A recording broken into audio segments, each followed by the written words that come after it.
Snapshot app, you turn your location services on. So they're really tracking you, right? So that means you're with this person, you're going there, right?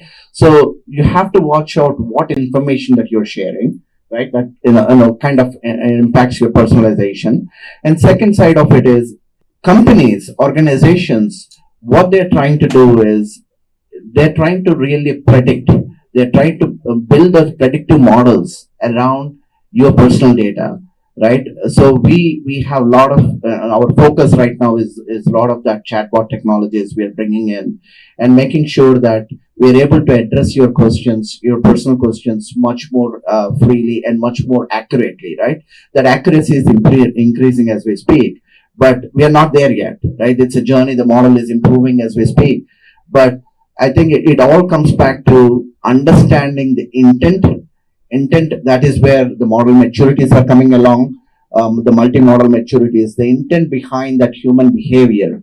More we understand, more personalization that we can start doing, and that's the journey that we are in. And as we mature enough, the serving to the customer becomes much more easier and much more accurate as well. Yeah, probably I'll talk about the context a bit. The gentleman talked about the intent. So we are in the trade finance industry, and everybody knows that when a small business buys or sells something to another business, it is not a straight line, right? So there are dips and there are seasonalities attached to it. There are a lot of dynamic situations where a customer is paying you very early. There are situations where the customer pays you late, right? And it's not just about telling a financial institution that, hey, go and fund this guy for about 10 lakhs, right? But it also is about giving the context. And that context can only be established when we look at large data sets, we look at the history within that spectrum of that industry, and we are able to bring intelligence which doesn't exist in the financial services ecosystem. So today, all of us know that banks are dependent on credit bureaus, right? So when somebody applies for a personal loan or when somebody applies for a corporate loan, or a personal loan, the usual thing or a baseline thing which a financial institution does is to check about your financial history of what you have done, whether you have defaulted or paid your home loans, paid your EMIs properly, right?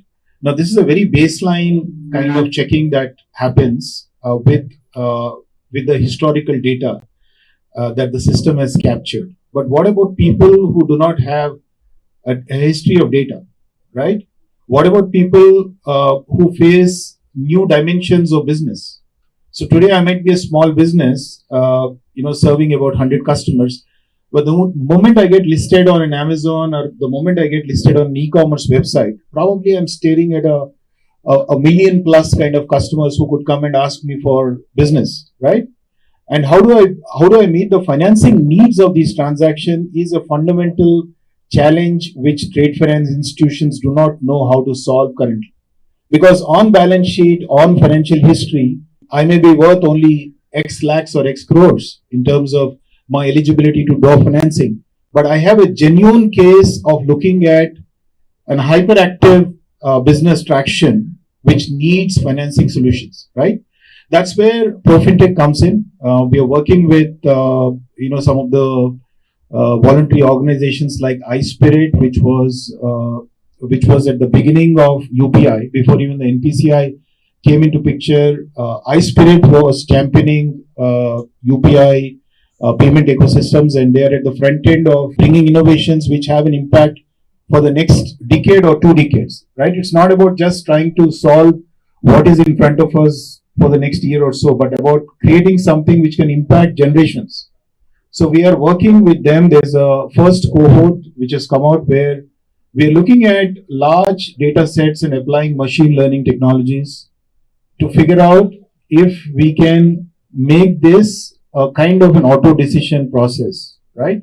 Where people may not bring the data sets which usually people bring to a bank, but looking at their identity and looking at the industry and the trading situation they are in, we are able to make a decision that yes, this business would require this kind of financing at this point in time, and make that a kind of fulfilling story for that business. Because from a trade perspective, if you are not giving financing, at the time of the need, then we should not be existing in the first place, right?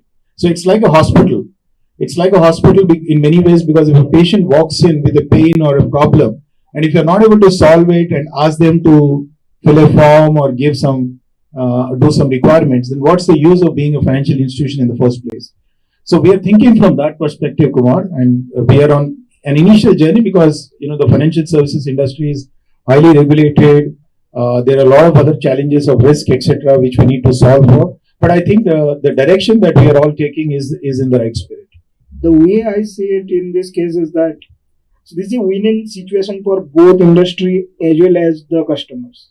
So industry want to do better in their margins so that business can float, they can make good money over time, and customer wants better experience. So then needs to be balanced. Now, how AI is doing it? AI is, the way I see it, AI is going to enable it so that business has better way to make money. At the same time, as a customer, I get better experience. That's what we want. And the same time, the beautiful things are happening as you see in this landscape for last 2 to 3 years, right? So if you look at simple KYC, know your customers. So simple things like you upload a document. Today people are just calling you, call over a video. You do not need to go to a particular bank or something and just prove it that you are the customer, right?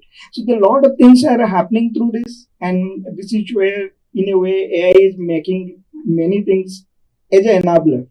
So it also brings like a lot of concerns as customer says, do I my data is get secured? Am I sharing whatever the data I'm sharing? These are my personal information. I'm giving right consent so that the models are getting built or the customers are getting targeted. So I think that's why government is going to do a lot of role. And in the same scenario, RBI also playing critical role, where as you see over time, in US it is always there. The market is well regulated and a lot of compliance is there. And I do see India is going to catch up on that. RBI has already put a lot of rules and regulations to build a lot of things. And recently you have seen this AI advisory came out, like how to build models, how to do things, but that's still not getting enforced. But the way I see it, that's in some point of time going to happen. So customer needs to look at it in more positive way so that the data is secure. The trust is going to be built. Just to refresh the question, what the customers should foresee or expect as we grow in the AI world, especially towards the fintech, right? So pretty much covered by the folks over the panel. I will just complement the answers and totally agree in aligned with the directions the folks has already described the things. But I will just add 2 points over here, right? Whatever the next outcomes that we're gonna see, right? Whatever the next products that the customer is gonna see will always be accompanied by 2 dimensions. One is on the fingertips, that is speed. So just to give an example, right? Let's take an example of KYC. So previously, when you used to go to a bank, it used to take maybe few days for you to complete the KYC because you have to submit the form, submit the documents and all those things. Nowadays, you just go there, fill the details and you're done. It's on your fingertips and it's with the accuracy, right? Lending. The underwriting nowadays is on the fingertips. You just apply for it and within few seconds you will get an SMS, congratulations. Yeah. Or even nowadays it's going even above that. Without applying, you are getting the messages that congratulations, you've been allotted. So definitely with the accuracy, a lot of accuracy gonna increase, a lot of speed gonna increase. And the second dimension is ask in the room, right? How many people here have a wealth manager? Maybe very few, hardly one hand out, maybe nothing, right?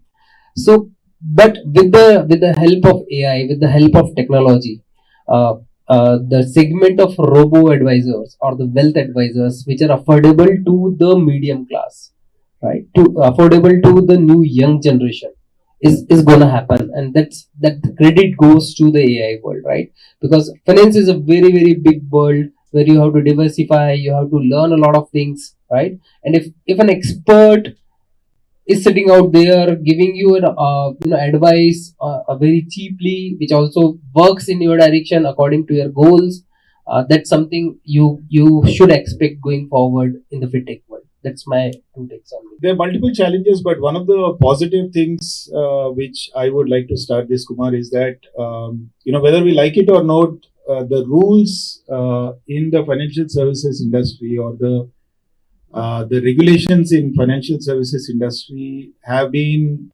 unknowingly made by the wrong set of people, right?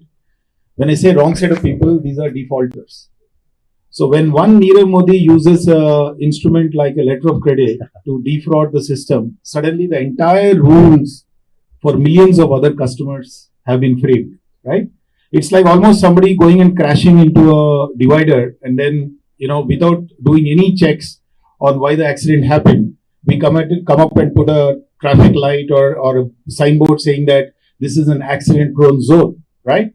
So that has unfortunately happened over the years. So the good thing which is happening in this space is that a lot of data is coming into use, and RBI and SEBI and multiple other financial regulators who are the key stakeholders in the system are kind of believing that we need to look at the larger pools of data and bring in things like AI and ML before taking decisions which can impact the lives of people. Because obviously, if I decide based on one Nirav Modi whether to lend or not to the next million customers standing in the line, I would have probably done a disservice, to several customers. So that I think will be is a good thing which is happening. There are several challenges as you can imagine. Regulations always take time to catch up with any new technologies, and that is big in India because it's also about financial stability, right? Finance has both angles, right? It's a kind of a double-edged sword. So on the positive side, it can fuel the economy, it can fuel the growth. But if you don't do it the right way, the economy can just spiral down and create huge problem for everybody, not just for government and RBI, but even for common people. You guys would have heard what happened in countries like Zimbabwe, right? Or what happened in countries like Argentina, etc., when there was spiraling inflation. And all of us have seen that to buy a 1 kilo of tomato, people used to take a pile of cash in a country like Zimbabwe to do that, right? Obviously, we don't want to go through that situation. So there will be a lot of caution before mainstreaming these technologies. But I am an optimist. I think that as the adjacent technologies or adjacent systems like the identity layers, the payment ecosystems, and things like account aggregator. I don't know how many of you have heard about that. Today, there is a regulated framework called account aggregator, which, if you give consent, can actually touch all your financial services providers like banks and NBFCs and take out a history of what happened in the past, right? So as these adjacent technologies and ecosystems mature, I think there will be a greater propensity for government and RBI to support adoption of AI and ML. Not just adoptions, but also to support mainstreaming these technologies. But till the time these things mature and till the time it is proven with data sets, we still have to bear with a little bit of a slowness, which is okay. I mean, we don't want to take a step and suddenly get into problems, right? So that's what I'm seeing. True challenges point of view, I probably put India probably on the better side of it than rest of the countries, right? To be in fact, because our fintech industry has been really matured, right? The great example is the previous session that we really had, the NPCL, that is driving a billion people in systems, right? That kind of maturity is probably not there even in US, right? So I think definitely we are better off. AI, right? I think European is slightly better in terms of the regulations. They at least came up with a AI Act, right? We haven't seen that come out of India. So if something that like that comes out, and which is gives us clarity on what can be done, what can be done, I think it just gets us another edge as well. And even in India, government wise, there is a lot of support for AI. AI in India is definitely a big motivating factor for entire India as a whole. So I know the gentleman spoke about the underlying financial challenges. I don't want to go into that specific things, but I think the challenges, if anything at all, I think for us is the variations and the maturity level of people that we deal with, the billion people, that really brings in a quite wide spectrum of the maturity and the adoption, and how do we really tune our technologies to adopt that spectrum of the variation, whether it is highly educated to not educated. How do we really deal with that, right? I think we are much better there in already in fintech world, but I think AI will be enabler, but we need to solve some of those underlying challenges that comes with it. The AI is nothing but, just in a simple words, this is a data stack, and using the data, there is the models are built and then models are getting deployed. So currently the process is that how can you make it this two endpoint within a very quick interval of time, so that's where you have a better business to be there, and then you will make an impact to the customers. So doing that is where the current challenges are more. Like, how do you first prepare those data? How do you gather the data in the particular business context? I think many times people are struggling there to gather data and preparing the data on which you can build a model. This model is nothing like you just put in garbage in and garbage out. Right? So it will not learn anything magical, whatever, nothing there in the data. You need to make sure whatever the use case you have in hand, you understand the problem well and keeping the right set of the data and putting to the right kind of algorithm and get the right set of output. Now you have output. Model is trained. Everything is good. But you can't put it in production because your production framework or the current the hardware or the architecture is available in the technical stack that is not capable to do it. For example, I build a model using a Gen AI Llama 7 million model, and I want to make a fraud detection on this, which I need to make a decision within maybe 1 to 2 milliseconds. That is impossible to do, because you need to generate data and pass through the model and get it out, right? So that required a massive infrastructure to do that particular inferencing or scoring to make it work. So it is not about the technology or the financial world, the required technology. It is not about this machine learning and AI algorithm that requires the infrastructure and certain kind of hardware and software stack to support to that. And that's where the fintech, so-called tech, is helping the fin side of it to evolve faster. And that's a big thing happening, and this will keep evolving as we speak. And that's the beauty of this complete world. Right? Again, it's the fourth term. Most of the things are being covered. But yeah, 2 points. Very, very important things said by my friend Sarah. Garbage in, garbage out. It's the data quality that's gonna be used to train the model to actually say that we're gonna be an AI leader or we're gonna be having a lot of AI driven applications is gonna play a very, very important role, right? And that's one thing, I guess, where we as an Indian or as an as a country have to do a lot of work on. Definitely now we have some base through the Aadhaar, through the PAN, right? But still a lot of things to be done, which says, okay, these are the unique identifications and all these are the well structured data which I can use to train my model, which will produce the accuracy which I am expecting, right? So a lot of importance has to be given to the data quality if we want to excel into the AI world.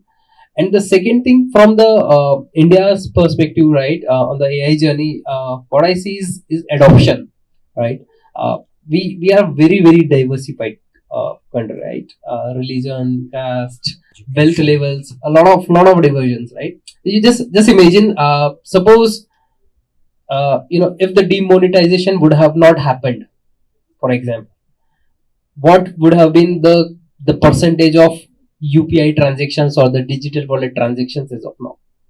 I'm pretty sure the upper layer would have adopted it very, very nicely and would have done it, adopted it very nicely and have given a lot of inputs to it. But the lower layer, which is a larger layer into the Indian ecosystem, right, might have struggled a little bit because it might be possible that much effort into the adoption might have not been kept for if the demonetization would have not happened. Right? To do, even if we build a lot of AI driven applications, right, a lot of efforts needs to be put for the adoption from to the lower level, right. We have a tier 2, tier 3 people who still believes in the cash market, right. They still want to do a cash transactions. Now you're just saying that okay, there is a chat bot or there is a voice bot, right, which will just do the transactions for you. Just tell it, right? How much changes they have to bring in their day-to-day life or their thought process, that whether this is gonna happen fine or not, even if it is a 10 rupees transaction, 100 rupees transaction, right. So that adoption, the drive for the adoption has to be there with a lot of force from the AI's perspective. Whatever application you deliver, you have to be on the ground. You have to make it very very usable, very easy to use. Uh, in a different targeting different segments, maybe language wise, the region wise, and then drive for the adaptability. Until unless that won't be done, I think it will be a slow start. Slowly it will pick up, but for a faster thing, like to tell the story like UPI, right? You need either some event like demonetization, or you need some force which actually drives the adoption. Sure. Let me start maybe this time. Uh, with AI, there are a lot of challenges for sure, and responsible AI. Actually, I'm very very happy that responsible AI is picking up early in the days, right? Uh, with If you see the boom of 2000, right, where we were adopting towards the technology, uh, the backslashes that could happen because of the technology was not brought that wisely or with that much voice previously, and then slowly we saw that the impact over it, right. But it's really good if we start with a responsible AI from the day zero, or in the early days itself. It's very important, it's very very helpful technology, and at the same time it can be very very dangerous for us, right.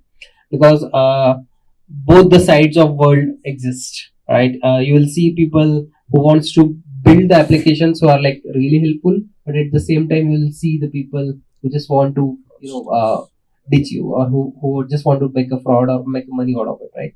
So to create this responsible AI, early stage regulations, or a kind of community which can says okay, these are the standards which will be followed while releasing an AI app or an AI feature, right. Anything, it's kind of gold market standards we have, right. If you're going to have a buy a gold somewhere, right, you generally see that okay, these states tests are being passed, or any software you see, you generally check these are the security checks which are being passed or not, right. If we can together come up with an standard that okay, whatever the application or the feature that you are building through the help of AI or living as an AI, it has to go through certain security checks, or it has to pass certain benchmarks, and that becomes a kind of hallmark that okay, this is a sanitized app which it's not gonna harm the general people, right. And that will build a sense of trust within the people, that okay, I'm going to have an application which will be working for me rather than working against me, right? So it's gonna be a very important charter as we grow in the AI world. It will be very interesting to see how it goes. Yeah, so this is very interesting theme, like responsible AI. So, but when we say responsible AI, so first we need to understand what do we mean by that, right? So it is where the responsible lies. So it is the person or the company or the organization who is building these models, right? So the model is built and then model is used for certain decision. For example, if you are getting a card or a credit decisioning is happening, you know that decisioning happens. So now I will just catch up on two things, which is very important, I believe. One is the model bias, and second part is that how can you bring accountability through transparency. So what I mean by the model bias is that when I build a model, like as you collect the data, there is a certain inherent bias into it. For example, you collected a certain amount of data only because the person who surveyed or the way the data is collected, it is targeted to only male, not much female. Now the data is highly biased towards male, so because he has seen more attributes of those male population, so that when the decisions are made, and it says you are likely to get more profitable if you target a male customer rather than female. Now this is a bias inherent to the data that is selected and the model you build and the algorithm you choose to build these models, right? So now going, but the important part is that the regulators who is looking into this model, or let's say I own the model, so my primary purpose is to understand, is this model is biased towards something or not? Is it biased towards a certain language or certain race? So how can you make sure that? That is one responsibility lies with which building this model and posting to the customers at a final decision. Second part is that the interpretable AI or explainable AI. So now the decisions are made. Now we need to explain. I say no, Kumar, I can't give you a credit of next. Let's say you are asking for, let's say, 1 lakh incremental credit or a credit line increase. Now I am saying, no, I'm not going to give you the credit line increase. Then I need to explain you why I'm not going to give you this credit line increase. Right? That part when I build into my system, I'm creating the transparency. So Kumar would be more now trustworthy trustable with me, that he believes me what I'm saying, how my decisions are made, and that is the responsibility lies with me.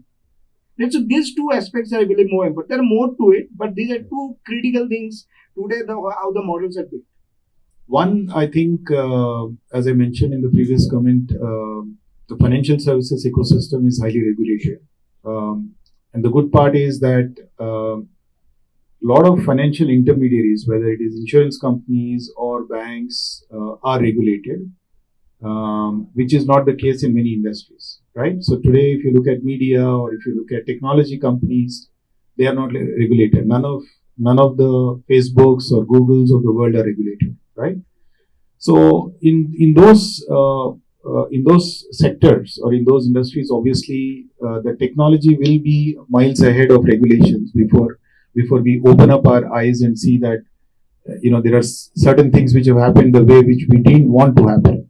Fortunately for us, the financial services industry is regulated, and also the service providers have an element of discretion.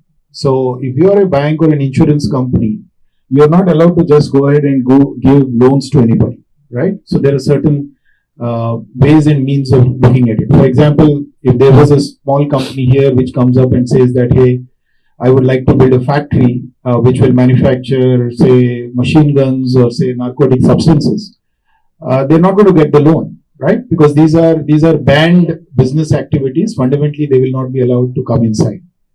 So talking about the ethical side of AI and ML technologies, I think there is a fundamental design level deterrence which has been built because of the nature of this industry, because of the nature of these regulations.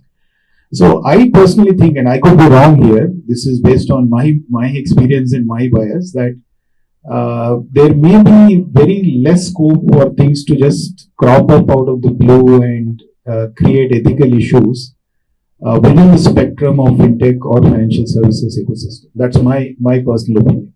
Thank you. I think we are evolving, right?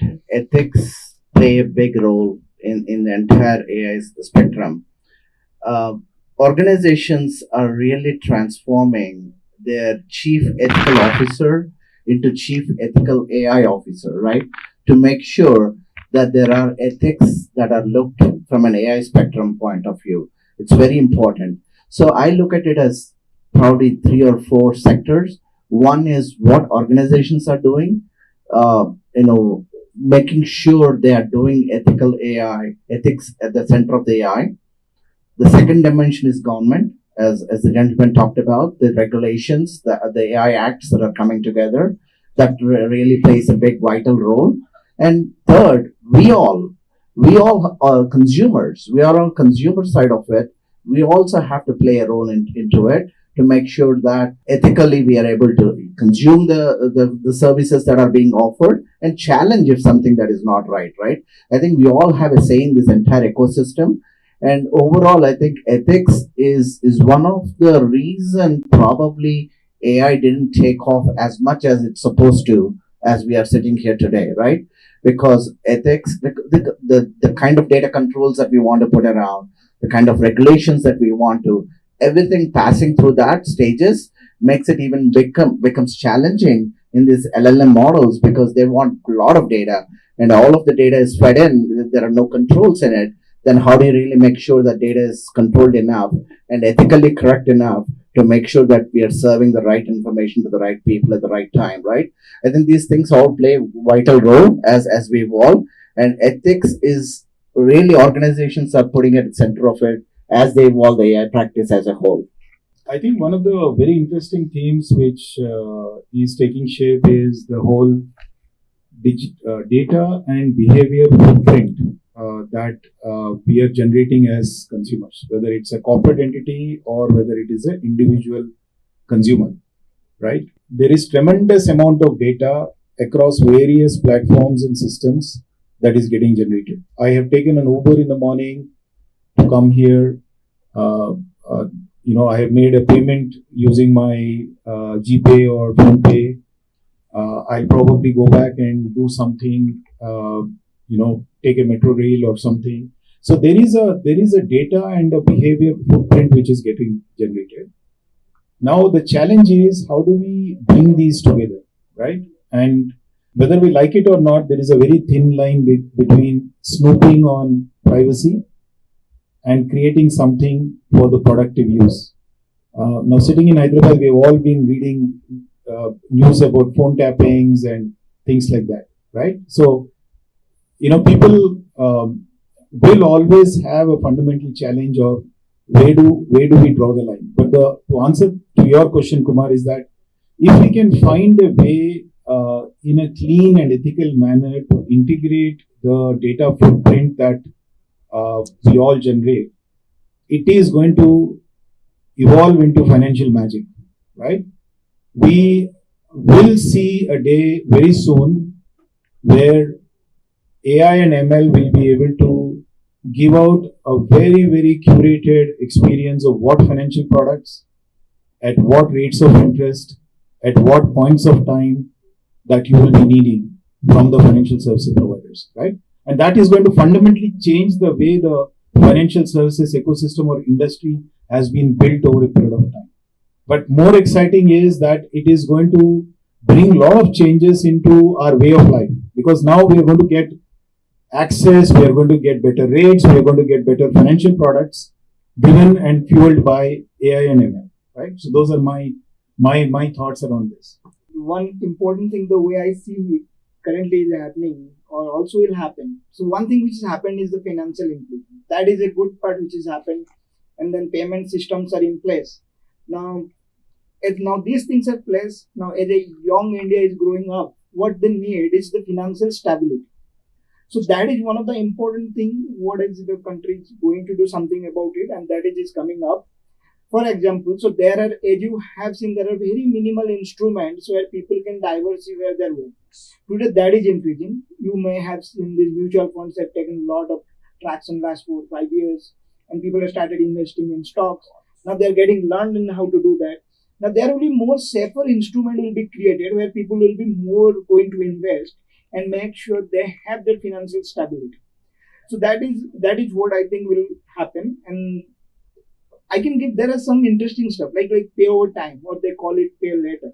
That's the easy credit everyone has in some form or the other, right? Where they can get that credit and do some sensible transaction out of it and then pay back, right? At the same time, what we see as easy credits are coming, that has its own challenge.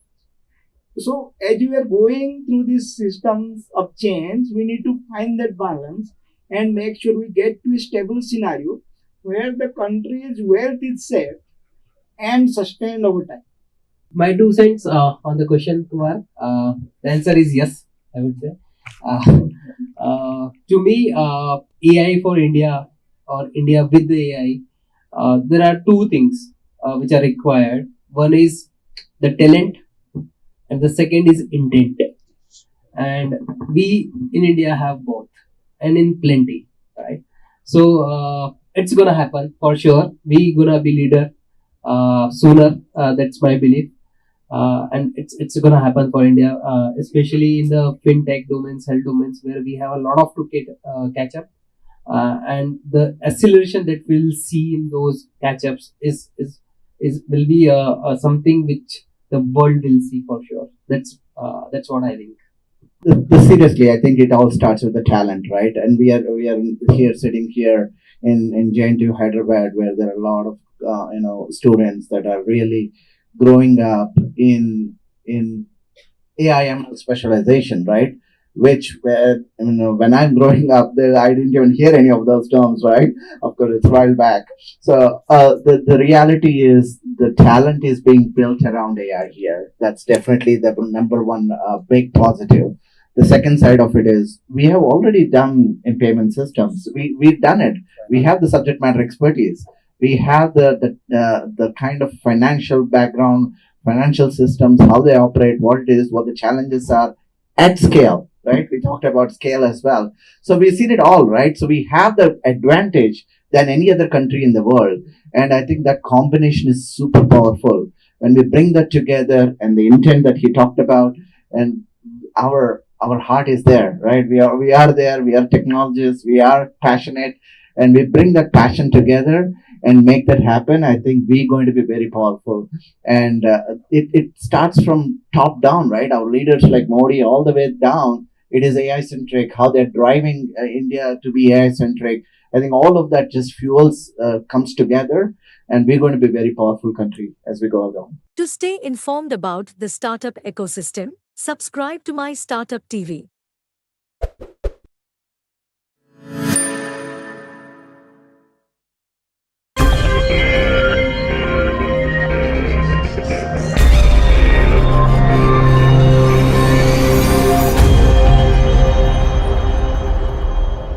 We have enough data across the world, and the compute power has increased.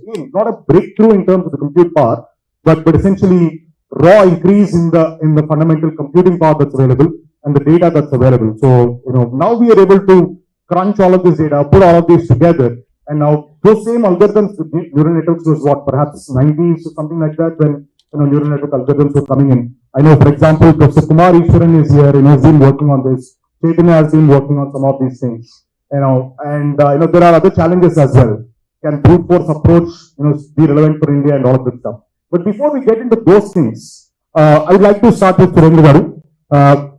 You're at Microsoft again, which means you're seeing what's happening in the business landscape and enterprise landscape, the challenges and other things. What do you see for India as both the opportunities and the challenges in terms of becoming the AI leader? Let's say if we want India to become the AI leader, what do you see as the potential challenges and opportunities?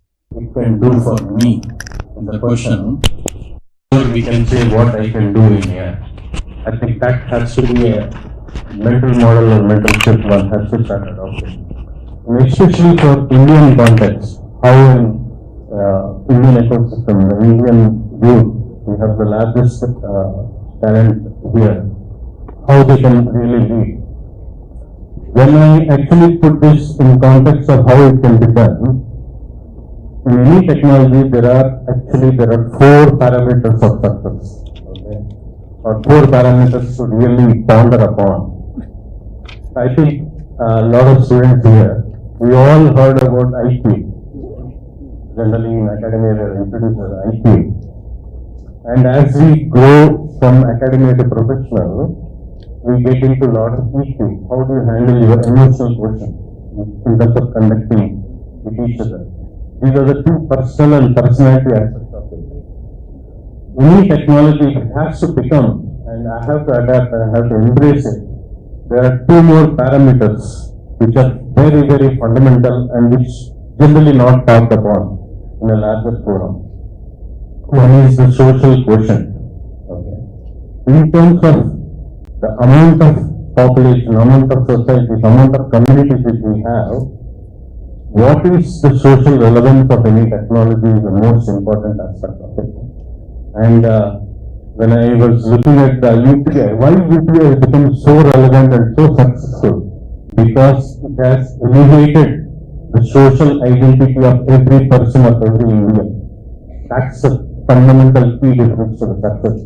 So any AI technology which we wanted to implement, we want to represent, first it has to bring the social context, social quotient in every person and everyone who is attempting to do that.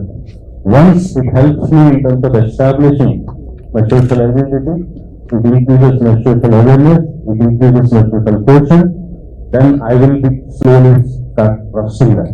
Fourth aspect, once the social thing is established, it has to be very, very relevant to the way I live and way I conduct myself. That is where the CQ comes into the picture. It is called cultural quotient. It has to be very much relevant. When I saw the demo of the IoT, it will be adopted here because it is basically talks to me and then responds to me the way I conduct myself, my life in the society. So I think the key challenges or opportunities for any company, any product, any AI revolution is to, while we establish the basis of the technology, we start basically making the social relevance and cultural importance. These are the two aspects, and that is where I saw one of the first introductions of data for me is when they introduced this language model for Tanmama story. That's my cultural question. That's why I relate to that. That's why it becomes so relevant for me. So those are the opportunities and those are the challenges one has to really consciously. You're wearing multiple hats. You're the director at Meta, Facebook, you're dealing with data, emerging tech and stuff.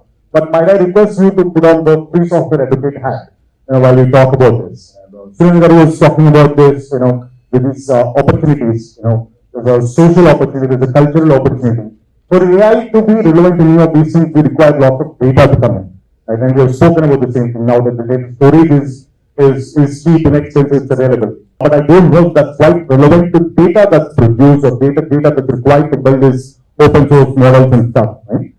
What are the potential challenges that you see in terms of building these data sets in the country? Now, India is quite diverse, from across the length and breadth of the country. You have lots of data that can be generated from, from agriculture, with the stories, Sannamama Kadalu that Srinagar was talking about, voice data sets. There are tons and tons of data sets that can be generated. But without, in some sense protecting, what are your views on how do we protect our data, to build models that are relevant, that can help the society? I know there are no license per se, but your views on some of this so that we can build a better AI for the country. Thanks, Praveen, for your question, and thanks to Switcher for having me here at this event. It is truly an honor to have this opportunity to share some thoughts with all of you. Since you're asking me to answer the question with the free software or open source software hat on, perhaps I should start with that piece, which is what is Meta as a foreign tech company? What is Meta as a producer of proprietary software? What are we doing here at a free software conference? What many people don't know is that Meta is a very hardcore believer in free and open source software, and it has happened. Mark Zuckerberg was not very keen when he was building Facebook to pay for other people's cloud, or as Richard Stallman would call it, other people's computers. So he started an open hardware project called Open Compute. That was the first big project at Meta, which was an open source project. Today, and every year, we publish a State of Open Source report.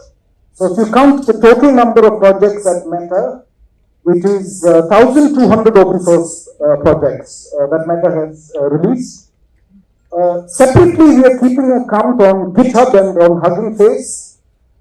We have released 650 open source or close to open source AI models, and we've also released 350 open data sets. So that is the extent of our open source portfolio today at Meta. And that's why we believe we are part of the same tent. Free software or open source software is a very powerful concept where you will see the same idea in the manifesto of the CPIM and the same idea in the manifesto of the BJP, and both of them will give separate ideological arguments for why open source is important for the country.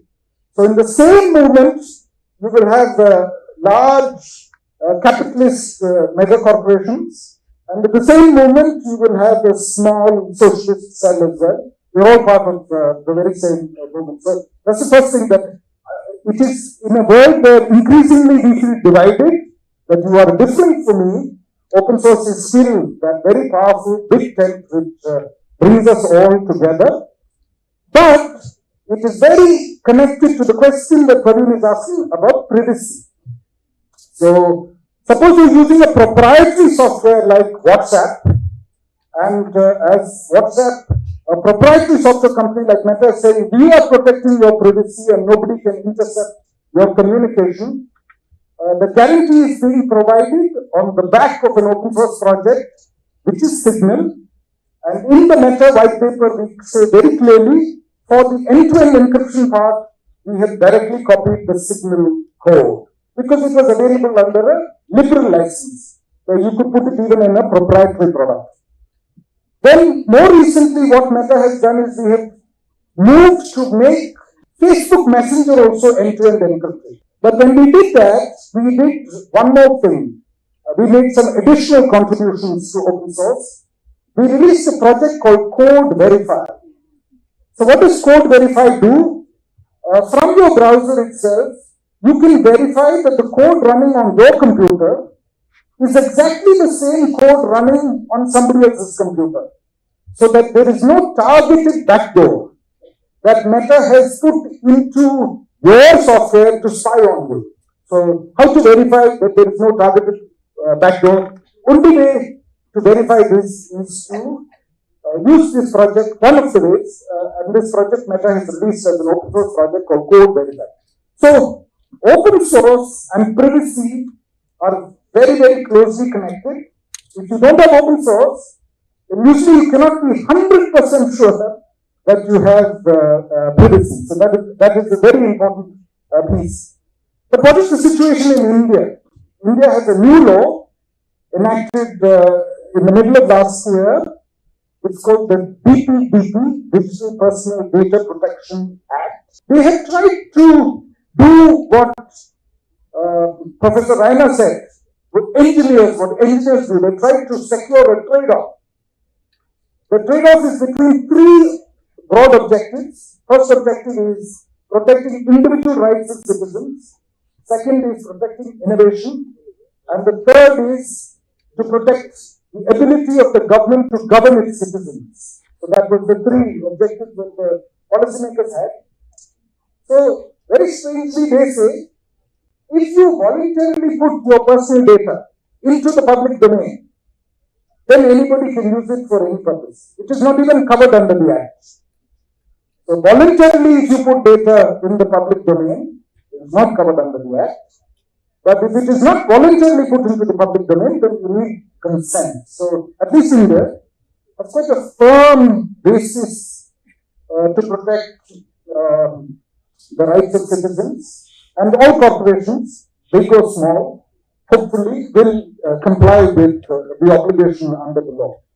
So I will end off by connecting this back to one of our projects at Meta.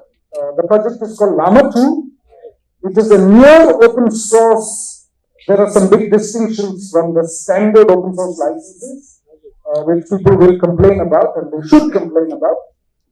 But the advantage of using Llama, I'll first start with the advantage for us. When we released it, we had released the code in Python. It was not very fast.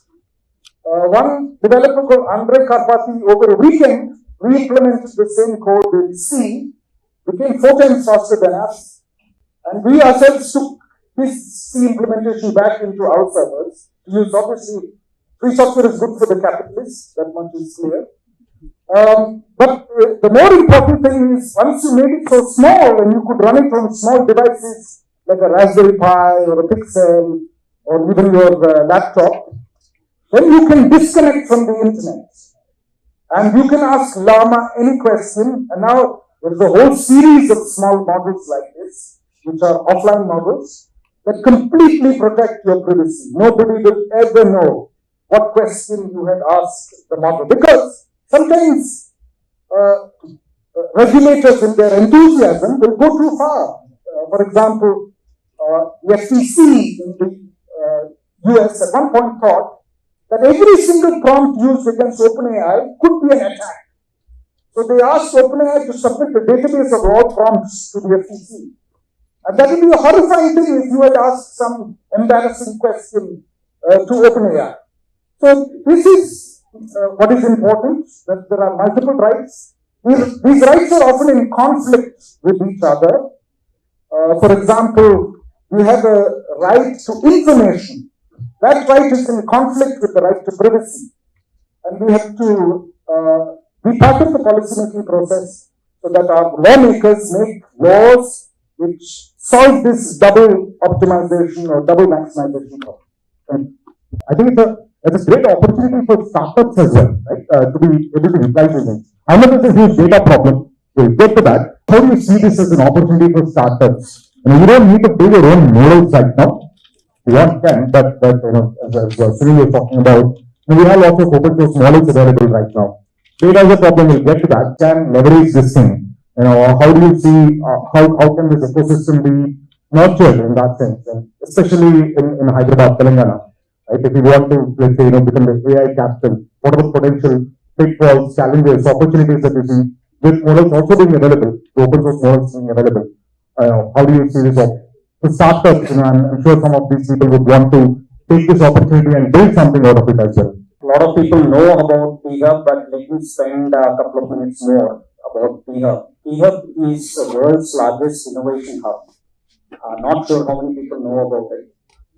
Second thing is, I don't know if you've been to that place, you will find that there are a couple of other entities also in and around.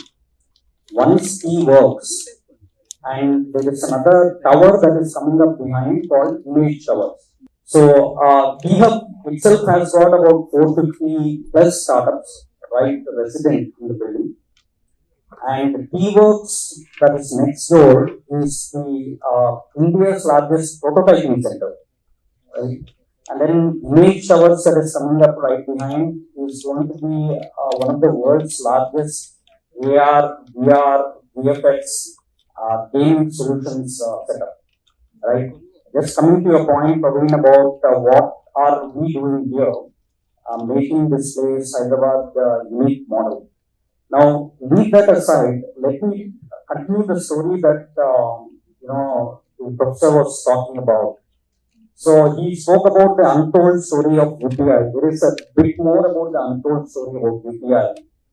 The UPI stack that was built had a significant contribution from startups, right?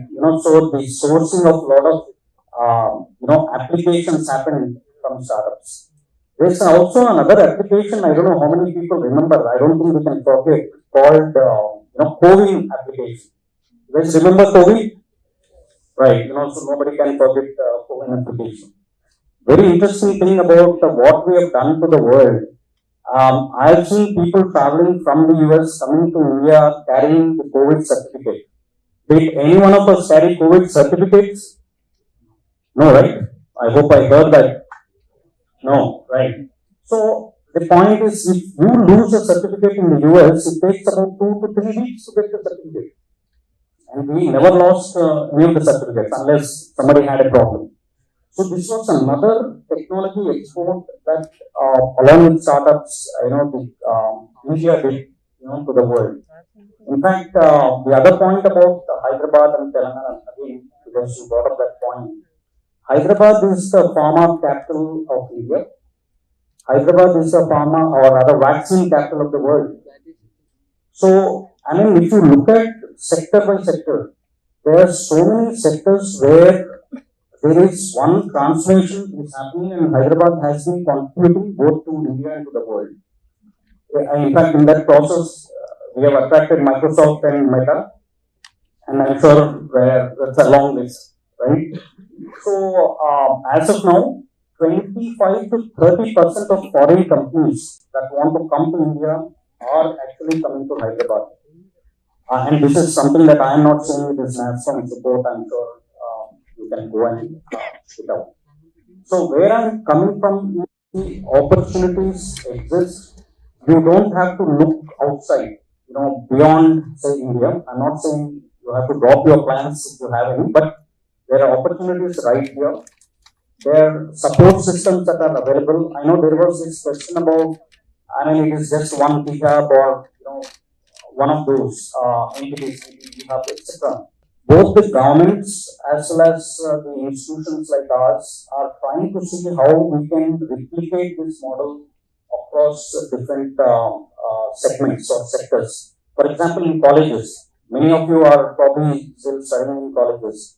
Some of the colleges have already taken that responsibility to build innovation hubs within your colleges.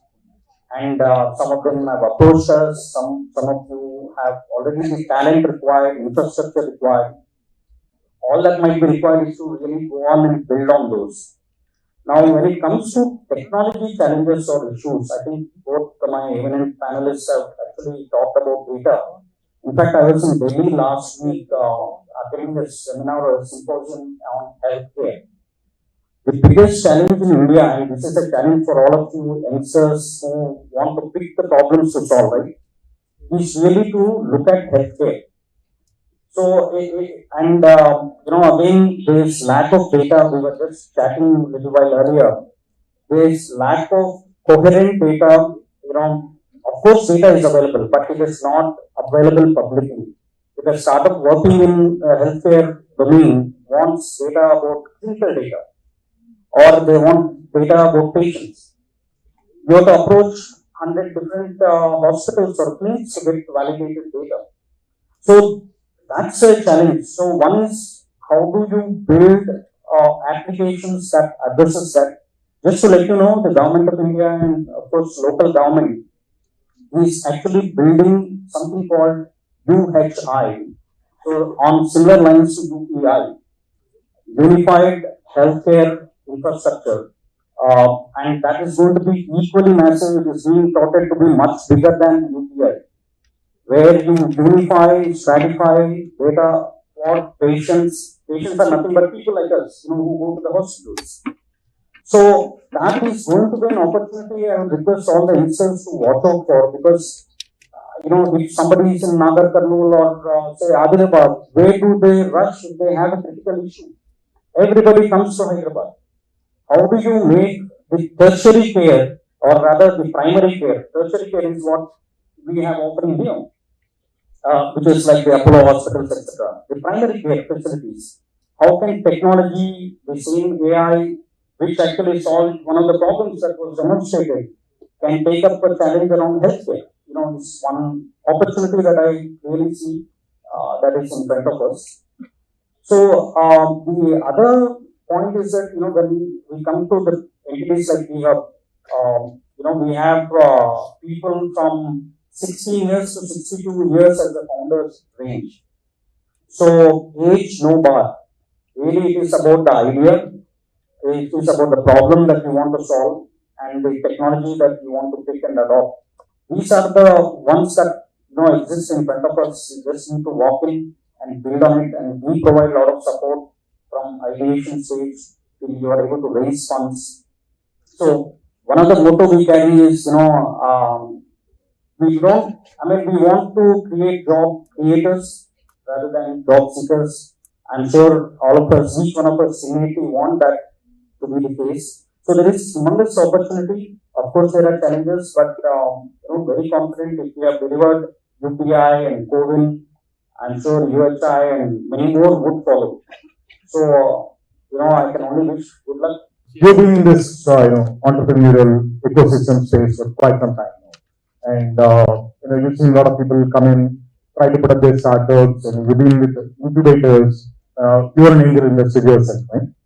What is the message that you would perhaps give? Because you've seen a lot of people come and try, and some succeed, some perhaps fail, right? What is it that you see? What is the message that you would want to give if somebody wants to get into this AI space? It's quite nascent now. Let's say the level. It's still a level playing field for now. What is the message that you would give to them from your experience working with different startups? what is AI use cases for different societal use cases, right? And I kept noticing the first 10 were always US case cases, UK case cases, or in a few cases, somewhere in Australia.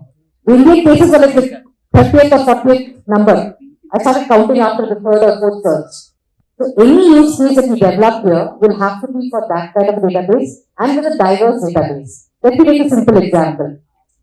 The government is developing something for languages in India, right?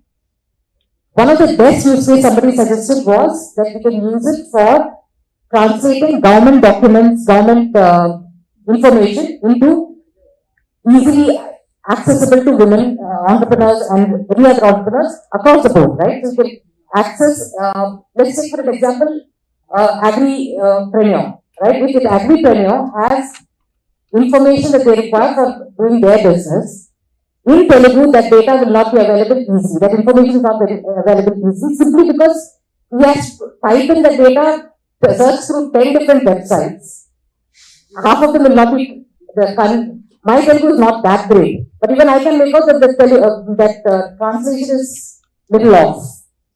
And you have such, if the simple language translation can be made so that the person in the last mile of India can get that, understand the skill and apply for that skill. That's the best use case to start with now, right? Simple things like the Right to Information Act. Why should there be one person sitting somewhere in some office making that decision? There is in fact a startup which is working on that anywhere in India you can put in the information and the AI tool answers the question. You don't have an AI officer having to answer the question.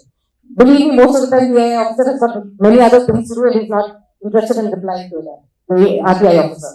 So let there be an AI tool that's building that. Simple things like this, if you can build and execute it, the UPIs and UHIs, you have the big technicians doing it, but let's have some startups build legal, agri, health, education. Taking out from what Sujit said, there is telemedicine that's being talked about, right? One of the reasons it's not working is because there is enough data around women health. And most of the times the women health is the last priority in the family. So, the data sets around that is not available. One of the entrepreneurs that I'm working with is trying to develop data for women around menstrual health, right? And that, she's developing data, she's not talking about building an AI on top of it. Right now, she's just developing the data. Can we, with different, sorry to disappoint, but many, not all women are the same. We have different health problems and different issues, and different genetic compositions lead to different issues. So, if a person is suffering from a certain type of disease in Telangana, the same disease will not occur in Nagaland. Can we therefore have the data for each place? And that's something that a startup is working on. Can you build the data sets? Indian data sets will be very different from foreign data sets. And please, if we can have startups which are giving data, there's money to be made there too. Because Meta and Google are not really sharing data with us. I hope nobody minds. We are going to create these data sets. In fact, this data set is going to become open source. Right? We are just working on a licensing model to create and release this. I was talking about, some sort of attribution should go back to people who have contributed to this. Right? And this was not built by one company. This was not built by a few engineers. This was built by tens of thousands of people coming in together to contribute data sets. In fact, in the next few months, this is the focus of Swecha. We are going to be releasing a lot of data sets from agriculture to healthcare to all of this stuff. But I'll come back to this because there is a lot more question about data. For example, all of you are mentioning this. If I'm a hospital, why should I share my data? What am I getting out of it? But we'll come back to this. We'll come back to this in a bit. But I'll go to Raj. Raj, as a CEO of one of these very few firms, it is that I know of, which is really working on AI ML projects, product services. Can you give us an example, or have you seen projects where AI is being used to solve societal problems, where AI, not just SORAs and the ChatGPT, but something that can directly solve a social problem? Have you experienced anything like that? Any projects like that would you like to share with us now? One thing I want to say is, see, like, social problems are everywhere. So we have one customer in the US. What they do is they work in the providing jobs for the low healthcare jobs. So these jobs are mostly from Mexicans or the blacks or low poor, right? They basically take up the jobs, cleaners, janitors, things like that. Right? So what they said is, this company does a job screening for all the employees for healthcare companies to hire such workers. The problem here is when you plan these interviews, so the guy is so poor, he doesn't know how to come to your office, he doesn't have commute, he cannot come at the right time. And when he comes, the interviewer will not be there. So it's a big challenge to make sure that the interviewer and interviewer are both present when the interview has to take place. It's a real societal problem, right? In Philadelphia and other regions. So what we said is, okay, we can give an opportunity where they can do the interview at home. Right? They will go to a web, there will be questions and they'll answer. These answers are not like ABCD, right? They are like interpreting how somebody thinks through. So somebody says that, what will you do if you find a difficult patient? So there are different ways, right? I'll talk to them, or I'll ask my manager, I'll talk to my peers. There are so many ways you can judge on how a person reacts to the problem.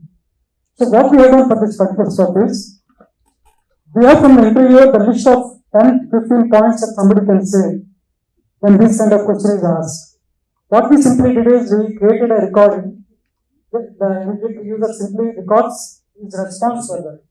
We simply do a semantic matching, thanks to the tools we have, and we test which of them really match, and we get the information back to the interviewer.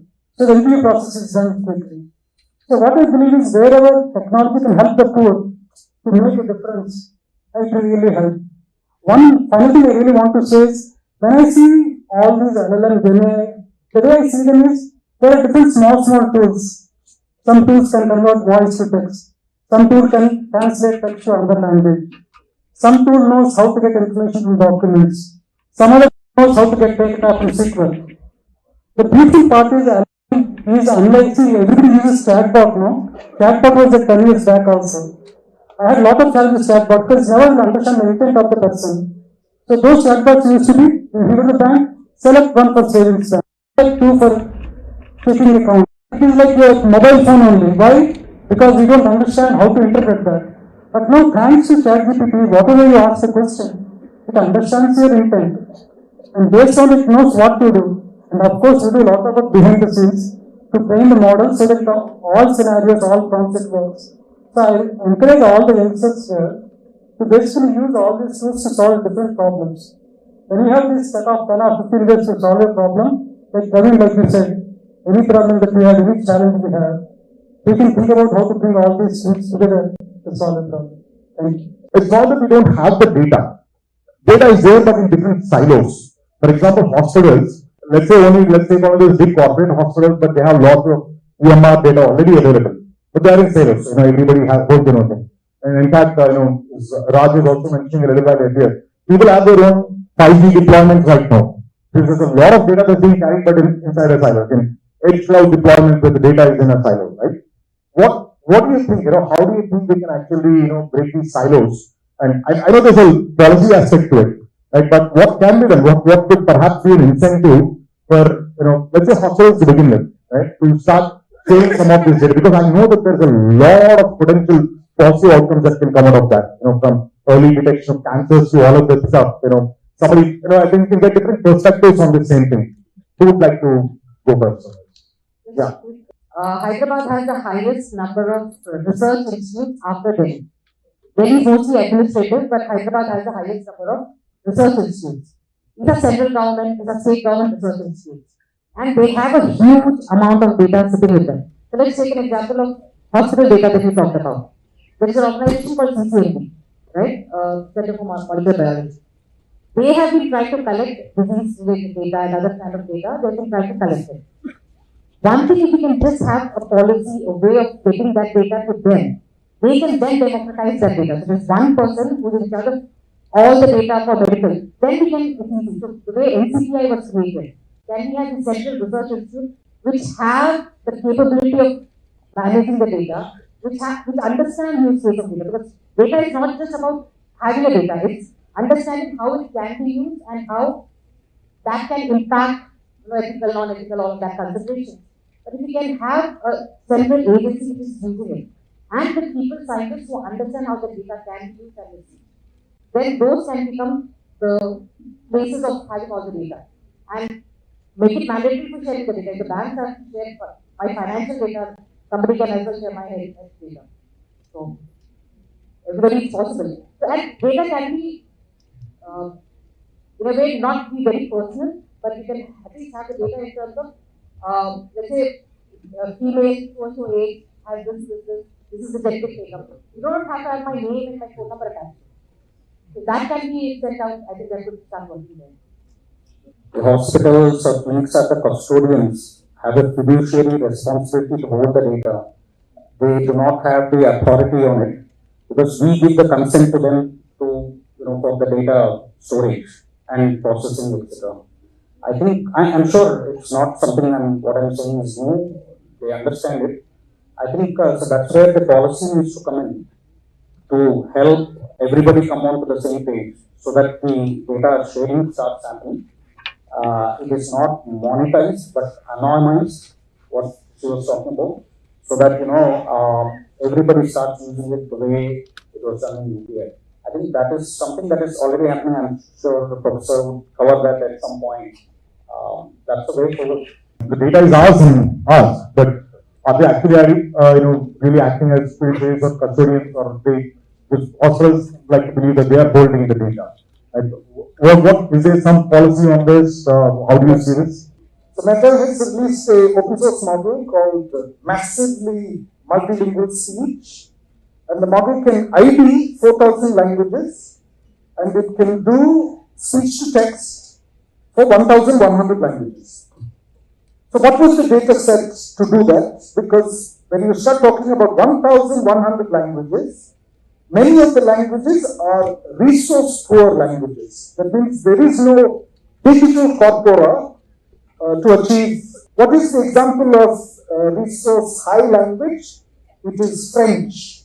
So thanks to the Canadian government, every single government document in Canada mandatorily had to be translated from English to French by very high quality translators and made publicly available.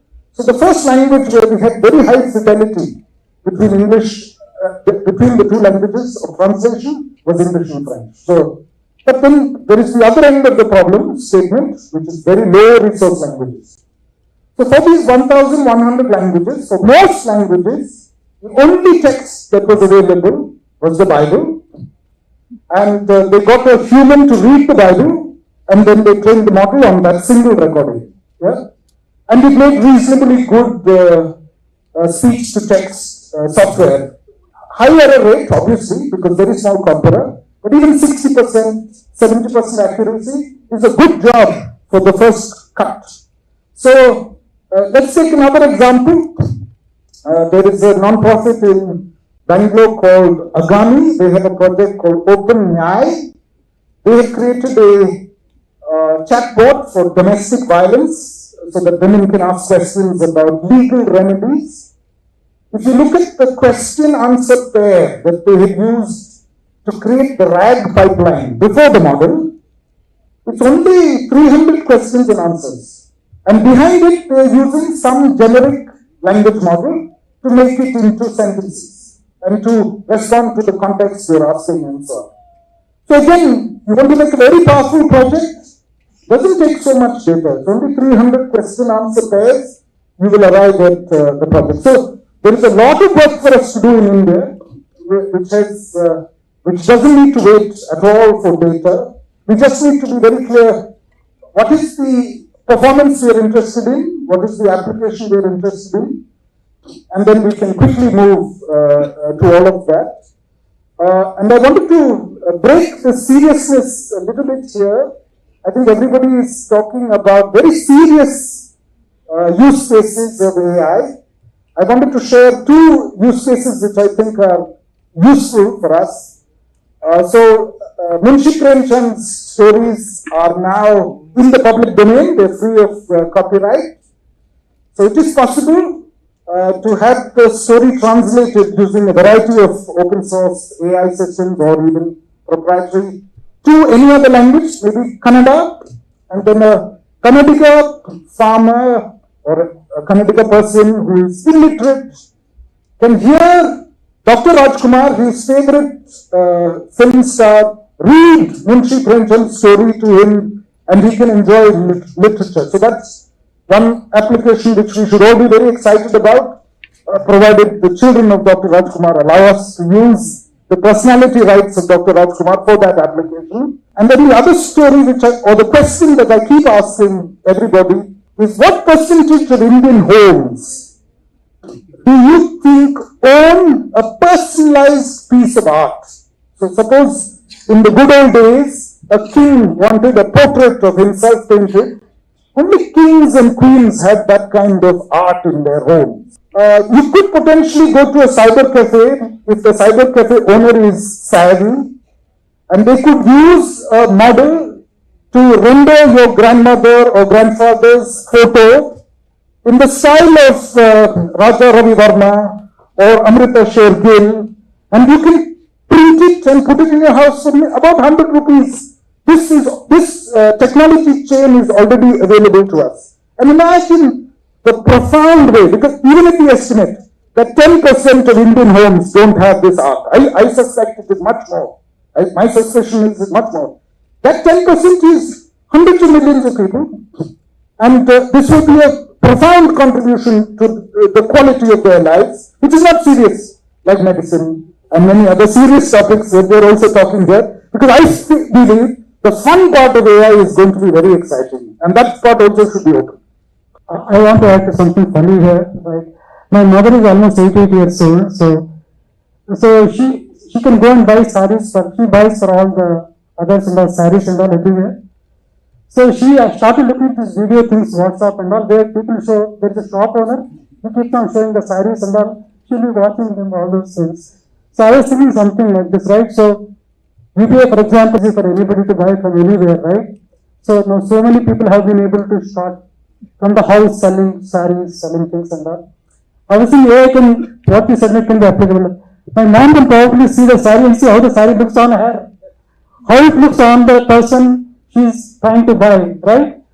Why people hesitate to share, and why whatever available data we can train the model and be successful. I think that the underlying question or underlying theme is the quality of the data. That is the most important, because of it, just with 300 question and answers, a relatively good model can be built. Now, the fundamental thing is quality of data, but in order to get the quality of the data from any person, any organization, or even from, like, somebody asks my data, I want clarity of usage. That's the main premise. If I know why that data which I am sharing is going to be used, how it will be used, clarity of usage, where it will be deployed. One of the important aspects is the policy always kind of trails behind the innovation. Okay. And today, if we go to any application, the main once you sign up, the main disclaimer says that, are you ready to share your data? It might be used somewhere in some context. Another thing, there is no clarity in terms of how that will be used. That is the reason which I will be very much hesitant to share any of the data. So the first aspect in terms of policy making is to bring the clarity of usage. Once the clarity of usage has been stated, even though there is not a strict legal law which has been established, people will be willing to trust the system because there is a usage which is being already stated there. So quality data and clarity on the usage are the fundamental two aspects which we need to really empower everybody, and that is one of the fundamental challenges in order to really make the AI for everyone. Okay, and that is going to be one of the first challenges, and that's where the technologists, academia, and the students need to have a platform to interact. And one of the reasons behind the slowness of growth or slowness in terms of adoption is the mentorship which I say. when I interact with students as a part of my social responsibility to raise awareness on AI with a lot of students, what I feel is the environment where somebody can really ask any question without any reservation, okay, and then seek answers for that in a very secure way. That is missing. That's where we need to have a platform of mentorship without hesitation to create awareness of how the data will be used, where it will be used, what will be deployed. And one of the only forum that can enable this is the open source forum. Okay. Because open source doesn't promise any employment. But one thing open source promises is the deployment. That's the fundamental importance of open source. Once you promise what you're going to deploy, then people will trust you and then people will be ready to share the information. Absolutely. In fact, all of this stuff that we're doing is proof of that, right? To the fun part, right? The Chandamama Kadalu, it's not the equivalent of the Munshi Premchand stories, but these are stories that we all grew up in. Surendra was saying the same thing. There's a huge cultural connect to all of this. So it's a fun way that we had, in 6 hours, 10,000 students proofread around 40,000 stories that then fed into this small language model. Even the voice collection corpus activity was a fun part, right? No, yes, sure. There are going to be a lot of fun projects, but I'll have to, go back to serious questions again.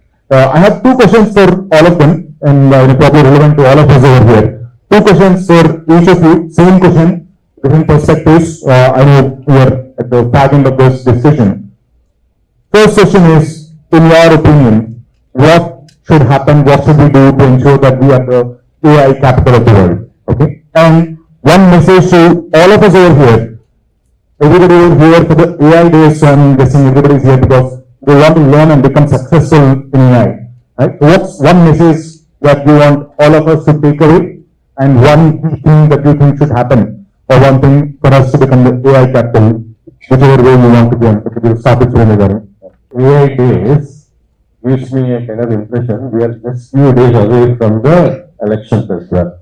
Okay, so this request, if we wanted to become AI capital of the world, AI capital of leaders in the world, information is out there available. So go and use the best intuitive way of using AI. Understand your constituency, understand your leaders, understand your representatives, blog about them, share your tweets on them, and then make that as the most relevant topic, because the AI adoption is all about the relevance and the context. If we approach any problem with the relevance and the context, I think it will be the first starting step to be called as leader in that space. So my request or my message is, just few days away, we're going to elect new leaders to use the AI to the best ability and share your story, how you use AI to really understand the problems of your constituency and the representation of the leaders, what they are promising, are they relevant or they context based. I think that would help you pick it off well. It doesn't matter whether you are an entrepreneur, founder, or a student, or somebody who's looking for a great job opportunity. I think what you need to do is where you want to go and what you really want to achieve is what you need to keep in mind, especially for entrepreneurs or would be. Try and identify the problem and solve it. For AI capital, in fact, I'm sure we are all aware that we are now $4 trillion economy. World is coming to India for market access. So if we can solve for data issues, the world will come for data as well. Just to let you know, in fact, US has got roughly about 30 foundational models, is what I read somewhere. India has got none. I think small countries like Israel or some of these, I'm not talking about China, have got probably 2 or 3 big large language models, foundational models. So there's a huge opportunity for us to build on and of course we have got two great organizations that are offering open source capabilities as well. So these are the areas to look into for to respond to those. See, the IT guys never understand business, no? The same way, AI guys never understand customers or society. So first thing that I would say is, okay, we are in colleges, schools, we learn algorithms, we learn data structures, right? We get a job, at least we know how to use the tools, how to solve. So at least in the initial days, we learn how problems are being solved, right? How to change the hairstyle of a person, how to change the dress of a person, how to write a nice article, right? My daughter does all her BB assignments using ChatGPT, right? So I'm worried about that also. So my thought process is, we need to go into business or go into society to understand what the challenges are. I think it is rightly said in the morning call by professor. So we need to understand where technology can make a difference, right? There are many technologies that have to come through. I see GenAI is just one of them. I was just talking to Praveen earlier. Even big enterprises, like when we want to work with ports or airlines, they also have these big challenges. They don't have the reliable network bandwidth to use technology in ports like sensors and cameras and all. They can't. So what is happening now with new technologies like private 5G, where they issued a bandwidth. So what I'm saying is, when technologies, players, everybody has to come and create an environment where a business problem can be solved. My earnest request to all the people is, maybe you should go and work with companies, say that you want to work on business kind of problems using AI. So get familiarized with it. So when different solutions, different problem comes, at least we know how to approach. Thank you.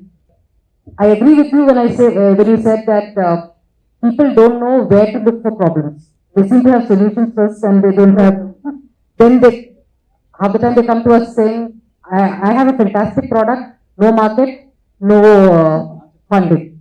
So my simple submission is, the solution is fantastic only if there is a market. Now coming to that, the one thing that I think India can do for AI, for any data set or any modeling, any IT that we can do, is how can we model it for the last person? Whether it is, look at agri supply chain, right? We've not even thought, if you look at the way the world is looking at agri with AI, you combine the two, the things that you get is precision farming, you get things like commodity price management and things like that. In India, right now, the farmer is not, with 1 acre of land, is not really worried about how much commodity should I produce, at what price should I produce so that I can sell it. Because he's seen his neighbor, he's making, putting tomatoes, I'll also put tomatoes. Because last year he sold well, I'll also sell it this year well.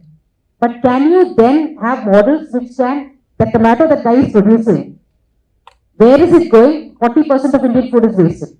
The production that we do is wasted. Can we build models for post-harvest? Everybody is building models for pre-harvest. Can we build models for post-harvest? Where should the cold chain be? We can have mobile cold chain storages, but where should they be when the harvest happens? Right? That's one use case. Taking another use case, let's look at traffic data. India, one of the biggest problems in most cities in India is traffic. And please, somebody find a solution where there are no U-turns. My everyday morning commute is, how do I find a road to go where there is no new U-turn today? So the same traffic management data that we have can solve for ambulances, which is the best route for the ambulances to take. The same data can be used for preventing accidents, predicting accidents and preventing that. So the same data can be used for lots of small things which can then be impacted in smaller towns, smaller villages and things like that.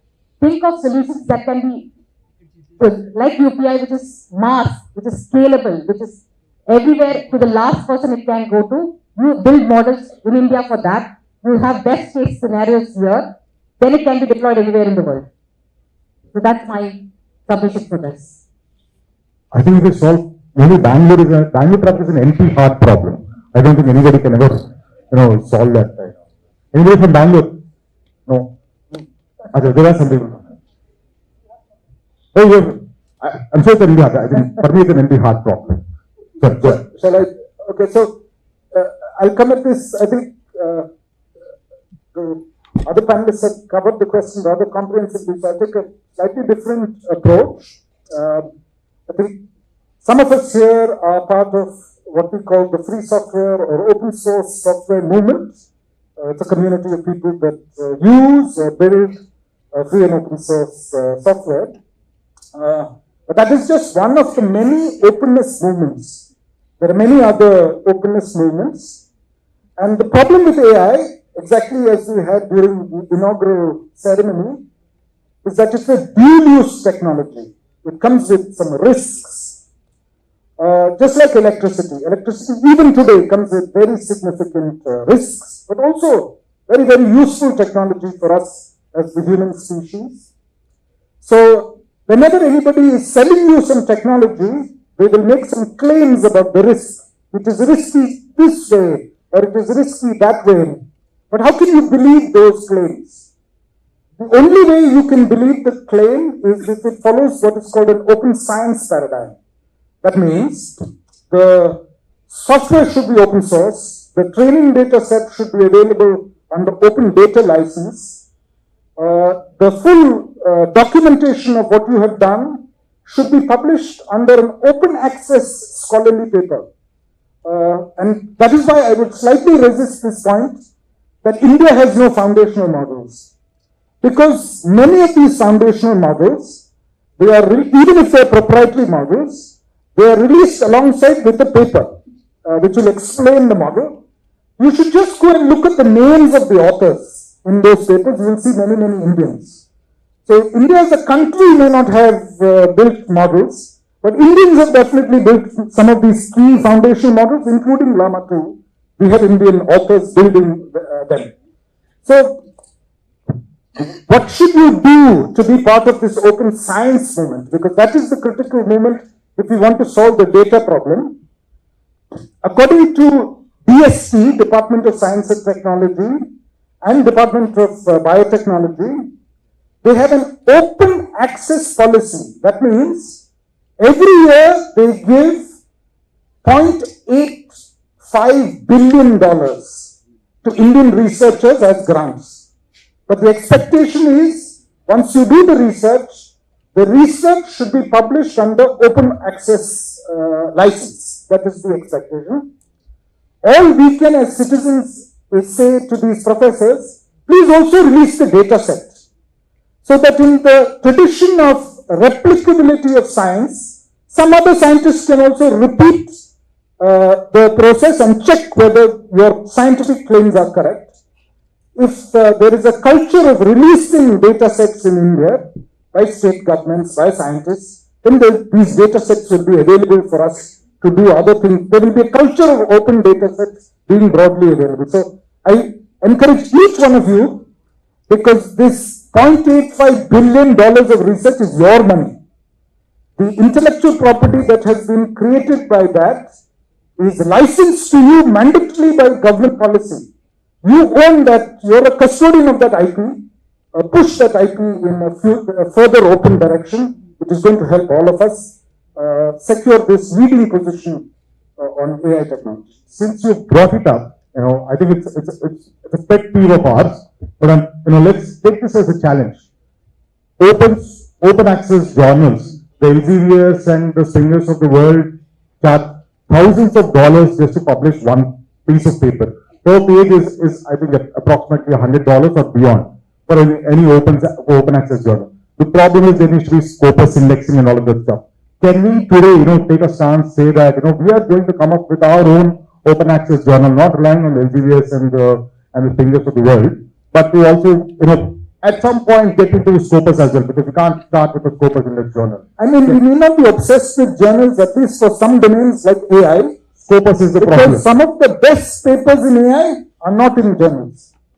They are outside journals. It is something that I think we should go for the next 1 year. Yes. If we can actually come up with our own peer-reviewed conference, proceedings, which are open access, and that is a huge thing, because even if you are the author right now, you can't even go and look at your own paper. That is something that we should definitely work towards. Open science, open source software. If you want India to become the AI capital without any of this stuff, it's absolutely impossible. Let's work together on that. So it's an open call to everybody over here. Let's work together. Create that open access system, open access content. Alright, so we are come to the end of it, I have a small message to give to all of you as well. While we are talking about AI, society, all the serious topics, as Sunil said, I have a slightly more fun thing to say.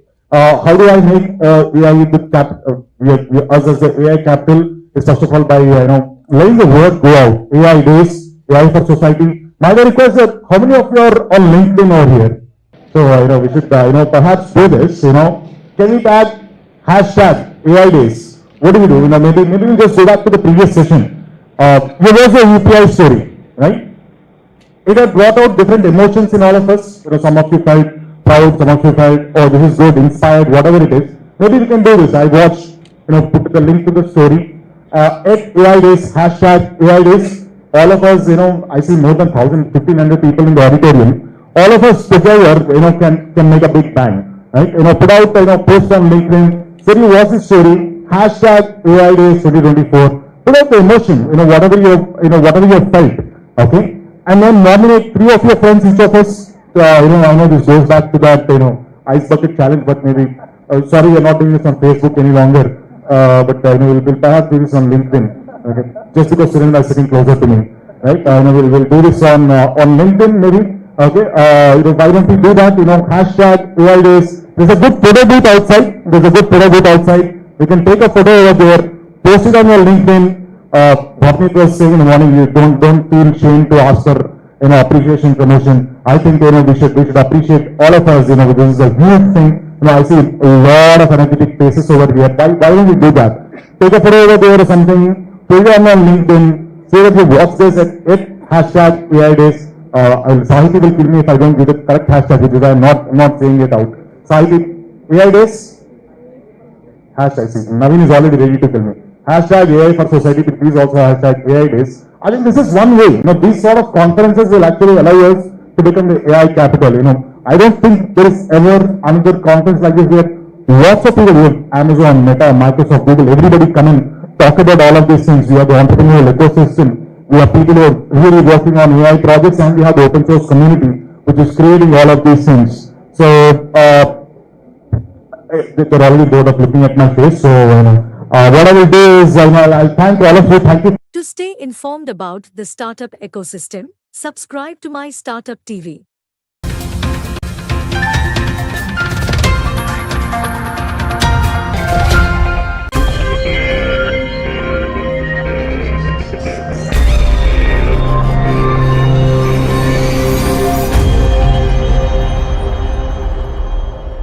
A person, who needs no introduction, but again, please allow me to introduce Dr. Jaideep Ganguly, not a physician because we have a lot of other doctors as well today. We are going to cover 50 plus years of work in 20 minutes. So we'll be flying by decades and minutes actually. But I want to leave with you, there's so much of hype and talk about AI. Some of it is good, some of it is not so good, that I wanted to take the opportunity to walk you through from the very early days, how it all started, because I happened to be there at MIT with when all of these things were happening with Macy and Tabert and everybody else. And since then, what we are doing today is very, very different. And my first observation would be that I would urge you to consider that we don't know what intelligence is. So before we say something is artificial, we need to know what is the real stuff. If you talk to neurologists, and I am not a physician, I have deep interest in these subjects, so I study the brain as time passes. My knowledge is skin deep, but I'll talk to you about how the brain functions for you to understand how our neural nets do today, to let you decide for yourself how the brain works, how neural nets work, how LLMs work. There's a lot of excitement because it does some amazing stuff, and that should tell you the future years are definitely in this space. But we don't know exactly what that path is, that I want to caution you. But this is the most exciting area because the fields of neuroscience, quantum computing, machine learning are eventually going to converge, as you will see. So without more, so let me start with this, the first slide. Now where do I point? Yeah, if you can change the next slide. This doesn't seem to work. Okay. Yeah, it's working, sorry. Yeah.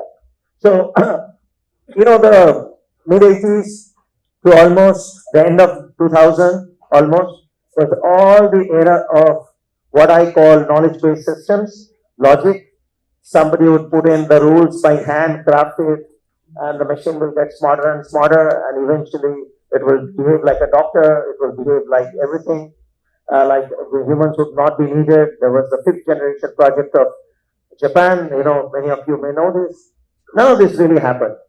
So there were projects at almost any university, which everybody was working in this space, and they did produce some remarkable systems. For example, some of you would know the IBM's Watson. I personally was fascinated by Maxima.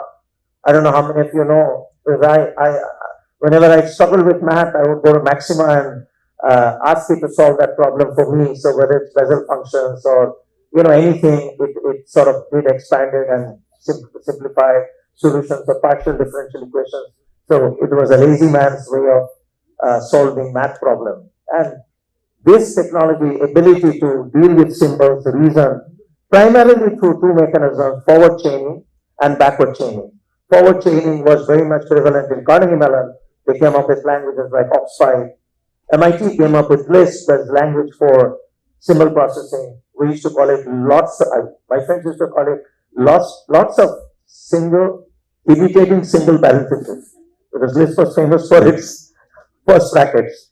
And then there were people in Europe mostly were into propositional logic like Kolmogorov and others who like to believe that logic, first order predicate calculus will solve everything, and that gave rise to the languages like Prolog. And for almost 2 decades, people thought this was AI, and it is not today. So all of us who did our PhDs in this era, and there were so many of them, we are pretty much obsolete, because none of this really is out there. Now, around way back, 1959, Arthur Samuel was given, he was basically a mathematician at Bell Labs, who came up with this idea of machine learning.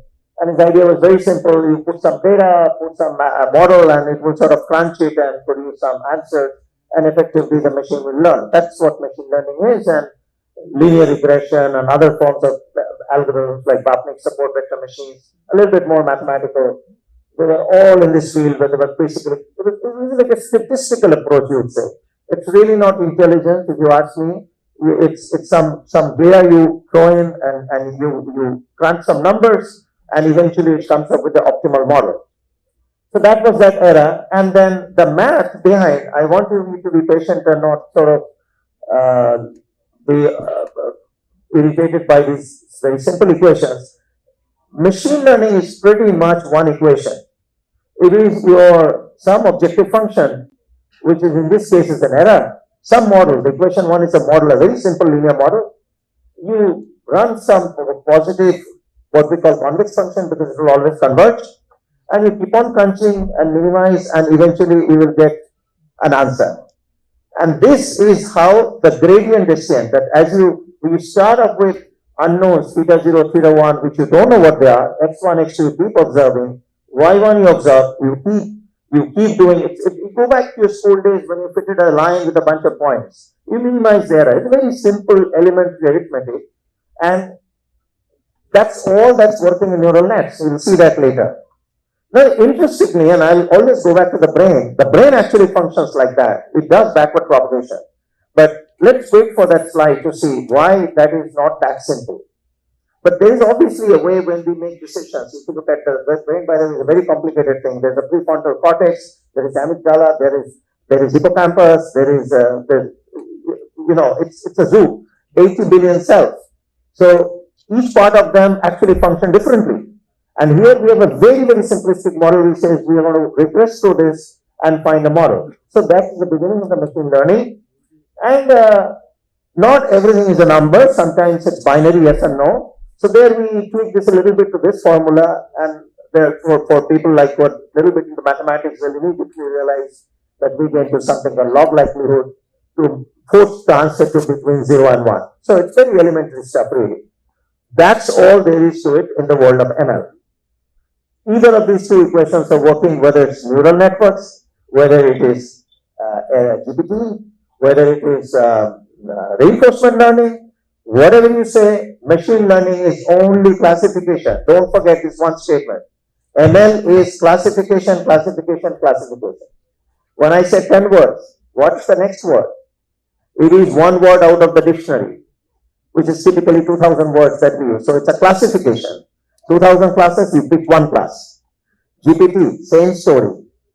Decision trees, same story. So ML is classification. ML is not intelligence. Okay. Now, let's proceed forward. This is the first part of our discussion. And we come into some very elementary concepts. Obviously, you have to do correct fitting. Some of the words are like overfitting, underfitting. Means that if the model is too simplistic, it will do an underfit. You're trying to fit a circle with maybe just a straight line. Obviously, it's an underfit. Overfit, you get it. You're trying to force a solution. Now, we don't know these parameters. We don't know how many features we need. So how do we know what to be fit? And that discussion will come back to this in the world of GPT and LLM and see how this has become such a huge problem. So the one thing that now at this point we know that an elementary linear model with some kind of objective function that you want to minimize, you will run into one of these issues. Either it's an overfit or it's an underfit. What's an overfit? Well, you have a cubic function and you are trying to fit something which is an 8th order or 10th order. And you can do that because you have so much data. And the reverse is what? You have actually a parabola and you want to fit a straight line. The problem is you don't know. The machine doesn't know what that curve is. So, and this will become, I'm spending a minute here because you'll understand how this takes shapes in GPT. How that becomes a formidable problem in generative AI. Most of people are overwhelmed with generative AI, but that will come back to haunt you in the world of generative AI, this particular slide.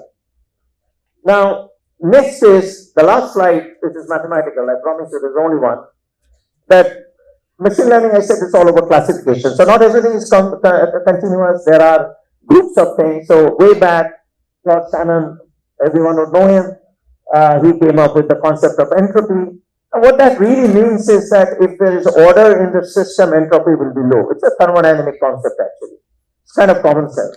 There's a lot of, like for example, if you don't know anything what's going to happen tomorrow, that means there is no probability of, you really can't say anything with any probability. That means there's a lot of entropy. It may rain, it may not rain, it may flood, it may not flood. So nothing is known. So there's total chaos. That concept is Shannon's entropy. It's typically used in something called a P-log Q format. What the name is after the gentleman. Very simple concept to Hilbert-Leibert divergence. That you pick a model and you see that formula that you last line and you see how it matches with your reality. See the divergence. If the divergence is 0, that means you got it right. If the divergence is huge, that means your model is not good enough and you keep iterating. So why do you need this? This you need in those classes of problems where it's classification. So we end the phase 1 of, I talked about the decision tree. We talked about regression. So you now need to come up with decision trees. Because that's another, we call decision trees also as artificial intelligence. At least we used to play. Now, many of you would have played with XGBoost. It's a beautiful algorithm, very simple one, works great. If it is like 10 or 12 lines of parameters and very simple code, less than a page, works wonderfully. And all it does, it does something like this. That if I'm tracking soccer games and I want to make sure that how do I structure them, the tree, do I group them by the teams when they play in the morning, or do I group them they play in the morning in the local, in the what they call home and away? How do we group them so that the information comes out very, very lucidly? And that's where we apply this entropy concept. The formulas that you saw there, you would like to crunch through these very elementary numbers and come up with an information gain, what they call, and see the one that has the highest information gain, you would want to organize your tree, your so-called tree that you see in Excel or anything in this format. So classical AI stops here. It comes into using regression, some model, and classification. So that's the end of 20 years of work. And obviously there's a lot more, but I think you get the sense. Then we move on to the world of neural nets, which will lead you to LLM. The neural nets, around 2000, when Hinton showed in the ImageNet conference the beauty of the CNN algorithm, how, and Hinton is actually credited to this gradient descent algorithm that we, and the variations of that, and showed that the enormous capability of machines to recognize images. And it did a pretty good job. I mean, it could tell varieties of cats, varieties of dogs. But, and you will see later that while this was very nifty, it took enormous computing power to recognize. The amount of training that had to be done is mind-boggling. Now, but then that spawned a great interest in machine learning through neural nets. And today, for example, when you use Alexa or when you use Netflix, you will see all these neural nets making recommendations for you. So all of that is powered by the so-called deep net. This is interesting because by the time in the late 70s, 80s, it was completely discredited, initial, and then kind of came back. And now, all of you know this neural net stuff. I captured it in one slide, very elementary stuff. What you see here on the sigma sign is that a bunch of inputs are coming in, and theta 0 to theta 1 are the weights. You multiply them and apply a function, and I'll come to why we have that function. That function is given below. It looks like a S-curve. There are three of them: sigmoid, hyperbolic, and rectified linear. So essentially, it's a threshold. So when you multiply all those summations and you pass to that function, it crosses the threshold, then you get the next value. If it doesn't cross the threshold, it doesn't. And it propagates. So you have this incredibly complicated network. And again, you do the gradient descent that I talked about earlier. And all of you are probably familiar with it. You don't even really need to know. Most of the software will do it for you. And you crunch backward, the weights will get adjusted. And that's a neural net. Now, does it converge? Nobody knows. Actually, in many cases, it doesn't. And why doesn't it converge? Because most of the time, the optimization for those of your mathematicians will immediately recognize it's a local maxima or local minima. So it's like saying I went to see the to the Mount Everest, but I landed up in Nainital and I didn't see any other peak higher than me. I can't say anything. So I concluded I'm at the highest peak when you're not. So that's the problem of this approach. And people try to solve it. We'll talk about it a little. But I want to spend a few minutes to understand this slide and the next slide. So what you see here as the sigmoid function is the activation function in the brain that once the threshold crosses, is fed into that function. If it crosses, only will it go to the next neuron. Otherwise, it is zero. And so, how do you know what the thetas are? You don't. You just throw in some random numbers, and then you run experiments to see what it produces. It's completely supervised. Does it give the answers that you see? And that's exactly how LLM works, by the way. If it doesn't, you start changing the weights again. How do you change the weights?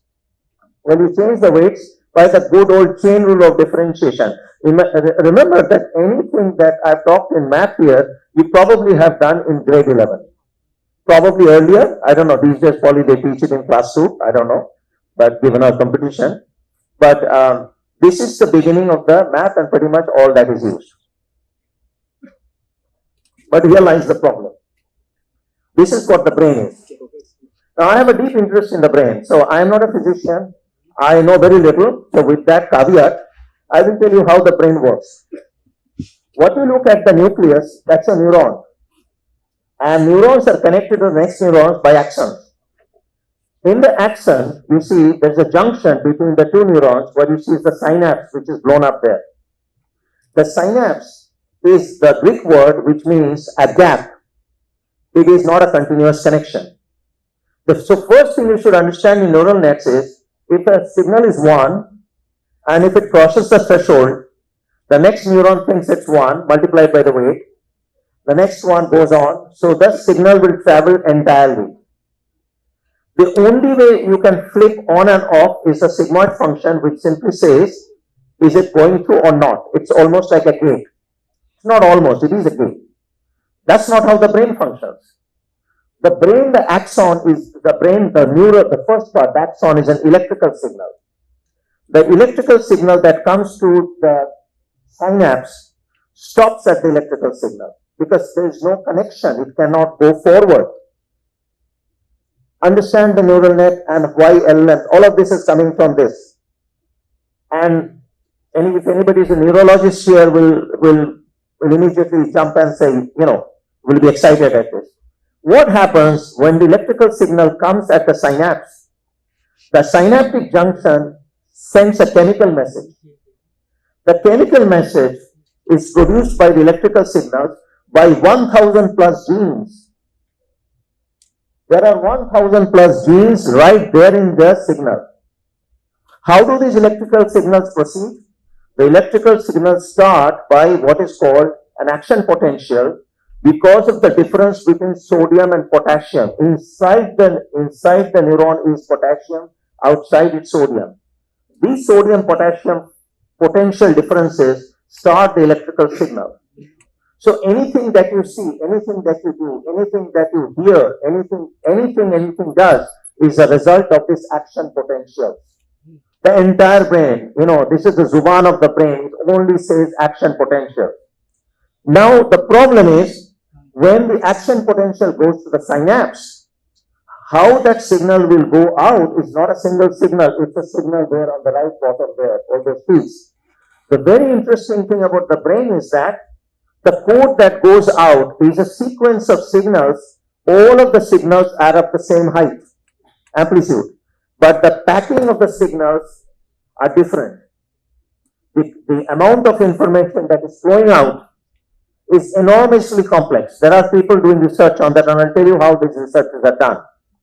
So our model of neuron is an extraordinarily simplistic model where it simply says a signal comes in, it goes out, but that's not what it is. When you hear a piece of music, first of all, your brain, we are making neural network the assumption that the neurons are uniform everywhere. That's not the case. The brain consists of distinct segments as what we know. The hippocampus, the hypothalamus, the amygdala, the prefrontal cortex. There are different parts of the brain. The brainstem is where all the chemical serotonin, dopamines are all generated from that. All of these things are used in the synapse to decide what kind of chemical signals are going. So you will immediately realize that this is a digital plus analog, whereas a neural network is completely digital. So neurologists will tell you what we have produced is more of a caricature, more of a toy, thinking that, oh, this is the brain. And neurologists don't even understand it, by the way. There are 80 billion neurons in the brain. 90% of the brain is water. 10% is actually used. Different parts of the brain are collaborating with different parts. So there is an objective function going on. We don't know. It's not that there's only one part of the brain that's doing the objective function. It's all over the place. We don't know which classes of neurons work together.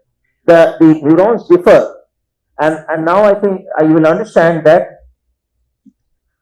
the complexity and how this is different. There's a guy called Meghanka Sur at MIT who does this, he's an electrical engineer. He does a lot of, I've been following him for a long time.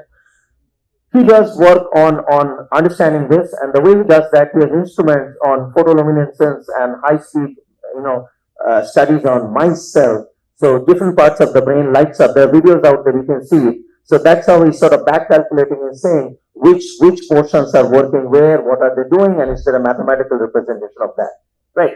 So obviously this is way too complicated. And by the way, even before you go to the next step, there are people like Roger Penrose who believe that it's not only these neurons and synapses, but actually consciousness and thinking is part of a lower level quantum processes in the brain's tubules, microtubules. So this is like quantum computing, and I don't even understand that, there's no way to tell it whether it's right or wrong. So obviously one part is that the brain doesn't work the way, like neural nets. Even this description, according to Roger Penrose, he thinks that there is at a quark level, something has happened, quantum entanglement. If you really have to read his book, I think the book came out in 1999, and it's a viewpoint where he draws concepts from Gödel's incompleteness theorem, quantum computing, quantum physics, and brain, and there are people like Max Tegmark who don't believe in it. So I just don't know. I mean, I'm an engineer. This is way too far out. We are not even here. So now you are here. Okay. Now let's continue. So what did the computer scientists do? Well, they did some hacks. We're good at hacks. We said we'll have RNNs. We are going to take the state from one to the other. Basically, all the weights will carry on to the next state. And then they realized that this will be like you deal with sequences. Because earlier neural nets, I showed all the input coming together. Now it will come as sequences. But then we soon realized it doesn't converge. Many of you know RNNs don't converge. They have the problem of vanishing gradients or zero gradients. And so this was given up. Then we did more hacks. We said, okay, there's a smart guy in Germany. He said, you will know, this works actually pretty well. LSTM, long short-term memory, that will have some gates. We introduced self-state and said we're going to tweak with the RNNs and force it to forget something and remember something and suit. And it worked for a limited, and for example, it's intuitive to you. If you say Ram met Sita, that makes sense. But Ram met Ram doesn't make sense, right? So I will force that through neural nets at a self state to force that whenever Ram meets Ram, no, that's not a valid sentence. So that kind of, basically common sense reasoning. But then also there's another branch of subject that popped up. We can't go into details. Reinforcement learning. A very, very important part of machine learning is reinforcement learning. RL is how I believe the brain works. Now there's different views of thought. Imagine a baby. A baby looks at 3 cats and recognizes the next one is a cat. A machine has to be trained with 1 billion images of cats, 1 million images of cats for it to recognize. So obviously something is very different happening. And the very different is happening is obvious also from the fact that the brain is very slow. A brain works at max 200 cycles per second. Mine probably works much less, but anyway. And a computer runs at gigahertz. Just imagine. But a baby is able to say a cat is a cat within, as soon as some neurons are developed in the head, very quickly. A computer, you keep feeding forever and it doesn't. Why is that? Because of the information content. The content that after the synapse what signal goes out is far more enriching information than what goes out of a neuron in a neural net. Remember, your brain is probably 1 kilo. 80 billion neurons in 1 kilo, which is less than 2% of your weight. Yet, it consumes 80% of what you eat, energy. Fascinating numbers. So, all the stuff that you eat, all the pizza, cokes that we eat is all going to fuel the brain, basically, right? And that's because the content of information that is created is of so high order. Whereas computers are basically doing very simplistic calculations again and again at a very high speed. That's the big difference. So now, we did some hacks and that worked, but then I'll move to the last part because we have time constraint, because this is the part where you probably are most interested in. All of that suddenly gave rise to the world of GPT. In 2017, this Google guy came up with a paper which caught my attention in 2017 itself because of its attention, with the title. I thought this is a really weird title for a paper. So it grabbed my attention. So I read it a couple of times. And then I found that actually in 2014, Benjo and one of his students, Benjo from, I think, NYU, and Badano had produced an earlier paper, very similar in the context of translating languages, I think German, where they introduced this concept of, I'll come to that, but what did they try to solve? All of us know that this is a problem of machine learning language.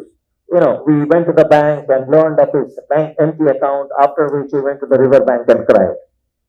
Now, a machine will be completely flummoxed, right? This is the problem of language. And that's why we talked about neural nets, that's why we talked about LSTMs. None of these really work. And people who worked on classical languages like Barbara Liskov and before that Chomsky, and both of them at MIT, they had a completely different approach to language.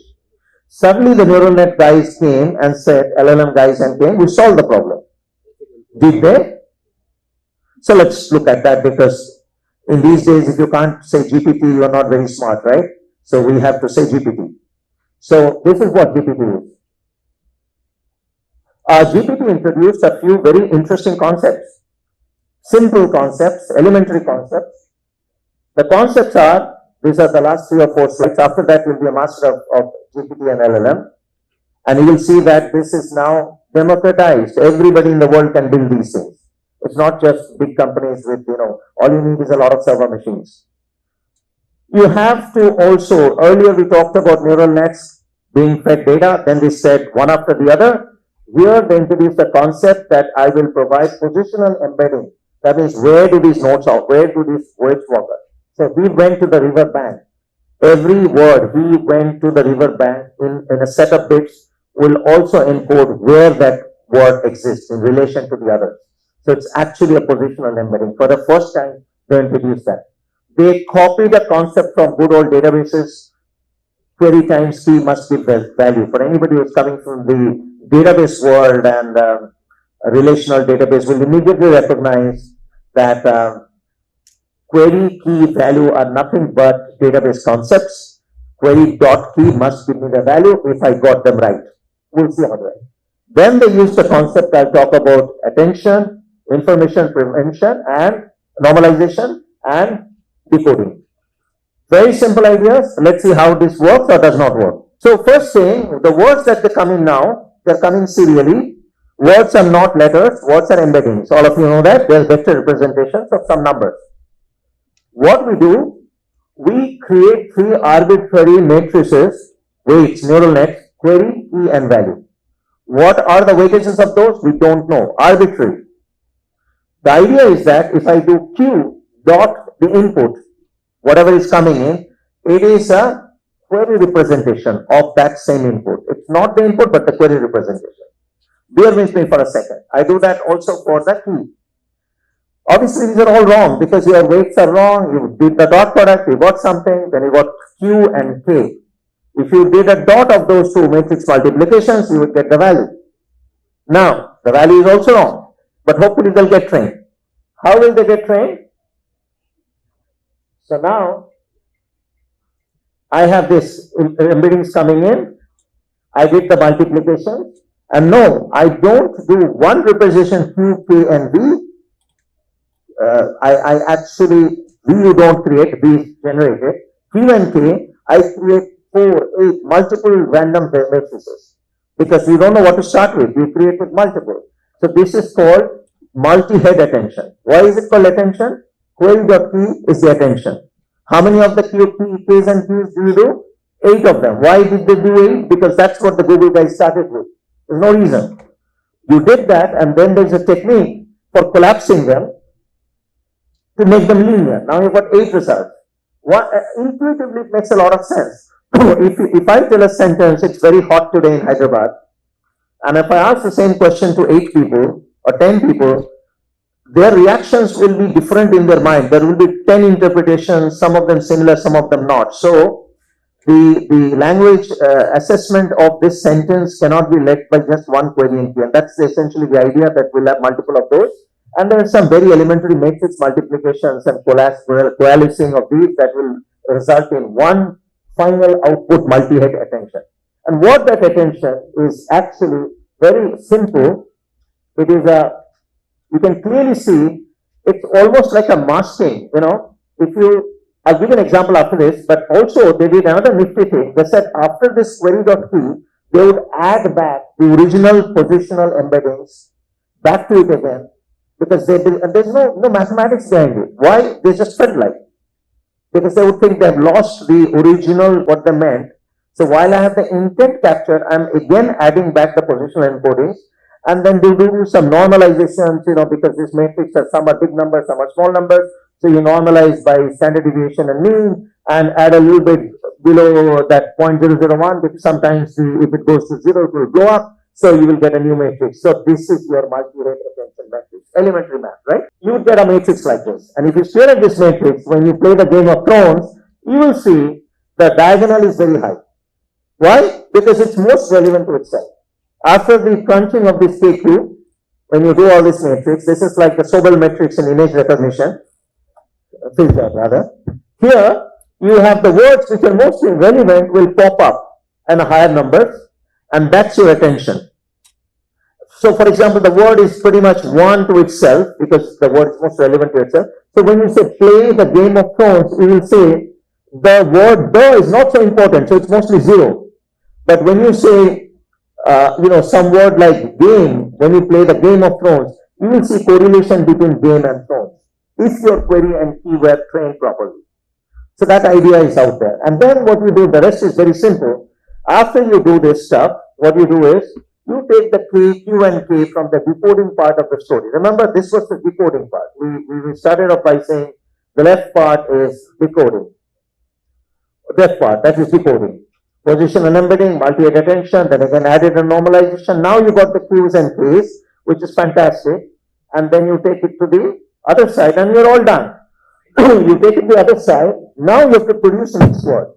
How do you do that? You simply mask attention matrix to zeros of the words that you haven't seen yet. Repeat the same process. So basically what you do after that, you will crunch to this number. Okay, I'll just stop here and take some questions, but essentially right at that step, after you got the Ks and Qs and you did the dot product and produced a value and did the same old stuff again here, and eventually at the last layer, you are still doing a softmax, which is meaning picking a word, a statistical most relevant word, and so you now see that there goes your intelligence. It's at the end of it, it's a statistical machine, and it picks up a word. So you feed Wikipedia, it reads one after the other the words. After reading 10 words, it predicts the next 11th word.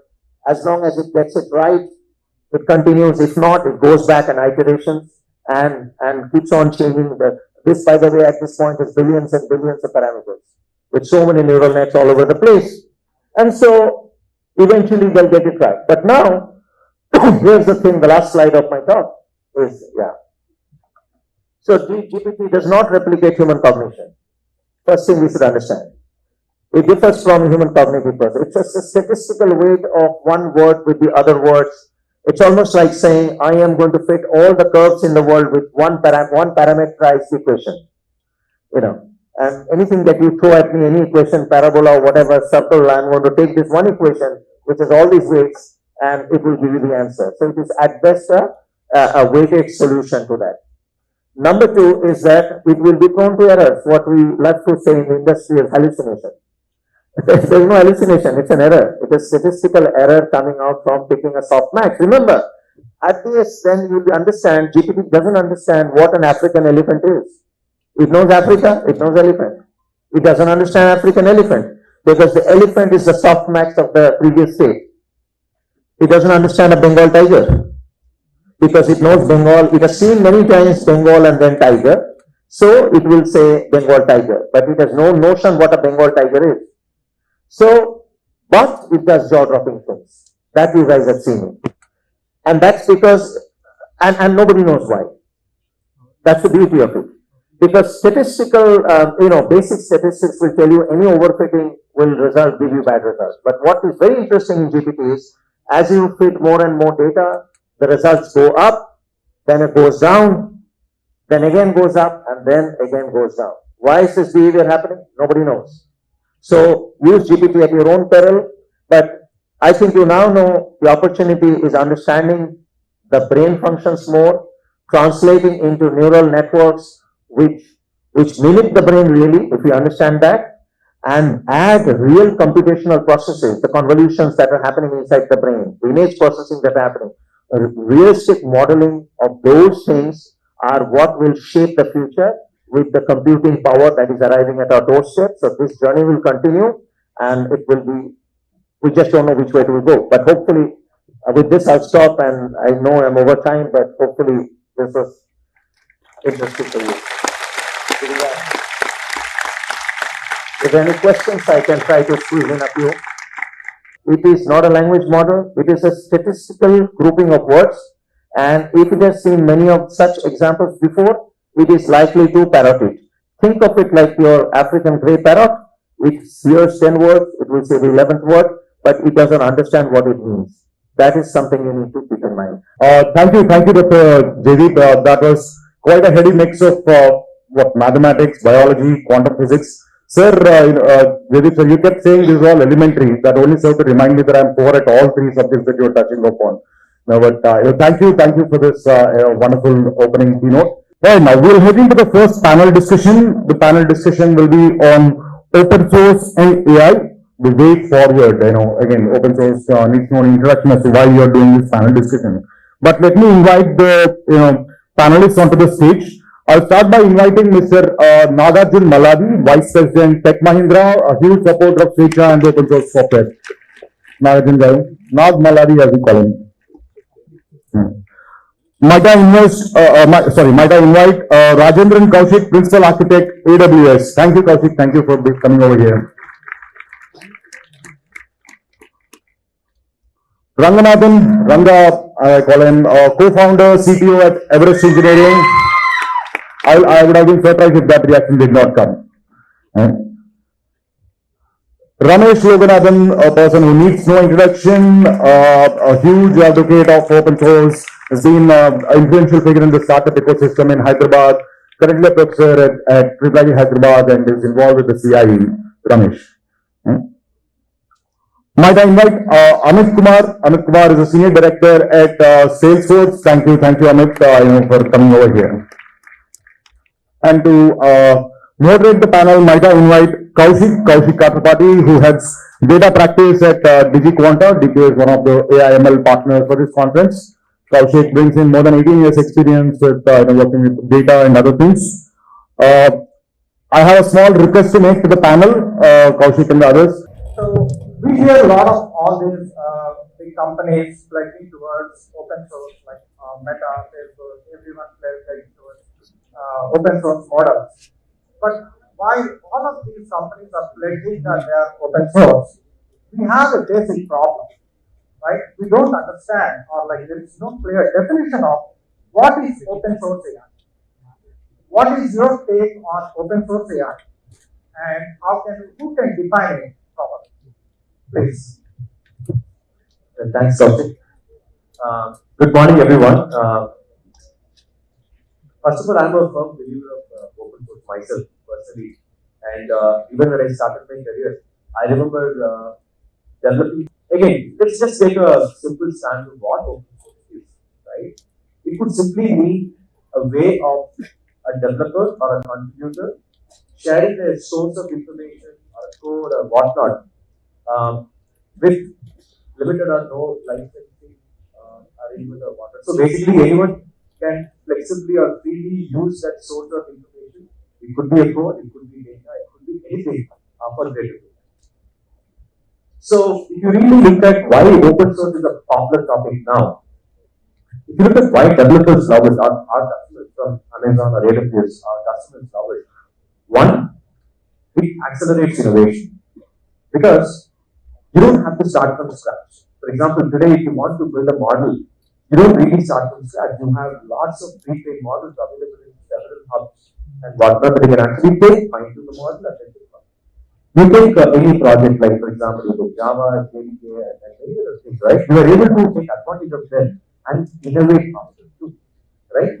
And most important part is the trust, because you exactly know what goes inside this particular source of information or a code or whatnot, and you'll be able to tune it to your own enterprise or your own startup or even research purpose. Now, all of this flexibility also extends and support you with cost, because you don't have to pay licensing or whatnot, because it's into open source. You can actually take it, port it, and then use the way you want to use at your disposal. Now, I think these are some of the benefits. Being a researcher, being a student, being an enterprise or a startup can greatly take advantages of and build on top of it. So, I mean, again, I will not dive too much into what we are doing, but AWS have been proponent of open source, and perhaps I will talk more on other things. I hope I answered it. I would like to have a follow-up also. So, who decides whether a particular model is really open source? Is it like Azure? Is it like Palm Open? Is it like the model open? Is the data open? So, do we have any standards, or are we working towards any standards of making AI open. Good question. In fact, I wanted to touch this and somehow I did, which is, see, look at especially open source and artificial intelligence or machine learning, right? There are two things to it. One is the model itself. Like, for example, the set of instructions. For example, today, if you want to build a model, you don't really start from scratch. You have lots of pre-trained models available in several hubs and whatnot that you can actually take, fine-tune the model, and then you take any project, like for example, you take Java, JDK, and many other things, right? You are able to take advantage of them and innovate faster too, right? And most important part is the trust, because you exactly know what goes inside that particular source of information or a code or whatnot, and you'll be able to tune it to your own enterprise or your own startup or even research firm. Now, all of this flexibility also extends and support you with cost, because you don't have to pay licensing or whatnot, because it's secure. So you can actually take it, work it, and then use the way you want to use at your disposal. Now, I think these are some of the benefits being a researcher, being a student, being an enterprise or a startup can take advantages of and build on top of it. So, I mean, again, I'll not dive too much into what we are doing, but AWS have been proponent of open source, and perhaps I'll talk more on other concepts. Who decides whether a particular model is really open source? Is it like Azure? Is it like Palm Open? Is it like is the model open? Is the data open? So do we have any standards, or are we working towards any standards of making AI open? Good question. In fact, I wanted to touch this and somehow I did, which is, see, look at especially open source and artificial intelligence or machine learning, right? There are two things to it. One is the model itself, like for example, the set of instructions that trains on your data and then infers on top of it, right? And the second is the data itself, like on what data it's trained on, whether that data is an enterprise data. For example, I can simply take the whole algorithm, it could be open source, and train using my enterprise data. Now that doesn't mean that the whole model can be replaced for all open source services. If you look at even today, I'll not name, but generally speaking, many companies and we startups or enterprises were doing many number of very interesting innovations or proof of concepts. But for them to go to production, the problem is the models, not only a source that needs to be open source or at least a license that makes sense to them. Most important thing is the model that the person gives the output, the data, whatever it has, shouldn't have been complex conflict or whatnot, right? So, to go back to your question on who can do this, I think obviously the contributor, whoever has actually contributed to the open source, should be transparent enough and say, okay, based on what data the data is trained and whatnot. So, I mean, again, from Amazon's standpoint, the models that you build usually come with something called we identify our customers from using such models. For example, if you're using one of the models that Amazon, like for example, Titan text generator or whatnot. So I think these are emerging patterns in the industry, and I would also say it's with the contributors who should really evolve and say, okay, this is where my data, this is where the data comes, this is where model comes to and they have to do it. So the future of AI, what we understand from all our talks and everything, is the future of AI should not be singularly decided, right, by massive corporate interests. Should be then the motive of helping for the betterment of the society, for the betterment of the humanity. That I think we all agree upon, right? But the key problem here is how can we build a diverse, decentralized AI infrastructure or like AI, not just infrastructure, AI ecosystem for the future? How can we achieve that using a collaborative model, or what is your take on that? So generally, I see this is a three-pronged problem. One is the algorithm, which now have a lot of variants available right now, llamas and Falcon and whatnot. And the second is data, which is again available, and if you don't, you could just scrape Wikipedia and get it, or a lot of other sources. It's barring enterprise data we are talking about. And third is compute. So that is where I see there's a gap. You can get data, you can get algo, but you cannot get the compute, because compute is limited to all these big orgs. And that reminds me something like, I think when we were passing out to college, we used to get a project called CT, to search of extraterrestrial elements, right? Where they use this public infra to run their algorithms. And then we did the same thing years later in terms of Bitcoin, where everyone is using their phone and harnessing those Bitcoins, right? I think that's something which we as an individual can do. But there's a good part of it also, the government is also serious about it. I was going through some of the government projects like Ashmi. That's something which is trying to provide the compute part as well as algorithm. Then you have different states or individuals, or like we're talking about Tamil Dhamma. There's a Kannada Dhamma. So I see people and orgs are getting interested in this, and they're adding compute factor to this. I'm seeing it's very positive direction. Again, it's for all of us to contribute to that. And Bitcoin is not the only shiny thing. This is the one. Why people are going open source? I think first thing on the AI aspect. I think one thing I'm personally, again, it's a strong statement, is that let us take all the companies, right, corporates. They are building up all this AI and like that, like crazily going on dimensions. And if you see all the research comes from universities and eventually come to like, the computing power, which comes from corporates. Now the merger at some point is coming up, and then they are like trying to produce models which are like right now like close to 361 billion kind of parameters. It's like really, really huge models, like really scary ones. The thing is, assume that the corporates hold on to itself, right? And a few more corporations are holding on these stuff within themselves. I think it comes to a point where like right now nobody is realizing the perils of it, but sometimes like somebody wakes up and our government says like 3 weeks back, European Union said like, hey, you know what? AI has like an act right now. That's the first time somebody came and said AI has an act. They worked on it for 3 years. They came with like absolutely beautiful rules. Like within the first version, it's like really good.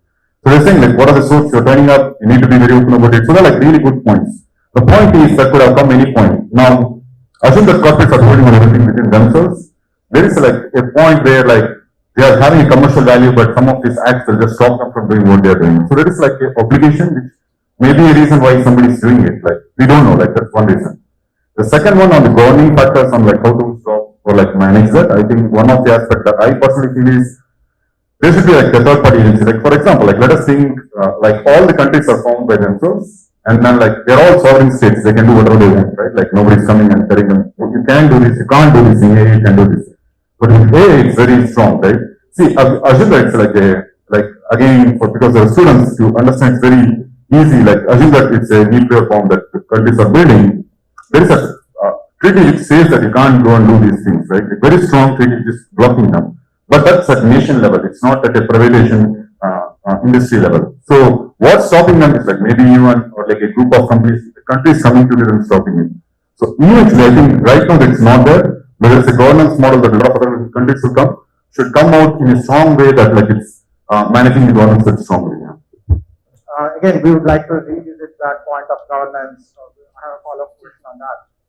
But before going there, I would like to ask Mr. Ramesh Loganathan here regarding, we see a lot of these big corporates having collaborations with IIT Bombay, IIT Hyderabad, IITs, like doing a lot of AI research with a private and public partnership kind of a thing here. But the question here is, do we already have any collaborations between our premium educational institutes? We have so many educational institutes doing a lot of research work. Do they collaborate themselves, within themselves, in developing a larger data model? And what does it take to have that as a proof of concept for the larger private audience, private enterprises to come together and adopt that model in their work culture? So, the academic institutions do a lot of work, and there are funding agencies, especially government these days, is asking for consortium proposals, right? A lot of consortium projects where they expect 2, 3, 4, 10, 15, 20 institutions to come together, right? And they're realizing that like, while each institution is very good and can do a lot of work with themselves, but if they don't bring the power of all institutions, the scale cannot happen. But it's very hard, very, very hard. I mean, I will refer to Bashni.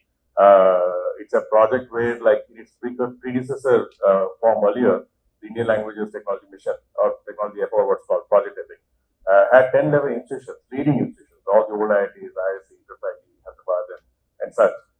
10, 11 top research institutions, language space. that engaged for almost 15, 16 years. Lot of research work came out. Zero solutions came out. Right? And so then the ministry realized and then tried to do a few other things for a couple of years. And then in 2021, conceptualized this plastic project, where now the project is supposed to get tangible solutions in the field. More than 2 years since it started, and still there's some solutions, but not as much and definitely not as fast as anybody would like, as the government would like. So these are institutions that are research institutions, very socially minded already, right? Academic institutions are social in nature, research institutions are social in nature. And academicians are social in nature, especially when they say no to kind of fancy industry jobs and they take up academics. They have a very strong social and societal mindset. But while the intent may be there, execution is very hard, right? How do you get multiple institutions to collaborate? Even government is able to do it only by making it a funding requirement. If it can happen, if we can figure out models where, so which is, there should be a shared purpose, shared interest, which has to come a little bit more organic, right? When we talk about, we try to do this for international collaboration, but the same thing applies here for domestic collaboration. But the only thing in domestic collaboration is faculty know each other very well. There's a lot of peer-to-peer collaboration happens. Like two institutions collaborate because two professors know each other well, they make up a joint project. So that way, if we take UPID, probably at least half our professors have projects that they're collaborating with others because of their own connections. And then there are others that do it because the funding mandate is that you have to be in a consortium project. But when they don't have a natural collaboration, what happens? Technically, there are 10 institutions collaborating, but they're working on 10 very independent parts. So in effect, there's no collaboration. It's like, it seems like a collaboration, but they're just broken down into 10 independent parts, and so again defeats the purpose, right? The idea is that like sum of 10 parts should be much more than 10. Here at best it is 10. What does it take from a governance or a government perspective, policy perspective? Does it help you to have more enforcement? I think, we have this thing, right? If you have a battle cry, that aligns people, right? You can't say it's a funding requirement. Yes, there's a purpose why the funding needs consortium, because the belief is that it is that kind of scale. National quantum mission. There was a consultation meeting in Delhi, led by the principal scientific advisor and the ESG secretary. Every research group in the country that's working in quantum, about 60 of them, were there in that room. 400 people in the room. You name it, and that institution had 2-3 people from the institution in the room. Phenomenal, and they're finding ways, they say quantum especially, it's not something we can do unless we align all our forces, completely aligned. They're finding it very hard. I mean, like, again, these are institutions like, I'm not from the space, I accompany the professor who leads our quantum effort, and he knows many people. Like, everybody in the room knew at least 10, 15, 20% of the other people. They're that well known, whereas quantum world is not such a big world. They all know, and still not as much collaboration happens. I think what government could do, policy and financial models is one thing, but that is not enough. You have to create a battle cry, create a mission mode which everybody aligns to. Then it will happen. That is very hard. I mean, that needs a strong leader, strong vision, identifying that and articulating in a way that it aligns everybody around it. It needs that. I mean, like, true open source is a community movement. If you want open source model research across institutions, the community has an aligned purpose. Random people don't come and just work together. People that believe in one purpose come together, right? So government, that's the hardest part, creating that purpose, which is a battle cry that gets everybody aligned together. That's the hard part. And you had a question on corporates. See, when corporates work with academicians, they also do pairwise projects, right? A company comes and works with one institution on one project or a set of projects. So it's a very commercial model, so there's nothing social in that. The companies want the IP or they want the goodwill to have people, right? They come for that mostly. There's few companies that do it more social. Like Intel does a lot of work in India around research, and they invest a lot of time and effort. But few companies do it, most don't, which is okay. I think at the end of the academic institution, a company comes and funds a project, we value it very, very highly at Society because it's a real world problem with real world data, right? Real world perspective, real world domain knowledge coming in with funding. So we value it. We may or may not get research publication out of it, but it's a check for the reality check for the work we're doing, get a reality perspective to the work we're doing, and of course get funding that funds other research for this profit does. So we're okay with that, but I don't think that's going to see corporates supporting open source has always been motivated. It's a proxy market war that they find. So that's not a good thing, generally. The very standard model, which is okay. Knowledge is open, but the commercial use is not open. Free is a different thing. Free and open source is a different form. That's not very common. And when a corporate supports open source, there is motivation, and that motivation is generally not good. So let's switch gears here, and then we see that okay, there is a lot of push for AI from the corporate, all the industry leaders, and everyone is pushing, saying that they are adopting AI within their organizations, and then they are saying they are enabling AI for their betterment of within the organizations. But with that comes a small insecurity for the developers that will their existing skills be obsolete, right? And how are enterprises going to cope up and educate and enlighten and upskill your resources? So I would like Nagarjuna to take a stab at this. Yeah. Once again, a very good morning to everybody, all fellow students, industry experts, and academy experts. A very, I would say, jubilating atmosphere. Thanks for the other panelists, which kind of set the platform. All the difficult questions are over with you. And as a connection to what Professor Ramesh had mentioned, and this question is positioned well.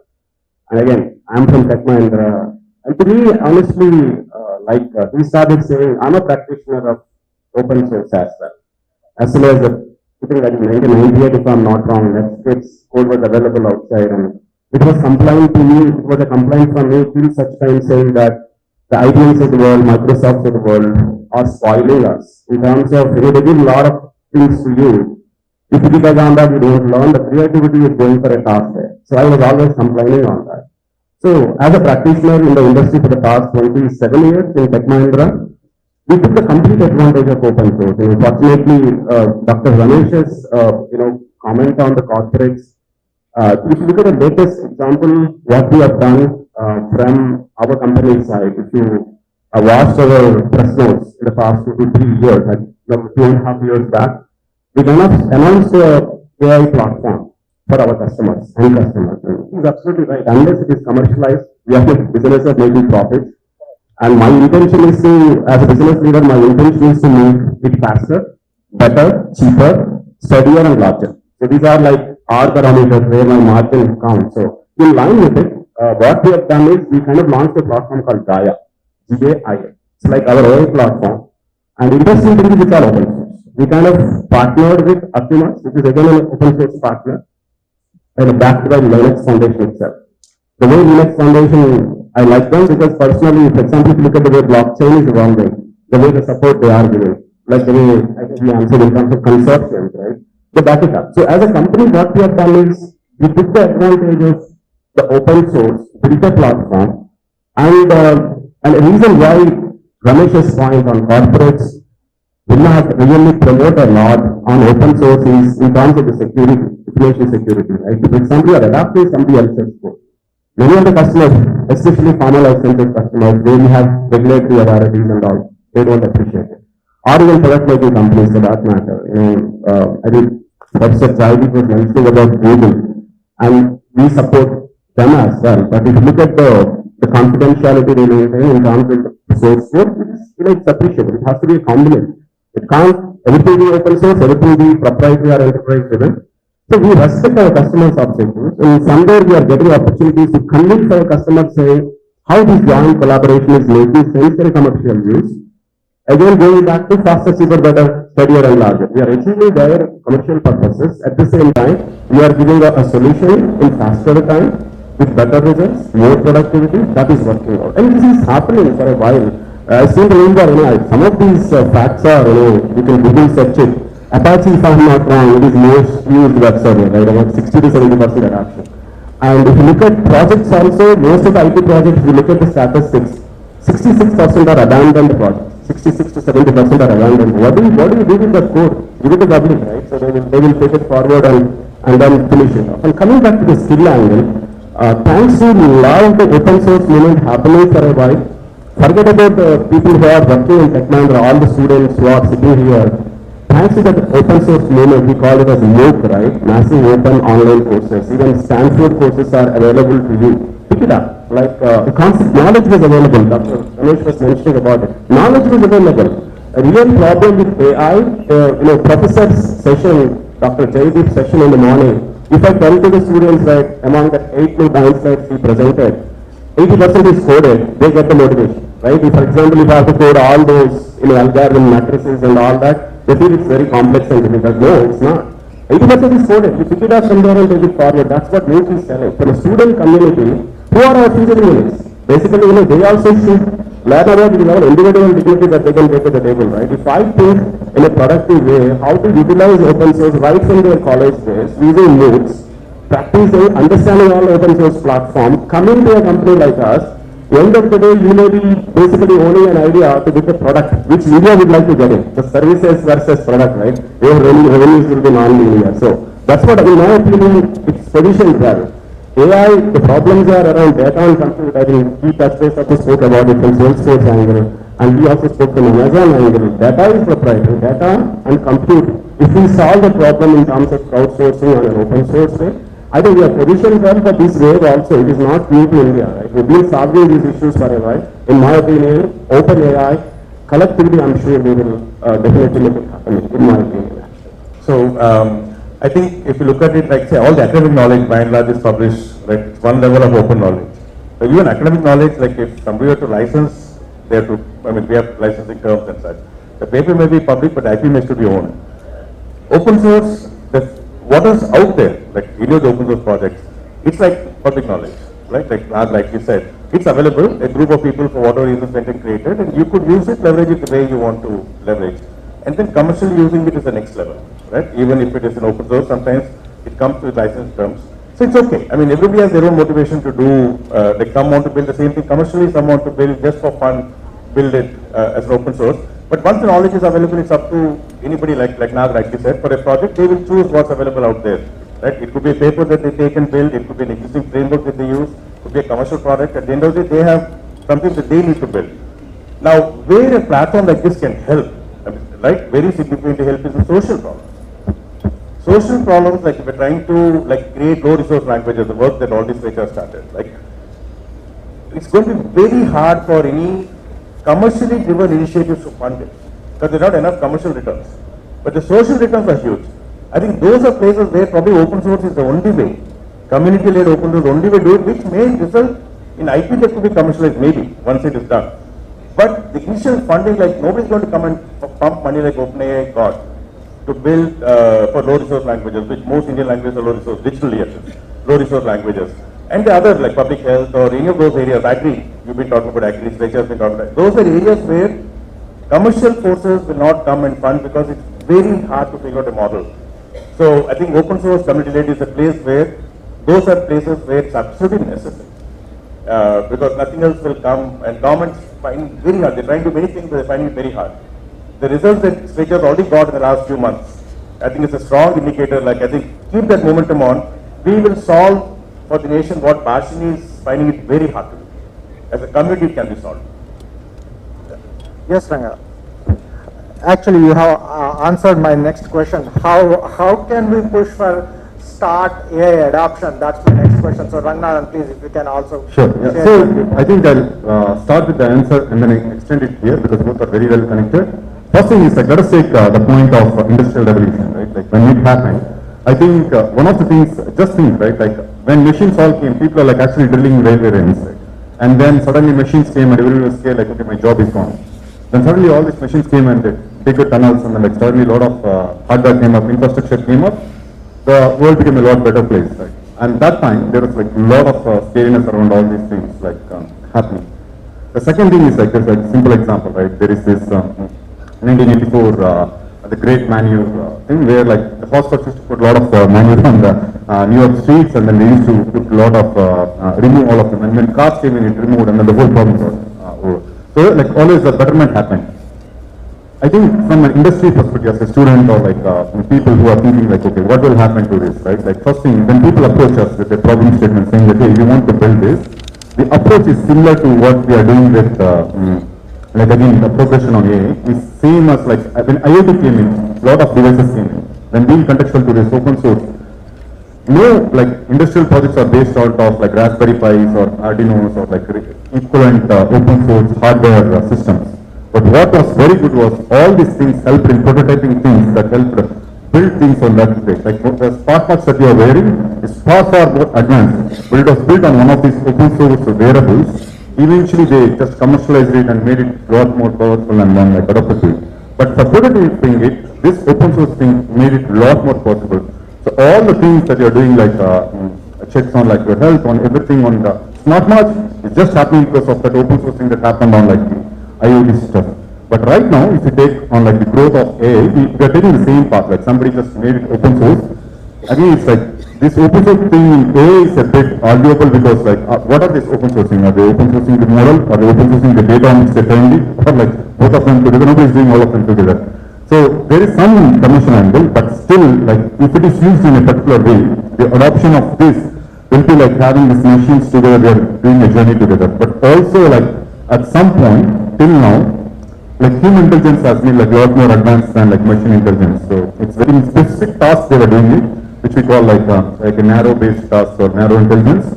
But on like general intelligence, people are like always like right now or afraid that it will overtake us and what will happen after that. Like so there is like recursive relearning and those kind of things which scares us. But still the evolution happens. Nobody is going to stop the red button. As I said, like once we come back to governance, there are like points in which we need to discuss, which will make that happen in a like a better way. That is fantastic. So, Amit, if you can, I would like to understand what are the open source contributions from your perspective, from like Salesforce or like whatever your companies are doing for open source contributions. I would like to, for our audience to know more about, details more about that. Please.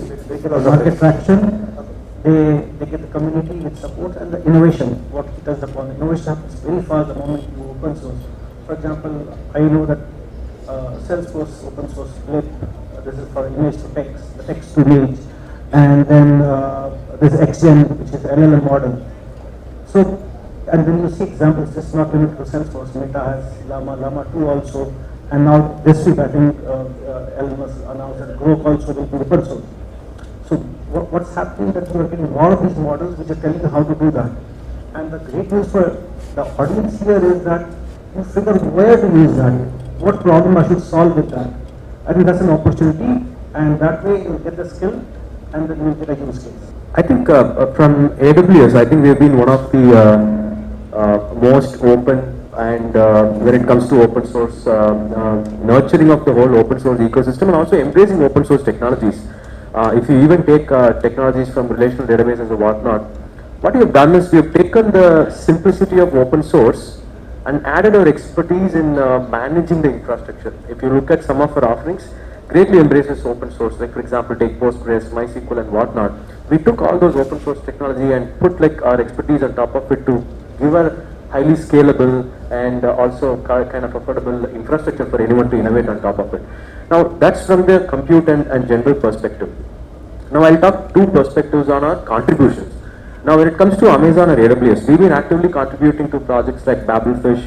Even if you look at AIML like MXNet and whatnot, we've been actively contributing. So much so like even the father of Java, who is James Gosling, is actually part of Amazon AWS and who is working on projects like. So we've been developing several, for example, free real-time operating system when it comes to IoT world, and Babelfish for like database world, and MXNet and Kubernetes and whatnot. Right? We've been actively contributing. Now, when it comes to the execution or use of such tools and techniques, right? So, in AI, when it comes to that, so we have an initiative called Registry of Open Data on AWS, which is called RODA. Now, in RODA, you can actually we host a lot of open source data, open source data. For example, UK Biobank some time ago released 100,000 whole genome sequencing data. And we are the hosting partners. Like we took the whole data and we hosted on us and then hosted on the RODA platform and then shared it. Like this, if you go to RODA, there are like number of data sets that are available for anyone to freely use and work or build any model on top of it. Now, when it comes to the AI models, and again, we've been building hubs. Like for example, we have something called SageMaker Jumpstart, which basically provides a platform to host all these pre-trained models that you could see in Hugging Face. Like for example, like Amit mentioned, Llama models and several other pre-trained models are available, which you can actually easily deploy and train. Now, what it means for you as a student or perhaps from the community is take all those created data set or pre-trained model and start. You don't have to start from scratch. You can easily build on top of AWS. In fact, we also give credits for some of these use cases. And one such initiative I can tell from healthcare perspective is AWS Health Initiative, where we give funds to some of our customers who does solve the equitable problem and whatnot. Like there are many funds that we have set aside. Even recently we announced something for generative AI. Like we set aside $100 million fund to support our customers and partners and everyone to innovate on AI space. So yeah. That was really educational. I would like to close this session with one last question. The main motto or like what the initiative of this event is to see if we can make Hyderabad the capital of AI. I would like to take each one of your inputs and see how we can make or what are the potential challenges. What is the road for Hyderabad to be AI capital?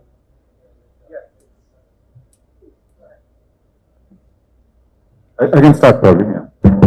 So I think I was from Hyderabad. I'm from JNTU, like so. A lot of things. I'm from Tripoli, Hyderabad. So a lot of things together with Hyderabad. But having said that, I think one city becoming a capital of like the whole AI thing is going to be like a crazy power, like superpower, like to somebody. But what I think I can suggest is like governments relatively, like again, like as I said, like somebody took an AI act from Germany or like Europe or other places is good. But like from India, we can become like pioneers, like in starting the governance model and then acting on it. I think nobody, as far as I know, has like a serious model there, where like Hyderabad comes and says, you know what, like we are forming this consortium, and then this is going to be like the first one of like the first version of the draft, and that will put like spot on the map in India, like far ahead of other cities. Yeah. I think there have been many attempts in the last 6-7 years, right, to put Hyderabad on the national AI map, and it's okay. Some success has happened, but I think what can really we need to think much bigger. It's not an incremental. I think the initiative that's being taken up now through the Svecha efforts, right, to create a very large platform. When I say platform, I'm talking about most broadest form, which people, processes, systems, right, volunteers, energy, the battle cry. There's a battle cry here, right? I mean, like if you could get the Telugu ASR created, right? And I think there's an opportunity to see, like yesterday, 2,000 people in the room, right? Yesterday, all day, and more than 1,000 people here today, second day. I think if we rally around this and amplify what we just already started, right? And say like we create, and they're all social problems, by the way, right? We talk about agri or morning ranks of problems in public health. These are all social problems where this is the only way to do it almost. Either government should do it or community should do it. And government has its own priorities, like, so they'll pick what is the most important thing at that point. And so community can do this. And I feel if we amplify this, like say what the success that's been got in the last 6 months with the Telugu language, like I think, I forget if it was Kiran or right, Praveen that was saying, Hugging Face for India, right? Create like models that's built by community, lot of models available, right? Whether it could be used for social purposes, it could be used for commercial purposes, right? But the models get created, for which the data has to get compiled first, right? And labeled and data sets. I feel we should take this up in a mission mode, rally all forces, right? Whatever support from companies available, get other communities, academic institutions, significantly amplify and accelerate. And if we can get, like the many initiatives, like there is AI for Bharat, there is Bharat GPT, many initiatives, I don't believe they're going as fast as, like given the forces behind it, the people, the thinking and the funds, it's going nowhere nearly as fast as they could.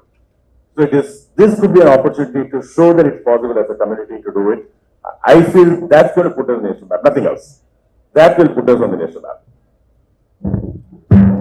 No, I thought it would take, but somehow Ramesh's points are very resonating to what I'm thinking actually. The sense of urgency is even, I feel that actually. It is not as if we are getting ready as Hyderabad Inc. for a .com or a .net or a SAP boom or something like that. If you look at the slide back, there are only two. Anurag University and Meta. Why? Why? That is the issue actually. For example, when we show to other customers, we show a slide full of customers who are our partners who enabled our growth, right? As even they do it. Amazon or a Salesforce. But that is only true right now, and it is being driven by Svecha.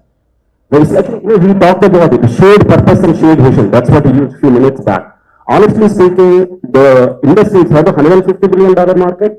It is going to grow something like 1.8 trillion with a 36.4% CAGR. How much of it you take is up to you as Hyderabad. Right now, in my opinion, he is absolutely right. Sense of urgency is not there. Why am I telling? As Hyderabad we can do. If you look at the COVID situation, earlier it was like a 5 to 6 year to invent a molecule and a vaccine. March 23rd is the date. In 2020, lockdown is announced. January, you have a vaccine in hand. That means as a team we can do it. As a team we can do it. But we are not doing it is a problem, in my opinion. But really greatly appreciate the kind of efforts the Svecha kind of organizations are doing for ganging everybody together. It is not anymore a luxury or a nice to do. It's a must-have thing going forward. In my opinion, the educational institution should come for the supply side. End of the day, if I do AI or a machine learning or a federated AI, supplies from universities, supplies from colleges, and there is a variation. In my opinion, the universities have a shared problem right now. I think one of you mentioned it about it, right? The compute angle. You had a great model. How do you deploy? How many institutions in Hyderabad today are positioned to really deploy a machine learning model? And at the same time, we are positioned. For example, Mind University, for example, IIIT. And why are we not collaborating? And why are we not forming a consortium with a shared vision of making Hyderabad as a GNAI? That's what needs to be done in my opinion. And now you are telling all this, I've been telling this for so many folks in so many forums, but some action is what I'm expecting. He kind of hit the nail on its head actually. Sense of urgency is the most important thing. Trust me, market will make the money. Amazons of the world, Googles of the world, Salesforce of the world, Tech Mahindras of the world will make money for sure. That $1.8 trillion money will be made. Is it Hyderabad? Is it Chennai? Is it Bangalore? Is it Pune? Is it Mumbai? Is it Noida? Is a question. It is our share to get it back. And count on my support on anything that we do in Hyderabad actually. So that's what I reflect. Thanks for the platform you already said.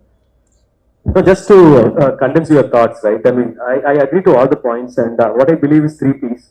I think one is purpose, and then partnerships, and finally policies in that order.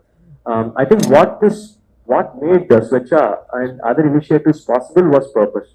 I think it was a clear-cut definition of what anyone wanted to achieve. I think, let's say, to go back to your question on Hyderabad, I think Hyderabad should have that purpose or a vision narrated, following which we should have partnerships. This is where all these universities and private, public firms can actually come together and work towards that greater good.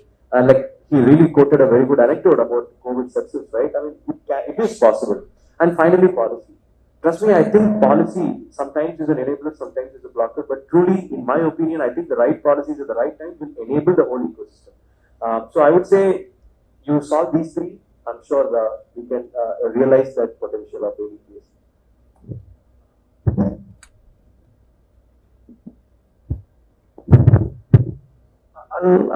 These gentlemen, they cover almost everything. I'll just talk about the concrete things.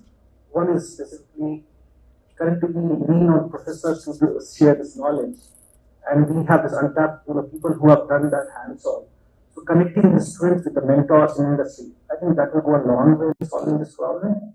And secondly, creating one great example. Think of it, Abu Dhabi came with Falcon, it's 180 billion parameters AI model. Why can't India do that, or why can't Hyderabad do that? So set one shining example of something like that, and then connect these two ends. That's possible. Thank you very much, panel. We have really good insights from all of you. So we will give a good applause for the entire panel for sharing your thoughts, sharing your resources. And I would hope the audience here will take great inputs from this. The policymakers, the startup owners, the education institutes, everyone will make a big push for having a greater open source AI initiative here at Hyderabad. It can be a model, it can be a inspiration story for the rest of the world to pick it up from here. Thank you all. No, thanks to Kaushik for asking soft and nice questions. I thought he would ask a question to us saying, can you code for one of the slides, Professor Jayad? Thanks for being so nice. Again, a great moderation. Thank you so much. Over to you, Praveen. Thank you, everyone. I think the key takeaway for me is the purpose. And I think we're all driven by the purpose of here. Thank you for taking your time out on the panelists, moderator Kaushik, another Kaushik, Ranga, Ramesh, Alan. Thank you everyone. Thank you so much. People, updated schedule has been sent over a WhatsApp message to all of you. If it hasn't reached you, but this is the schedule right now. We are running 20 minutes behind schedule. So without further breaks, we'll go to the next one. You're almost ready for that. There are talks starting right now. There are talks starting in the Jain Seminar Hall, which is in the first floor. There are some talks that are starting in the Golden Jubilee Hall of the EC department, and the panel session which is starting in the event center of J-Hub. But here, we have a very distinguished person, a very renowned person, Dr. Pratik Desai. Pratik Desai is a founder and the CEO of Kisan.ai, the seasoned entrepreneur and computer scientist. Can I add my slides? Again, sorry for that. And he's a computer scientist, founder CEO of Kisan.ai, and it's quite late in the night for him, and he has kindly agreed to stay up for us. And we requested him for a brief talk. Over to Dr. Pratik Desai. I'm Pratik Desai, founder and CEO of Kisan.ai. I hope you guys can hear me. Just let me know if I'm audible. For inviting me for this presentation. I hope you guys are having a good time. And the topic for me today is about using AI in the Indian agriculture ecosystem, and how we have been working to bring AI, the latest technology, in hands of the farmer. And our goal is to divide this knowledge gap that has been kind of widely the reason behind how the agriculture in India is kind of traditionally one of the backward in terms of digitization. So just start with my own journey. So I grew up in agrarian family. Generations I remember we were in agriculture, and I grew up on farm, helped my father, and knew the first hand all the problems that farmer faces, and I'm very much aware of what's going on. But then I moved to US for my masters. My father took one of the biggest risks in his life, taking a loan to send me to US, and then I've been working in doing my higher education. I work on solving sensors, robotics, and then move to the AI to solve the knowledge extraction problem. And after that, I moved to Silicon Valley, and really I have been part of multiple startups, the founder or founding member, and we did develop some amazing technology. So one of the problems that we tried to solve was using real-time analytics on social media. Then we also worked on building wearables, which was pre-Apple Watch, and our objective was bringing intelligence inside the wearable devices.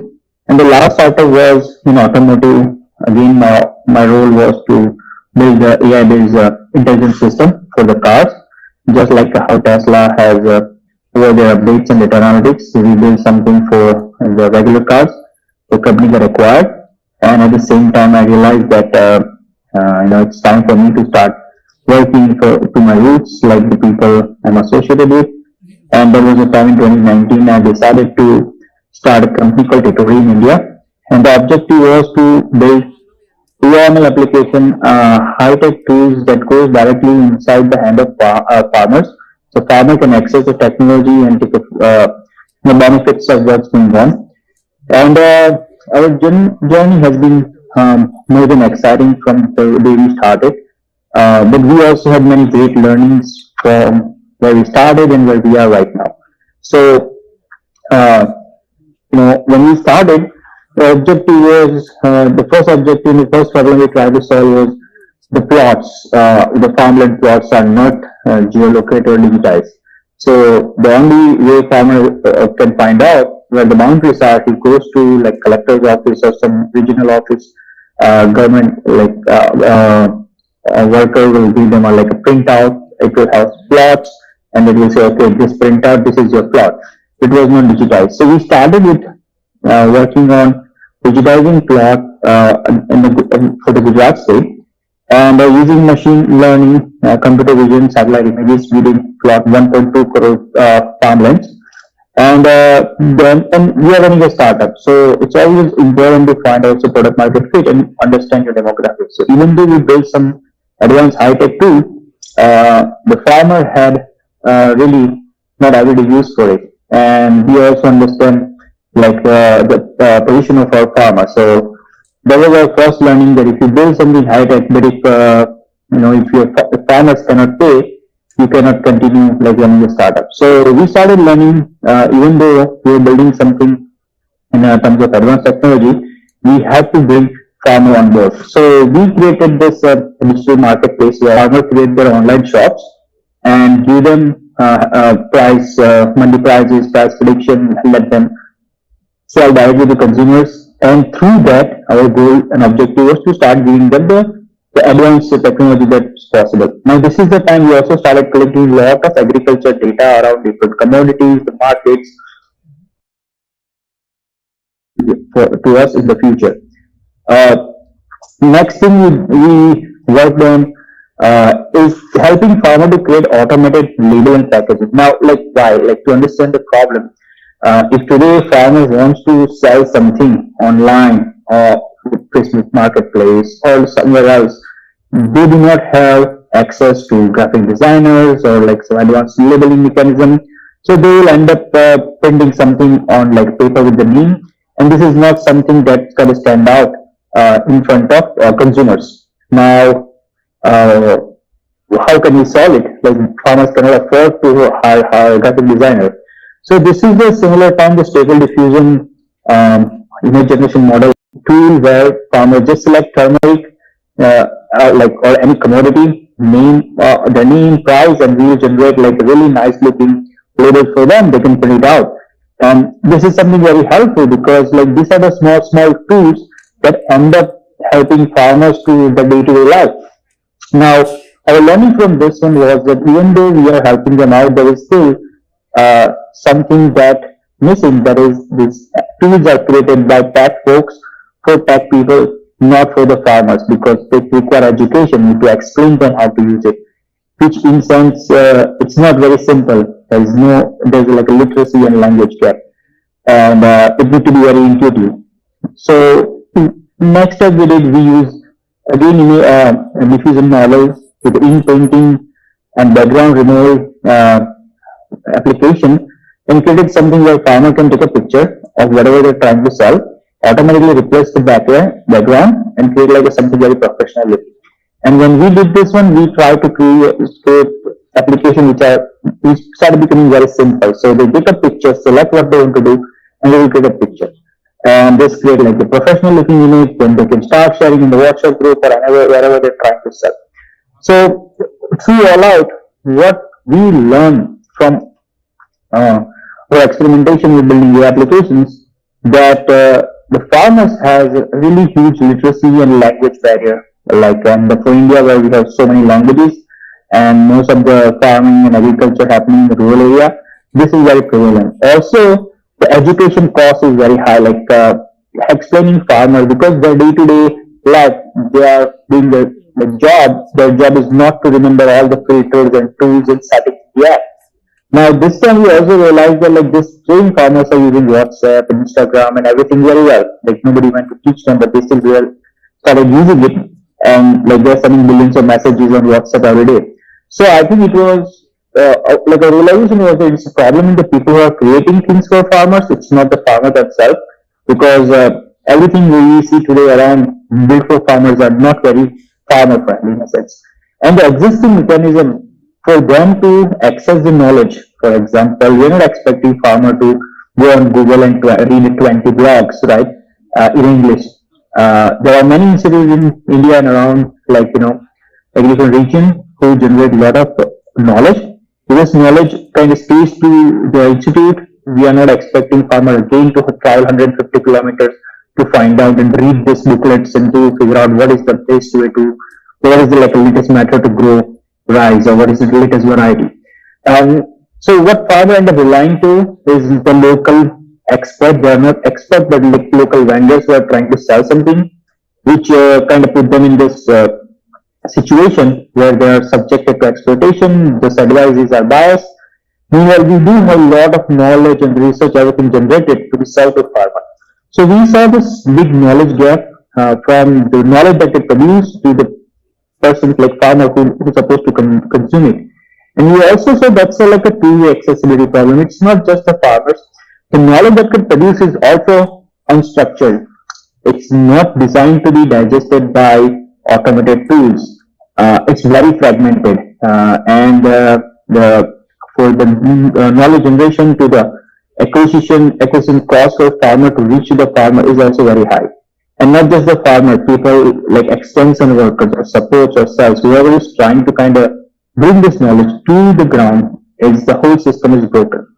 So this was the chance where we already had a lot of knowledge that we have collected from different sources which we were using to on our platform. So we saw the opportunity that we can use this knowledge, use the generative AI technologies and the models are getting cheaper every day. So we realized that if we can build something that can bridge this knowledge gap between farmer and the knowledge that producing organization, we can solve one of the biggest problem, because now farmers can reach out and get access to all type of knowledge, from the seeds to the equipment, to fertilizers, pesticides, finance and loan. Meanwhile, they can just talk in their own language and something very simple into the interface.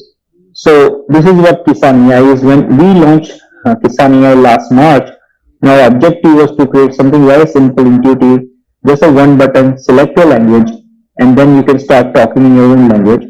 And we are building knowledge base, and even today we are like continuously adding and getting more information. The goal is to all the data, knowledge, diversify information from practices to like climate resilient agriculture to organic farming. We would like to deliver them in a way where they can talk to the AI through the voice. And this is what the Kisan AI we launched last March. And surprisingly, because we were always focused on AI, but when we launched, we found out that we were not just agriculture. We were like one of the first vernacular voice-based assistant built using generative AI, and which was supporting many languages. Because if you remember, the OpenAI and Bard and all started having this voice-based conversation very recently. But within March, we received a really great response, because very first time farmers realized that they have the power of the entire internet in their hands, and they do not have to read. They can just talk to it, and it will reply. They can go back and forth. They can ask multiple questions.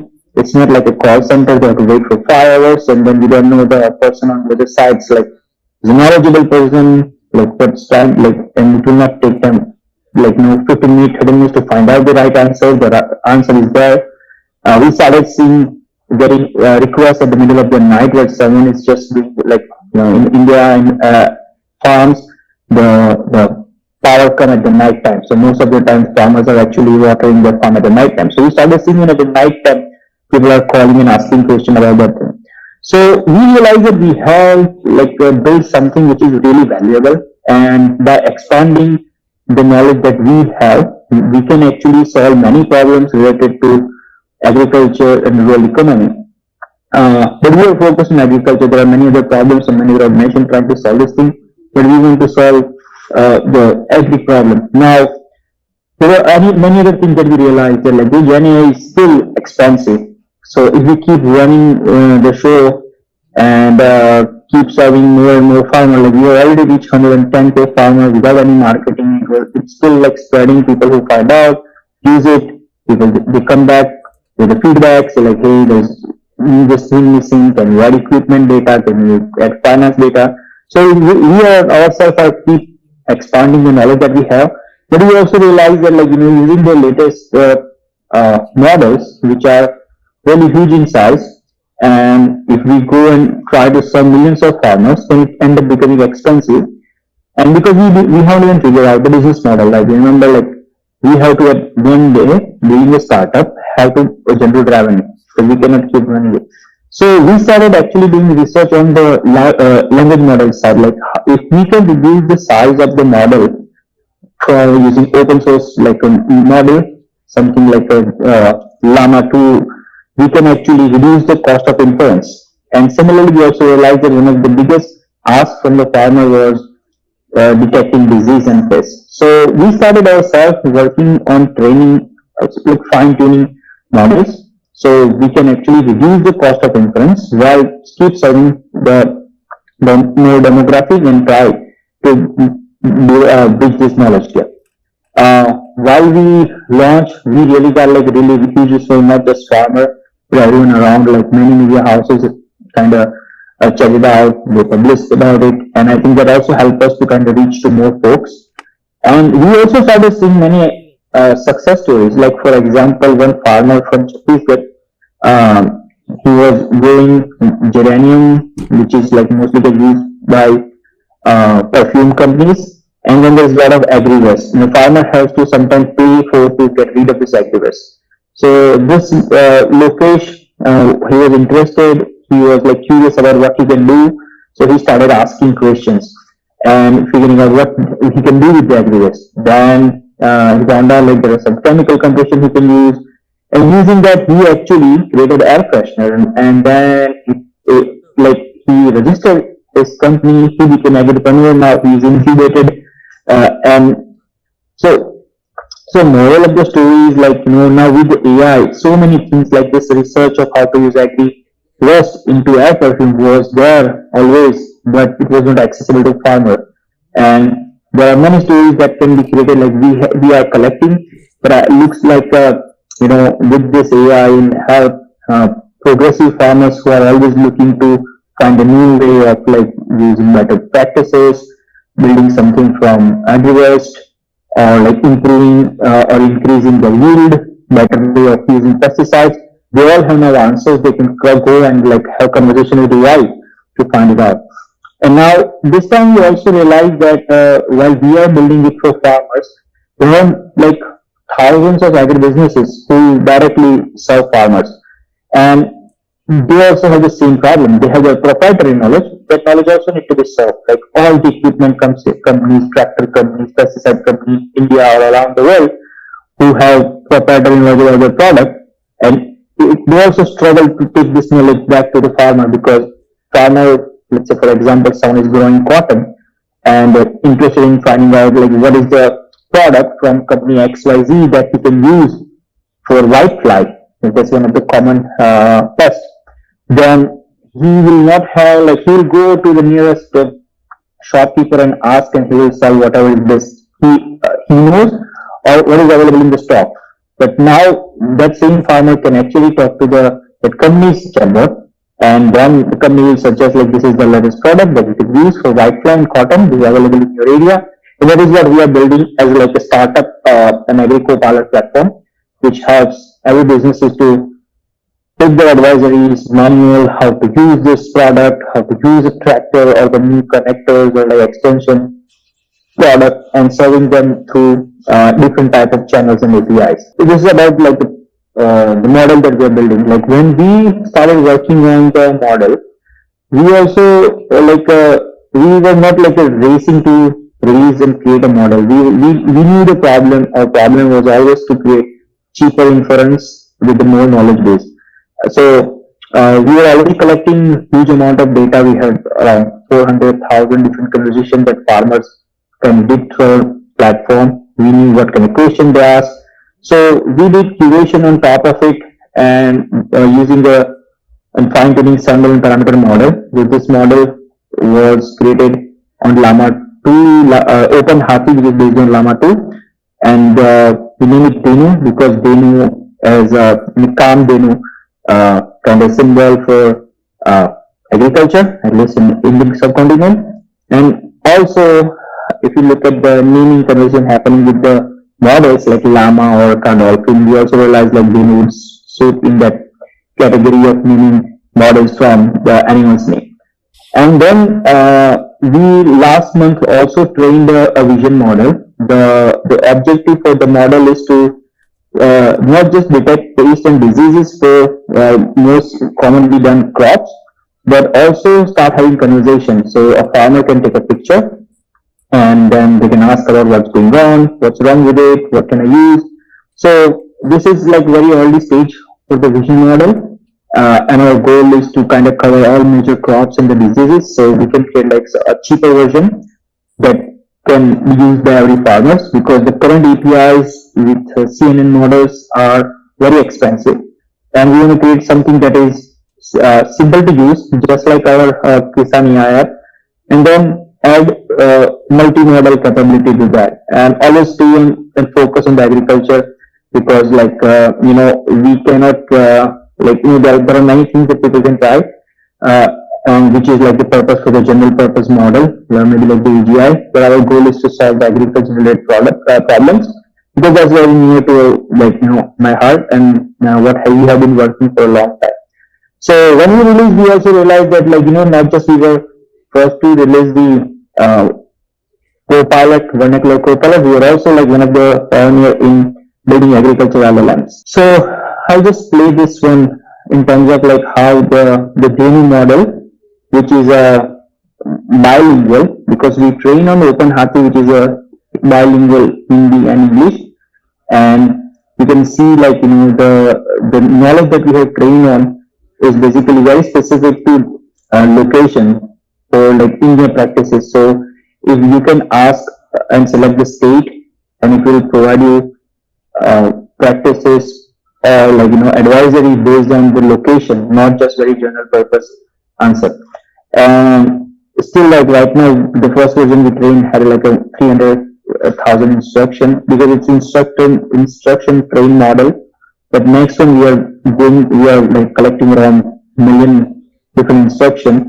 So it's going to be like a really huge data set, and I hope that when we have the latest version, we'll able to actually make it much more better in terms of the knowledge that it can embed. Because the fine tuning method, there are two things that you can do. Either you can try to embed some knowledge. You can also embed the style, and the style would be like what kind of question that usually originate from farmers, and how we actually reply to them. This is the small clip I like to play for the vision model. In the vision model, like you can see, select the farmer can take a picture, select an image. Now the earlier models which were based on CNN, they will just kind of take a picture and tell you what percentage they think this particular disease is, right? So that is anyway basically will be kind of identified by the model. But then the other additional thing that a farmer can do, like right now this is in English, but when we actually kind of implement on production, we will be able to do this thing in all other languages that we support. But they can start just having conversation about what's going on, is there a disease present, what can you name it, how to take care of it, and all those kind of questions they can ask. So basically we are having a conversation as an expert, and not just detecting the thing and then relying on reading again. Like today in traditional method, you detect a disease, then you take the name, go to the shopkeeper or ask someone or call center, and then they'll tell you something, right? Now you are over here, just in the chatbot, we are actually having this conversation. So our goal is to kind of, right now we train the vision model for just 3 crop with 10,000 images, but we will be expanding this to more than like 80,000 images, 80 crops, and see if we can actually create something which is very remarkable and solve problem on the ground. Summarizing the presentation, so maybe we can take some questions. So ultimately, if you look at it, what we try to be, we want to be like the knowledge super highway. So there has been always like the gap between the information advisory that produced by institute and experts, and between the farmers on the ground. And we want to be that the conduit to deliver this knowledge. And at one point, and like in a longer roadmap, we also want to be someone who trained the base agriculture model and the base platform, and create an unbiased platform that can be like the farmer's companion for everything they want to do like every day. Like the single app farmer, when he wakes up, he want to rely on, and that's what we actually want to do. And that be all from my side. Thank you. And if love to see if there is any question. Currently, AI is applied almost everywhere. You can see from from wearables like, bands, gadgets like aura rings. So in nutrition, in disease diagnosis, in new development of new drugs and so on, imaging in particular. So precision medicine combines individual data on genes, biomarkers, physiological and behavioral data. Understand? This is important to understand this. Biomarkers, genes, behavioral data and physiological data. It makes a lot of data to understand to make a precision of a single individual. So, if there is an excess gene, can be trisomy, an excess branch of gene that comes into causing a disease, should be able to cut it. Or you cut it here and attach there, that's how some of these go. So, it will be very precise, and precision is the key word. For example, I will tell one drug. So one drug that's called Zolgensma, which is the costliest medicine on the planet.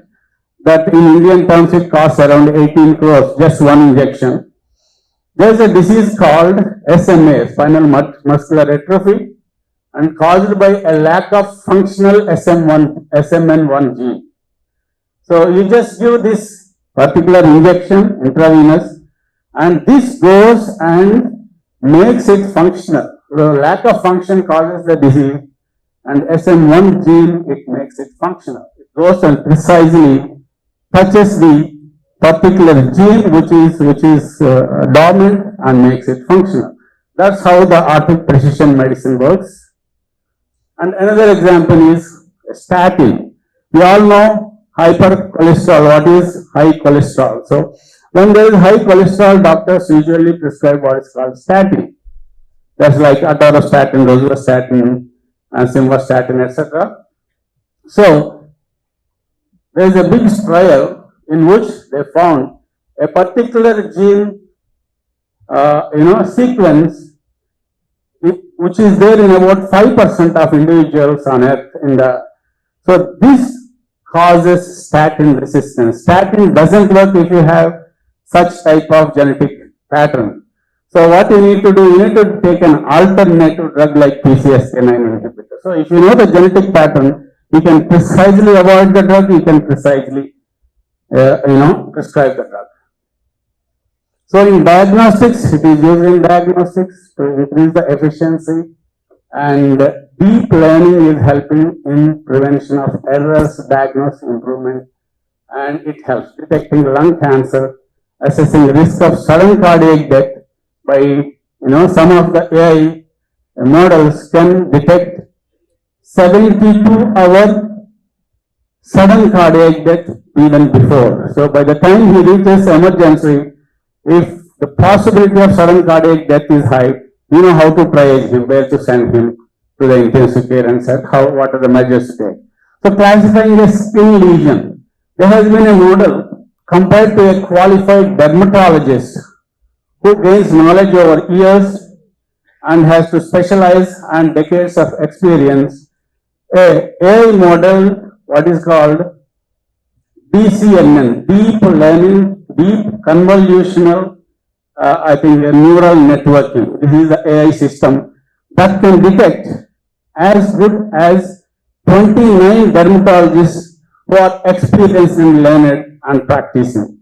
This is what AI can do in medical practice. So finding indicators of diabetic retinopathy, I think it is there in the domain for a very long time, and Google has taken it up. And in cardiology, AI uses prediction of cardiovascular disease and acute coronary syndrome, so heart failure, much better than a qualified and experienced cardiologist. If you just feed all the information of the chambers, thickness, and the measurement of the heart, it can give you better prediction than any of the existing, electrocardiogram or ECG, echo, and so on put together.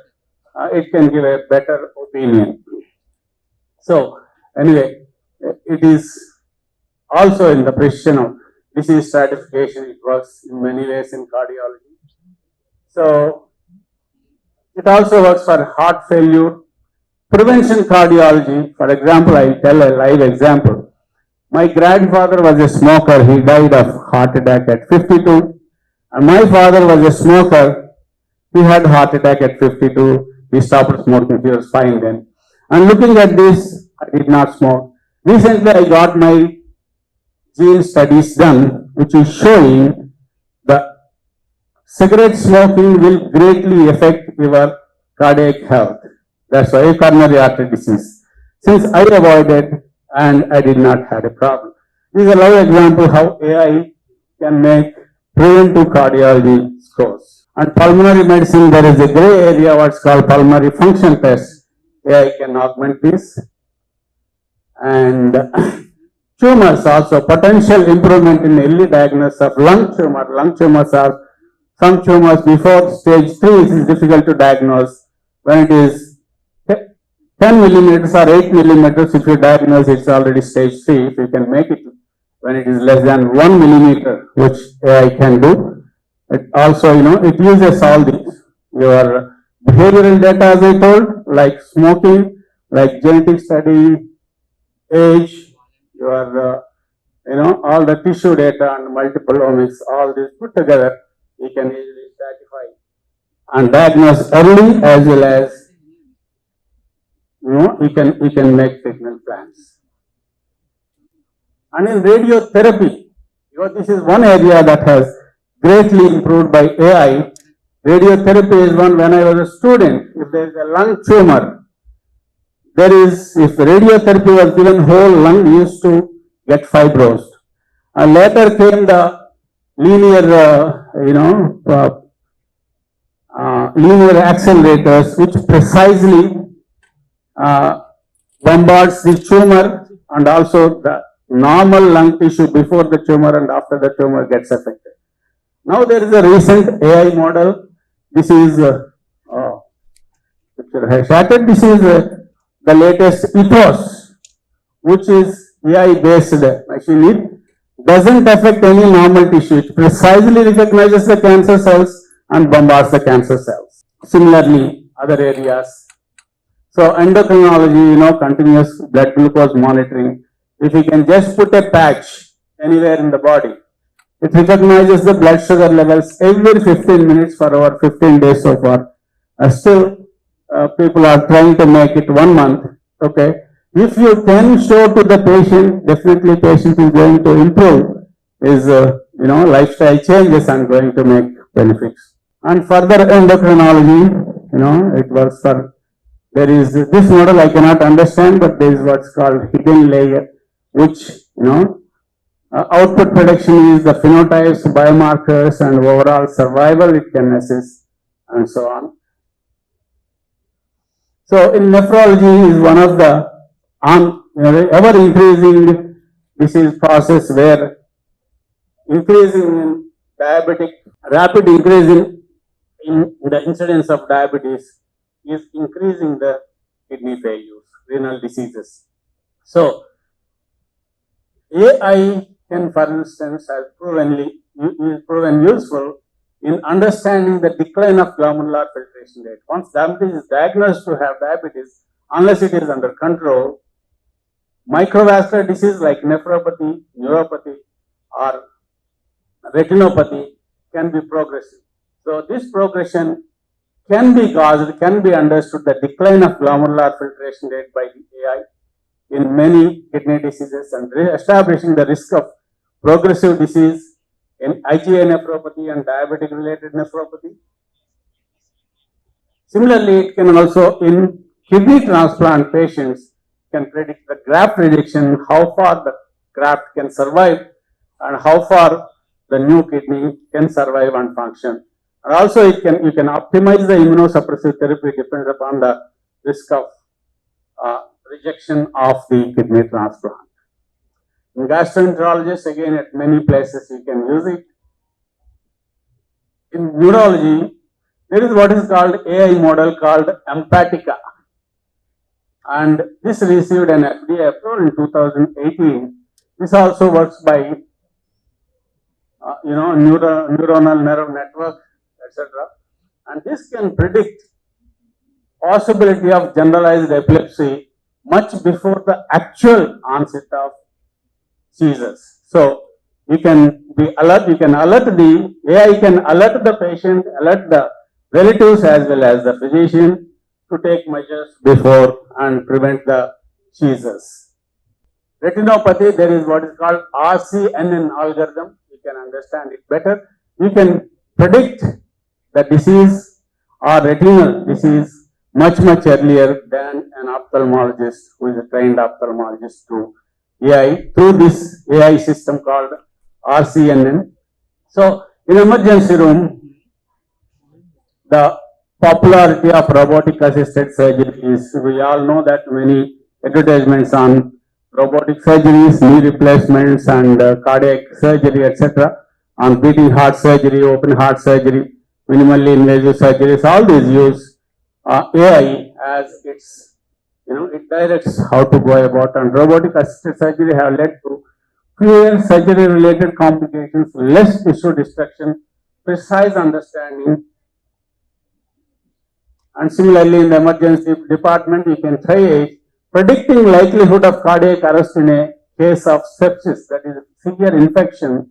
It can predict the likelihood of cardiac arrest. So you know where to send the patient to intensive care, you have to do all the required measurements. So drug discovery is another area that it used to take very long time. Recently we have seen in COVID, usually it takes about 5 to 10 years to come to to finalize a vaccine, but this time it just happened in 18 to 21 months, because mostly people they attribute it to the AI related assistance, where you can cut short most of the stages. Similarly, in a drug discovery, normally you have many models, you have to identify where the drug is required, and then you should keep searching for animal models, for preclinical, for human beings, for normal human beings, and then sick human beings, and then stage 1, stage 2, stage 3, stage 4 trials, and then comes out to the market. So it bypasses so many of these stages. So these are the various stages in drug discovery. Find the biomarkers and identify the target molecule, and then you can clinically precisely. So I'll tell you one example. There is what is called, an apple is famous for what is called an apple a day keeps the doctor away. When you eat an apple, what happens? It goes to the stomach and then to the duodenum. In the duodenum, the L cells of the duodenum secretes a peptide called gastrointestinal peptide. Because apple increases the blood sugar, it goes and stimulates the beta cells of the pancreas to produce insulin. Similarly, if the blood sugar levels is low, the same peptides will go and stimulate the alpha cells of the pancreas to raise the blood sugar level. And thus a balance happens. And in between, from the intestine to the pancreas, there is an enzyme called DPP4 enzyme. It is going to neutralize almost 90% of the peptides. So precisely you have an area where to work, you have a target. If you can cut the effect of DPP4 enzyme, produce an DPP4 inhibitor, so that the naturally innate gastrointestinal peptides will go and improve the effect of the, this is called incretin effect. That's how apple is famous for a long time. How identifying the target molecule, discover the effective drug, find biomarkers, you will make much easier, much earlier, much better than the conventional drug discovery. So there are certain rights in the precision medicine. Certain rights to the patient. Patients need to be part of precision medicine for achieving its potential to the fullest, because you are using the patient's data. Patients need to understand assurance of data privacy. Data privacy is very important for a patient, because as I told earlier, one model where statin doesn't work, you have to give a PCSK9 inhibitor. Statin costs about 3,500 rupees per year, whereas PCSK9 costs 350,000 per year. So if your insurance company knows this data, nobody will give an insurance policy.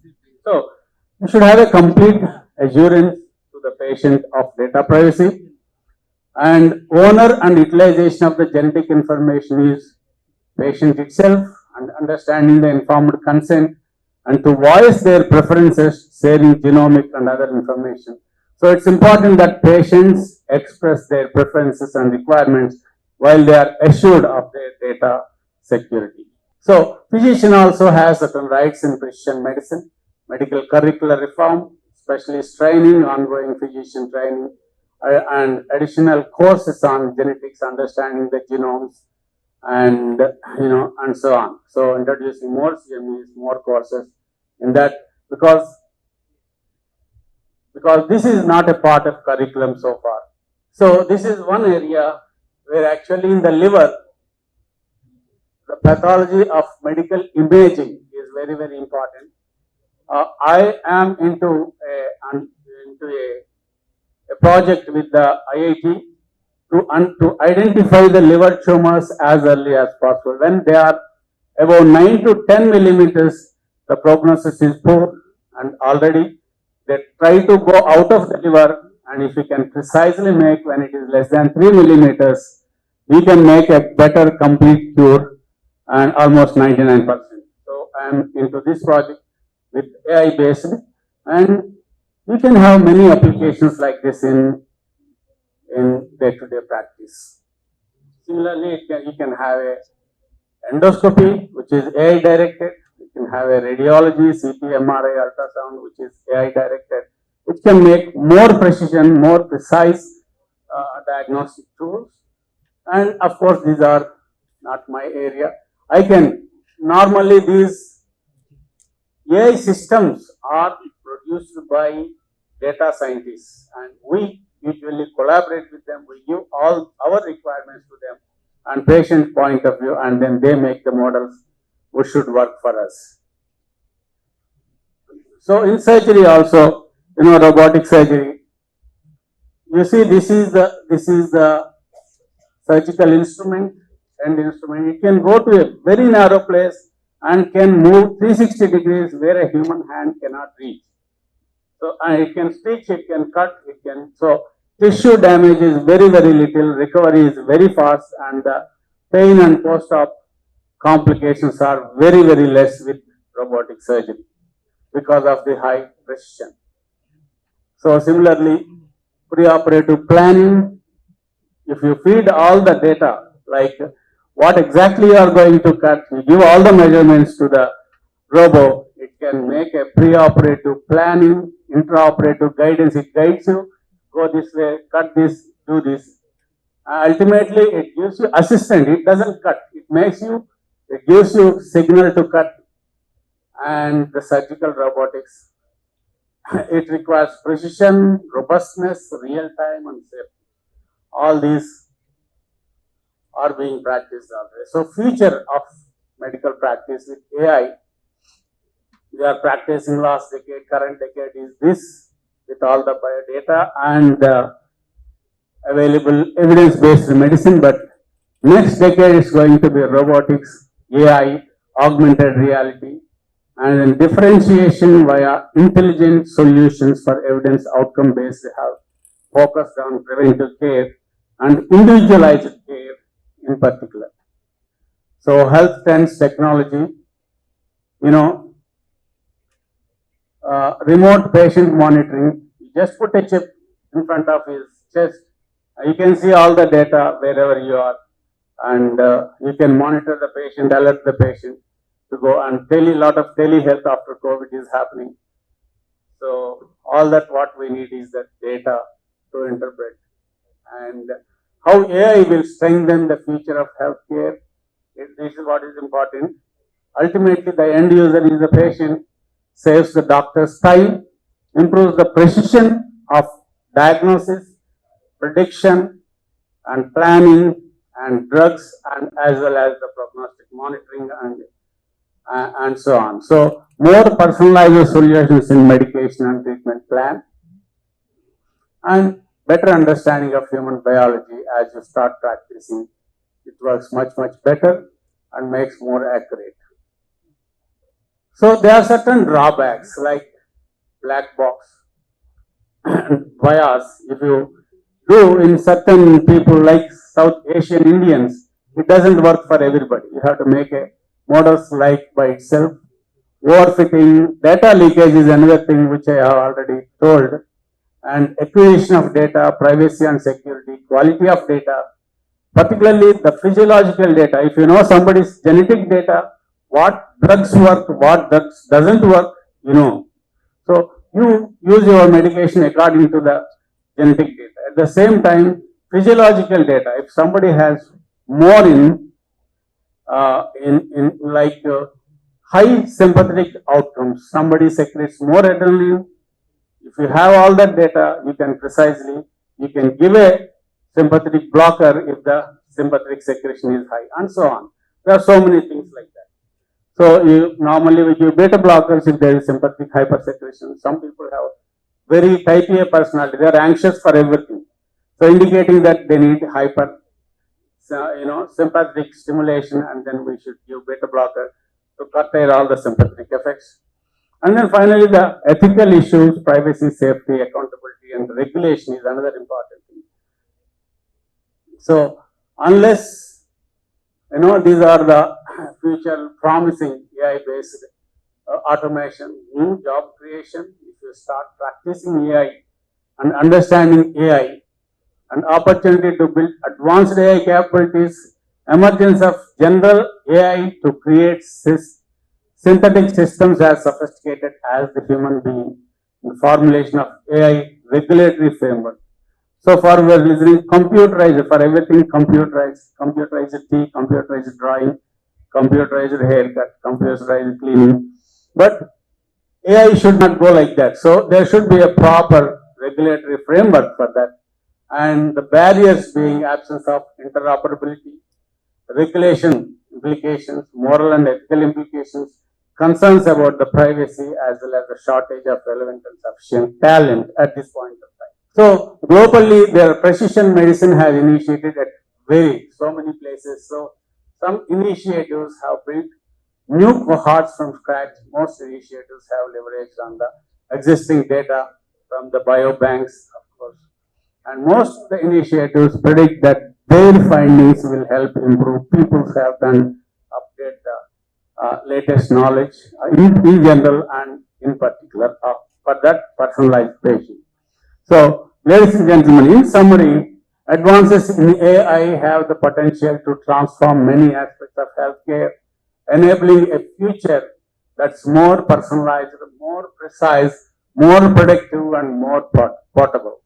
And globally, AI could become a key tool for improving health equity around the world. We need investment into upskilling a healthcare workforce and future leaders that are digitally enabled and understand, embrace, than being intimidated by potential of AI augmented healthcare system. So one should understand the future requirement and gear up. If you are a doctor and if you adopt practicing AI, you will have an edge in future, and your patient will get better precision medicine, precision diagnosis, precision investigation, and finally the outcomes will be much better. So far we don't have much data on how AI works in a group of people, so it is only individualized here. Thank you very much for your patient listening. Okay. Yeah. So I'll be happy if you have any questions. Yeah. Hospitals hold lot of data sets. How much they are investing in developing AI tools? Are they putting any efforts in collaborating with the IT industry? There are now, most of the hospitals are using health systems to stratify, to give appointments, to change appointments, to give time slots, and these are up to that only, not per se interpreting the personal data of the patient and put together. There is some recent, during COVID, there is what is called Arogya Setu, which intelligently can tell you what is your risk if you are there around.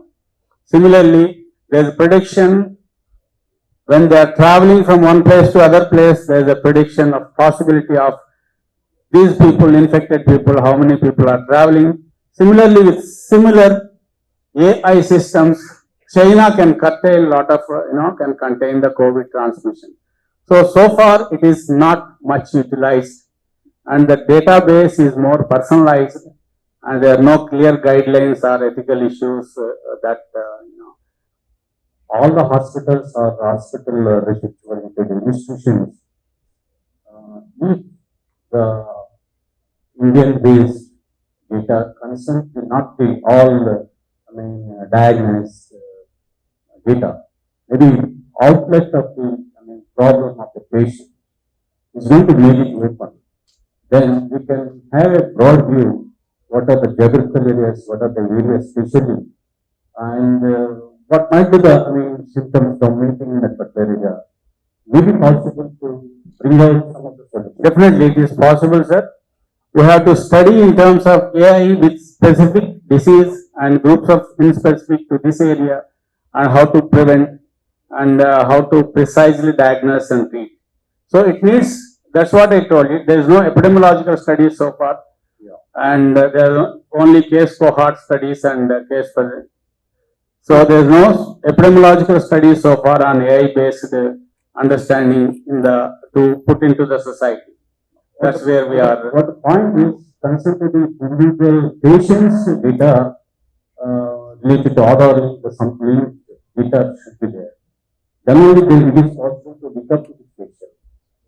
Yeah, of course there is data already, but the data is very primitive data. Yeah. We need more genetic data, which is lacking. We need more physiological data, which is lacking.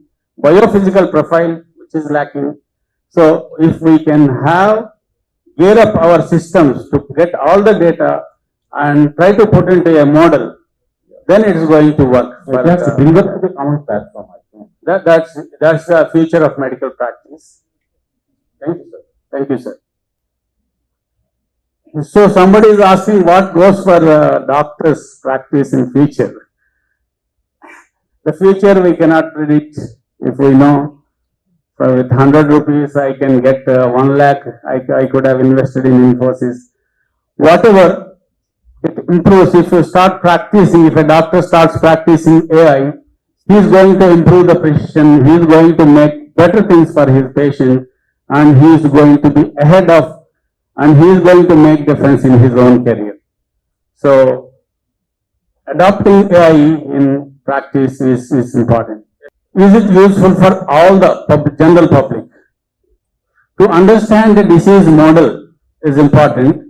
Okay, as I told, I spoke one of those statin related. In general public, if that particular genetic pattern, as we know, if you come to me with high cholesterol, I don't know your genetic data. If I know your genetic data, if you have that particular statin resistance, I will not give statin to you. I will give some other drug. Okay. Definitely, if you have data, it is going to be useful for every individual patient. All that we need is the private, personalized data of the patient, genetic data, biophysical data, etc. The AI-based Zolgesma is about 18 crores at this point of time. So it is not that as anything is expensive initially, but when you take up at a society level, looking at the benefit of overall society, gradually this knowledge will be useful to develop a newer model which can be useful in general at a large to the public. So we have to start somewhere. So keeping in society, we can start and make models. Thank you very much for all of you for patient listening.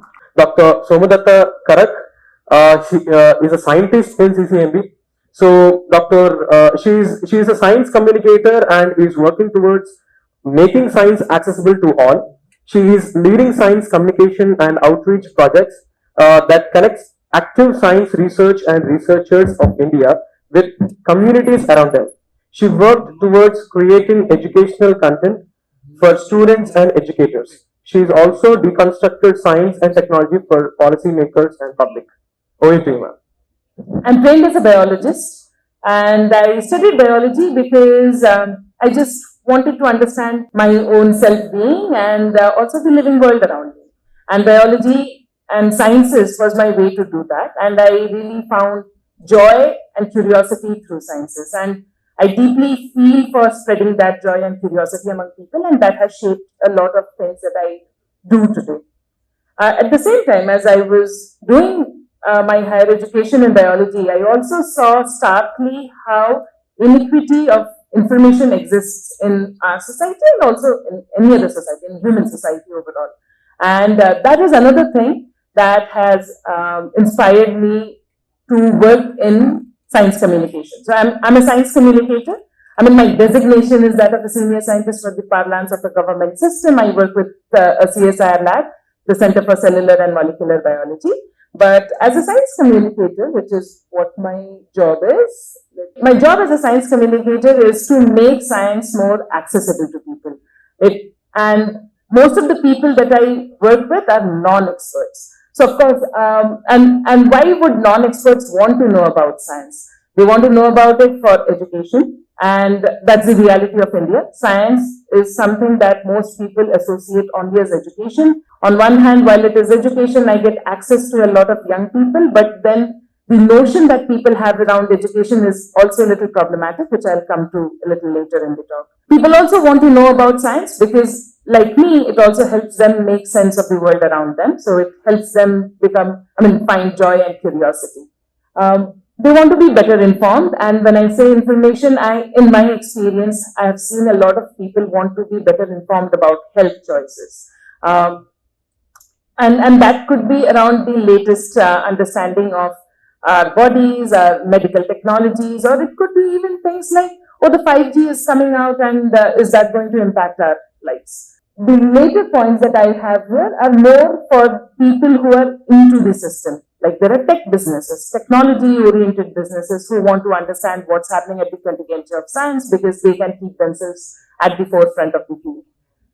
And there are policymakers who are also interested in science. And this list that you see here is by no means exhaustive. It is highly, highly influenced by the kind of stakeholders that I and my colleagues have to work with at CCMB. So this schematic, which I've taken from this paper, is, I really like this schematic because it talks about science communication in a very layered fashion. Science communication is not one thing that you have done for once and it is going to work. You need to really cater it for the audience that you are working with, and you need to also do it in a stepwise fashion. So the outer layers of this onion are basically information that you're giving to people. And you can give information by as many means as you can think of, as many sensory systems you have those many different ways of reaching out to people. But as you keep coming to the center of this onion, we're basically going to see that the conversations are going to get more targeted, and the ideal aim that science communicators or those who want to engage with public on science is that we want to make public equal stakeholders in decision making of what kind of science should the country be doing, what kinds of technologies we should be investing in, and what kinds of aims we want to have out of those. So that's what are the basically different layers of science communication or public engagement we expect to see in science. And to be able to do this, there are two broad areas that one needs to work on. One is the content generation, which is the broad aspect that most people are going to be given access to, and then also platform development, because where do you get these people to talk about science? Are these going to be physical spaces where they all come together, such as the conference, multiple other spaces, or are these going to be virtual medium or anything else that probably I'm not able to even think about today? So developing content and developing platforms are two key areas that a science communicator needs to really invest in. Now, who wants to know about science? And again, this list is not exhaustive, but really influenced by my own experience, is scientists themselves want to understand what's happening in the big wide field of science, and that necessarily does not mean that a biologist wants to know only about biology. A biologist wants to know about physicists' work as well as vice versa and all of it. There are students who want to understand what's happening in the field because they associate their career developments with it. There are educators who want to help their students and hence want to understand what's happening in science. Citizenry, who just want to understand because their taxpayers, they're funding the work that's happening here. However, in India, that sense is much lacking. There's a lot of trust that our citizenry puts on the scientific ecosystem, and maybe the citizenry needs to be more proactive about being accountable for what's happening in the ecosystem. Tech businesses, investors, they want to understand the science better. Investors I will particularly put here because AI, for example, it's the buzzword, right? Like everything is AI, AI, AI. And then the investors are completely clueless see what exactly is the big thing about it, and or how much of it is just hot gas. And investors are, I mean, it's something that I've seen really appreciate science communication and policymakers. And how do they get really access to these information? And traditionally, science journals, these are academic journals, and mostly available to the scientific community only for multiple of reasons. It might be behind a paywall, which you get access to only through institutional handles, or the language of writing a paper is very dense, very technical, and not accessible really to everyone. Popular science books try to bridge that barrier and is written in a more laymannish way, and that does not dumb down the science, but rather uses a language, asks questions that a non-expert would really relate with. Newspapers are another great source of science communication, and now in newspapers, there are two kinds of things that happen. Traditionally, scientists used to write in newspapers talking about their own work or what's generally happening in the bigger ecosystem.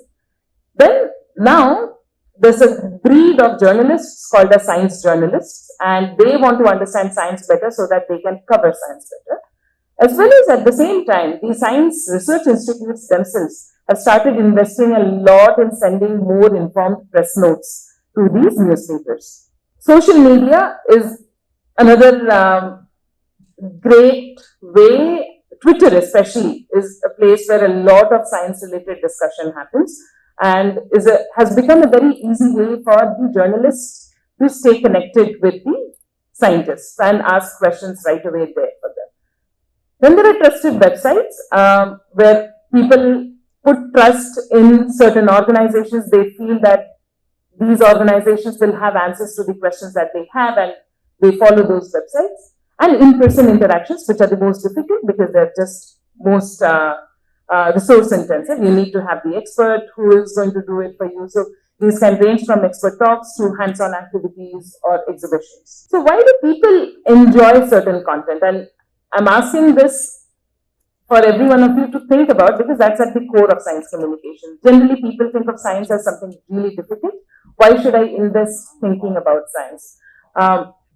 Especially for those who are not already excited about science. So people find certain things, content exciting for them if it is relatable to them, if it is empowering to them.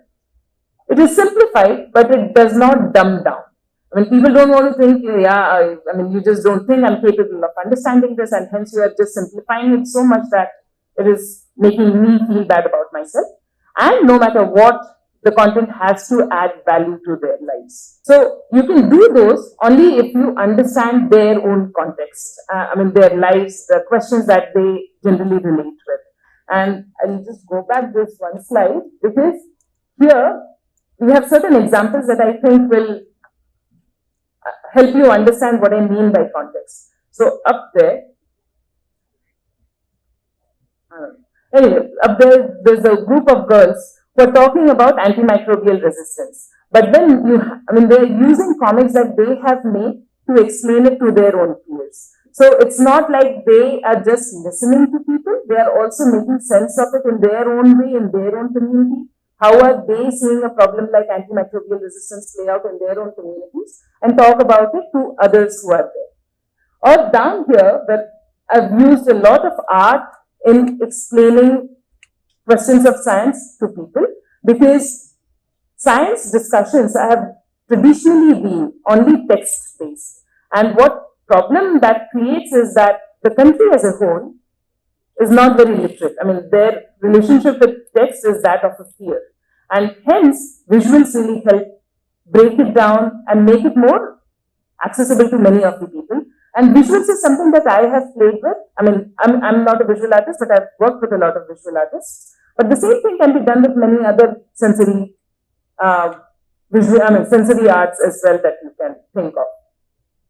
Another example in the center where you see those paper swans hanging, and a lot of people crowding is actually a group of mathematicians who are talking about math in a public space. This is a picture from the Hyderabad Lit Fest of this year. And what I really found interesting was that math is something that people are even more scared of than science. And this was a group of people which was constantly crowded. And that was simply because they were using paper origami to explain geometry. And they were able to infuse art and fun and address questions. I mean, geometry is something that's everything around you has geometry. So they were able to relate all these different things together to get a popularity like that. So these are some of the tools that we science communicators use regularly. But at the same time, there are many problems in the field. And some that I have related with are that there are not too many science communicators, not too many trained science communicators, not too many positions that employ science communicators. There are not many organizations which are invested in the cause. And at the same time, I mean, the number of people that you want to reach out to, they're all different in their own sense. They're all different demography, the places where they live, to the languages that they speak, the kind of questions that they relate with. And this diversity is so enormous that content creation and platform development itself is a humongous amount of work. And without dedication of investment into it, that becomes really difficult to go ahead from there. And effective SciComm is something, I mean, the tools to even measure what is effective SciComm are pretty much lacking. One of the dream tools is that can you measure behavior change because of the science communication that you have done. And such tools for a mass scale is not existent today. And for smaller scales, there are tools, of course, I mean, because social science does that all the time. But to be able to see such a change is enormously difficult, and hence that also deters a lot of people to get into this. And because these are difficult questions, I think these are where AI should start helping in. And I'm going to just run through these big, broad questions of science communication and just let you all think, I mean, all of you in this room are much more equipped with the tools of AI. If you can think of solutions that can help in any of these. And these three questions, I've marked them in actually increasing order of complexity. The easiest is, can we make better content? Next is, can we fight misinformation better? The third is, can we create communities of people who are empowered with tools of science so that they can make better informed decisions? Let me take you start with the first question. Can AI make better content? And by better, I mean more inclusive content, more engaging content. And by more inclusive, one of the questions that, for example, I have often been challenged with is, what language do you use for science communication? And in my line of work, it has been predominantly English, and at that, very urban English. And I think everyone in the room will not need any explanation to understand that that does not work for most of the country. And given the lack of number of people working in this, it has just not moved beyond this very much.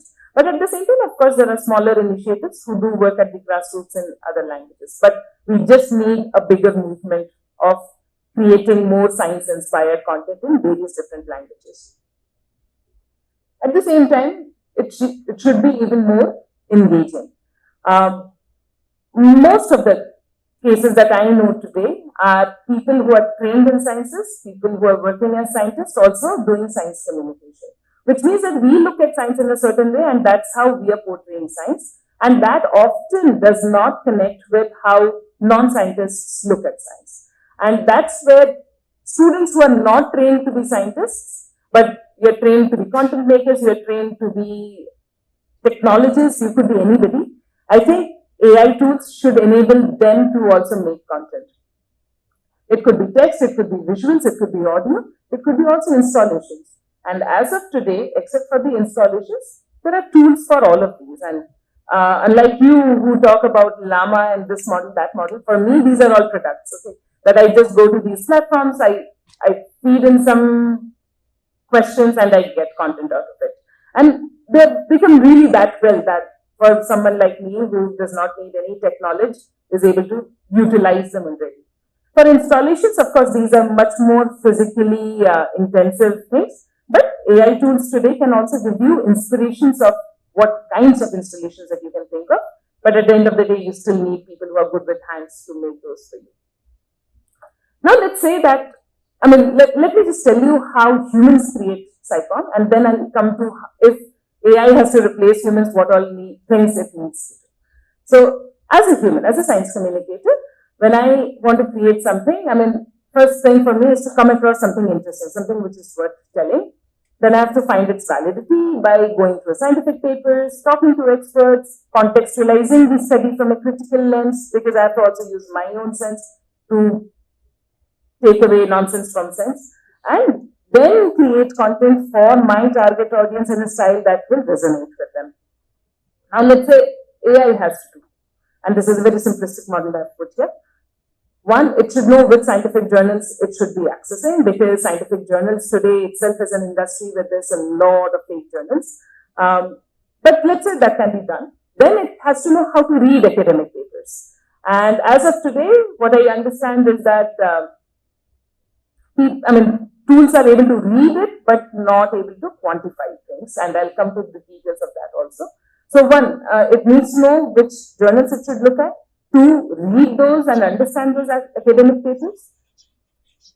Then also know which experts it should reach out to validate the claims of those papers. Identify contexts appropriate for the target population, and then create content for them accordingly. And what's the current status today? Science journals are already using AI tools to make social media content based on the abstract, largely abstract of the paper. What it means is the content generally is of that of a celebratory nature. Abstract is a much shorter thing, right? So it only generally says only good things about the paper. So the content that also comes out of such a tool is generally like, oh, okay, these are the good things that have happened in the paper.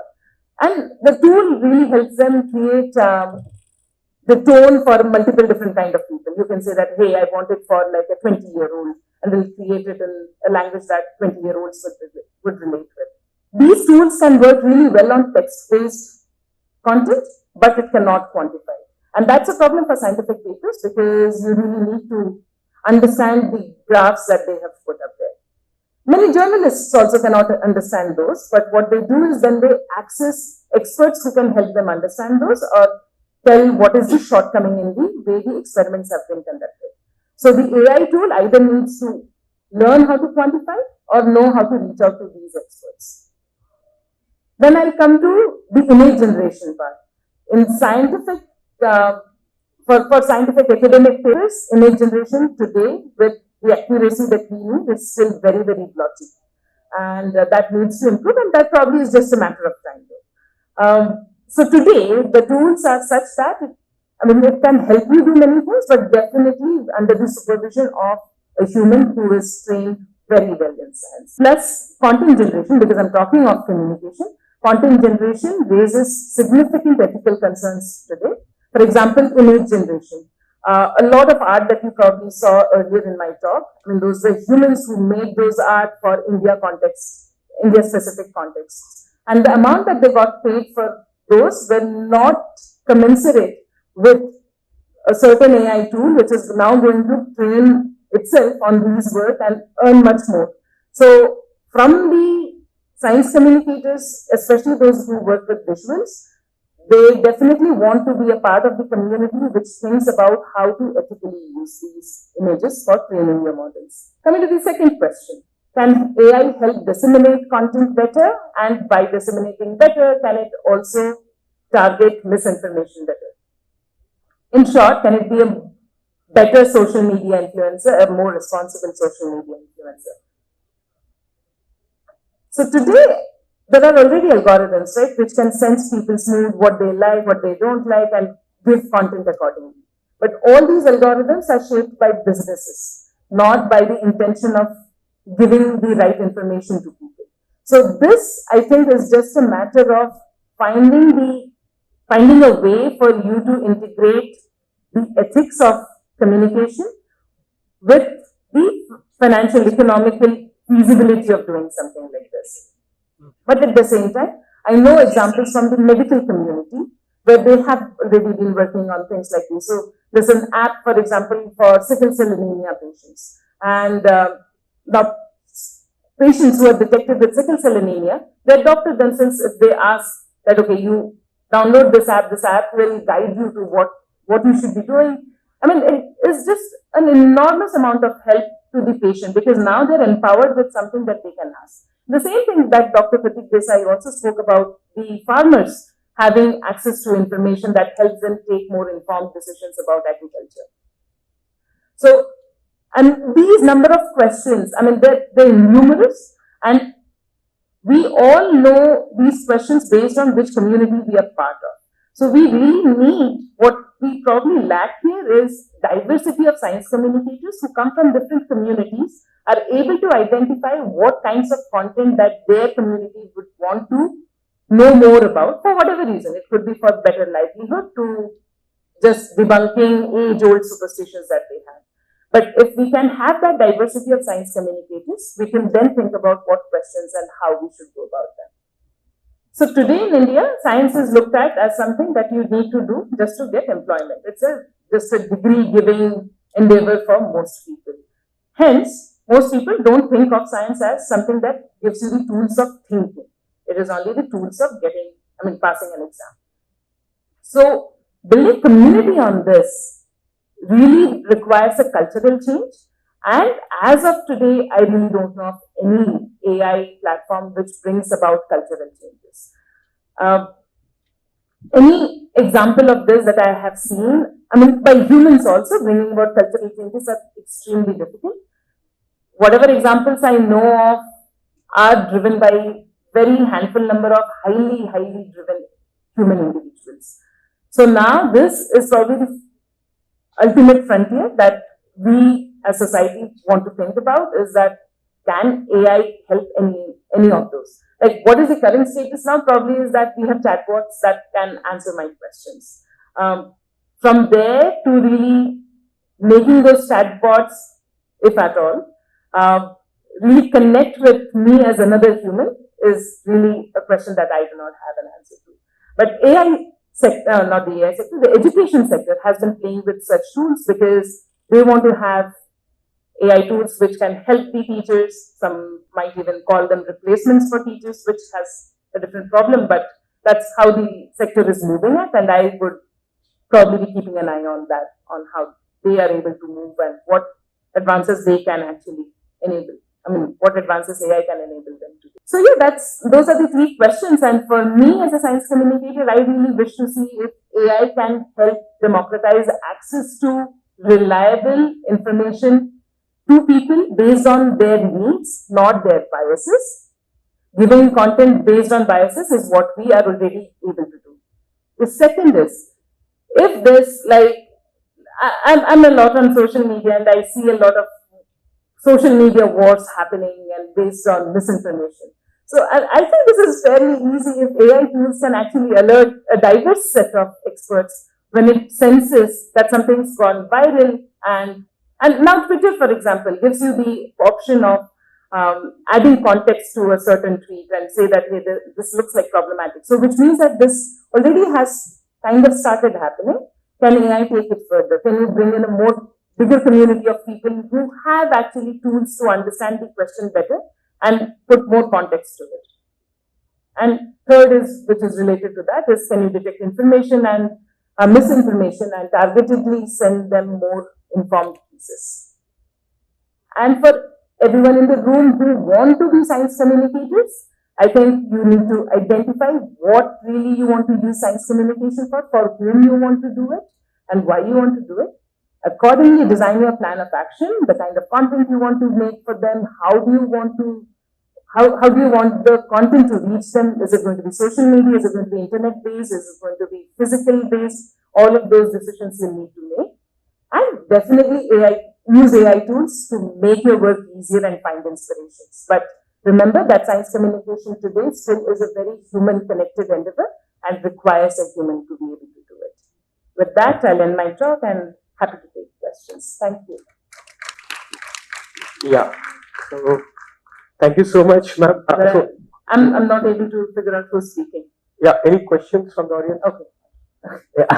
Sorry. Any questions from the audience, or you can also have comment. Yeah, I'm really sorry, couldn't come down. Thank you for the wonderful lecture. When you communicate, for example, if I communicate in one language to my patient, a Dadan Didi can understand it in Bengali, a Baya can understand it in Bihari, etc. So, what is the current status of such communication now? Yeah. So, like I mentioned, that this kind of in-person communication is largely done only in English.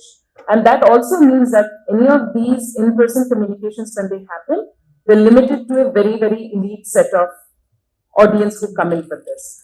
And what we are trying to do, which has nothing to do with AI, is basically encourage more scientists to engage themselves in science communication.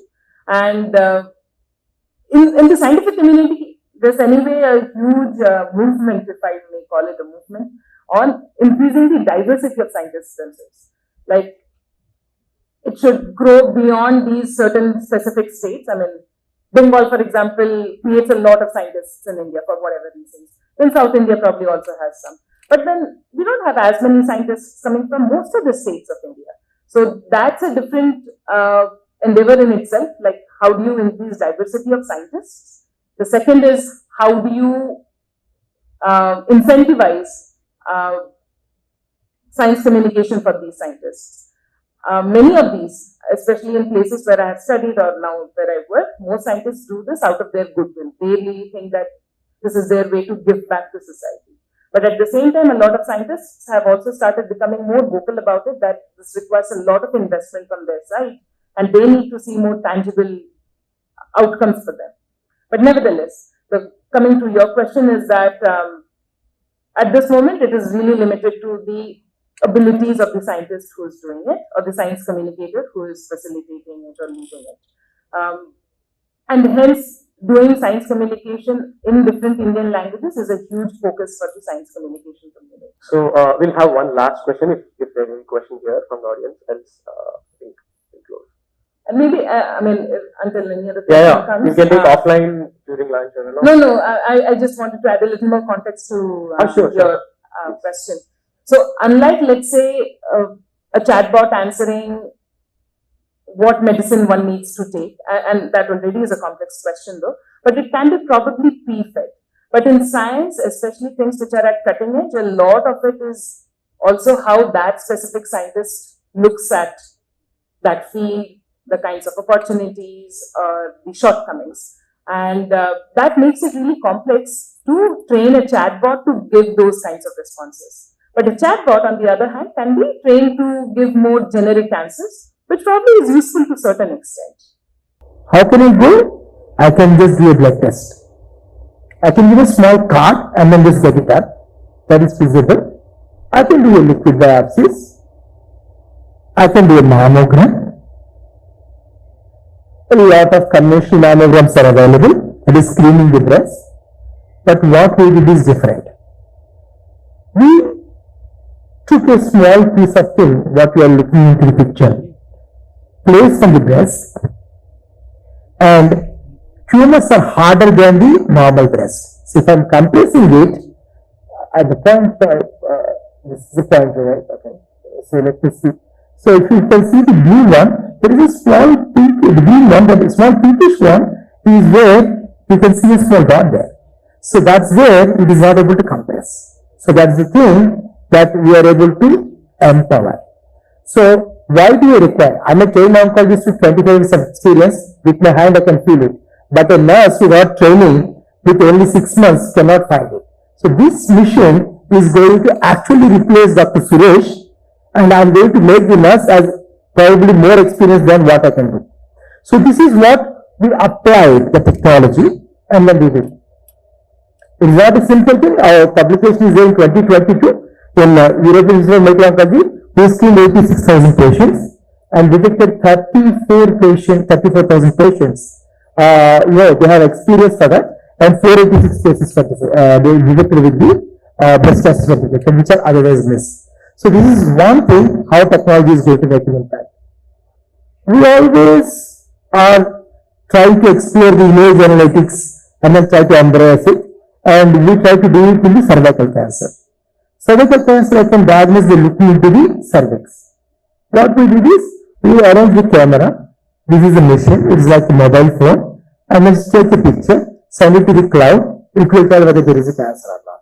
So I am replacing one sense, that is touch sense, with one of the devices. The second sense is visual sense, that is what we call it as a image analytics, we do it. And the third thing is the warmth, temperature. The oral tumors are warmer than the normal looking mouth, and they look also different.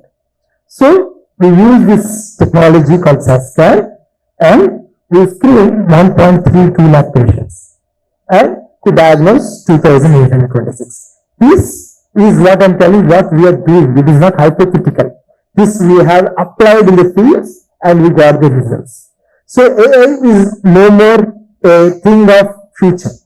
We have been using it for last 4 years and we have great success with it. We are more comfortable using this. This is another story. Every woman gets a mammogram done to detect the breast cancer. What we found is what we see in the red color. Everyone from the medical background identifies that this looks like a breast cancer and coronary artery diseases share exactly the same features. No big difference. Okay? So we use the new technology and these are the publications that we did it. Total, the International Journal of Community Medicine, the topmost journal called Journal of Clinical Oncology, and ESMO, that is Annals of Oncology Europe. So we found that if you subject the conventional mammogram of a lady to a machine learning process, add on some of the features, you can actually tell how soon the lady is going to develop a heart attack or a coronary artery disease. This is possible. We did it. And to a surprise, the detection rate of cancer is 51%, whereas coronary artery disease is 8%.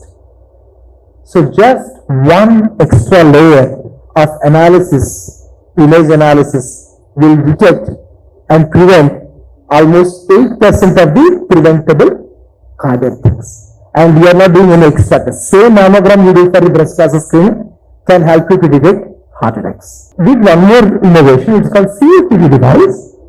We all know that there is something called average blood sugars, right? So 3 months average sugar, because chronic diseases have a long lifespan, but there is nothing like a chronic asthma score or a chronic anything score. It is always a snapshot. Okay, just to give an example, I am a diabetic patient. Today I control my sugar well, and the doctor treats me wrong. But if the HbA1c is wrong, he says, boss, in the last 3 months you are behaving bad. Today you are good doesn't mean that you are good in the last 3 months. Same thing is true with COPD. Most of the under treatment or over treatment are happening because the doctor is clueless what is happening in between the visits. So we collected the breath in silicon pins and developed a prototype. This is heart. This is I forgot to show the picture. So by looking at this, it gives us COPD score that tells that the average control in last 3 months is good or bad. So this is again using the big data, how we are going to help the physician to make a better decision of enhancing the treatment or curtailing the treatment. One more huge data set, 54 million lab technology, lab reports have been identified. Classically, this is everyone knows, people who have diabetes and hypertension and other things. We did a global test and we use myeloma in most of the cases. When I analyzed it, the 10 years of my follow-up of my patients, all of the people are telling 8 years ago that I'm likely to develop a myeloma today. And this we missed it. And what we found is these 400k patients with almost 5 million data sets, 5.4 million data sets belonging to almost 5 lakh patients. We analyzed, focus on 50 most proper tests, and 230k patients have at least one abnormality. And this is what is the algorithm that we do. This is more of a statistical stuff, 80-20 rule. And what our inference is, the future most troublesome disease in 2040 is NASH, non-alcoholic steatohepatitis. People die of CLDs and liver cancers, not because of cervical cancer, because we have better tools and there is nothing that can prevent it. We are closely working with one of the pharma companies on how to detect it early, at least 8 to 10 years before, and develop a drug to stop this happening. Right? We also did the development of NASH. I can tell in next 5 years a diabetic patient is likely to develop dialysis dependence and renal failure or not. These are all the things that we did with 10 years of data sets belonging to the same patients, 500 patients, 5.4 million lab tests. So this is what actually the frequency of the tests and other things. So if you look at the consensus of the conclusions of what we found is the human senses like the touch, the vision, and other things can be comfortably replicated using the technology. That sort of technology is available now. Using advanced mathematics, what our brain works can be reasonably replicated so that you have expert standing in front of every person to guide them on whether the disease is likely to happen or not. So here we are not replacing anything, we are just augmenting a normally skilled person to a better skilled person. This is where I call as augmented intelligence rather than artificial intelligence in the medical field. So I stop here because I have only 20 minutes time. I have 5 minutes to take your questions if you have, with the permission of the organizers. I hope it is not too complex. Hello, good afternoon. Good afternoon. Sir, I'm working in medical healthcare in blockchain technology from last 4-5 years. So, sir, the main problem we are facing the raw data sets. So, sir, in Indian perspective, because every data set is from the US and UK market and it is already 1 decade old. So, for the Indian perspective, from where we can get the raw data sets? Or if we are going through the government, the repository, this is already satisfied data and it is not more worthy for us actually. The answer is very difficult. It's easy to write a code rather than getting the data from the government hospital, honestly. So I'll tell you the reason why. Because the medical language is having so many shortcuts. I can put an arrow mark up. That means increased according to me. So it's so much, I can say, synonyms are used in the medical terminology that even if a person is trying to use some technology to put it into the system also, it is very difficult for them. So getting the data is very difficult, but with the current application of electronic data capture, at least in the corporates, which almost 6% of the current corporate data is captured in a structured form. So probably down the line in 1 year or 2 years, you have the luxury of the Indian data available to you. Government is making it mandatory, the policy is yet to be out. Once it is there, probably you have the comfort. Actually, sir, when I asked the one professional who is supplier of the medical data, so for 1,000 of number of couples, he will charge 10,000 USD. That is curated data. So that is expensive, but I don't think government will allow that to continue in the coming futures because, and what I'm hearing, if it is right, it's going to be less expensive. Thank you. My question is slightly unrelated to your presentation. I understand that the use of AI is well defined in identifying helping in oncology, chronic diseases, and so on. So, but one question is that has there been these approaches have been used for detecting autism and mental health related disorders? The answer is yes, sir. Right? The autism is something which is a spectrum. Autism is not a single thing. There are some behavioral changes like the sensory craving, so they require more sensations, they crave for it. The less communication, the mind is hyperactive. These things can be detected both by showing the pictures or videos of the kid to a system and then just trying to figure out what type of specific sensory people listen loud sounds or bright colors, or deep pressures on it. So these patterns can be detected. It is visible. Work is being done. Couple of companies, I don't recollect the names readily, but I can give you those names. One is in US, another is in Israel. And more importantly, regarding the use of gadgets.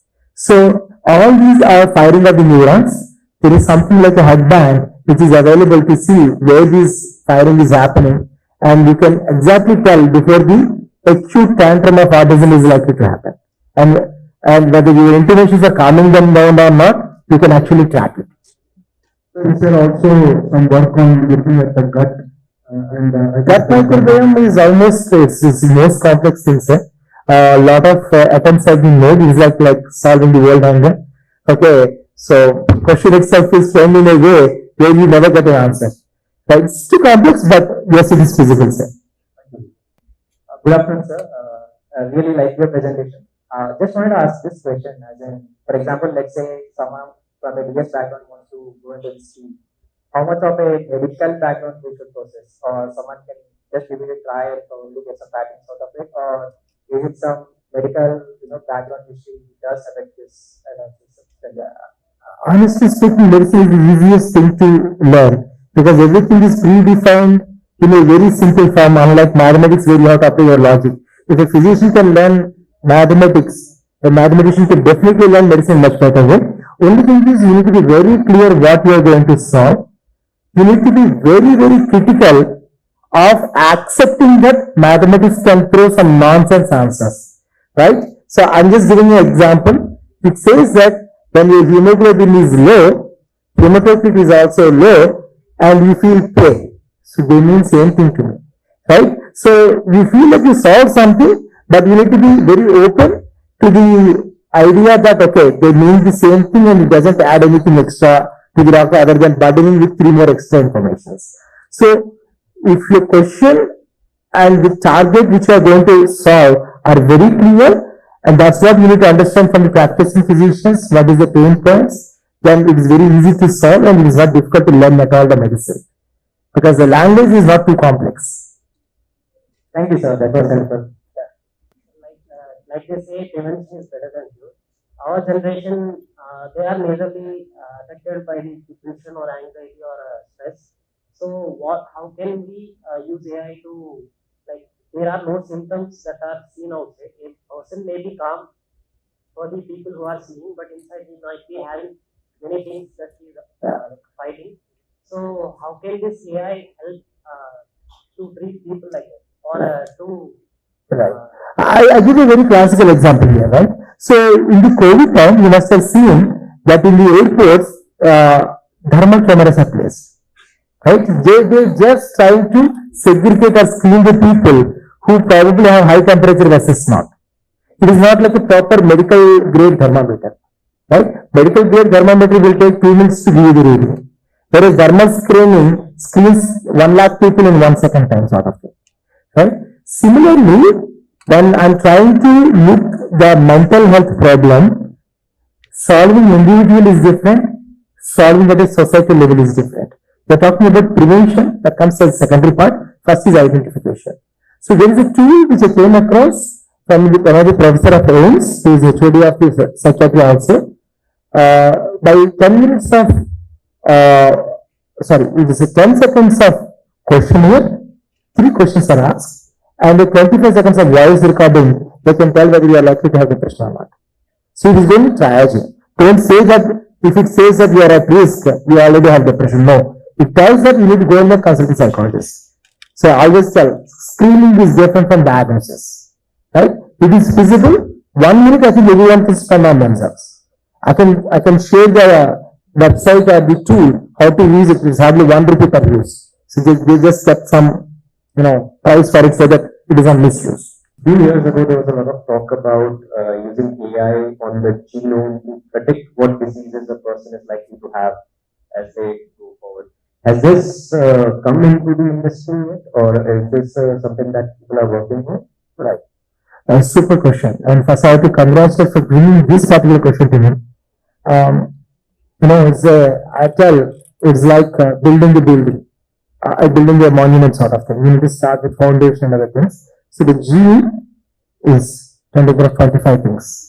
It's too complex. Sequence of 3 letters will try to make a sense. It's called a amino acid. Bunch of amino acids will form a peptide. They form a protein. They do a function. That's what it happens.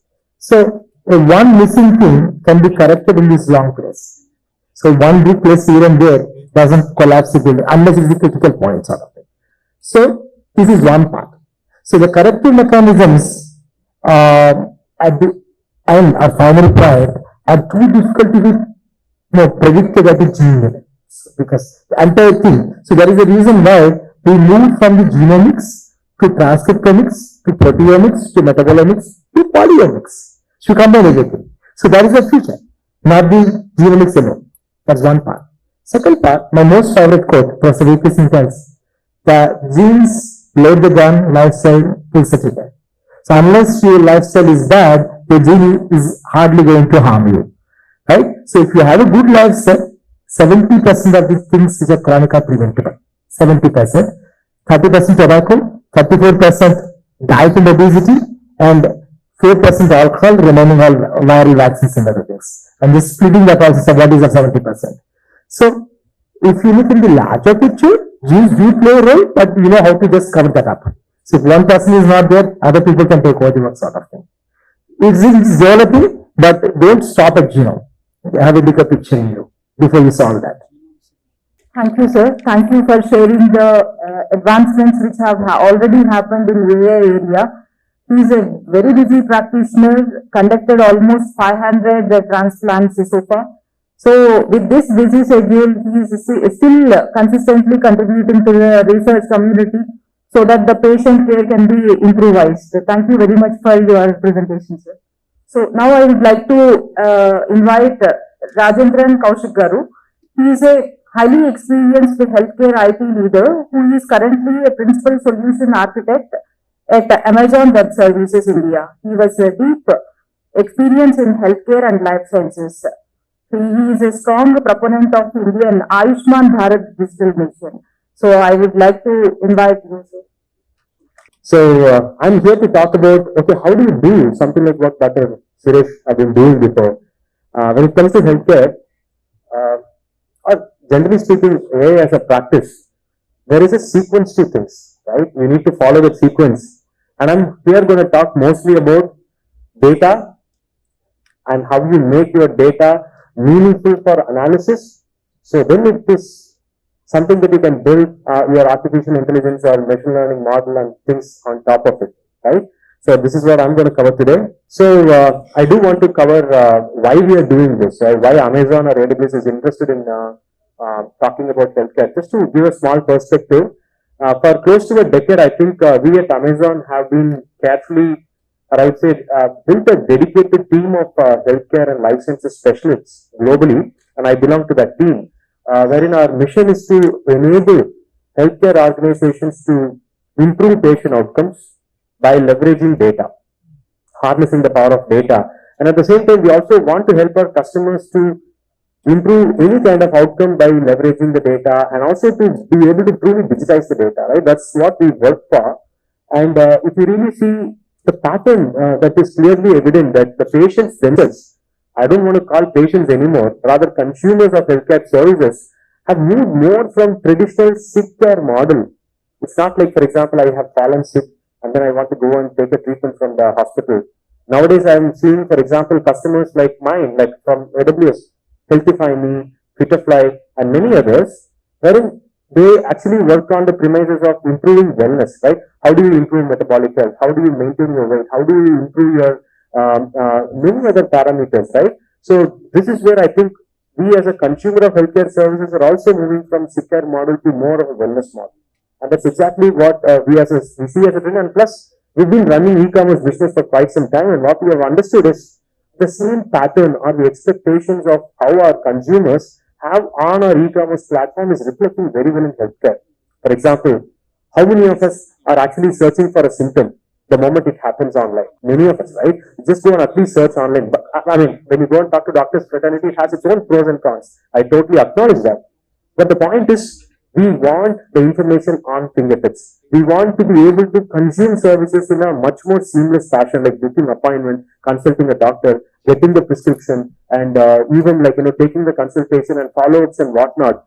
How can you create this seamless experience of patient journey throughout the value chain of care, right? That's what is driving the consumerism. And if you really look at it like right from the symptoms, search and from ongoing care management, data plays a pivotal role. Data plays a pivotal role. And thanks for the kind introduction where they mentioned that I'm a proponent of ABDM. I am. The reason being, I can really understand or relate to the value of how that kind of an interoperability can enable the holistic patient data, longitudinal patient data, which in turn can help to build or improve patient outcomes. Now let's look at how to build that. For example, if you are entities who are working in healthcare or any kind of business, this is typically a journey. First of all, in healthcare, there are operational or transactional systems like electronic health record, electronic medical record, hospital information systems and whatnot. Now first is you have to solve that problem. You should be able to create digital system that can capture the data.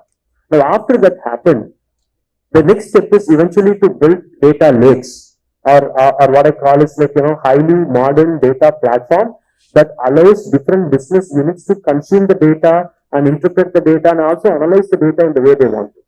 That's the second stage. Then the third stage is all about how you use it for your building business intelligence. For example, one good use case at government level, what they're trying to do is population health.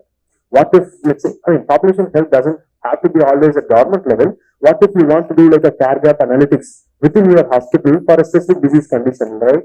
For example, let's say if you want to analyze your cohort of patients for a specific condition, like for example, the risk of stroke, or what if you want to analyze your diabetic patient, or take any specific disease condition, if you want to work on top of it, then you should be able to build a population health kind of an analytics, and then which is nothing but collection of patient records, which helps you understand why some patients are doing better and why some patients are not doing better. What treatment works for certain patients and what treatment doesn't work. Right? This is the pattern that one provider or a doctor or any caregiver would like to understand so that they can course correct any treatment down the line for other patients.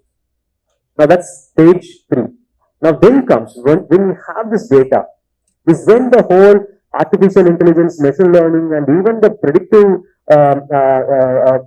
algorithms like what Sarah has shown before, and everything will come into picture. And final outcome of all of this system is where personalized care is going to be there, right? Personalized care is what? What if by combining varieties of data, so for example in healthcare, right? I can broadly tell 3 to 4 different types of data. Again, there are more types. I'm just giving you 3 random. One is clinical data. Clinical data, by what I mean is my family history, allergy history, and present illness and whole clinical data. The other type of data could be my imaging data. What if I've taken certain X-rays, CT scans and whatnot? Then the other data could be from genomics data. And what if there is also other data, like for example, I always make this joke of people, definitely in Bangalore especially, if they're going for a BP or any kind of I would say stress or whatever condition, then I'm sure traffic has an impact and they should be evaluating traffic pattern also in that region, which means air quality. Let's see if there is a patient who is coming for a respiratory problem, maybe air quality index of that region has a greater impact, right? So adding all these environmental and other data will also make sense. So that the combination of all of the data will eventually help us paint better picture about why the patient acquired that problem or a condition and how to approach that issue and create a treatment plan that is far more personalized for them. So in that context, if you really see, and also our models are evolving, right? I mean, the years before, we have seen models that can simply infer and give an output with just, basically those models were trained on like 20, 30 data points. But I think couple of years ago, we have seen models that were actually giving results for, based on the models, they are trained at like 200, 300,000 data points. But now we are seeing models trained in billions of parameters, or even now we are approaching trillions also very soon, right? Now the models are also rapidly changing. Why? Because the cost of compute has gone down and the data set availability is there. And at the same time, how you can parallelize your training and simply learn and then put the model into use, like we have seen how LLMs can actually impact in varieties of industries, right? So those are possibilities that unlocks the value of data. How much of data in healthcare is unused or unusable? Just a random number, anyone? Sorry? Yeah, I mean, 60%, most of it all correct, but 97%. 97% of healthcare data cannot be used directly. The simple reason being, They are all unstructured data. And the reason being, 90% of the healthcare data is medical imaging data, right? So which means, how do I understand image? So you may think that, okay, what data is there in image? It's simply a photo. No, it's not that. There are so much of annotations and the diagnosis that were actually inferred by the practitioners like radiologists and others, which goes simply unused. Those are all added as a metadata to the DICOM image and never used, properly speaking. Now you take other data, like for example, let's say a doctor writes, again, sorry for the vague description, like, okay, Kaushik had fever, I'm just recommending or prescribing a paracetamol 500 mg for the next few days. When you type this, it is unstructured data. You cannot actually make use of the data unless you really process it, the data, and convert this one statement where it is unstructured to a structured data set. So that is why I am saying 97% of the healthcare data is unstructured data, and only through help of medical NLP, which is natural language processing, medical models, and other tools in the system, you can actually extract all this data, convert into structured data, and then finally put it into use. And again, there are three stages when it comes to building any kind of healthcare data analytics. Now, the first one is data interoperability. Now, this may sound boring for those who are in healthcare. In fact, Ayushman Bharat exactly is solving this problem. The digital mission solves this problem. Now, how it's going to enable you is, there are so many enterprise systems. You go and talk to any CIOs of any hospitals. The first problem they say is, most of my team's time gets sucked into solving the API integration problem, payment gateway not working problem, and I'm acquiring new hospital, but their system is different, my system is different. There's absolutely no way I can standardize the data and operations and whatnot. So this is truly an interoperability problem. Now, what if just think about a world where like all your systems are actually built on standards? For example, in healthcare, there are different kinds of standards. So, for example, there are syntactic or schematic standards like HL7, FHIR, which is Fast Healthcare Interoperable Resources, or FHIR. And when it comes to semantics, which is the language or the vocabulary, like how doctor, for example, in the previous case I mentioned, right, Kaushik had fever and prescribed paracetamol. What if you replace that with the ICD-10 code and whatnot, or RX num for the drug and whatnot, right? Now, see, we cannot put this pressure again back to the provider, but what if there are tools that can help you convert this unstructured data into structured data is where I'm going with. So, your first enabler of analysis is interoperability. You build this interoperability among your system and outside your organization, like through ABDM system and all. So, you acquire the data, and after you acquire the data is where you can build analytics. For example, you can enable quality-based indicators to be analyzed and cost-based indicators, and finally you will be able to build predictions on top of it. When you have this capability, is when you will be able to do the interventions. Intervention is where you actually build like virtual care. Like for example, even what if I send a reminder, again contextual reminder, not just about medication, reminder about, hey, you know what, after surgery you have to do certain things. What if I send educate patients very personalized way to basically follow this protocol, clinical protocol. These are things that is possible only when you have interoperability and analytics in place. So, and how, if you look at all the hospitals, and I'm not blaming, it's just how any industry or domain would evolve. If you see, even many technology companies, be it telecom or aviation or any industry, right? When initially we kind of progress, we build data silos. For example, each and every application, like hospital information system, will have its own database. Now, when you're building a data analytics pipeline, then you are actually building a data warehouse with that data only. And there will be another data warehouse for another application, another data warehouse for another application. Now, for a true population health kind of analytics, you should be able to let them talk to each other. It simply doesn't mean that, okay, now I have 10 different data warehouse, I can copy all of them and put into maybe another bigger data warehouse and then query the data. It is a lot of expense for anybody for that matter. That is why if you look at the right side, the modern healthcare data platform advocates lake house or data mesh kind of architecture. Could be data fabric or data mesh kind of architecture, where the data doesn't have to be centralized. The data can still stay in the respective business unit or the application domain cluster, and you build a mechanism of letting your consumers access different data set based on the consent, based on the privacy and whatever the policy that you have on top. This is what we've been broadly helping many customers build, this data mesh kind of an architecture. And again, you don't have, now I'm going towards how Amazon is helping in, or AWS is helping in some of this. For example, we have purpose-built tools. I mean, if you look at AWS, we historically invested a lot into healthcare industry specifically, and we have a bunch of purpose-built services. And I'll talk about only 3 services today. One is HealthLink. By the way, this service is available in India. It is going to enable any customer to build Ayushman Bharat integration. Now, HealthLink is a data repository and more that allows you to store fire compliant data. Like I told, right, HL7 fire is a schematic interoperability standards, and it allows you to store the data in fire format, which means you store the data, and it also exposes APIs that are standardized and can connect with any other hospital system or through ABDM also. You don't have to be in the business of creating different API standards and whatnot for your different customers. We are a healthcare startup or a healthcare business that want to connect with ABDM, then HealthLink could be a way. Our customers like ECACare, which is a known patient app company that is also using HealthLink to build some of that. It has a lot of capabilities.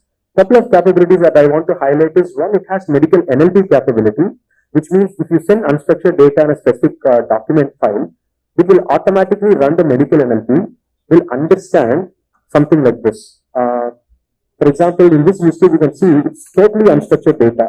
Like patient is a 62-year-old female with a history of type 2 diabetes and whatnot, right? Now here, if you see in the bottom, you see I would say graph kind of a relationship build. And this is not an illustration. This actually happens in the tool. There is a console where you can see this, wherein it identifies all kinds of entities. It is a named entity recognition plus NLP kind of a model, where it understands the entities, and it also does the ontology linking, meaning it understands the symptom, the diagnosis, the generic name of the drug, and the time, the duration, route, and everything. And this is exactly how you convert your unstructured data into structured data. Now, HealthLink as a service will allow you to do that by various mechanisms and strategy and add the data back. So when you query the data again to your system, you will simply not get the description, but also the structured data, which you can use to build analysis. Again, as a concept, there are so many things that we can actually cover, but HealthLink as a service also help you to normalize your patient data. For example, when a patient walks into a hospital, there are like tens of systems that captures the data of the patient, like prescription system, administrative system, financial system. And let's say they are an inpatient, then the whole lot of administrative tools are all there. Now, this HealthLink can actually acquire data from all these systems at a different time frame in a different frequency. Now, what if it arranges the patient data chronologically for you automatically and also normalizes the data for you? So that is a big problem today that many people are trying to solve, which is automatically solved in HealthLink for you. So when you put the data, HealthLink does all of it for you. So when you query the data back, it automatically is normalized and indexed for you. And it also has a zero ETL pipeline, which means you don't have to convert the data into again analytics friendly format. It converts into Apache Parquet and exposes iceberg table, which means it handles the upset and whatnot use cases. So you can immediately, in near real time, consume the same data, the transaction data, for analytical purposes. Moving on, this is exactly what I told. The data could be from clinical data, and the data could be from other databases. There are tools and mechanisms in which you can combine all those data, query and truly build dashboards. And yeah, these are some of the demos that we have built, which actually calculates the risk for stroke based on certain algorithms that are open source. And it's easy. I mean, you can do it in few minutes. Actually, I'm not even talking about hours. And moving on, the next is imaging. And imaging also, like, we have a purpose-built service that automatically extracts the annotations, tags, and all kinds of metadata from DICOM images and builds a data lake for you. And then moving on, we also have something from the genomics or omics world, wherein we have this service that allows you to store, analyze, and also do the workflows. So all the primary, secondary, and tertiary workflows of genomics can also be automated using our purpose-built service, which is called AWS Health Omics. So now, putting all of it together, if you see all of these services that I talked about, follows a very similar pattern. It takes the format from the healthcare standards, like for example, FHIR, DICOM, and any kind of genomics data, and then it creates a normalized data lake for you. This in turn can be queried or analyzed using our like I would say, analytical tools or AML tools for building applications on top of it. And again, I mean, this is slightly more for enterprise format. How do you actually create like a data mesh architecture? I think today also during open source panel, I talked about how many entities can come together and build like a federated learning architecture, wherein, for example, let's say 2 universities and a government agency want to collaborate along with the pharma company, and if they want to share the data, it's not that easy. There are so much of privacy and other conflicts that might happen. But what if we actually let the models being trained on the data within their environment and simply send the models in the weight? Collectively, you consolidate all of that and you have like a model with better weight and better inferencing capability, and that's federated learning for you. And it also has better security and privacy advantage, and the accuracy could be better and whatnot. So, that's like basically the next evolution of what this particular slide is all about. So, conversion of structured to unstructured data is key in healthcare. First of all, digitizing the data is key. When you have this, then the ability for you to build machine learning models and everything is even a possibility. With that, let me stop and perhaps open it for Q&A. Thank you, sir. Thank you. Sorry, this is like a 2-day talk. I was trying to condense in 20 minutes. I think I shared a slide with 150 slides, and I had to slim it down to maybe 5 or 6. So, anyone, any question before the next session? Sir, Amazon EHR. Right. So, is it open source or it is? I think you're talking about Amazon EMR. Yeah. EMR is Elastic MapReduce. Basically, it's an analytics platform. It allows open source tools like, for example, the Hoodie and whatnot and Spark clusters to be provisioned on top of EMR. Just think of EMR as like the capacity, like a cluster that you can provision using open source tool for doing like a big data processing and everything on top of your data. So that's what EMR is. The health capabilities that you talked about, how transferable are they to clinical trial data? So data that we collect during clinical trials for risk-based monitoring. Right.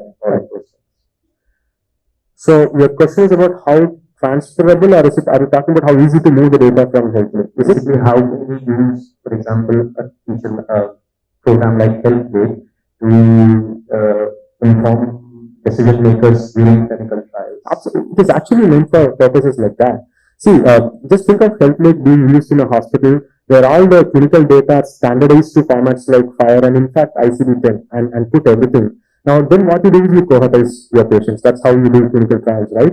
Now, on the cohort, if you want to query specific patient's detail or specific symptom or a parameter, HealthLake enables you to do all of that. Now, HealthLake simply relies on the data that you push into it. It doesn't add intelligence on top of it. Of course, it adds through NLP, but that's a different intelligence. HealthLake allows you to not only access data for analytical use case, but also transactionally. In near real time, you'll be able to see the data for your analytics. So it's pretty fast when it comes to how quickly you can access the data. And when it comes to standards, it supports semantic and syntactic standards. So pretty much most of everything is possible. All right. Thanks, everyone. Have a great evening. Thank you, Kaushik. But we're only letting you go with the promise that you'll actually do the 2-day workshop for all of us over here. Thank you on behalf of all of us. Thank you, Kaushik. What we have now is a very, very interesting mix of panel. We are going to be talking about AI, analytics, healthcare. But what we have managed to pull off is a very different mix for the panel. Let me start by inviting each of the panelists. I'll start by first of all introducing the moderator for the panel, Dr. Pavani. Dr. Pavani is a pharmacological researcher at Aurobindo. I'm not going to say anything beyond that because my tongue will never twist to pronounce the words that they're actually speaking. I will allow them to introduce themselves in terms of what they're working on. Dr. Pavani, please. May I invite Vamsi Karatam, founder and CEO of deepfacts.io. Some of you would have listened to his talk. What they're doing is I say groundbreaking work. Fantastic work that they're doing. I was super impressed by the work that they are doing. Vamsi Karatam, thank you for coming over here. And of course, how would I put it? I would have said the brain behind it, but Vamsi said it's the brains behind it. The person with 6 brains, may invite Dr. Avius Suresh. I have no idea how to introduce him. He's an oncologist, he's an innovator, he's an entrepreneur, he's a racer. I don't know what else. Dr. Suresh, thank you for coming over here. He's one of those doctors who can actually program, right? And we have engineers here who cannot program. So just so you know, I'm one of those engineers who cannot program. And thank you, Dr. Suresh. As I said, it's going to be a mix of different panels, right? So we have Nagendranath Garu. Nagendranath Garu he's a serial entrepreneur, investor, angel investor. He's a senior advisor at Salomon Advisory Services. He wears multiple hats. He's just coming, from running from a panel discussion where he was a co-panelist with Shobu Yamagadda and Srinivas Mohan, where he wore a different hat. Now he's wearing the hat of the as an advisor for Medicu Logics. He has his feet wet in almost every domain that we can think of. Thank you, Nagendranath Garu, for coming over here. May I invite Dr. Lakshmikant. Shortly I will probably have to call him Dr. Lakshmikant. He's a veterinarian, trained veterinarian, and hence I'm calling him doctor. And he's also finishing his PhD at the IVRI. He works on, again, some names that I cannot pronounce, some virology research and all. Better that they introduce themselves. Another doctor, Dr. Saket Sriram, may I invite him onto the stage. This is easy for me to say. He works on cancer research. I always say, when I say cancer research, it's not cancer causing research, but one day he'll help us, cure research. I've known Sriram for a long time now, and he has always maintained that one day he will find a cure for cancer. I've known him for more than 20 years now. He's always maintained that he will work on cancer research, and I hope we'll be able to give you some. Dr. Pavani, over to you. May I request that we be done by 4 sharp? Okay. Thank you. Thank you.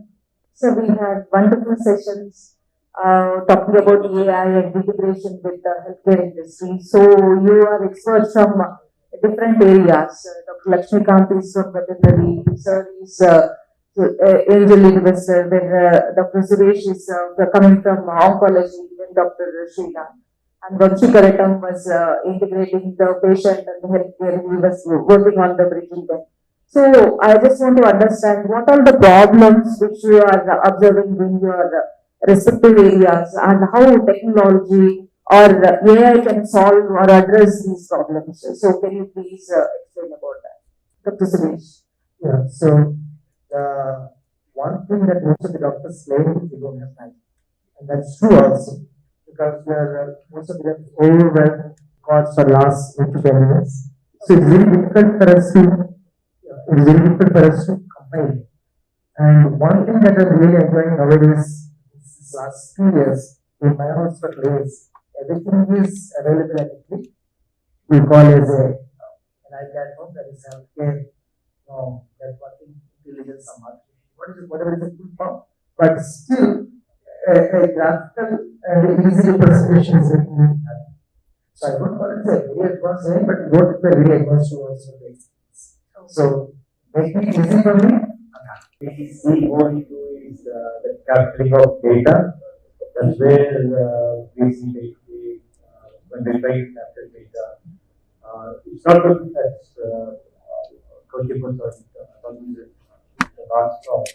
Here the change of data is really challenging, and also it's going to be streamlined in a way that it can be modern design and taken to the teaching purpose. That's where the problem is. Actually, I have more helicopter view. I think as an outsider looking in, because I use the healthcare industry as a consumer, I think, and also because of the other hat we wear of helping startups and others and everyone, there are 5 areas broadly that have got issues. The first area I see is skilling. When I speak to friends in Siemens or all these companies that make medical equipment, even the best of equipment that a hospital can afford, they struggle to find time of the doctors to get trained on it. Forget the other support staff. That's number 1. Number 2 is already raised the point that for improving quality, the basic is to have clean data so that you can have the right metrics to measure. That itself is a challenge. The third one is operations. Most hospitals all over the world, and especially in India, are actually from doctors who turn entrepreneurs. Their skill is patient care and not in running a hospital. So there is a lot of operational inefficiency that is hidden in the operations of the hospital that directly affects patient. Fourth is governance. There's not much of a governance framework that exists. So that is a challenge as well. Like how do you know hospital A is better than hospital B for somebody to go to? We don't know today. If there's no common way to see and there's nobody coming. The last one I see is leadership in this. Most of the leaders we see in this industry are leaders by accident, not by training. They've learned the hard way in life and come up. And now others look upon them as iconic people to be. But there's no system to generate leaderships. So to me, all these areas, except for leadership, which is a very special trait, can be solved by technology and can be solved by AI. And for a country like India where remote diagnostics, remote healthcare, how do you get patients out of the hospital quicker so that the beds can be used for more critical patients? There's so much that can be done. So I think there's enough opportunity. Thank you, sir. Dr. Lakshmikant. Good afternoon, everyone. Being a veterinarian by nature, I am not that well into regarding data and updating and all. But in my view, I see this in a couple of ways. One is that when Sir said that there is no time for doctors, whereas we are short of doctors itself in the very remote and ground level when I am talking. So the number of animals, the livestock that is exponentially growing in farm animals, and I am just quoting not the pets, because the economy is majorly driven by livestock agriculture in India. So the amount of availability, there are efficient doctors, but whatever changes or whatever the updates that are happening, let's say I was reading about the AI in diagnostics, right? The infrastructure is very low on a very village level. But if only all this data, whatever they were taken, they were filled, if that can be able to penetrate the very low level places, that would act as a real game changer in the livestock health sector, right? And also on a research front, now I am working and I'm a PhD scholar in National Institute.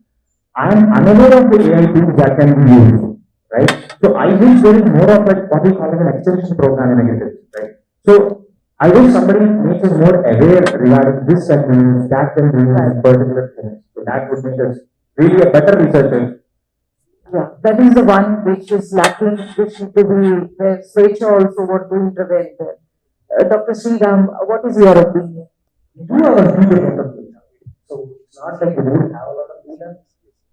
Sometimes it is organized as well. So for example, we had a huge project that was completed in 2007. We have like say 450,000 patient genome samples that have been analyzed completely, total RNA sequencing that has been done.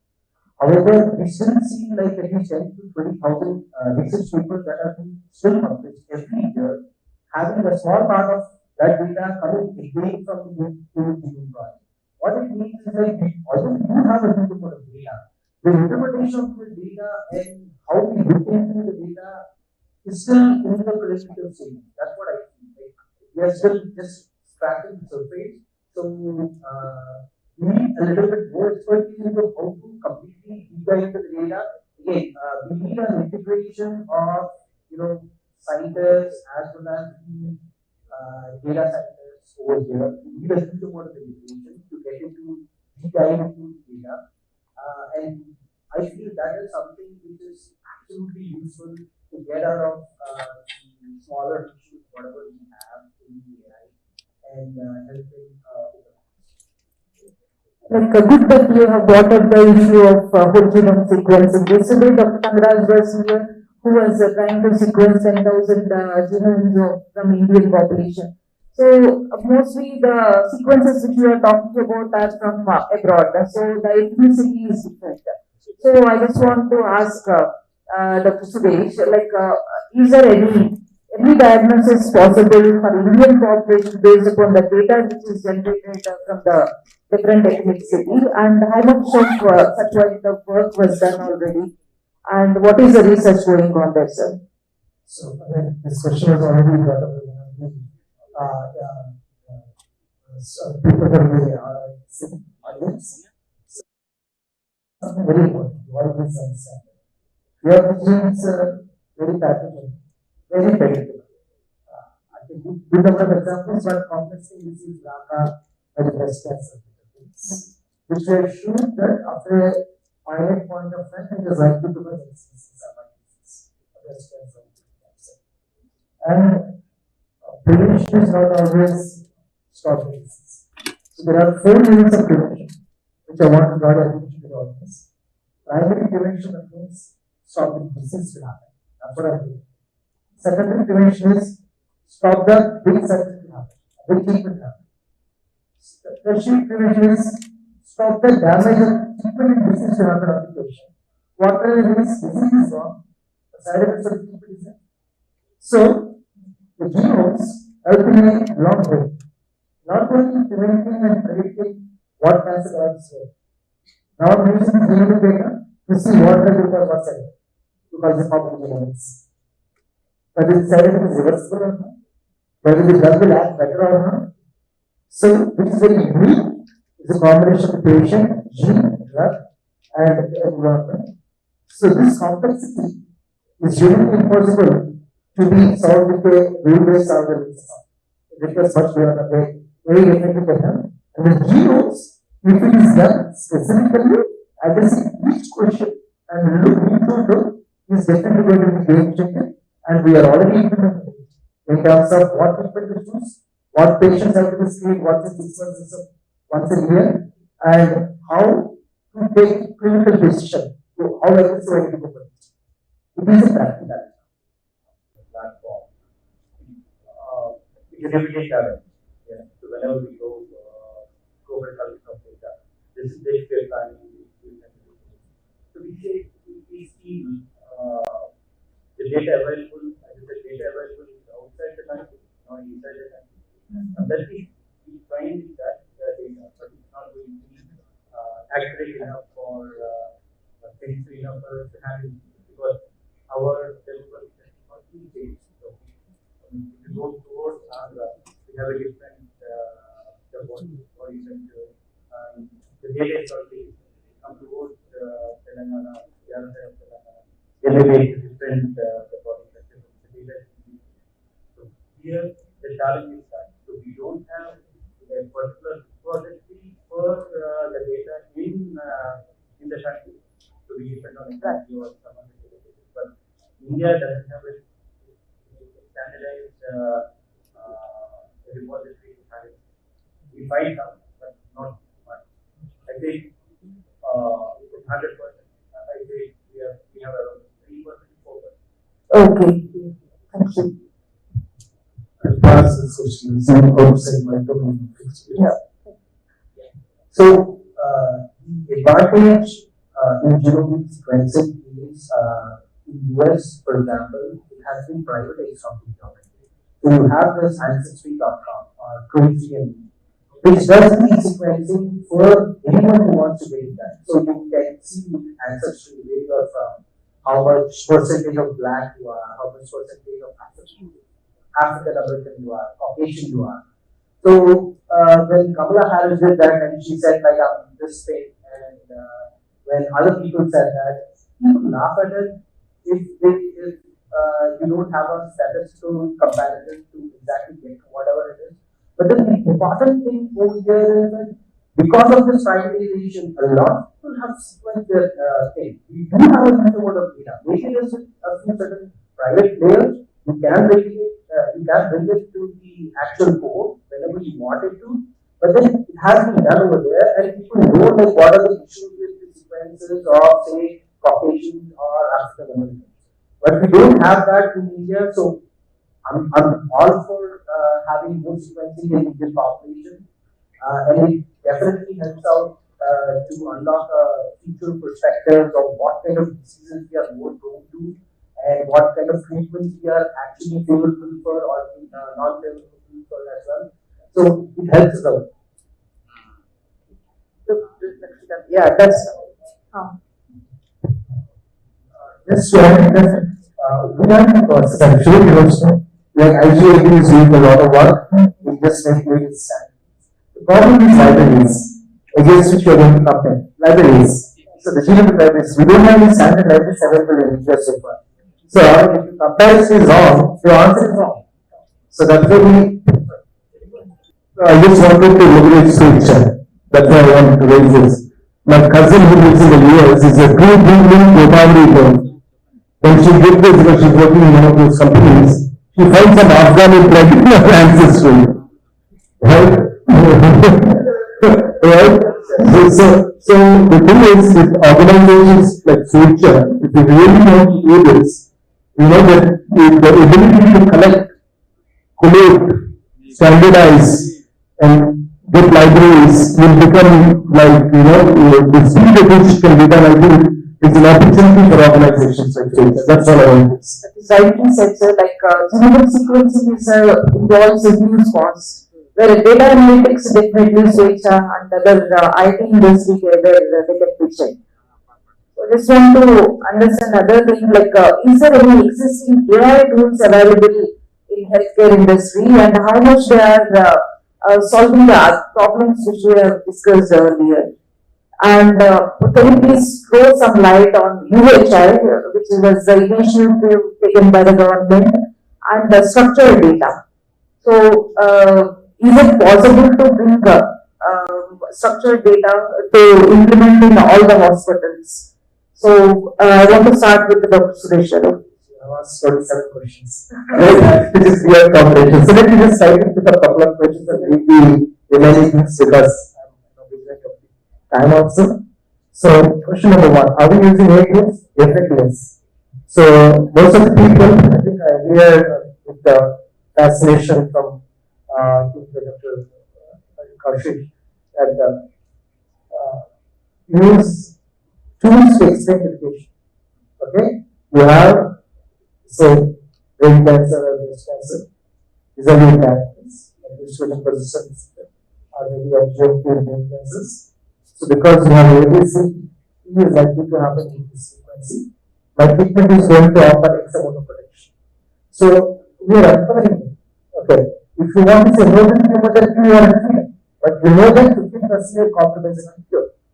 If you want to say yes, then 3% extra side effects you have to weigh. So these tools are freely available. Like Predict Rest is some tool which we use. Life Map is what we are using. You are using calculators we are using, MyStartupTV we are using. I can just select this 40 calculators which are using almost on a daily basis. So can I call it as an AI? Yes, it's like a vehicle. Starting from the bicycle to the aeroplane, everything is a vehicle. So it's a very primitive form that we are using so far. But it definitely solves a lot of problems. In convincing the patient is also getting more confidence. We feel that there are some. And one part of the story, are we using it or not? To what extent it is really helping us? Counseling, definitely yes. Patient getting partially yes. Changing of treatment or growing new like in the new avenues, still in the fancy is what I can sum up.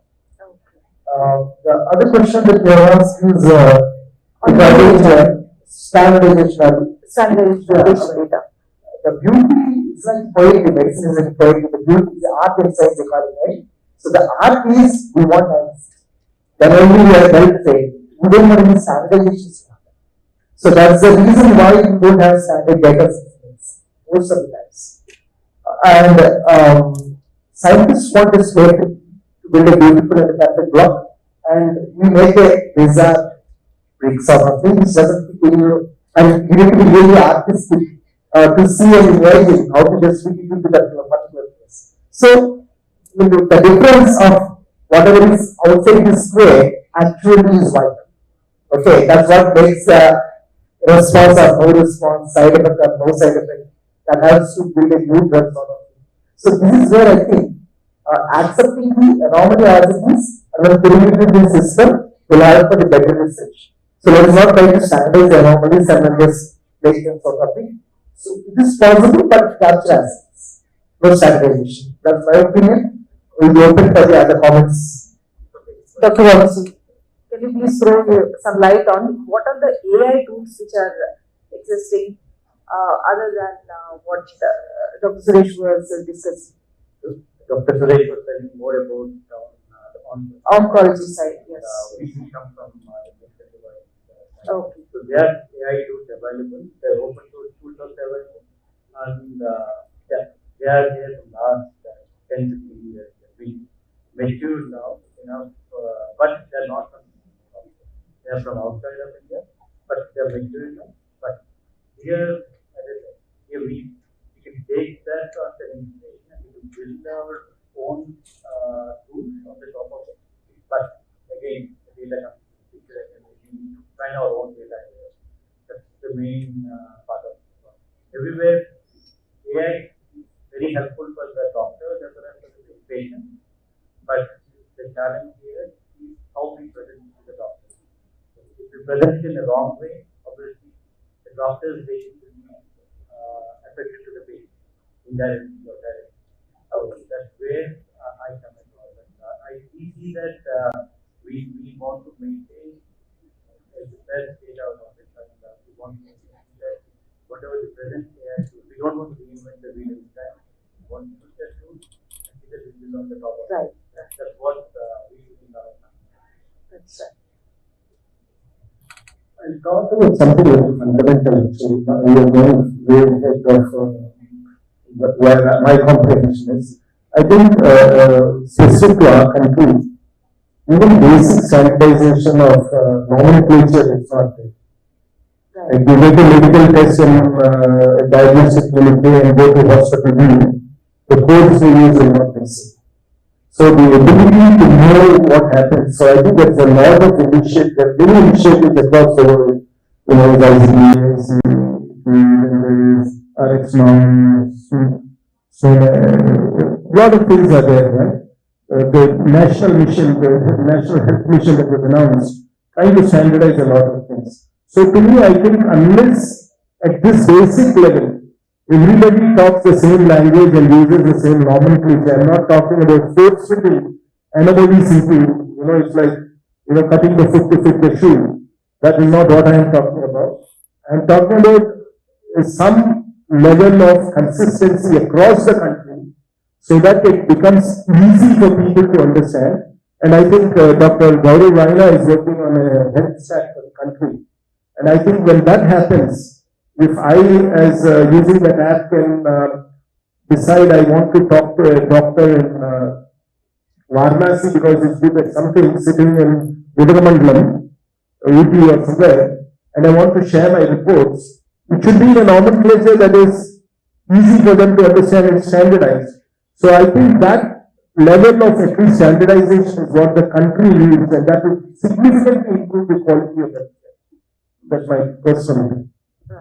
So I would deviate from the topic a little bit. I would not talk about patients and just healthcare per se. I would touch base to the pharma industry and drug discovery. Okay. So how do we do a lot of AI related information in drug discovery? We can actually structurally have this enzyme pocket where you have compound to bind, to have innovation to happen, and so thereby have some effect on whatever it is, and then thereby reduce the disease for a patient. So we have all those technologies from a long time right now. We can have this active site pocket of an enzyme, can be computationally driven, can be seen on our computer, and then we can design the molecule to fit exactly into the pocket so that it does whatever it is supposed to do. So we have all those technologies before.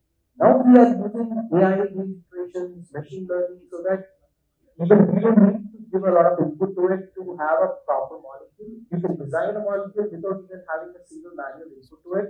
You can get a proper molecule that has all those features, whatever you want it to be. You need to have some solubility, you need to have some good absorption, to have, and then you need to have the activity for those molecules. You have multiple ways you can run AI in a drug discovery setup. That is just one part of it I'm talking about, but since that is the first part of the drug discovery setup, I'm just talking about that. You have multiple places where you can run it. But then how do you improve upon is a completely different science. There is a huge space for improvement. We can improve upon it. Right, as you said, it is the early phase of drug discovery. So there are a lot of gray areas throughout the pharma sector which are still open for AI development to be happened. Yeah. Dr. Lakshmi. Just sort of saying that I don't know exactly the terminology if this is AI or not because we have a bunch of software. Imagine if I am doing the research, we are designing primers, we are going for cloning, we are going for all the cloning in eukaryotic, prokaryotic things and NMV cutters. So these softwares are there for a very long time. So if this is AI, I'm not sure, but I wish there is the AI comes into play where it helps us more in the interpretation of all these things. As a very young researcher, if you push me back a couple of years, I look at something and I'm not sure what is happening in that particular screen. So imagine someone or AI on any basis, if it is actually suggesting this is what's the direction that you are going. So that would actually push us in a better stage. So just to add what is said, that's what most of the regulators are looking at. So they want AI to be explainable AI.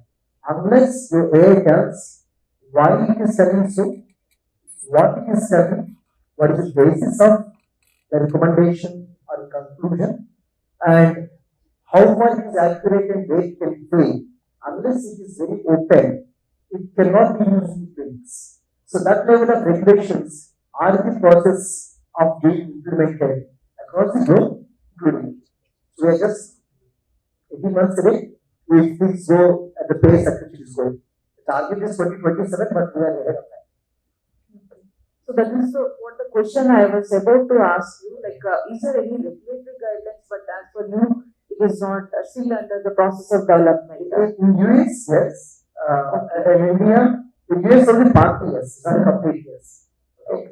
So whatever the tools which we are using currently, the tools which you have said also, are they validated with the patient data for verifying the outcome results and all? So, okay. So I'll put it across. AI is very broadly used. Simple decision to these are also called OS. Definitely, I don't want giving the particular majority of so, but this dichotomy, like you have a age of one.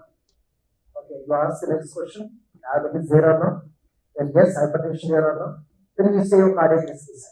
That's what the doctor thinks. That's what the AI does. So this is simple. So this doesn't require because these are all medically validated outcomes. They are just putting it into a user interface which is easy to interpret, easy to understand, and then some nice users they are able to convince patients.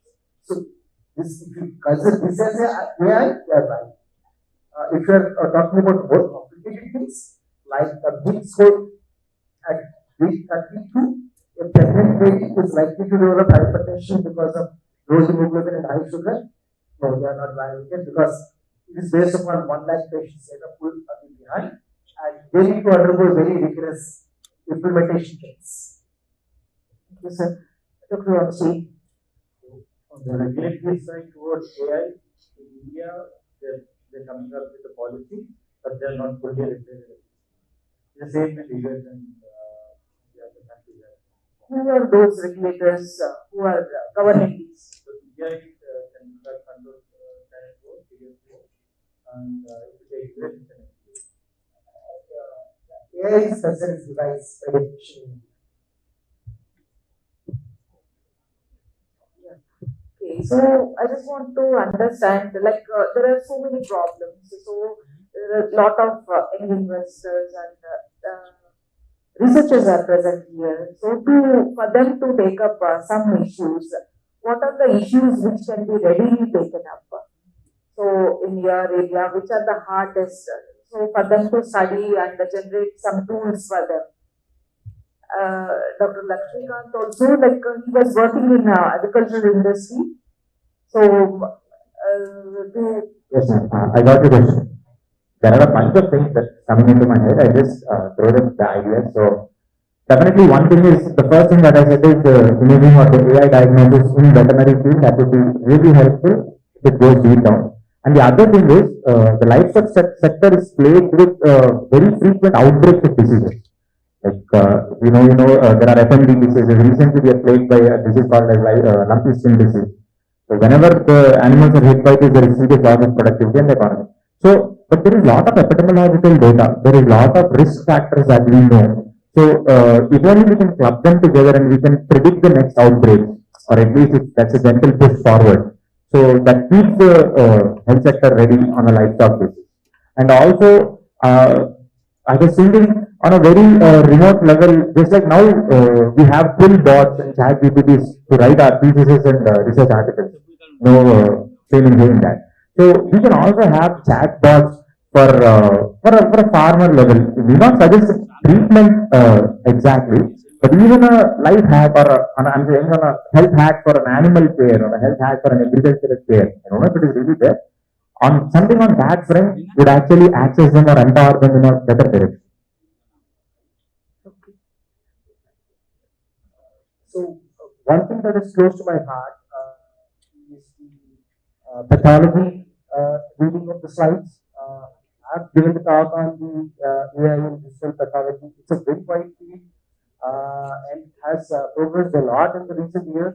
However, I would still feel like image-based interpretation of, say, a cellular-based evaluation is far more developed than what a pathology-based evaluations are. Especially if you increase the complexity by stating both, like not just the HLE slide, but say, for example, day of my life, I do the same thing. I just go to Google, pick a part of a code, and then try to see if it can be implemented.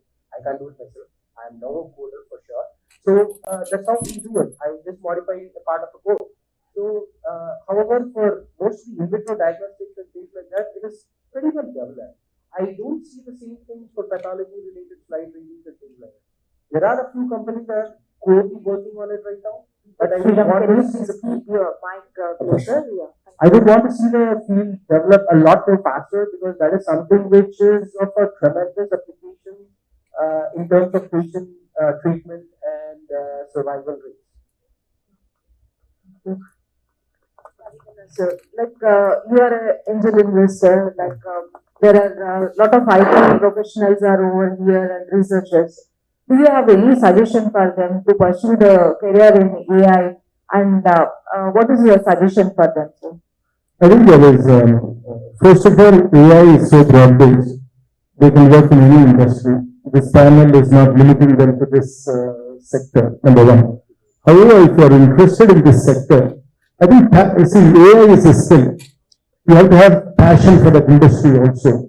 Otherwise, you'll be ordinary person in a team of extraordinary people. The skill is cheap. AI is telling us that skill is cheap. Like many of the coders are, he doesn't even know to code and he's picking up code and editing it. So for me, for the people, what I would say is, look for, if you're an entrepreneur, look for interesting problems that are low hanging. Don't look to shoot for the stars. There are enough small problems that can help people. He raised a very good point. If there is a hack for a farmer in a local language, even if it's a question answer bot about welfare of their animal, that is a phenomenal advantage for them, and that can be probably created in less than a year if you collect all the data and you can get it. So there are enough problems to be solved. I would think that if you're an entrepreneur, look for problems that can have immediate return because that gives you the high. If you're a researcher, of course, you'll do like what we're doing. That's a long-term thing that you would do. If you are just a practitioner of AI, have passion to be here. Otherwise, this is not the place for you. Because success rate here, is 1 in a million finding the right molecular combination and things like that. So it's not an easy thing. So you should have the passion for this industry. Can you please throw some light here? Like, what are the tools we can take up? Do you have any suggestions for since you are also one of the entrepreneurs? So the most important part. So the most important part of the entrepreneur journey in healthcare or in AI is the patient. So the most important part it needs to be great for the founder because every day is a worst day. If it's a good day, you can do a party and everything, but it's not going to be every day a good day for us. So we have to be more patient in that because the cycle time for the success in the healthcare or in the medical device platform or in AI. I'm talking about only on the healthcare side, not on the other side of the industry, but it takes a minimum of 3 to 5 years depends on the use case. So,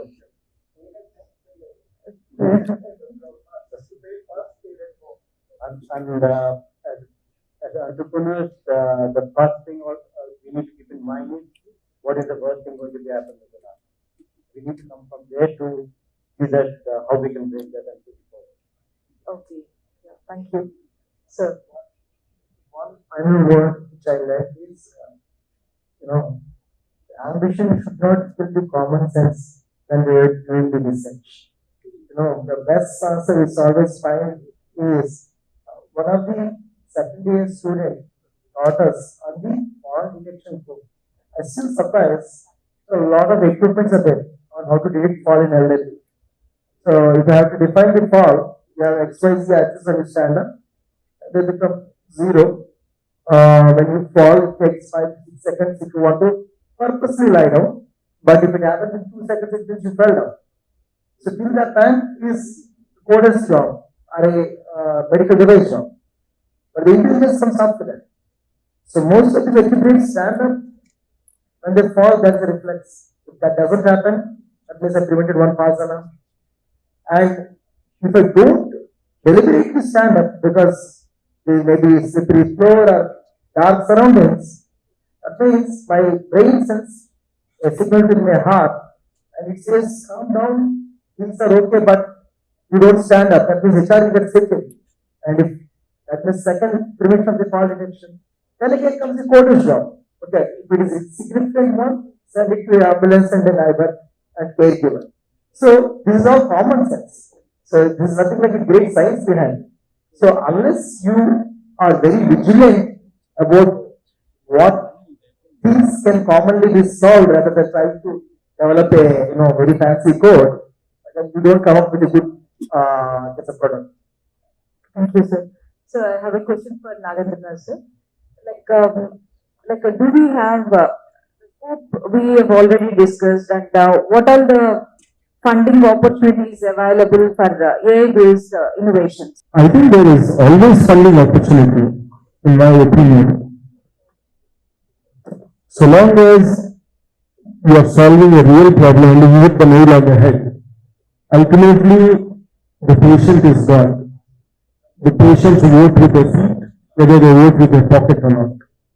Right? Even if you give treatment for free, they will not come to you unless they, so it's nothing to do with voting with the pocket, they vote with their feet. If you're solving a real problem, enough funding opportunities available. Most of the time, what I found in my experience over the last few years is, entrepreneurs fall in love with the idea and product and lose sight of practicalities. And that, I think, is something that they should be careful about. There are enough people who throw cold water on the money every time they go and ask. But I think it's very important to keep that in mind. I would again and again say there are enough easy problems to solve before you take big problems to solve. That is nice, sir. Thank you everyone for participating in this discussion. So we want to take few questions from the audience. Please introduce yourself and which panelist have to answer after that. Please, our job is. Hi, this is Bharat. I work for a software company called HCA Technologies as a project manager. I just wanted to understand, I work in the healthcare domain as well, clinical trials and other stuff. So, we know, recently, stem cells therapy, using stem cells, we can create artificial organs in near future. So, as a doctor's view, where do we stand on that? I know that. I think that is for me. Yeah. So the answer is very simple. Not in the near future, right? Stem cells can create a beautifully functioning cardiac muscle. But if this part of the heart is contracting and this is not, so they are not in sync, then output doesn't come. So creating the organ is easy, making it functional is easy, integrating with the existing system is impossible. Wherever it happened by accident, not by design. So accepting for the organs like blood, where they can function in isolation, no stem cells have worked. So stem cell transplant work only in the organs like bone marrow transplant, where RBC, one RBC needed coordinate with other RBC to carry oxygen, or very gross things like bone, where you just have to bear the weight. So accepting that wherever it requires a complex coordination, it always do. So something has to happen, miracle, for the stem cells to come into the real time. Thank you. Hello. Yeah, hi. This is Hardik from Sama. So currently we are also working in clinical trials. But I want to just check the different side of AI. I have read one article. It's called like behavior change. The doctors were using the AI tools for diagnosis and all. And later they realized like after 2 years they were performing the nuclear scans were reduced from let's say by it was around 40 to 50% they reduced scan because they were predict the AI tool what is predicting. So in that case they have misdiagnosed certain patients. So like how to do like in our regular life also if you see right we can't do like basic multiplication also because we used to calculator and all. So when like all this AI will come, so how like human intelligence will be downgraded and that human touch in the care and all. So how we can deal with that also? To me? Yeah, I know. So thing is, AI according to me is not artificial, but it is automated intelligence. As long as you try to enhance your decision making for the better patient care, that's okay. If you are trying to replace it, definitely a big no-no so far. So please don't attempt that, and that's what will happen. What you told. If I trust the AI that this patient is unlikely to have a recurrence, and if I stop doing the scan, if the patient comes with a disease bad, then I'm the saddest person, so as the patient's family. So we don't deviate from the conventional wisdom and conventional treatment. At the same time, we try to improve on how to interpret the scan better rather than how to avoid this scan. I hope I answered your question. Hello sir, I am Manu from Biomedical Engineering. So I want to ask Dr. Suresh. Sir, as you mentioned, as per regulatory thing, AI is considered as a device. We have to look at it, like, is it good or bad? Like, why not as a tool or something like protocol? Because tool and protocol doesn't go. See, the problem in India, I'm not an expert, but I definitely would like to see some of the inputs from the patent lawyers. In India, the code is not patentable unless it is in a device.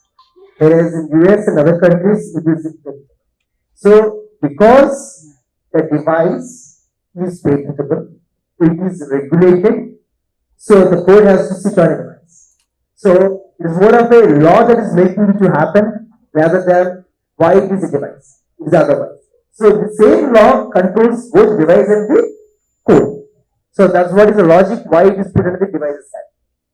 So, because more of a regulations in terms of law and enforceability and IP that is making it to happen in this stage.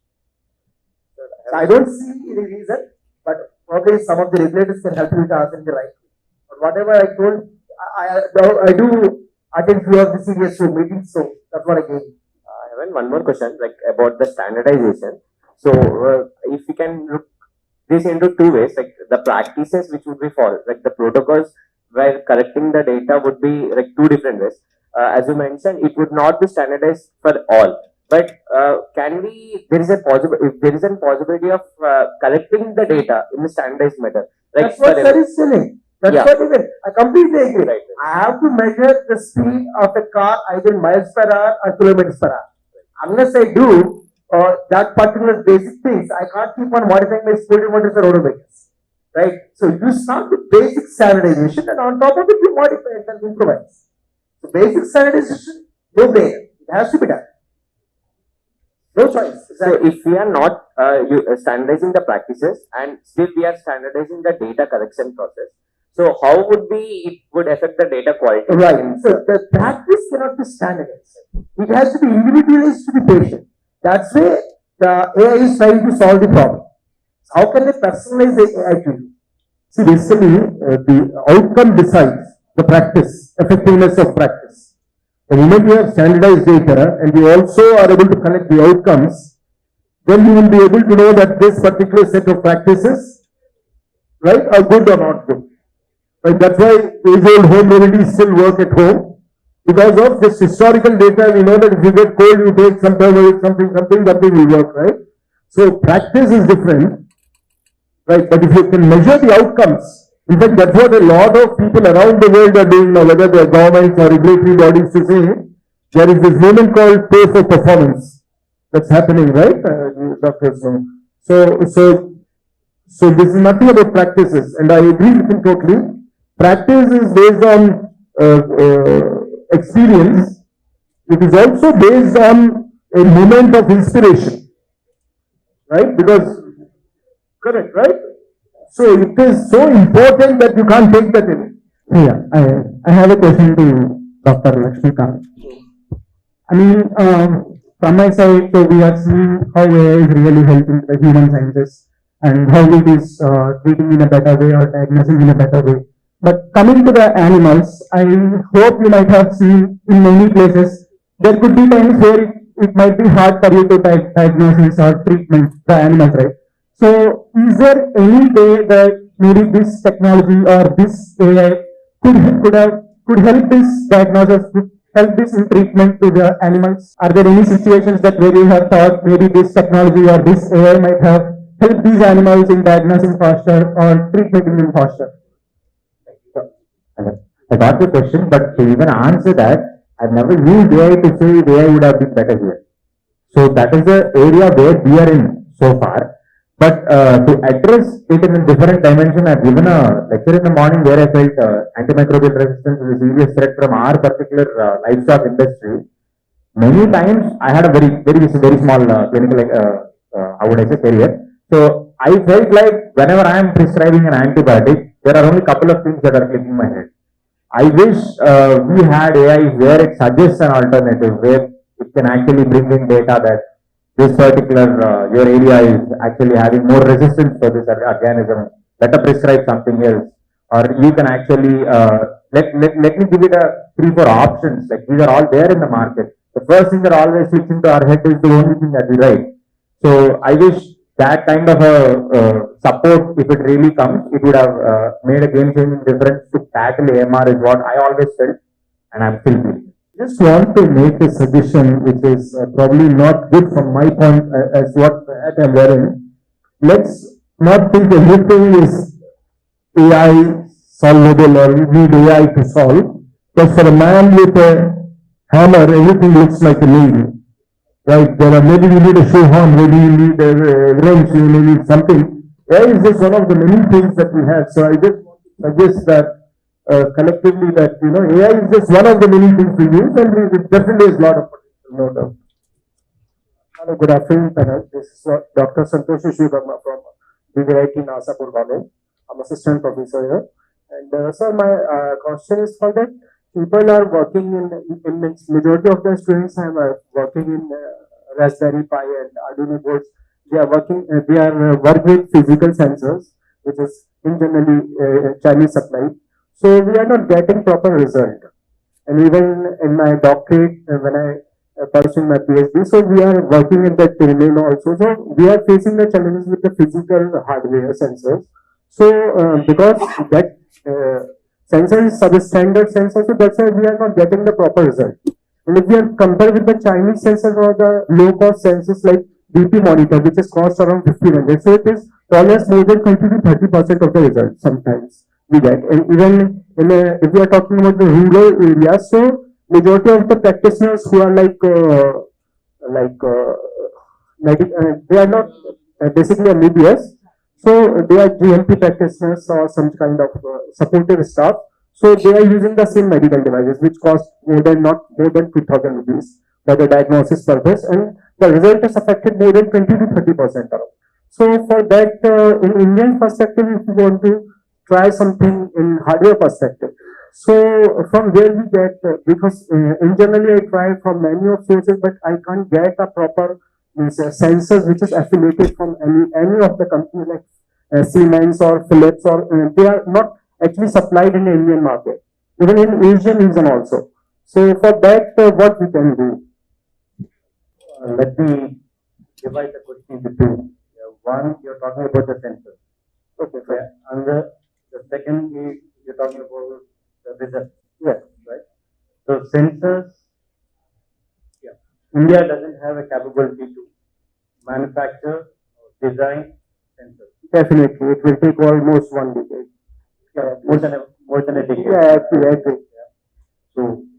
So sensors, what you are procuring from maybe from the China or from locally, are more of made in China products. It is all from the China supply. So here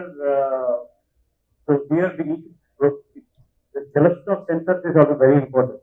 So we have to see that we've made it, okay, where the company is from.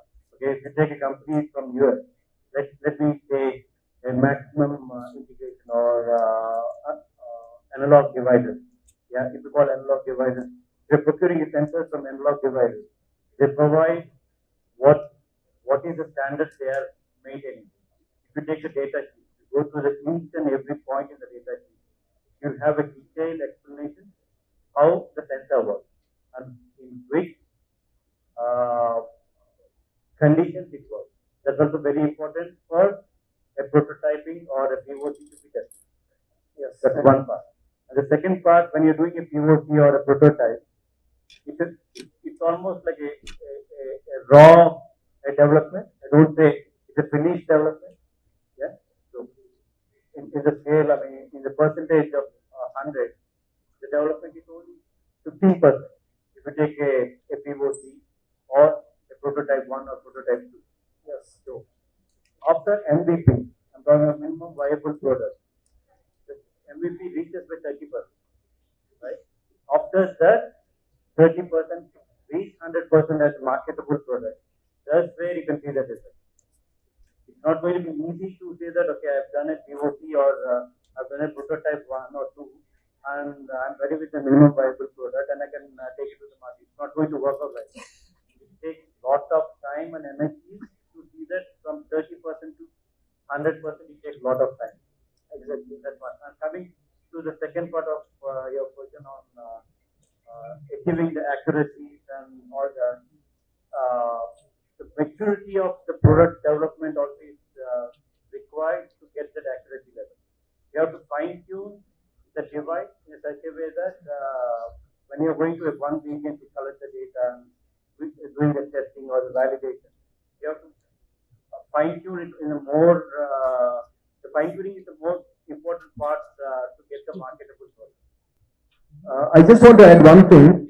Don't underestimate the affordability of the medical practitioner in the village, because I see this constantly trying to bring the cost of the product down and pay for quality instead.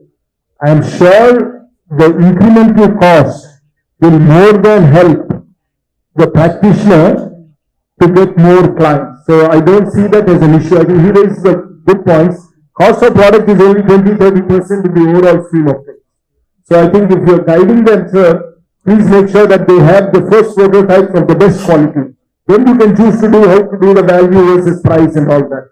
Otherwise, we'll end up building subpar products. Sir, actually, sometimes we try to communicate with the Philips and Siemens also, but actually, for the starting prototype, our card size is very limited for the getting the sensor. So that's why we are not interested to winning with a business. That's the main problem I face.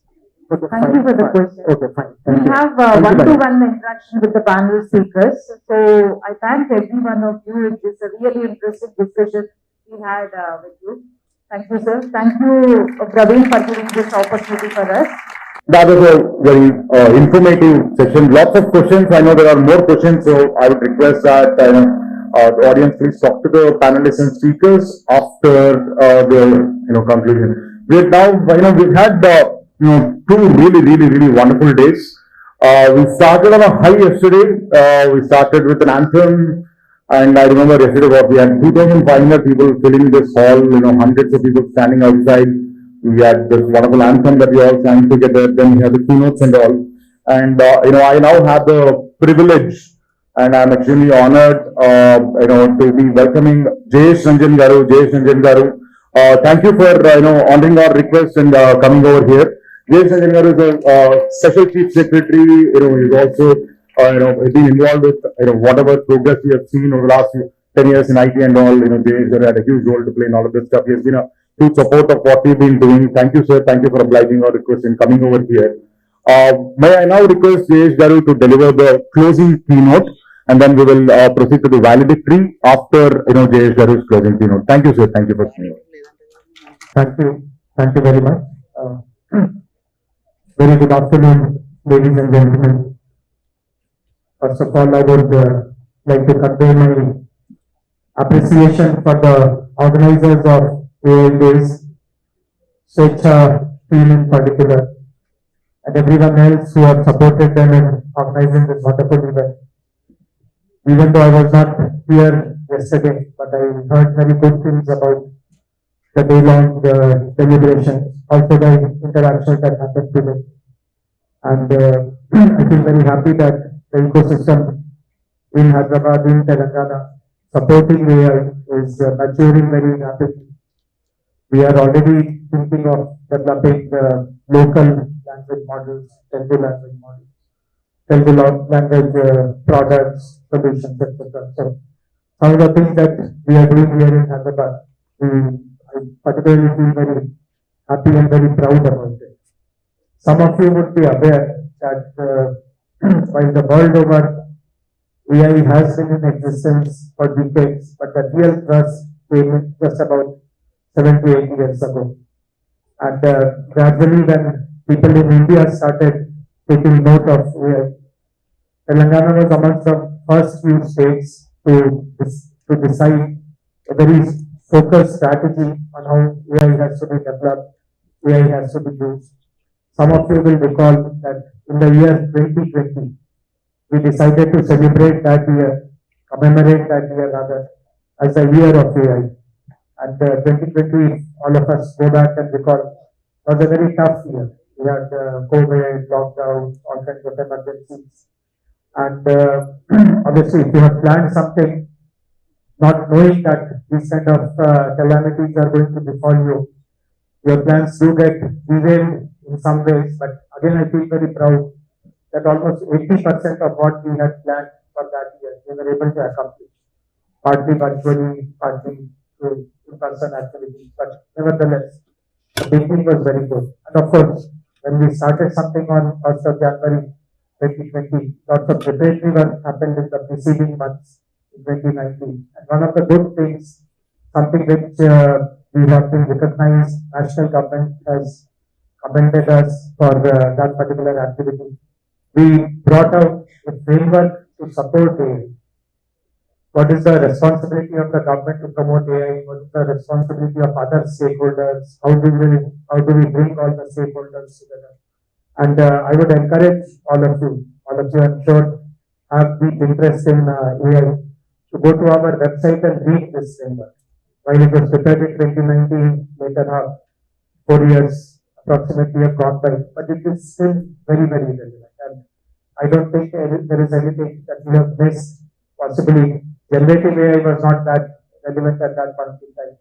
But other than that, everything else that one needs to do to promote AI, to adopt AI very, very rapidly, all these features are provided in that framework. So, just to give a very quick overview of that framework, the most important thing, and I briefly overheard some of the panelists of the earlier session. I came a little late, unfortunately. One of the key things about doing anything related to AI relates to training your algorithm. And of course, writing the algorithm, developing the algorithm for sure. But you require lots of data, even prepare that algorithm, train that algorithm. So as a government, one of the first decisions that we took is that we will take upon ourselves as a key responsibility to make data available. And I think lots of efforts have happened in that direction. I feel very proud and satisfied to share with you. We have decided as a government that our priority for AI will be agriculture. Agriculture is one domain. I'm sure all of you know this, that it supports the largest number of rural livelihoods. And I'm very happy that we are also choosing to focus on AI for society, because this is exactly something which is our priority also. AI should work for everyone.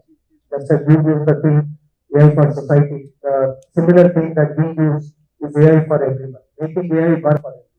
That is the thing that we work on. So obviously, everyone is the society, and if you look at which sector, which livelihood supports the largest percentage of that society, it is agriculture today. And to facilitate development of AI-enabled solutions for agriculture, we have set up, and as I said, we are the first state in the country. Now we are showing the way to the national government also. We have set up an agriculture data exchange. So all possible data sets that one would require to develop a solution related to agriculture is available on that exchange. But like any other exchange, like the stock exchange or any other kind of data exchange, there are norms on how do you participate in that exchange. So sometimes we have heard, we have seen also, these are very true kind of episodes, in which large scale misuse of data has happened. Lots of even reputed tech companies have allowed the huge access to data that they have to be passed on for commercial interests to third parties have misused it. Few years ago, when the elections in the US were happening, there was a huge debate and investigation on how personal data has been misused to kind of motivate or nudge people to vote in the favor of a particular party by reputed technology platforms, etc. So there is always that risk and always that concern that the more access you provide to data, some element of misuse will happen, some element of extracting commercial benefit without passing any benefit to the people whose data you are using. That kind of scenario will happen. So we have created an agriculture data exchange, keeping in mind all these possibilities and creating very robust internal system of checks and balances. It is not just commercial misuse, it is also privacy, it is confidentiality, it is consent. So that is one very important responsibility. And as I said, while we have created data exchange for agriculture, we are absolutely open to provide or make accessible other data sets also, which people will be using in other domains. So as I just found out, the earlier panel was focused on healthcare. Again, lots of data is available. Lots of mobility data is available with the government and so on and so forth. So making data available is a very big responsibility that we have taken, and many of the startups who are connected with us, who participate in our program, they know how easy it is in Telangana to access any of these data. Along with providing access to data is a related issue or a related question of high performance computing. See, when you are given trillions and trillions of bits of data, many times we feel that the compute capacity that we have access to in our simple PCs, etc., that is not enough. That is a big barrier that we face, because high performance compute also comes at a very high cost. And again, for young innovators, young entrepreneurs, startups, students, it literally becomes impossible. Even if you have a bright idea, you will be thwarted because you won't have compute access. So again, this is something which we have done for our kind of ecosystem partners. We have been able to access high performance compute facility, more than 15,000 GPUs through CDAC and NVIDIA at literally pro-other prices. And we are now in discussions with another provider, a company called Jota. We have decided to initially set it up in Delhi, but we are convincing them to set it up in Hyderabad as well. So once these facilities are available, already as I said, the CDAC and NVIDIA facility is already available. Many of our startups with I don't have precise information, but recently when I had checked on this, I was told that more than 20 startups in Hyderabad have used that facility, the low cost compute facility that we have arranged for them especially. And once the Jota facility is also developed in Hyderabad, and these are some of the challenges that people face. You're actually right, algorithms. These are the challenges that they face. Accessibility to data, clean data, interoperable data, access to high performance compute facilities. So as a government, we are making these things. Another very important thing, of course, as we notice now, AI is becoming more and more and more pervasive. Literally, there is no sphere of our lives which cannot potentially be improved or made more efficient using AI. But where are the people who have that talent to run AI kind of programs? So again, skilling is a very important responsibility, and it's a nice coincidence that we are having this conference in an academic institution, a premier academic institution like the JNTU, which is of course offering high quality courses on AI, ML, etc. But again, many of you would be aware, since I see that many of you are students, there are a range of courses available. In fact, AI is not just PhD level skills, writing very logical algorithms. AI skills start from absolutely low end, even to clean the data, data cleansing, data organizing, data annotation, making the data interoperable. Even that is a task which has to be done before PhD kind of people take over that. So again, who does that kind of work? For that, you don't require very high skills. But I have seen that people with as low as 10th pass qualifications or 12th pass qualifications can do that job. And to do that kind of a job, you don't have to be in an expensive office building in Hyderabad. You can be somewhere else and do this work. So again, we have been very successful in motivating some companies to set up basic AI level of skills in smaller towns. So again, I'm happy to share with you that some of this kind of the work is going on in Warangal, some of this kind of work is going on in Nizamabad, something in even smaller towns, etc. So we have made a good beginning to show that the basic skill sets which are required to organize the data, that is also something which can be done very easily, and Telangana government arranges for those kind of skills to be made available to people. Of course, the higher level skills, there are many. JNTU and many of the colleges under JNTU were the first to introduce options, engineering options in AI/ML. IIT in Hyderabad again was one of the first to introduce a full-fledged BTech in AI. But there are lots of short-term courses also, few months courses, few week courses, very fundamental courses, etc. So there is no dearth of content which is available today for skilling, but how to put it together, how to make it easy to use, how to provide credits for it, and how to introduce an element of practical learning.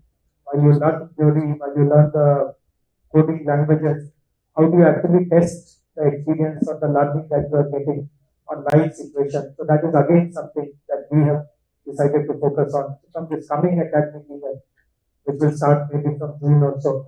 We will be on our, we have an institution, students will be possibly aware, which is called TASK, Telangana Academy for Skills and Knowledge. And on the TASK portal, lots of practical use cases will be demonstrated, will be displayed. So if you have done some course and you want to try out whether you have learned something which is worth replicating, which is worth applying, opportunities will be there. And once you enroll that, okay, I'll work on this particular problem, data sets will be made available, you will be encouraged to develop your solution, the POC will be tried out. So, and then additional certificate will be given to you that apart from learning a particular content, with theoretical means, you have also been able to demonstrate that you know how to use it. So again, this is something which is, in my opinion, very progressive, because to the best of my knowledge, not too many governments are doing these kind of things. Possibly no other government is thinking of these lines. That the skilling that you are developing, the skill manpower pool that you are developing, must also have a practical orientation. Just knowing the language is good, but how do you apply it in real situations is the real test. So again, that is something that we are working on. Of course, we have seen the world over that large number of AI solutions today are coming from not just big technology companies or niche AI companies. Many young innovators, young entrepreneurs, they are also providing these solutions. And to encourage that to happen here in Hyderabad, here in Telangana, we have set up very useful and a very kind of comprehensive programs to promote entrepreneurship, to promote innovation. In the government, we have set up a center of excellence on data sciences and AI, along with NASCOM. And we run AI accelerator program, which is called RevUp. And so far we have completed 3 cohorts, more than 60 AI startups have been supported through those cohorts, and many of them have done very well. The solution that we have developed is in use now. Their valuation have gone up. Some of them have received subsequent funding also. That is happening on a very satisfactory level. The hub also has been recently given a sanction of a focused AI/ML incubator, which is called MAP, which is funded by the Department of Science and Technology. Their cohort has just started, just about 10 days ago, we inaugurated it. So they also, given the proven track record of hub, they also I'm sure will do well. So the Center of Excellence, hub, and many others who are doing similar kind of things at their level. The synergy, the collaboration that is possible, all that will be facilitated by the government. And I'm very sure that Hyderabad eventually will develop into a very potent center for innovation and entrepreneurship related to AI. The government also is very serious about AI, and we want to walk the talk. Instead of just saying that I'll give data, I'll give compute facility, I will set up some innovation spaces.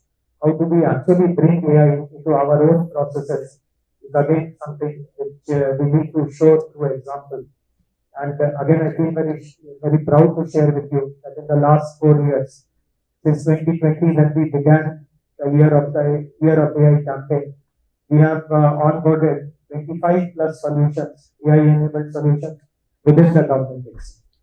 And one solution about which I feel very proud about because a few months ago, there was a national conference on AI, and we were asked to present that solution before the Honorable Prime Minister.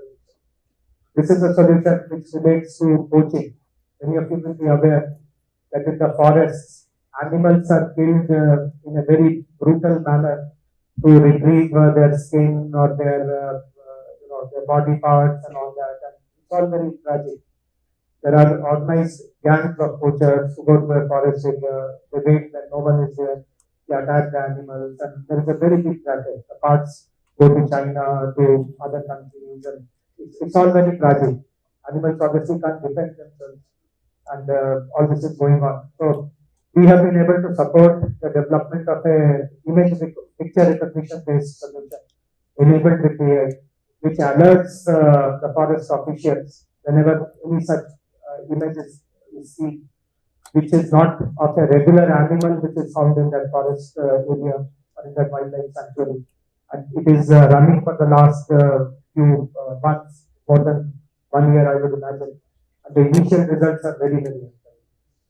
We have created another AI-based solution along with Triple IT and Intel, which is called iCasting. Someone might have spoken about it earlier to you, which alerts drivers at the locations where accidents typically happen. So accident-prone zones, and the algorithm also takes into account the driver's own behavior of what kind of quality of driving is provided. So we have installed this solution in 2 national highways in RTC buses, and the data shows that there is a reduction by 40% in the accidents which typically used to happen in those zones. So many such examples are there. As I said, 25 plus examples are there, and we are always on the lookout for more and more use cases, so that instead of just teaching, we will also be walking that talk. One third example which I can share very briefly. Again, I feel very, very proud about that solution. This potentially is a global solution. Across the world, this can be adopted. This relates to remote voting. All of us know, and coincidentally, this is the election season. On the 13th of May, we will all be required to go and vote. Now, it's of course a very important part of democracy. It is our duty. We all have to go and vote, but many people find the whole experience of going out and voting to be a very cumbersome experience. And many times it is also very user unfriendly. You go somewhere, you stand in the queue, and at the end it is found that your name is not there or someone has voted in your place. So it also creates a big hassle. So we have been able to develop a solution which allows you to vote sitting in your home using your phone. And as you know, voting is a very contentious process in our country. People keep complaining, people keep challenging. Typically, after every election, electronic voting machines are blamed that they were faulty. I pressed this button, but all the votes went to someone else. But so even in this kind of an environment, we were able to successfully demonstrate in a live scenario. There is a town called Khammam, about 350 kilometers from here. In a municipal election, we were able to demonstrate with about 3,000 voters that without stepping out of your home, you can cast your vote completely successful, without even 1% of any doubt or any error, etc. And the AI played a very important role in creating that. So it's an image recognition solution. But how is your image evaluated? With lots of AI behind it. So as I said, many such solutions have been created. The other important responsibility which the government takes is to work towards ethical use of AI, have a proper governance system, have a system which is promoting responsible usage of AI. So we have created an institution in the government which is called Telangana Artificial Intelligence Mission, and it is headed by the India head of NVIDIA. NVIDIA, as you know, is today one of the champion companies when it comes to AI. So their India heads our thinking. There are members of other private companies, members of Transcom, members of academic institutions, as a government representative I am there. So this institution looks after all the governance issues, data sets, responsible AI, what will be the ethical usage, which use case will be taken, how will we allow a startup to develop their solution. So this is a very robust mechanism. Again, very few governments, very few states have done something of this kind, which we have done. We are also very keen that we play an important role in popularizing AI usage through frequent activities, events, meetups. There is a strong AI community here. The present event that we are all participating in, AID Days, is one such example where we have been able to bring together all the stakeholders. I'm happy to share with you that 2 months from now, in July, on 8th and 9th, one of the largest AI summits which have ever happened in our country is going to take place here in Hyderabad, the Global AI Summit. And again, the focus of that summit is, while we are still working on it, I can share this very briefly, that the focus of that summit will be to show use cases. I mean, we have spoken enough about theory, we are now speaking quite a lot about AI, we are speaking about responsible AI, ethics in AI, but where are the use cases? So we want to show that literally in every field of life, AI has a use case, someone somewhere is using it and benefiting from it. So how do you get exposed to all these amazing use cases? How do you decide to use some of them yourself? Or how do you tweak it? Or when you hear about some use case in some field, does it give new ideas to you on how it can be used? So it's a very practical kind of focus event on July 8th and 9th, as I said. So I'll invite all of you also to register for it, participate in that. Registration will be opening possibly in the middle of April. So look forward to these kind of events that are happening again and again and again. So once again, I feel very happy that the 2 days conference here, AI Days, has been a resounding success. I particularly appreciate the initiative of developing the Telugu LLM, and of course, this is an opportunity which will help the next billion users of internet. Most of the next billion users of internet will be using it in their own language. They will not be knowing English, they will not be having any kind of advanced college degrees, they will be living in rural areas. So language should not become the barrier, and therefore the effort to effectively work on large scale local language models is very noteworthy. We are also making similar efforts, and I'll be happy to kind of collaborate and synergize. We have got permission, so it has not yet been officially announced. We have got permission to access the database of a huge Telugu newspaper. This newspaper group has millions of articles, millions of publications, and the entire archive has been made available to us. So this again is a very good kind of resource for us to train our model and make it more and more accurate. Eventually, accuracy is what will push the needle. this voting solution that I spoke about, we have not been able to kind of scale it up or convince the election authorities or the election commission of India because it is still not 100%. So it is, I mean, the accuracy levels are very good, 87% or something like that. But till it becomes much more accurate, no one will really be able to give 100% confident kind of acceptance to it. So this is again something which we need to do collaboratively, we need to pool our resources. And as I said, I'll be very happy, as the government will be very happy to support any such initiative which is going on. So once again, good wishes to all of you, and thank you very much for inviting. One small announcement, my request, Kiran Chandra, founder Swecha, Professor Pratap, President Swecha, Chaitanya, co-founder, CTO, Ozotel, Nagendranath Garu, Senior Advisor, Salamander Advisory Services, the Honorable Vice Chancellor, Kata Narasimha Reddy Garu, so if you can also please join us on stage for 1 minute. Nag Malladi, Vice President, Tech Mahindra, Srinivas Mohan Garu, again, there is no introduction. You've all seen Bahubali, RRR, Turado, he's the person behind all of that stuff. We're going to set up a center here called as the Center for People-Centric AI. The spirit with which the conference has begun, solving problems for the commons. Thank you, JHRU, saying that he is supporting us all through. He has been always supportive of it. And I think this center is going to look at solving problems for the commons. And I think all the scientific community that has been sitting here has listed close to 200 problems or odd problems since all the speakers were going on yesterday. So I think we'll start solving some of them, and hopefully we'll be able to present in the conference that is going to be there. And in these 3 months, we have solved X number of problems.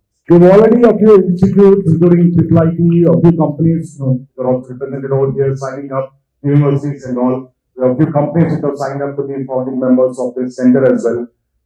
There's an open call. I know there are a lot of companies, startups, research institutes, including the likes of CCMB and others who are a part of this. We're also proud to announce that the Cyber Cell, they were there yesterday, the institute was there.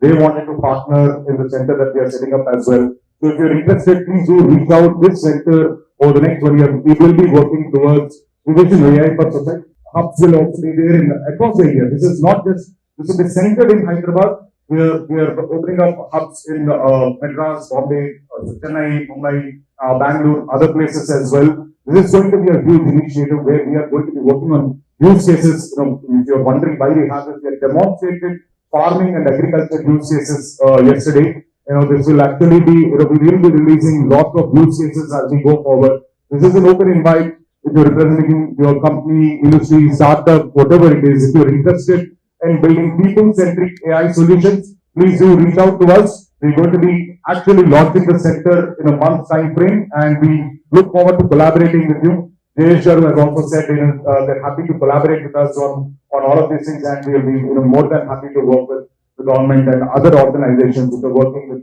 the vision of people-centric AI and AI for society. Thank you. And then we have spoken about how AI is going to take over, right? We started to say something that we have built, executed with a vision towards AI. The AI vision was 2017 when we held the DevCon 2017. We've spoken about AI vision. 7 years later, why don't we, do a future perspective? Where do we think we'll be? I am quite sure we will be entering the era of quantum computing. So with that note, I think we should conclude the conference with Dr. Krishna Palam Garu, the founding CEO of Accelerquant. He's going to be talking about the intersection of AI, ML, and quantum computing. Sir, I think you should please join us. And 7 years, 5 years down the line when we are here, that could be the current, that could be the present. Because 7 years ago we started talking about AI, ML taking over, and here we are today. Probably 5 years later we will be calling it AI quantum days or something like that. But nobody better than Dr. Krishna Palam Garu to talk about the intersection of AI, ML, and quantum computing. I know it's a very curious topic for all of us. Nothing better than you speaking to close this out. Thank you so much for obliging and joining us over here. This is on. Yeah. Okay. So I made you one promise. I will let you go in 25 minutes. So don't ask me any questions. And that's at the end of a long 2 days. But this topic actually would have been done better than like early in the morning, because it can be quite confusing, and I'll show you why. I'll start out by giving you a 5 to 10 minute overview of what quantum means. Then we'll talk about what it really is used for and potentially in the AI space as well. So I'm right now running that company, so I don't want to go into the company specific things too much. So the spirit of what I do is just an overview of what's happening in the field. You see those words on the left, I'll walk you through those. Those are terms used very freely, quite often without attribution of what it really means. So I'll start trying to give you a feel for the basic vocabulary of what quantum anything is. And then we'll move from there to trying to see how we can use it. So these are cartoons which are very, very approximate. So you can easily misinterpret them, but I deliberately watered them down so that you can understand what the real meaning is. So normally we all know that there are things called bits that you compute with. Quantum lives in the world of something called qubits. So a bit is simply a 0 or a 1. And typically when you build these ICs, integrated circuits, out of semiconductor material, there is a high voltage or a low voltage. And this voltage can be thought of as encoding a 0 or a 1. Qubits are done in a much more complicated and even somewhat bizarre way. So, and this is where things could get inaccurate. You actually manipulate and encode information not at the level of charge, which is about, 10,000 to 100,000 electrons, which is called bulk charge, but you can start manipulating individual electrons. So a single electron, when you start moving it around, it really doesn't want to move around the way you want it to. So the way you can think about this conceptually, there's a lot of mathematics and physics behind it, is that black dot, if you want to encode the information on it, depending on its energy level, you use a tiny laser tweezer and actually move the electron to where you want it to be. And this now lives in a super cooled bath, which is held at a very, very cold temperature, and hopefully it will live there for some time. And that encodes your information. So the mechanism through which, and there are lots of different ways of doing this. There's light-based quantum qubits. This is superconducting material-based qubits. But there are different ways of building them. But they're all manipulating extremely fine-grained phenomenon, because I'm sure all of you have seen, whether you like it or not, some point, the concept of quantum in the physics world. So quantization really is quite old. What it really builds on is, by virtue of doing what we just said, you can stack these qubits and they can encode states that are much more complex than bits. That's about the basic idea. And so if you think about classical bits, each bit is a 0 or a 1. Depending on the number of dots, you take that many times 2 as a total number of possible combinations. In a strange way, because you're manipulating these electrons that can live in many states at the same time through this physics phenomenon called superposition, these internal states of these entities can simultaneously encode, you can imagine, many, many such strings. So many red strings can sit inside one green string. And that's the strangeness of quantum. So simultaneously, you're taking a stack and taking a red string, another red string on top, another, and you build a stack of it. Those all live in a single green string. And now you cleverly take the green string and compute by moving it forward to create another shade of green. That means you move the entire stack of reds simultaneously in some meaningful way so that the result is what you want. So you can imagine why that's not easy. And the way you do this if you're a programmer is you write this down as some sort of a matrix operation on another matrix. But if you're building a system, it's much, much more challenging. We'll talk about that in a second. So, and this is where it gets really interesting, and that's sort of where it stops getting really interesting. After that, it's basically exploiting what I'm about to tell you. These quantum systems obey something which is, and now confirmed by science, a phenomenon which is somewhat strange called entanglement. So a very crude and inaccurate way of describing this, but it gets the idea across, is if you have two electrons and they're entangled, one is pointing up, one is pointing down. The theory said that if you send one of these two electrons that are entangled to the moon, and then it sits on the moon, and then you change the electron that's pointing up to pointing down, the other electron will change its spin instantaneously. And this is so bizarre that obviously it raises objections. So I'll get to that in a second, but let me walk through why this phenomenon builds on something that's actually very, very significant, and it took a long time. So if you don't get it in day one, that's really no one's fault except that it's hard. So the initial model of the atom, we all know, which my kids in 8th grade study, is called Bohr's atomic model. So Niels Bohr, the famous physicist, proposed this model where there are these electrons sitting in orbits, and there is a nucleus which is protons and electrons. So the time scale you can see for yourself. But the person who really triggered a very, very important break in this and led to what became the modern view of quantum mechanics is Schrödinger. So he postulated, and it's hard to explain this in 1 minute, but I can give you the idea. What he postulated was that at the level of an electron, when you take a magnifying glass and zoom into the atom, it is no longer thought of as a particle. It simultaneously lives as a particle and a wave, an electromagnetic wave. And it can have both interpretations. So he wrote this extremely famous, I think it's one of those where he had this leap of intuition, where he could write down the mathematics, because there was not enough scientific evidence at the time to justify it. It's one of those just a flash of insight kind of phenomenon. And just to, I know we all talk a lot in India about prizes.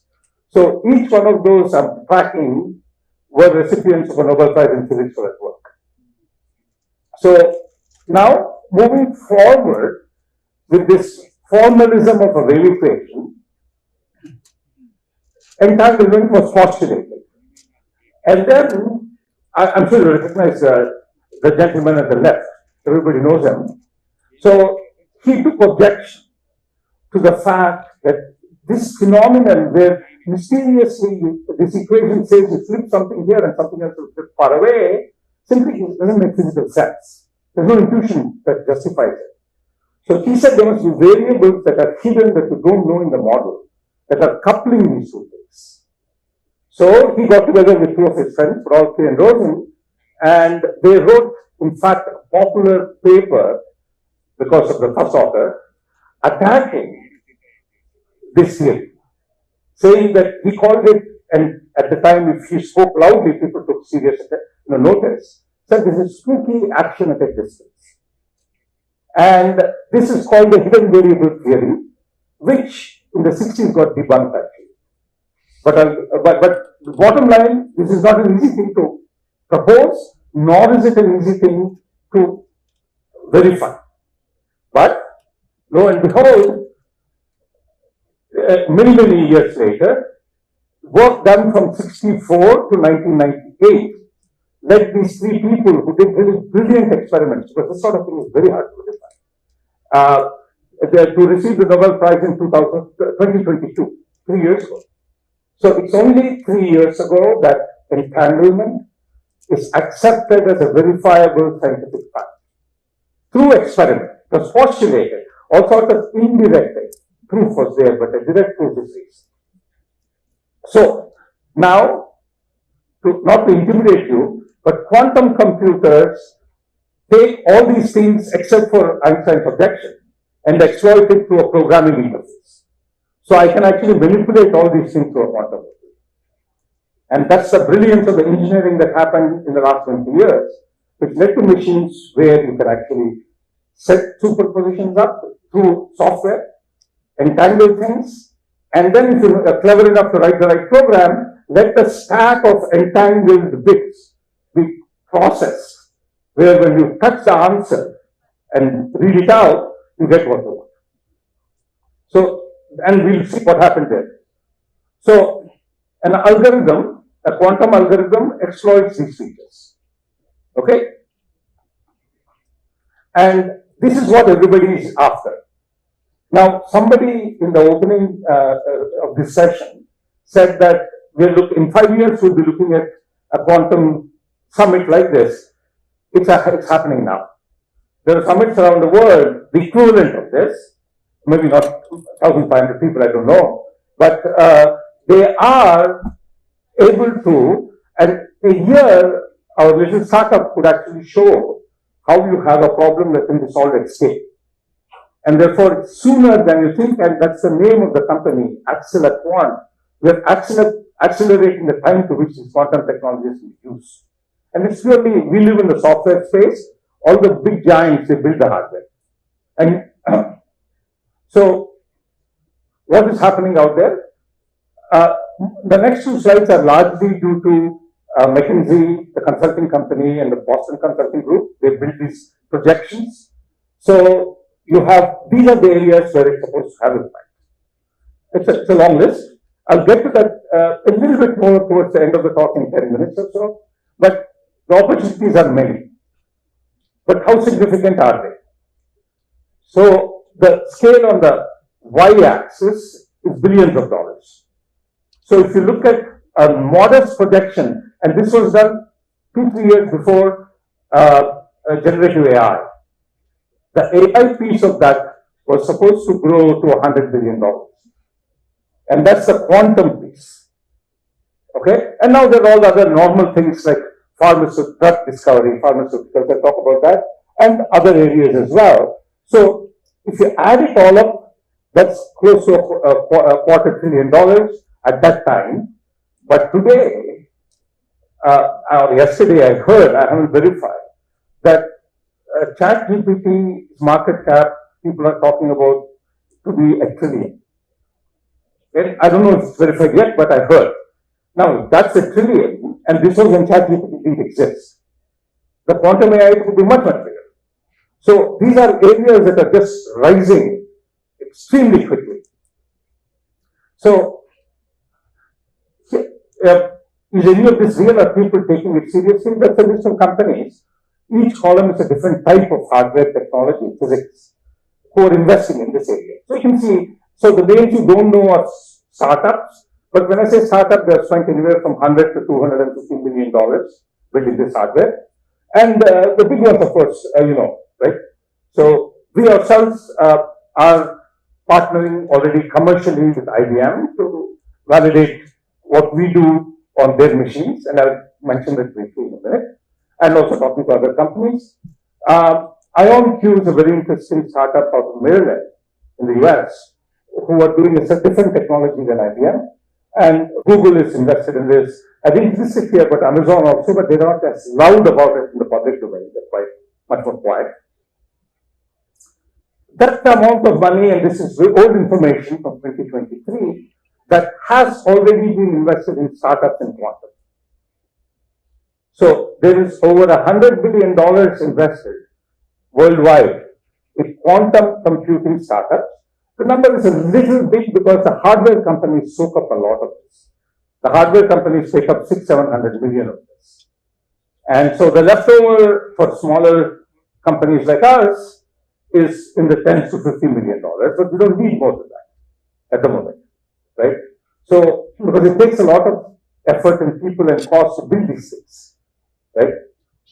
So, different companies have roadmaps on where this hardware is going.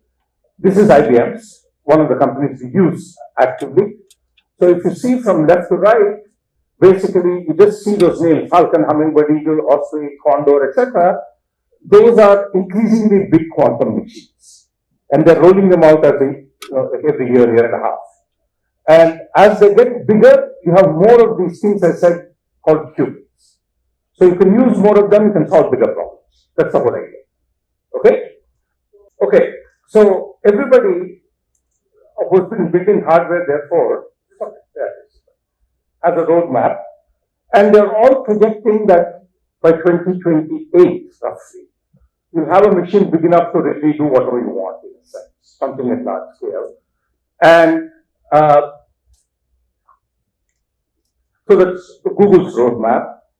And So this sort of the march goes on. Everybody has a roadmap now. So it's a pretty predictable pattern. So just as this mic did just now, qubits do the same thing.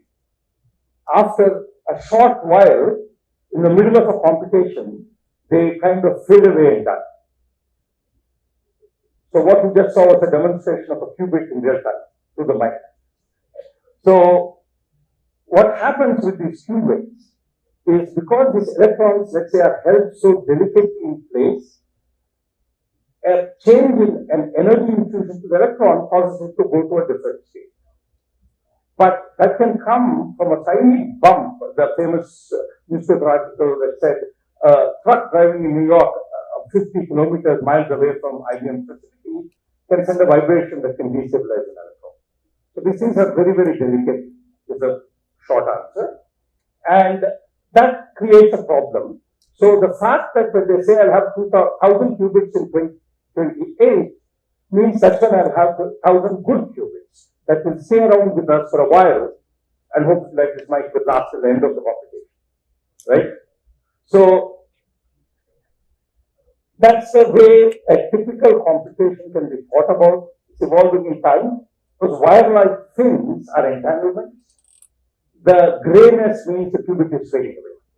And that's very common. So what we do in the company is instead of investing $200, $300, $800 million to make qubits better, we ask the following question. And that gives you an idea of how to approach this problem from different angles. We ask the question, how much does your algorithm really need to survive and compute? And so you look at the number of qubits it really needs through some mathematics, you understand the need, and what we show is you can typically live on a small fraction of the total qubits you think you need. So that's sort of like Archimedes' lever, where you use the leverage of the algorithm's need to live on a much smaller machine. So the name Axelepon comes from the fact that we can take a problem you thought you needed 1,000 qubits and show that you can live on, say, 200. This is a made-up number. And therefore, 200 you can get now. Therefore, you can deploy your commercial application 2 years before you thought you could. So you're accelerating time to deploy. And for a company, time to revenue. Now, I want to close in 5 minutes with the idea of machine learning and where the opportunities are. And broadly, I categorize these into 2 areas. Let's call it synthetic chemistry and generative AI. Okay? It's a very broad area. I'll allude to some in some detail, some of them, not all, because you get the idea. So these are topics within synthetic chemistry where the quantum computer is programmed to simulate a chemical reaction, for example, at scale. So you don't actually go to a lab with a person and mix things in a test tube and test, do extractions. You actually run a model of this in quantum software and conclude. That's right. So protein folding is very popular because none less than the Google arm that does AI in the UK released something which is called AlphaFold, a protein folding scheme. It's all machine learning. Now we're talking about classical, not quantum physics. Similarly, we have another aspect which manipulates genes, not proteins. And you also have molecular simulation, which is straight chemistry. And this has multiple applications. And then you have this big giant that has just emerged, generative AI. So in synthetic chemistry, I touch upon just one of them. And this is the AlphaFold success story. Over time, they could look at a staggering number and train them on 100,000 proteins, and they could find close to 3 billion folding patterns in these proteins that make sense. And this is classical AI. But then they hit a bottleneck. And then similar things are happening elsewhere in molecular simulation and battery design, where in the battery design area, in order to optimize, mostly motivated by EVs, electrical vehicles, the quality and the efficiency of the battery, you can do a lot of chemistry. But that can get very ugly in terms of environmental impact, all sorts of things. So what people do is they do AI-based modeling in order to understand these things. But all of them have a problem, and that problem, which is summarized here in the context of generative AI that all of you know well, or at least use it in some capacity, is there you have on the y-axis the amount of global CO2 that the electrical consumption of these giants consume, and those are the power numbers that these things use. And as you go, you're right now just talking about 170, less than 200 billion parameter models. Now we're talking about a trillion parameter models, and the growth is very non-linear, right? So, roughly speaking, numbers I've seen informally, they say that it takes about 2 months to train a model at that scale on a complete data center. You lock down the entire data center, train it for 2 months. And then you have a model which will play with for the next 2 months while you train the next model. Now you can't pipeline this on a daily basis because you don't have 60 data centers in a lockdown. And that's for one company. Now imagine the number of companies that are doing training on generative AI model, right? So the opportunity space that we see in a particular form of this generation, and that is synthetic image generation, creating images, which you have seen recently in some successful demos, I'm sure, where it's completely artificially generated with some seed image you get from somewhere. So this sort of synthetic generation is, you can see on the axis, basically a low FID score means that you're doing well. So as the y-axis became high, the Q dense, the red dotted thing, you can see it drops quite well. That's a quantum simulation of the image generator using generative AI. So there are data points like this that are coming about. And what we ourselves do, using our philosophy, is to be able to take a model like that, but show that you can deploy it using our techniques on a smaller quantum machine sooner. So we are not in the business of creating AI models, nor are we in the business of optimizing them in traditional AI. But we are in the business, at least as of a few months ago, in trying to get into taking a model which lives in the quantum world, or we can make it live in the quantum world, but by itself would have required a machine in 2028 or 2027. But you can live on it instead in 2025 or 2026. And you get the advantage that you don't have those very large power and resource requirements, and also eco-friendly situations, right? So that's the general philosophy of our company. And so can we make any of this really happen? So last year we did a study with an optimization problem. An optimization problem is trying to find a minimum or a maximum of something. And those are all names of different IBM machines. They name them after rivers and cities with very number of qubits. And there is something in a quantum machine because of the fluctuations of these qubits, which is called its fidelity. How accurate it is. Think about it as probability. So probability 1 means it's perfectly accurate, or 100% fidelity is probability 1. So the challenge said try to hit 99% on this machine. And using this method and making the qubit demands less and deploying sooner, we consistently hit 100%. And that's on real quantum hardware. So this is not a simulation.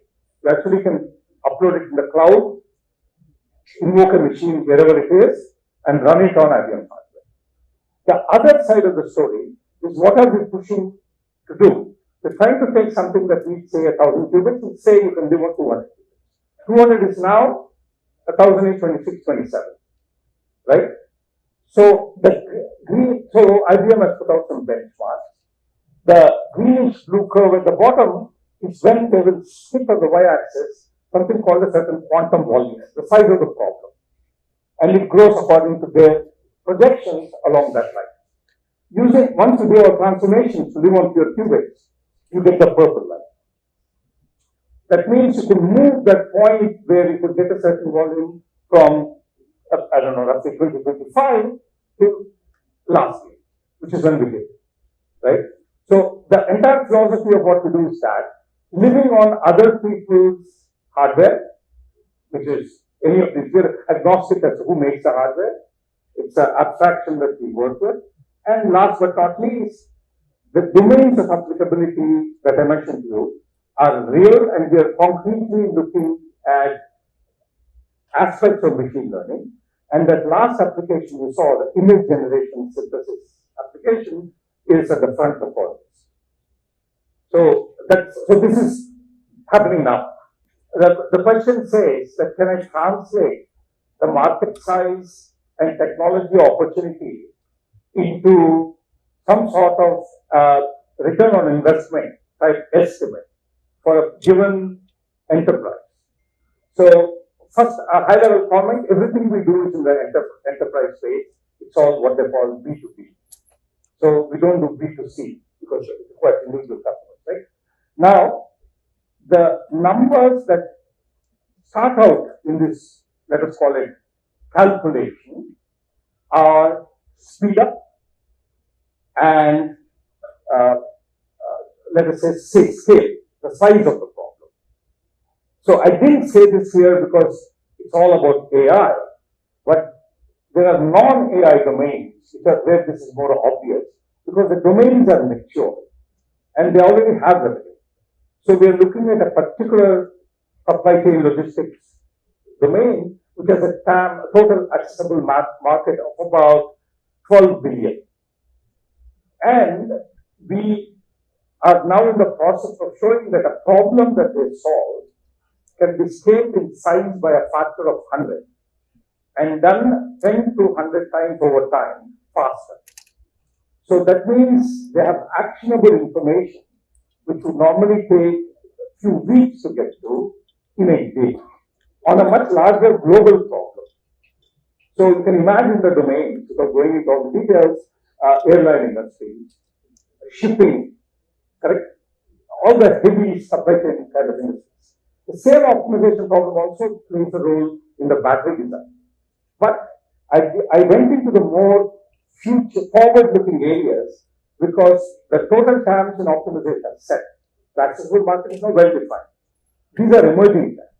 So for this forum alone, I picked areas, for example, drug discovery is a potential application, but the TAM or one of those tables would say is huge. Till, I would say, September, right, ChatGPT, before pre-ChatGPT, the TAM in that entire space was much smaller. Now that company alone has a TAM that is huge, right? So I picked areas where the markets are being defined for this stock. But there are mature markets where we are in-house working with companies like yours who have a customer base, but their problems are much less exotic and much more well-defined mathematically. So the markets for some of those areas are projections. Like drug discovery is a projection, correct? Protein folding, eventually personalized medicine is a projection. So I picked those because those are the more intellectually interesting future forward-looking areas for today's talk. And that's where AI and scale matter. But there we don't solve the problem at the base level. We try to take the AI solution and deploy it sooner. At a larger scale, less cost. Now it's obvious to you that if something is 50 times faster, it's going to be cheaper. And if you solve something 1,000 times larger, also better. The exact dollar value, and that's a bit of a question mark, the more further out you are in the market. Thank you, Dr. Krishna Palam. In the interest of time, may I request the audience to take any further questions offline? Thank you so much. In fact, I was thinking maybe 7 years. Within 2 years, we'll have to rename this to AI quantum based. We'll probably call it quantum machine learning. We said in 2 years you might have to. We are a bit bullish in our company. We're accelerating. So I wouldn't be surprised if I was sitting with you this December to say let's do it next year. We're optimists. We're optimists. Thank you so much. Thank you, sir. Thank you so much. We are now at the end of the conference, but before we end the conference, I would like to call on to the stage a very special person. I think this is already imprinted to all of our minds. May I invite Professor K.K. Babu from the National Institute of Fashion Technology, NIFT. If you are wondering what has NIFT to do with AI, days and everything, everywhere you're seeing the logo over here. Everywhere you're wearing the shirts, volunteers, everybody, everywhere the logo is there. It was designed by Dr. K.K. Babu, sir. If you can just please come on to the dais once. Just one minute. Thank you so much, sir. This is a wonderful thing. In fact, we're thinking we'll use the same logo to the center, for the center we've just spoken about as the Center for Research and Development of People-Centric AI. And I think nothing encapsulates this better is what I thought. He said, no, Praveen, I have a better design here. You have yet to look at it. Thank you so much, sir. Thank you for doing this. And then I'll ask you to stay back. We're at the stage where we're doing vote of thanks. I'll first do the formal ones. First of all, thank you to the Department of CSC, University College of Engineering, JNTU, Supriti ma'am, if you're here, may I request you to come onto the stage. Rajni ma'am, Patnajarani ma'am, any of them, if you're here, please do come onto the dais. And JNTU, to the Vice Chancellor and to the University who have provided us with this thing, with this venue. It's wonderful. Thank you so much. To our supporters, Anurag University, Anurag, if you're here, please do come on to this. If you're here, Anurag University has been a huge support to this thing. Anurag University,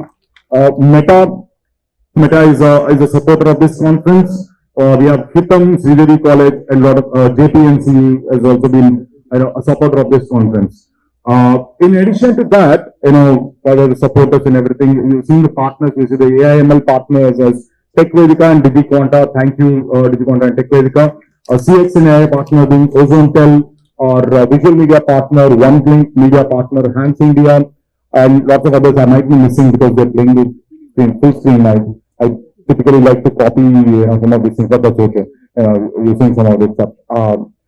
What made all of this possible is not just the supporters, not just these organizations, I say. Naveen, we will show you on the stage anyway. We can just please play other behind the scenes as well. I wanted him to play the behind the scenes because, there's a lot of work that has gone into it. We had 2,000 people. It was not just because, Naveen was eating. Dude, he doesn't want to say anything else. So what I'll do is I'll call everybody on stage.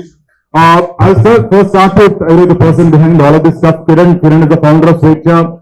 Please come on to the dais. We'll start with Kiran, but with the whole team effort, might I call all the preparatory committee onto the dais. All the preparatory committee, Pratap sir, Nag, Srinivas Garu, Vamsi, please come on to the dais. And all our speakers who have made this possible. Maybe Raju sir, come on, please come on to the dais. Suresh Garu, all the speakers, Anand, Sarajan, please do come on to the dais. Krishna Palamur, might I request you to please join us on stage. Please here. Come. All the preparatory committee, the Swecha executive committee which has worked hard, Dr. Pavani, Divya, Manjusha, Sahiti, Super Bloom Studios, if you're still here, I don't know if I Super Bloom Studios, I can see, yes, please, to join us on the stage. Divya ma'am is coming over here. Naveen, if you can stop eating and come join us over here, we'll provide dinner for you separately. Where is Rajshekhar?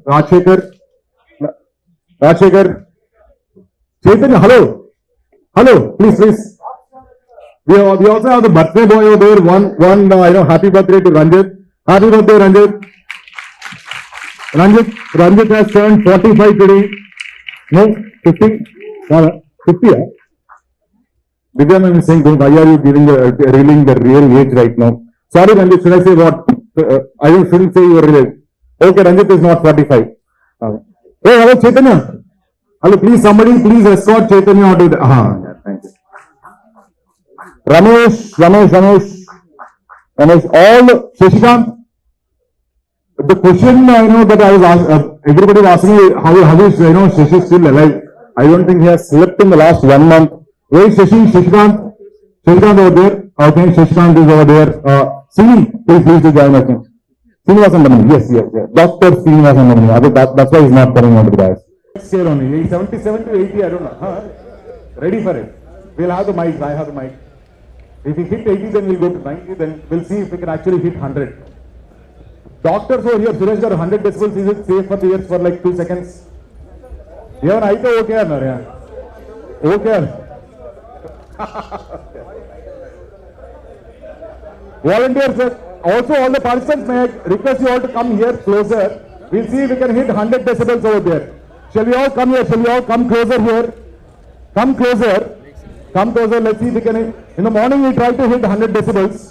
Naveen ensured that we could not hit it because he was hiding the laptop somewhere there. He was hiding the laptop there. Now also we have to shout that side. See if we can hit. This was morning session. Okay, 500. Everybody, let's come close. Let's come close. Let's come close. Let's see if we can hit 85 to begin with. Should I be ambitious or should I say 80 decibels to start and then?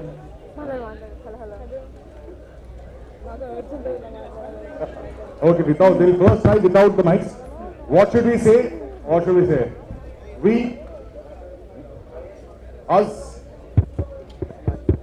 AI first society. We'll try Swechha. Okay, we'll all try Swechha. Swechha, we'll see if we can hit. Keep it, just start it, malli stop it, okay. Just keep it started. Okay, I'm at 70. Hello. Hello.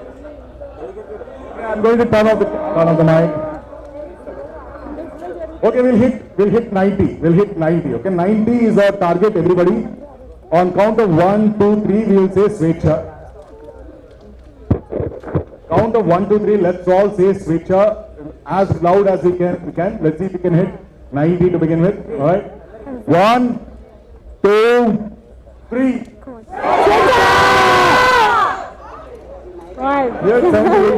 We're at 78. Come on.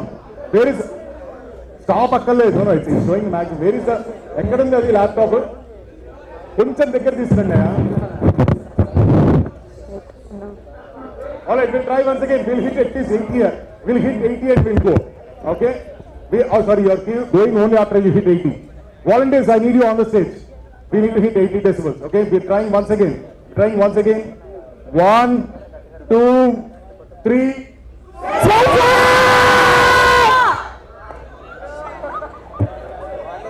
It has been try with the mics. We'll try with the mics once. Last set we'll try. Hello. దగ్గరికి వెళ్ళారు వాళ్ళు. Mic ఇక్కడ చేసిన mic అక్కడికి వెళ్ళండి. అక్కడ స్పీకర్లు మారదు. Okay, all right. Once again. Have your mics on. One last attempt. We'll see if we can at least hit 78.5. Mic. Right, everybody, please come to the mic. Come closer. All right. Ready. Please turn your mics on.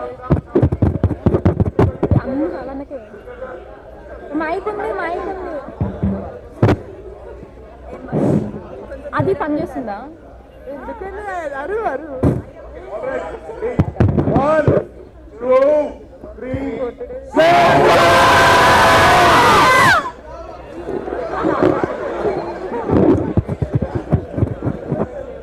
I'm sure Naveen has made this. I'm sure it is because Naveen didn't want us to. But photos. Please stay back for photos. All of you onto the dash. Let's have some photos. And then we can. And there's tea and samosas available.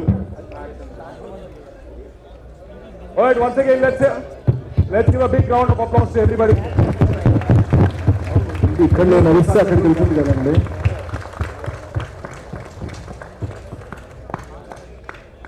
Some photos, please.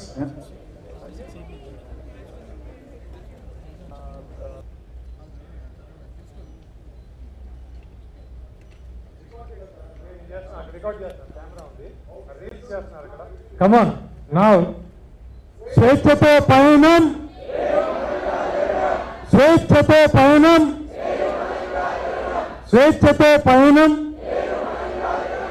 To stay informed about the startup ecosystem, subscribe to MyStartupTV. Hi, I'm MV Pandurangarao from the Department of Computer Science and Engineering, IIT Hyderabad, and this has been a very productive conference on cybersecurity challenges and opportunities. There have been a lot of viewpoints from the industry, from the government, as well as from the academia, which I represent.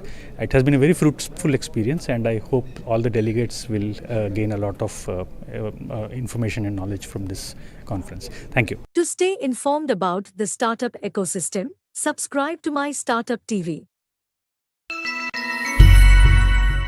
To partner with ASSOCHAM to increase awareness in Hyderabad regarding cybersecurity, the challenges and opportunities. We had a very large panel. We also had Shika Goel, Mayam, who heads the cybersecurity initiative by Cyber Police Hyderabad, and 63 SATs is also here to taking up the challenges and opportunities in cybersecurity. 63 Moons has started this new venture in cybersecurity, and we are taking the country by storm.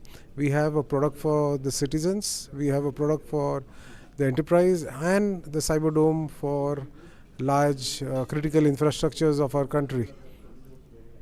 We come here with a unique opportunity also of discussing franchisee model, that we are the first in the country to do the franchising. To stay informed about the startup ecosystem, subscribe to MyStartupTV. Basically, what we're doing at 63 SATs is we're in the process of becoming India's largest cybersecurity company. The way we do it is, of course, providing our cutting-edge services, solutions, and products in cybersecurity. We are sourcing and bringing the best, most innovative cybersecurity products from Israel to the Indian market.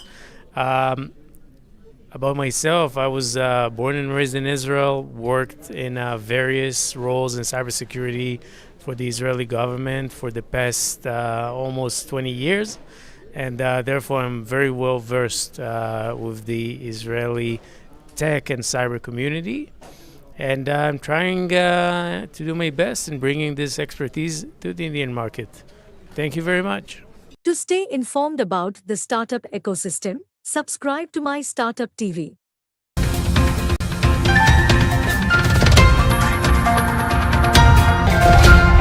A very good evening and warm welcome to all of you, and waiting for this particular occasion.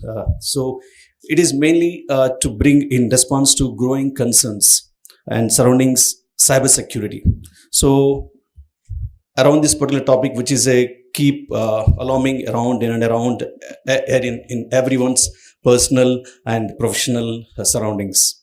So in this context, ASSOCHAM has taken a decision in collaboration with 63 Moons to organize this particular conference on cybersecurity. It not only jeopardizes our personal and corporate lives, but also exposes us and our businesses to unknown risks. Right? In recent years, cybersecurity has been identified as a national risk, given its potential impact on the general populace and businesses.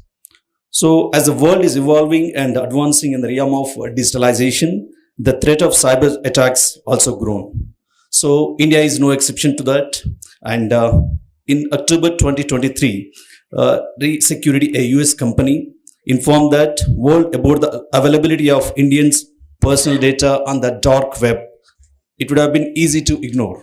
But, however, it's a very huge, very bad news for us, filling completely all our news feeds around our social media and all our life, day in and day out. We will be with one or other digital gadgets.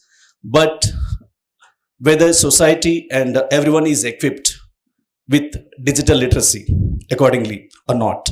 So we feel there is a great amount of awareness and education needs to be really taken place in every citizen of the world. It's not only just one country, or from village to the corporate world, and anyone needs to be aware of it. So to bring that, because it has connections to, because it really impacts your personal data, and also the company what you're working for, and also the society what you're in, and if at all you're part of government or any hospital or any institutions you're part of it, you're also prone to get exposed with a lot of cyber risks. So I believe it is a need of all to get educated and bring that awareness. Because when we hear, especially cyber attacks,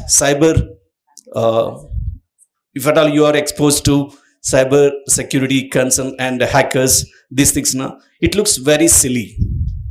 When we got to know someone really got a victim, when we hear the story, we feel it sounds very silly. But a lot of educated people, highly educated people also getting trapped. So it means there is an essence of requirement for having right tools and mechanisms and cyber security in place in all elements of the systems. But not only on top of it, main important thing is common sense. That common sense can be really bring to all kinds of people only with right sense of education. So I think that education should start from schools and society, at a companies where you're working for, and also where even the government, I definitely see that government has been taking a lot of initiatives to bring awareness and a lot of advertisements in the media and wherever it is doing. But still, I think the hackers are going even more faster than what government and society is trying to move ahead, actually.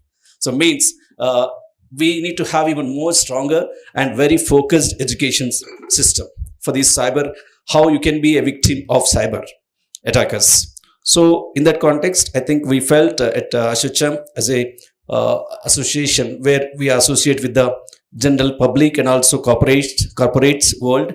So we felt there is an essence of having some kind of a awareness sessions so that companies take some kind of initiatives around this particular very key role it plays. The people, CTOs or CEOs or like people who are playing a key role in taking the certain kind of a digital decisions. If at all you wanted to make your infrastructure secure, like, because when it's only not only at personal level, at a corporate level, if at all you wanted to secure your infrastructure completely, really prone to attacker proof, then you need to really build a strong and cyber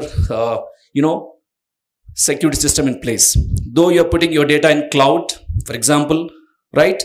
But still, we say Amazon, AWS, or whatever the cloud systems you say it, but they have very sophisticated and highly advanced technologies built on cloud.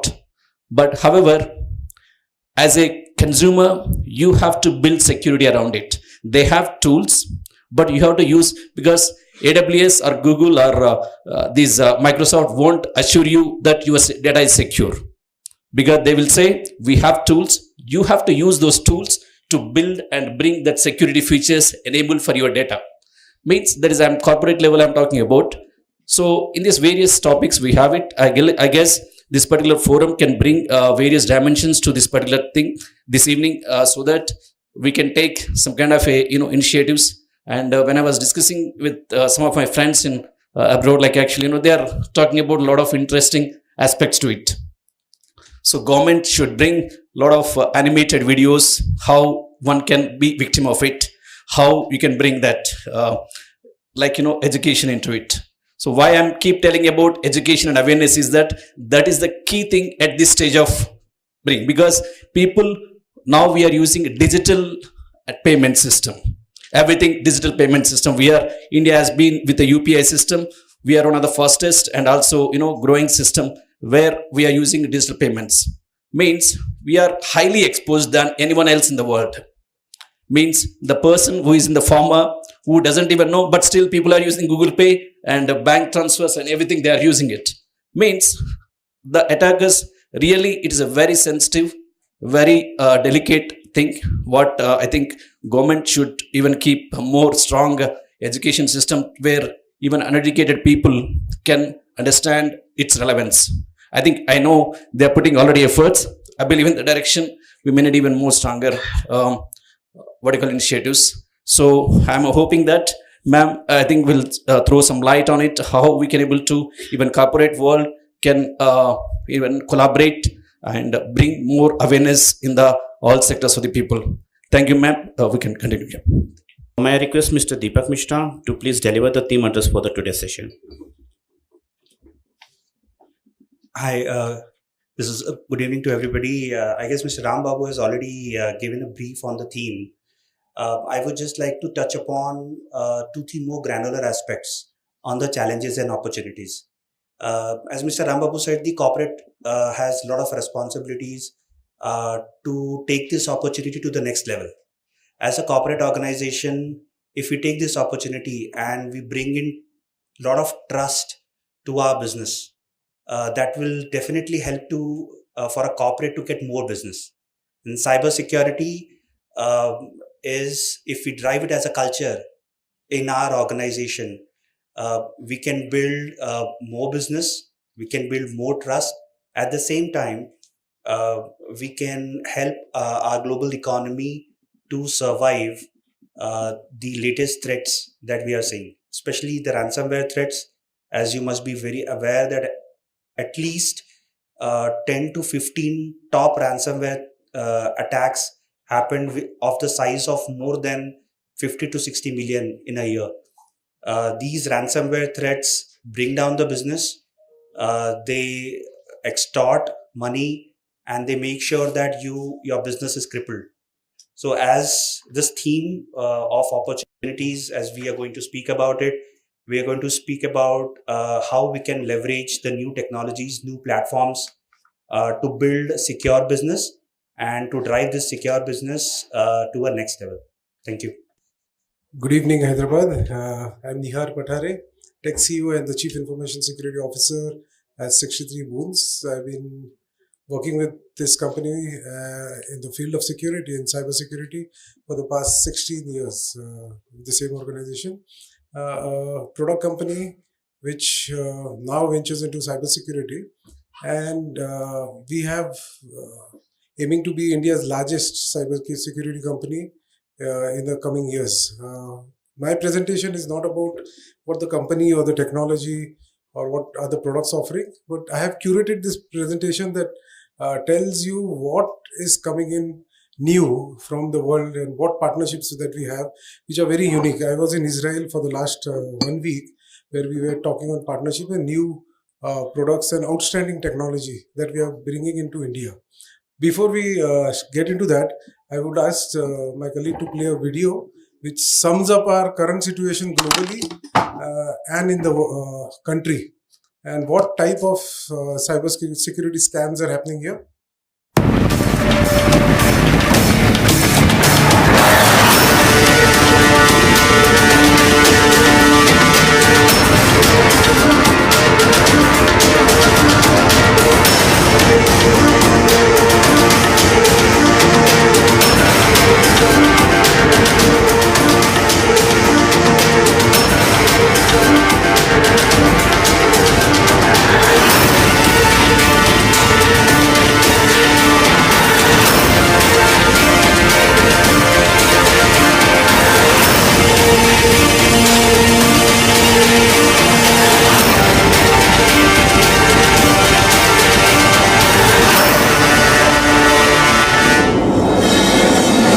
In the clandestine realm of hacking, digital breachers wield lines of code like swords, breaching impenetrable fortresses of data with cunning finesse. They navigate a labyrinth of cyber networks, exploiting vulnerabilities with a keystroke, orchestrating virtual heists that shake the very foundations of modern society and world economy.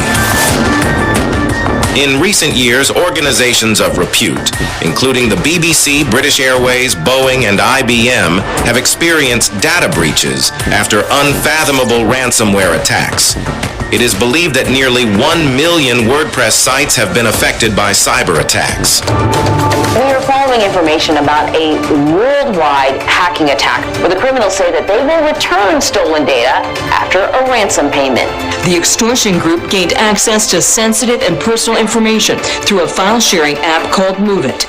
Cyber criminals are not only targeting corporations, but also have their evil eye on the common man.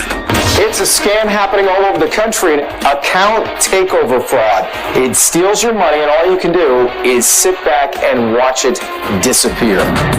The situation in India is even more grave. A fresh round of cyber attacks has been reported at India's premier medical facility. The cyber criminals had reportedly paralyzed all servers and demanded a ransom in exchange of returning the data access. Cyber attacks against India increased by 278% between 2021 and 2023, with service-based companies including IT and BPO firms seeing the highest share of attacks. India has become the most targeted country globally, facing 13.7% of all cyber attacks. These incidents emphasize the statement made by India's Honorable Prime Minister Shri Narendra Modi. Cybersecurity is no longer limited to the digital world only. It has become a matter of national security. All this makes cybersecurity paramount for any business or individual. By 2030, the value of the global cybersecurity market is estimated to be 42 lakh crore rupees, and India's cybersecurity market is estimated to reach 1 lakh crore rupees by 2029 from 39,000 crore rupees in 2024.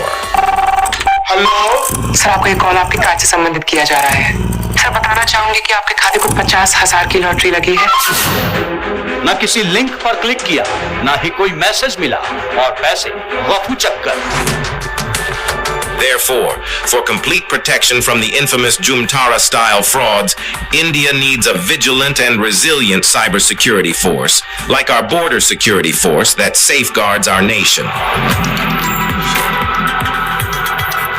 We bring you that force in the form of 63 SATs, a leading-edge, avant-garde cybersecurity initiative that leverages the world-renowned indomitable system architecture of its parent organization, 63 Moons Technologies. Founded by the visionary leader and tech genius, Jignesh Shah, it was our resilient cybersecurity force that shielded the multi-commodity exchange from millions of cyber attacks for 20 years. Banking on our illustrious credentials, the Israel government's former cybersecurity head, Mr. Yigal Una, who was directly reporting to Israel's prime minister, has joined us. In order to ensure India's cyberspace is a much safer place, all of my connections and networking are available to Mr. Shah and his team as they work towards making India's cyberspace much safer. Our unparalleled success and revered culture of innovation have attracted some of the leading cybersecurity firms in the world to partner with us for creating the best-in-class suite of products and services, such as CYBX for every mobile, 63 SATs for every enterprise server, and Cyberdome for every city, every state, and the country.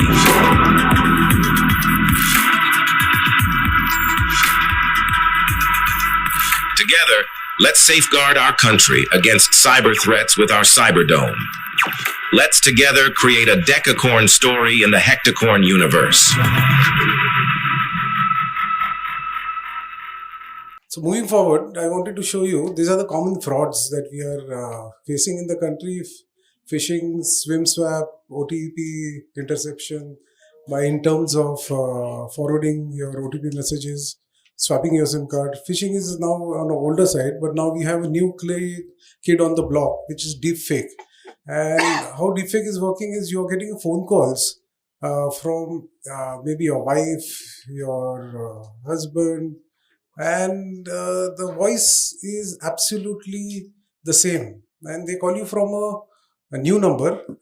Usually people don't pick up unknown numbers, but when the call comes in repeatedly, you finally end up picking up the call and you hear your relative or your friend saying desperately that their phone and the wallet was stolen and they would like you to transfer money to this number. So as a stranger has helped them to make this call. And it is impossible for the human hearing system to understand deepfake voices. So what we bring here is a deepfake voice-to-face technology. On the app, that CYBX app, I will show you a sneak preview later. But we are building this app with a voice detection, a fake voice detection technology. When an incoming call comes and someone talks to you, our technology will tell you it's a fraud call or if it is not a fraud call. Yeah, only the machine can understand this. We counter AI with AI. And for the law enforcement agencies, if you see here, the technology goes so deep, it does voice to face profiling. So if you have a law enforcement agency which has a database of, let's say, 1 lakh photographs of known criminals, yeah, no one keeps voice samples as of date. You only have photographs in the system. So when someone comes to a police station or to a system saying this is a voice sample, this is a recorded voice which I recorded, someone gave me a ransom call, someone threatened me.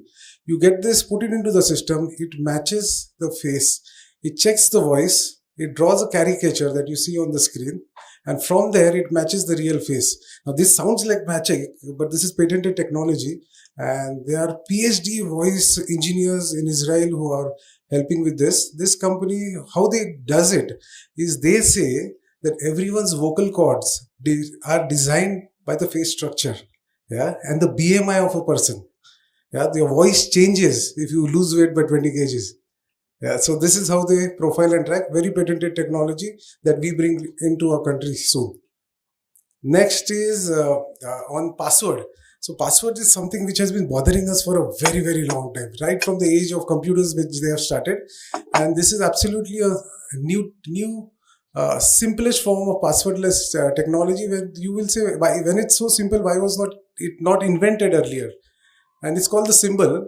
So this is a no language solution. So you need not understand English or Telugu, or you have to have your password. It's only symbols. It does not have biometric data, so there is no privacy loss. It's a single step of authentication, and it also would be replacing OTP. It is so secured. I will show you a small video. You can click on the file. These days, most users still authenticate themselves with the old traditional password method. But not only that human memory is limited, there are over 15 billion passwords totally exposed in the darknet to anyone interested. Moreover, around 80% of all cyber attacks originate from the endpoint user using passwords. You can choose to use biometrics as your identifying factor, but you can never know where your biometric data will find its way. Meet Simania, a disruptive, passwordless solution. When registering, you first choose your secret symbol. Next, choose the length of your personal sequence. Now, you are ready to start a login session. Enter your username. Identify the location of your secret symbol and its random background color. On your smartphone, click on the matching location of the background color. Note, the symbols disappeared from the PC matrix and the colors are shuffled. On your smartphone, keep clicking on the matching location of the background color until the end of your personal sequence. Finally, click Done. And the verification is complete. The only way to crack Simania is by physically obtaining the user's PC, smartphone, symbol, and sequence, all at the same time. This is the next generation of passwordless authentication. Simania. Definitely you.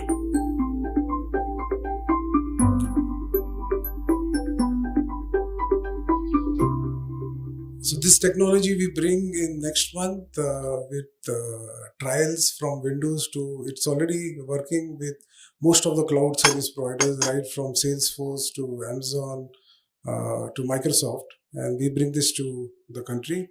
The next, I would say, is SIM swapping. So what happens is when a phone is stolen, a person changes the SIM card first and tries to operate it with the new SIM card. So this technology here, it binds all these 4 things that you see. First 3 of them are on the handle. The other 2 are with the service provider. If any of this combination changes on a phone, this would be locking your phone completely. Yeah, so you can be rest assured even if your eSIM is transferred, it would not work. Yeah, so then we get into Senti Logics. This is the most secure banking transaction way. This technology will remove completely OTP from our life. This we have already done 90% of trials with SBI and talking with RBI on this. What happens here is it has advanced AI features. What it does is it gets into the KYC. When you do a payment from a wallet, let's say a Paytm or a Google Pay wallet, and someone is asking you money for it, it goes and checks the KYC and also flashes the user's photo, showing you that this is the person you are transferring to. Is it the girl that you are transferring to, or is it the Nigerian hacker who's behind it? Yeah. So it tells you clearly which the SIM card is and the KYC for that wallet is done. So you do not have OTP coming in. Other technologies that we get is face to access to allow staff seamlessly walk through. This is good. You don't need attendance controllers henceforth. We are using this technology at Mumbai airport. Yeah, it detects facial, it detects emotions of person. So at an airport, when you have a crowd management, you don't know how do you segregate a disgruntled person. This one gives a square green frame or a red frame saying that this is a happy person, this is a disgruntled angry person. So security agencies could then filter down in finding out if someone is tensed or not entering. And one of this is we are using it in the advanced X-ray analysis. So most of the airports now in India, when you drop in a check-in bag, yeah, it goes down and then it is scanned. Okay, and there are officers sitting there who scan it, but it's still human errors can happen. So the software takes the scan, looks at it with AI, which keeps learning, and whenever there's a color change, it alerts saying that, so no human intervention is required for finding the smallest of things which are not allowed in a bag. This is, we are already using it in Mumbai. And this is the architecture that we have. We have group products, we have services, red teaming services, where we become ethical hackers and talk to companies saying that we breached the network like a hacker would breach your network and tell you that this is how and what things are. We have 100% success rate so far in this red teaming services, and we have tied up with multiple partners for this. So we start with Cyberdome, that we are talking for the B2G, for the government, that we have very unique propositions and software which are unheard in the enterprise section. We have CIBX is an app that we are launching in 3 months for the common man of the country. It's going to be the most disruptive app in the country, which is going to have a verified dialer. It's going to talk about your network usage, your data usage, how much is your memory usage, and also keep you away from phishing links, spamming links, and completely secure your cell phone. And 63 sats is for the enterprise B2Z. So can we play the CIBX before I close? In a world where our lives revolve around our smartphones, it has become a gateway to our personal lives.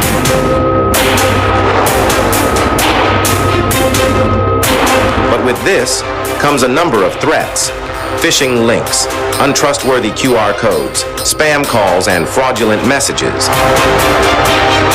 But fear not, because now there's a solution that puts your safety first. Introducing CYBX, your ultimate defense against digital threats. CYBX will shield you. The app will have the latest updated database of authorized numbers across different industries. It will flash authorized calls in green and other calls in red after matching it with the database. CYBX will detect and warn you about potential phishing attempts, ensuring you are saved from malicious links or scams. CYBX will also instantly identify and flag suspicious QR codes, removing the possibility of the user falling prey to any scam. But that's not all. CYBX also prevents fraudulent messages from hampering your day by flagging them. Also check unexplained spikes in network or memory usage through real-time graphs. Rest easy knowing that CYBX is constantly learning and evolving, staying one step ahead of emerging threats in the digital landscape. CYBX, your shield against digital threats. That's it from my side. In the interest of time, I am here. Post the presentation, then we can meet and talk up. Yeah, thank you.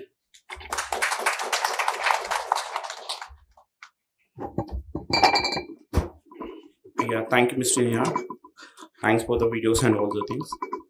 May I request Mrs. Ramadevi ma'am, the Director Emerging Technologies and OSD to the IT department for a special address, please. A very good evening to all of you. Well, I think most of the content that I actually prepared was actually spoken by all the speakers earlier, shared by all the speakers earlier. In fact, I've listed out certain challenges that each actors are facing and the solutions. But Nihar actually demonstrated all the solutions. Fantastic range of products and solutions that he has demonstrated. While all of us know technology has become pervasive in our lives, and day in day out we cannot live without technology. Our entire life is dependent on it, from making financial transactions, as somebody has said, with banking, credit cards, point of sale machines, the planes we fly, and the systems on which enterprises run, and the critical information infrastructure that the government manages or maintains. It could be power grids, water supply systems, and so on. While this entire thing is on technology, added to this is the advent of new technologies like AI, ML, IoT, connected devices, cloud security, as somebody has already mentioned. All these are exacerbating the cybersecurity, risk. And in line with this scenario, World Economic Report has come out with Economic Forum has come out with a report, that highlights cybersecurity as one of the top 10 risks the world is going to face. And cybersecurity is listed as one of the top 5, out of the 10 risks. So that is the state of scenario that we are looking at right now. And I appreciate ASSOCHAM, for organizing this event at the right time. I think, so that it creates awareness, understanding of the problems, challenges, and solutions. Well, as the earlier speakers have, mentioned, these threats, challenges, and opportunities are different for different actors in the ecosystem. So individuals, again, so much has been talked about, but yet while there are, solutions for every problem, to me personally, one challenging thing is social engineering. I think this particular incident that I want to share, you might have faced, amongst your relatives, friends, and so on. One of my friend, she's high tech. She works in a reputed IT company. In fact, she organizes or conducts, she's an advocate of cybersecurity, conducts workshops on cybersecurity. And recently, she got a message from a US friend, saying that she's having some problem with a bank account and asked her to transfer 40,000. Without a thought, being an expert tech person, she just transferred $40,000 or something to the account. Then later she came to know it's a fake, and she didn't even realize that the number that somebody actually sent a message is not a friend's number. So how do technology or anything can really solve such psychological or emotional issues? I'm not sure. Maybe the industry can come out with solution. The experts, the startups, can come out with solution. That's one area that's really is challenging in the cybersecurity landscape. When it comes to enterprise level, I think Nihar has already spoken about a lot. So I'm just not, because in the interest of the time, I'm just cutting it short. But what I would like to say is, World Economic Forum has actually conducted a survey asking the top CEOs of the world, asking them what are the top concerns for them. So 3 top concerns have actually, were mentioned. Like the first one, again, it depended on where the leaders are coming from. For example, CEOs are leaders from Europe, North America. They said, their greatest concern is operational disruption. Whereas CEOs and leaders coming from, say, Asia or,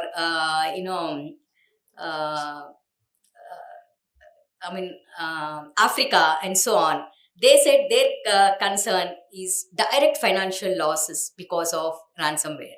So this is a different one. And leaders coming from the Middle East, they said their concern is about brand and reputational risk. So these concerns varied, depending on where the leaders are from. So, and the survey also asked them what is the overarching concern, for everybody.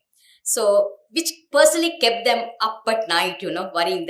What is one thing that is actually worrying them? And they said losing access to products and solutions, or goods and services, and cyber extortion are the most concerning thing for them.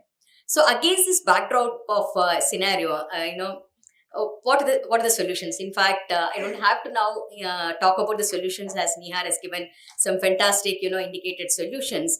I was talking about implementing zero trust architecture and using, again, the hackers are using AI ML technologies. Why don't we also use the same technologies to actually come out with advanced threat prediction and response actions? So then there's another area very important for large organizations, especially as it is today.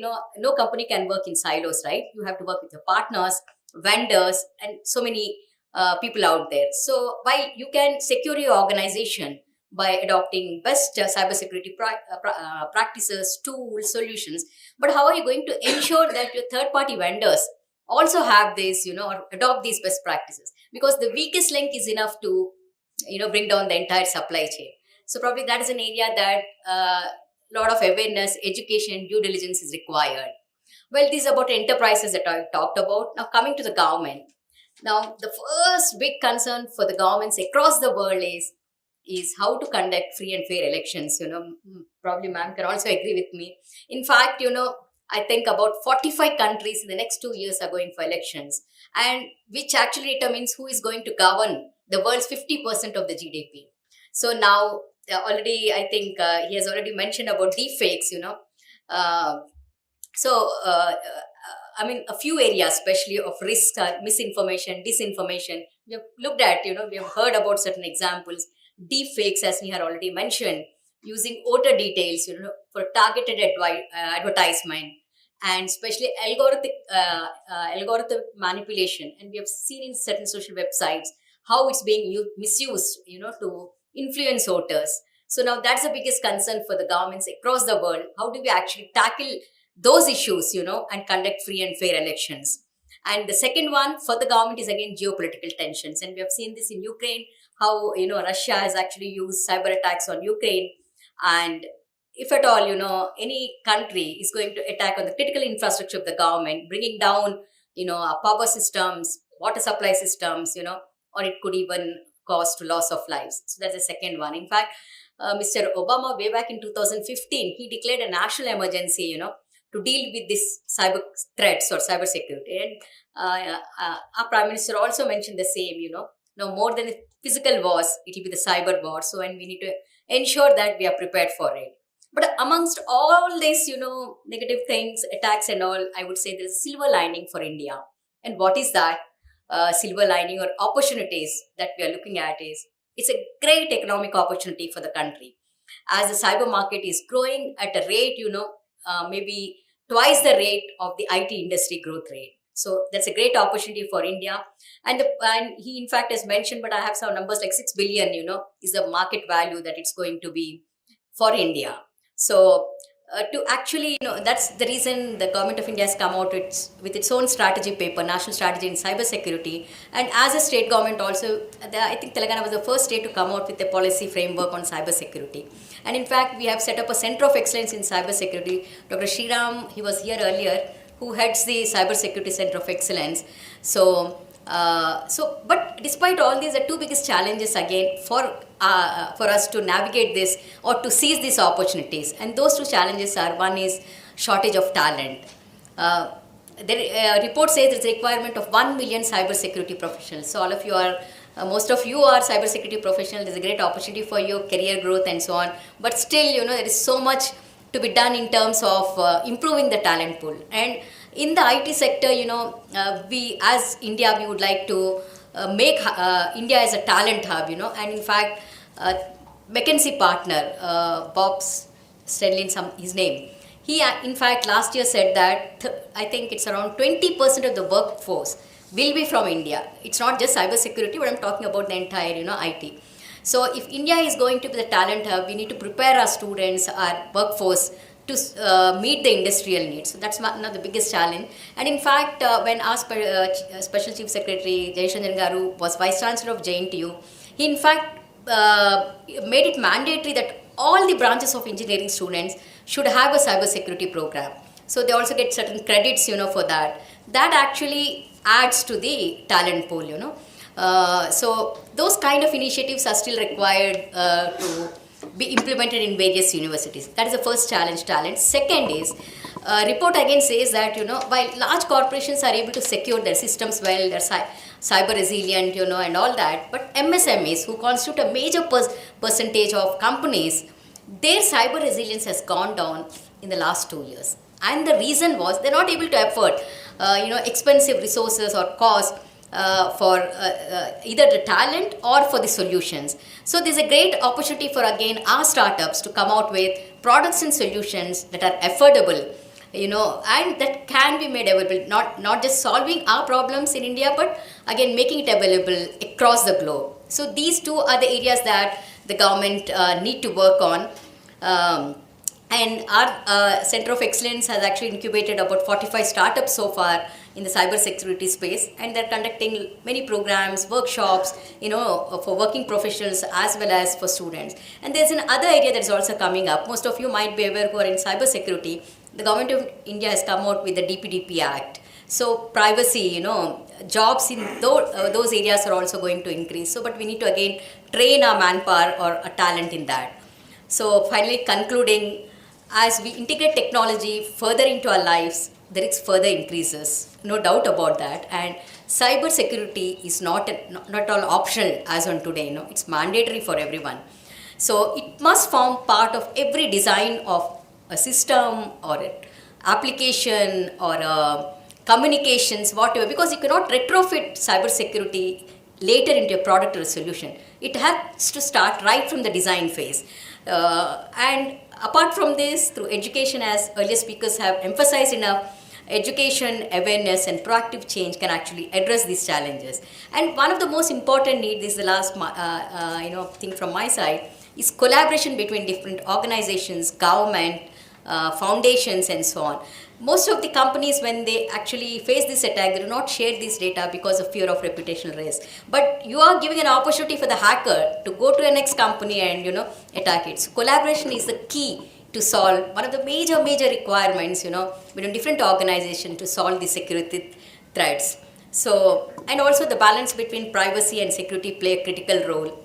And especially collaboration, education and awareness, and balancing between privacy and innovation. The reason I'm mentioning balancing between privacy and innovation is, privacy and security is, we have GDPR. Again, companies have to invest a lot, to comply. Then our own DPDP. So somewhere they have to actually balance their costs and compliances. So these three things, I believe, are going to play a critical role in building a more secure cyber environment in the world.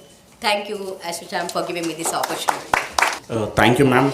We are privileged to have you, ma'am. Thanks for your kind time and words for the cybersecurity and IT, ma'am. May I request respected Chicago, ma'am, Additional Director General Police, to please deliver her keynote address. Thank you, ma'am. Cybersecurity is no longer just a subject or a topic which is discussed in boardrooms. It is now branded as the most significant threat to world order, with the ability to derail public utilities, the largest type, whether somebody spoke about the airports or the BBC or whatnot, or the electrical grid, or manufacture consent and affect elections. The threat is now discussed in the UN Security Council. In fact, just on the 4th of this month, the UN Security Council met to discuss evolving cyber threat landscape and its implication on maintenance of international peace and security. So that is the kind of importance of the world which we are living in. And one thing which came out very clearly in this meeting or the discussions was that the tools and capabilities which criminals are using to do low intensity crimes, what previous speakers were talking about, all different types of crimes which are, whether it is the OTP or whether it is the FedEx or whether it is the courier fraud, whatever, the investment fraud. So what this conference revealed that these same tools can also be actually used to destabilize nations and governments. So this is what is critical. Although today, since I head the Cyber Bureau, and I am not going to be talking too much about the cyber crimes, which are the ones which we were talking about till now, and concentrate more on the security aspect, this is the reality. This talks about the magnitude of loss. So it is estimated that by 2035, the damages which cyber crimes would have caused would cross about $10.5 trillion. So if it would be a country, it would be the third largest economy in the world if we treat it as a country. Even the biggest of the companies do not have a net worth which crosses more than $4 trillion. So this is the magnitude of cyber crimes which is going to be happening. Dr. Sriram was here. I don't see him now. But a report by the DSI recently, it talked about almost 16,000 cyber security incidents during a 12-month period of their study. The average cost of a data breach as per the IBM is about $4.35 million average per breach. This is the kind of economical implication it has. And then, as we've discussed, and my earlier speakers, it's not that it's a threat only to an individual but organizations, but it is also to the government itself. In fact, the Canadian government has recently come out with a report in which they have stated that their last elections were manipulated by China by using non-state actors as well as AI-enabled social engineering tools. So, we were talking about, we have recently our Prime Minister talking about his deep fake being used for election. So the Canadians have already come out with a report. Now, among the domestic players, 90% of the organizations identified email as the most critical cyber attack pathway. And over 80% marked phishing as the biggest threat. Now, when it comes to the threat, there's a huge list. You can see almost 15 of which I have listed on this slide, but there are many more. So from hacking to malware and phishing, which constitute almost about for 85% of the different threats which happen, the zero-day exploits and the possible misuse of AI is something which is fast gaining ground presently. Now, these are some of the major data breaches incidents which have occurred across the globe. And we all know that as far as we are concerned, our vaccination database as well as our Aadhaar database is out in the open. And if any of you had ever been treated in AIIMS, then possibly your health profile is up for sale somewhere. Now, if we look at this, two major AIIMS, I'm sorry, again, we are coming to AIIMS, and Near also talked about AIIMS, but probably this is one which really awakened us. In 2022, 40 million health records of AIIMS were breached. And why did this breach happen? This happened because of improper network segmentation and non-functionality of critical application. Similarly, in 2019, both AP and Telangana, the state power utility servers were affected by a ransomware attack. And what it was is because a gullible employee clicked on an email which had a virus, a link which had a virus. So, when we studied various major cyber attack incidents across the world, what one thing it shows is that there is always a Vibhishan who opens the door for entry into the Lanka Nagari. it is not something very high-tech. It is basically an outdated firewall or an unprotected port. Nothing very complex, just that the basic cyber hygiene was not followed. Incidentally, 96%, if you see that right, 96% of breaches happen due to human error. And 44% of targeted breaches or attacks are through employees' emails. And now these breaches have real life consequences. It affects everyone, affects you and me, all of us. From when the big basket data got breached some time back, the Flipkart account of thousands of users were hijacked and COD orders were placed. Just because, why? Because you use the same password on both the sites. So this is how, and in fact, if you ask me, probably I would have same password in all my sites today.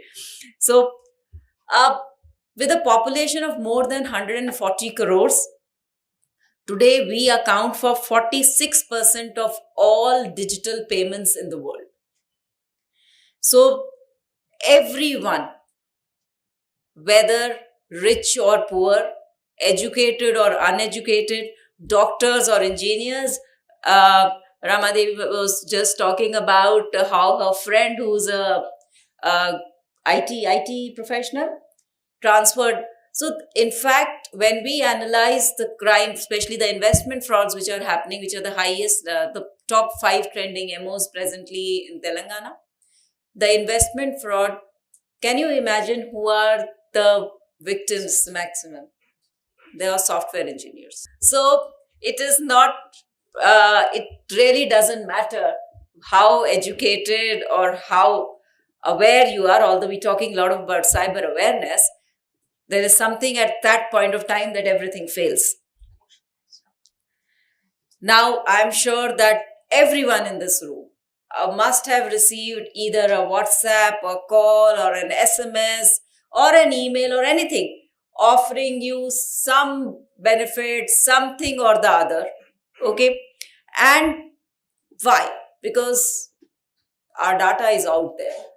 And therefore, there are all kinds of players who are using all kinds of frauds and crimes, committing crimes using this data which is available out there.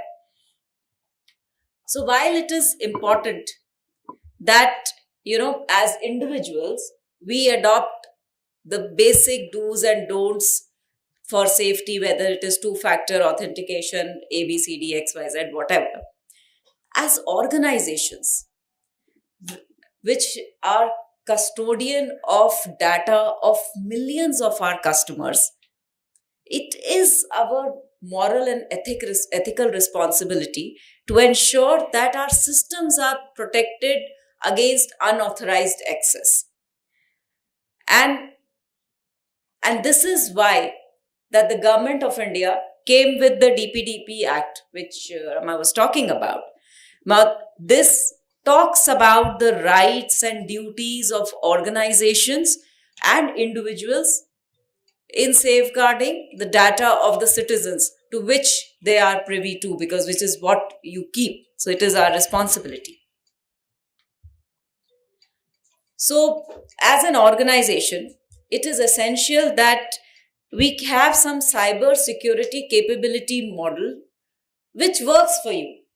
I'm not saying that A, B, C, D, X, Y, Z is a model, but everyone should have, every organization, a model which works you, which should largely be on what is shown in the slide. For example, covers the aspect about the governance, the product and application security, testing, certification, etc., etc. Now, we at the site, being the nodal agency in the state for cyber security, we are implementing various measures for the police department, which are enumerated on the slide, whether it is having a SOC, whether we're doing penetration testing. We've released cyber hygiene guidelines for the police. whether it would be cyber audits, which we are going to be conducting, and also building our capabilities to investigate when any of such incidents happen anywhere across any sector in the government or in the private in future. In fact, the Certain has come out with detailed guidelines of how you can protect, or what individuals can do and organizations to protect their from breaches and different kinds of attacks. And I'm sure many of you in this room must have read that, and if you haven't, then please, it's a publicly available document, please go through it, and that would something will can give you a real insight on what should be done by each one of us in our own organizations.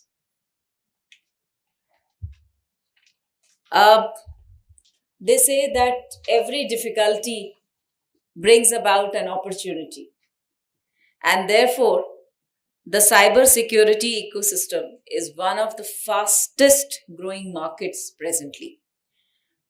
The Indian cyber security market grew from 2 billion to 6 billion in 2023, almost a 3 times jump.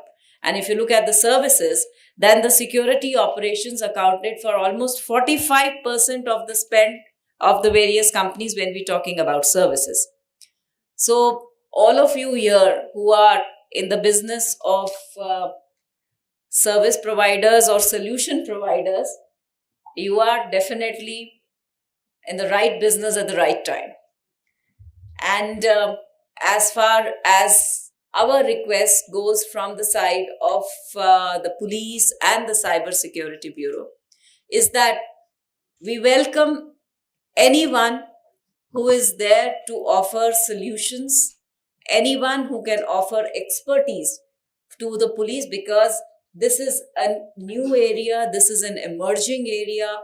As police officers, we are definitely not experts in this field.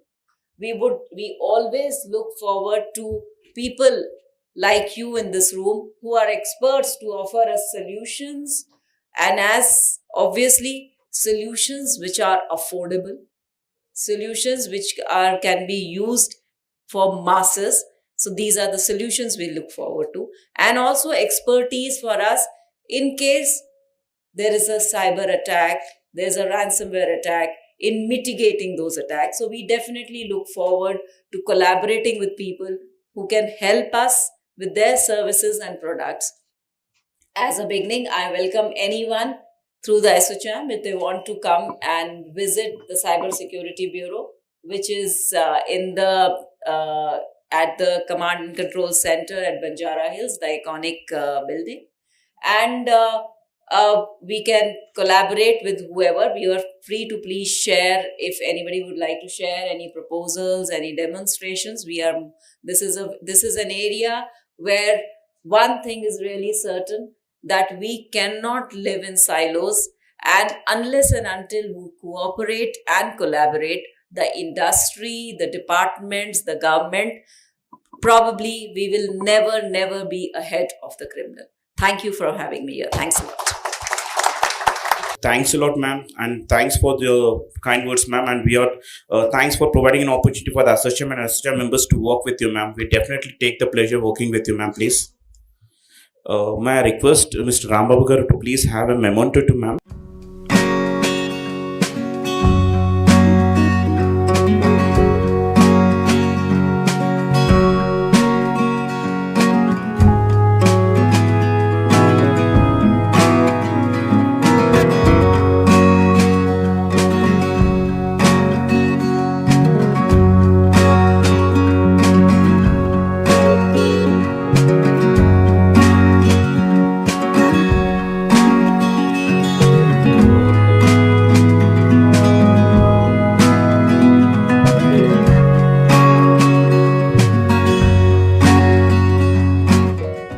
On behalf of SHM, I extend my heartfelt gratitude to each of you for gracing our inaugural session on cybersecurity, challenges and opportunity with your presence and active engagement. Today's interactive session marked the beginning of an alignment journey into the complexities of cybersecurity, where we collectively collectively explore the challenges and promising opportunities that lie ahead in the safeguarding of digital world.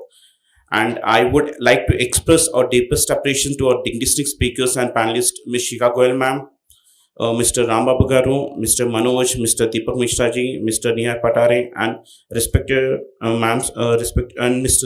Ramadev ma'am, and also to all the key people participation. Ma'am, really your insights, expertise, and experience has been instrumental in shaping up today's discussion and enriching our understanding for this critical domain. A sincere thank for you to all the partners for their unwavering support and commitment to promoting cybersecurity awareness and collaboration. Your partnership has been indispensable in making this event a resounding success. I also extend my gratitude to each attendees for your active participation, thought-provoking and enthusiastic involvement throughout the session. Your engagement has been truly inspiring as has contributed immensely to the success of the inaugural session. As we conclude the inaugural session, let us carry forward the knowledge gained and the connections forward, empowering ourselves to navigate the evolving landscape in cybersecurity with vigilance and business. And also, we are very much active and request if anyone would like to actively work and collaborate with the Chicago ma'am, we request to please let us know. We are very much happy to work with ma'am and take the advisors and inputs suggested ahead. Thank you for all your unwavering dedication to advancing cybersecurity excellence. Here to continued collaboration and progress in our collective efforts to create a safer digital future to all. Thank you and thanks to all. Now we are starting the section on cyber security challenges and opportunities. Now I request Mr. Daniel to please come on the stage, and Mr. Dr. Anil, and also request Dr. Anil, and also request Advocate Prashant Mel and Professor M.V. Panduranga Rao, please. All right. Good evening, everyone. Thank you for staying. It's very late, I know. And you are my heroes now. But I want to, first of all, introduce myself. The only one without a PhD on this stage. So excuse me for that. My name is Daniel Keshet. I was born and raised in Israel most of my life. During my career life, you could say, I worked for the Israeli government, starting from the military, last position at the Prime Minister's office in the cybersecurity division. And I was lucky to come for the second time in my life to work in India, this time in Mumbai, for 63 Moons, specifically 63 SATs, the cybersecurity department. And there I'm looking after the cybersecurity strategy and alliances. So this is about me. I'm lucky to have here alongside of me Advocate Dr. Prashant Mali, who's a cybersecurity law expert and a lawyer. And Dr. Anil Rachmala, I hope I got that right, founder and CEO of the And Now Foundation, and I think a very famous speaker and writer, you could say, more than 500 articles, if I remember correctly. So you'll hear from him. And Professor M.V. Panduranga Rao, from the Department of Computer Science and Engineering at the IIT Hyderabad. So thank you again for being here with us. Dr. Anil, let's start with you. First of all, if you could give us a short address about yourself, your organization, please. A very good evening. So I am the odd man out here. Probably, yes, I understand about security. I have quite a lot of certifications, but I came here to represent an organization called And Now Foundation, which is basically a civil society. I was a victim myself, and then in 2012, then put up an organization and wanted everybody to be safer. So we are probably the Asia's only internet ethics and digital well-being experts. And of course, I finished my PhD in cybersecurity as well. Though my job is different, I work as a vice president handling SAP and Oracle. Very different profile. As I said, I'm an odd man out. So I've been writing, I've been talking, I've been part of a lot of initiatives. I've written probably around about 580 plus weekly articles. I've written 20 books. 7 states police officers refer to my books that I've written in terms of standard operating procedures. We talk more not in terms of cyber security and safety, but we talk in terms of digital well-being. We talk in terms of more of how to manage your privacy, how to manage your consent, what people talk about digital addiction, parenting is there. So wide range of topics, and we talk about how to be safe from social engineering crimes. We'll talk in terms of how to improve our digital intelligence, not to lose your privacy or consent. So wide variety of thing. In principle, we kind of try and ensure that you don't fall to a crime and maintain that digital hygiene online. So thank you, Asucham, for inviting me. And I'm sure I was told it's an individual talk, but it's looking like a panel discussion. So I was not prepared for it. I would, if given an opportunity, then I could do a presentation on digital well-being. Good evening. I know this panel is standing between you and dinner. So whatever we say, we should say to you, which could serve to you and your mind as soup. So, you could eat better. And giving you the cybersecurity soup is the most dangerous soup to have, because it comes with its own poisons, which affect your money, specifically losses when it comes to your pocket, right? So anyways, he just told me to introduce, I am Advocate Dr. Prashant Mali, and I practice in Mumbai High Court, and I'm author of few books and speaker, and my specialization is tech law and data privacy. I'm from the academia. I'm M.V. Pandurangaro from the Department of Computer Science and Engineering of IIT Hyderabad. Our involvement as far as cybersecurity is concerned, I'll probably elaborate on this a little bit more later, is basically that we have started offering a master's program in networks and information system security, networks and information security.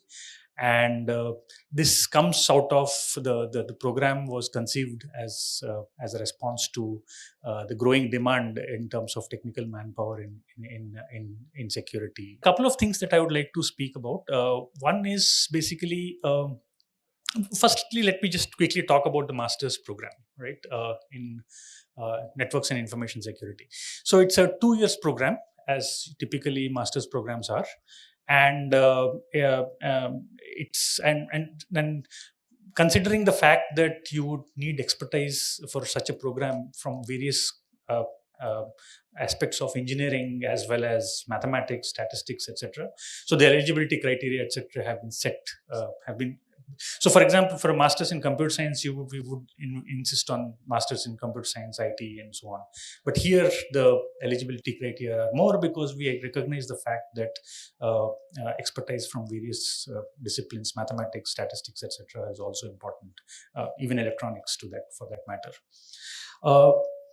But having said that, so I would like to talk about the challenges that the academia faces in terms of cybersecurity specifically. As many people have mentioned this evening, there is a huge skilling gap. There's a huge demand-supply gap as far as cybersecurity professionals is concerned, and that extends all the way to higher education. So, for instance, if you look at in computers in India, as is probably the case elsewhere in the world, if you talk about certain aspects of security, like cryptography, right, for instance, cryptology, cryptanalysis, and so on, there is sufficient talent pool, right? So because it kind of mostly involves mathematics, and we are Indians. Many of us are very good at mathematics, so you get many people naturally gravitate to cryptology and cryptography and so on. So there it's still okay, but when it comes to practical aspects of the kind that was discussed, 63 Moons, the kind of things that they are doing, we don't have the PhD pipeline which leads us to for faculty members, right? So we don't have, we always look out for faculty members who are very good in the practical aspects of system security, network security, and so on. It's not that easy to come by. So that translates to the fact that our program, for example, Masters in Networks and Information Systems, Information Security, is a very good program.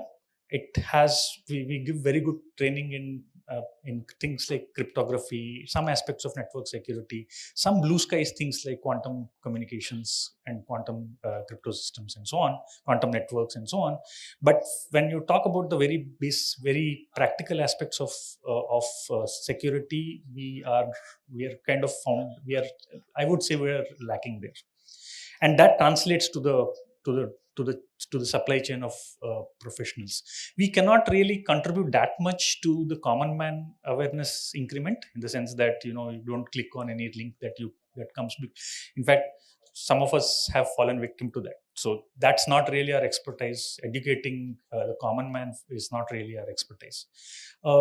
So part of that is probably because of several reasons. One of the things that I would right now probably be able to, and the other thing is, I would like to also mention about the people have said that they have started programs in masters. So ma'am was telling, Ramadevi ma'am was saying that, the problem is that in many of these things, right, the curriculum is not very, the curriculum is good in theory. A lot of crypto systems, lot of technical stuff is taught, but when it comes to actual practical experience, solving real life cybersecurity problems, working with real data sets, etc., I think there is a huge gap out there. So the curriculum in theory is good. The basic fundamentals are kind of probably taught, but the next step, which is really the crucial step as far as security is concerned, is basically exposure to practical. This thing is kind of lacking, is what I would say. The other thing is that to my knowledge, there is not the amount of interaction that happens between the industry and academia in India in cybersecurity is not as much as it should be. Right. So, for example, many of the problem statements discussing before that, for instance, you do spectrographic analysis of the voice texts, and there are PhDs from Israel in the Israeli universities who are working on that. We don't have that kind of a connect as of now, at least to the extent that is desired. So there is a gap. There is a communication gap. There are no problem statements. Data sets, as somebody mentioned, data sets are not shared because of privacy concerns and various regulations and so on. So that actually adds to the lack of training this thing. What we are good at is basically solving blue sky problems, so to speak, right? So you look at things like problems in cryptology, lightweight cryptography. There are so many problems that are in the academic realm. Quantum cryptography, quantum key distribution systems, analysis of their safety, etc. We are good, but when it comes to practical aspects, I think there's a lot to be desired. So that's where I just presented the challenges out here that ails the cyber security scenario in the academia. Opportunities are also there. There's so many skilling that, as people have said, that a lot of skilling needs, and we can do, and so on. In the field of cybersecurity, I would like you, Dr. Anil, to share with us your insights on digital well-being. Yeah, digital well-being is a very wide topic, So I've prepared almost like 25 plus slides. So I'll try to slice it, and to basically what we are trying to talk about it is we're trying to personal well-being, your life well-being, your work well-being, your communication well-being, everything comes in. So the whole gamut.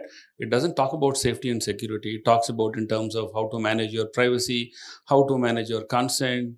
People are very, very funny right now. So if you look at the age that I've come from, I have waited for almost 7 hours to make a telephone call to my mom. It's called trunk call. We never had a dial pad. Then probably I was from a middle class family, high middle class. So I had the opportunity to dial something called a lightning call, which is 6 times the cost of it. And I had to wait for 2 hours. So vis-a-vis now technology is completely very different. 7 microseconds, you can call. I have a girlfriend called Siri on my phone. I have another girlfriend called Alexa at my home who just dials in 7 microseconds. The world is completely gone. I still remember going to the bank, asking my dad to do a money order. My father used to yell on the phone saying, it take me 2 hours to do that. So you can just sit on your Western commode and do a billion transaction right now. So the world has made us much more easier. So basically, the whole idea of trying to talk about digital well-being is to enable us to how better we can use technology. For example, kids, I don't know, some of you are young. They're able to scroll even before they can crawl, right? So people proudly put it on. I'm something very astonishing. I'm a social activist, so I'm a little harsh on how society thinks. How many of your students are in international schools here? Any international school students are there? Nobody? I'm telling you, just open the Instagram and type confession pages and presidents of the institution. You will be surprised and amazed to know what kind of narrative and viewpoint kids have right now. It is beyond your imagination. I'm telling you, if anybody has Instagram, just go and watch. You will not be able to sleep for the next 2 days. And that's the kind of environment that we are into, because there is no formal education system.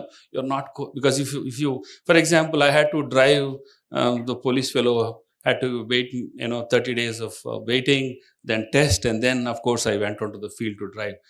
For formal education of how to handle smartphone technology, nobody knows.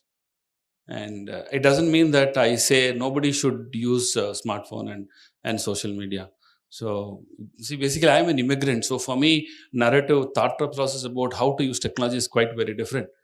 I never sat with my dad to watch a television. My son comes, who is first engineering, he grabs the remote when I'm watching. I says, bro, communication has changed, thought process, and everything has changed. I think we need to be little focused in what we do. So along with technology, a lot of problems came. Fortunately, Chicago just left, so I can talk more nonsense here.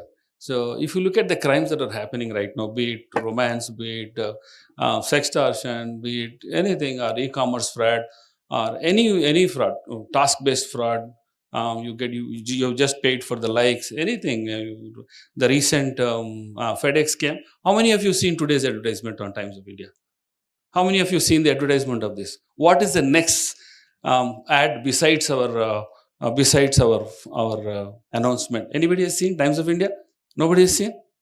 Yeah. He's talking about FedEx scam.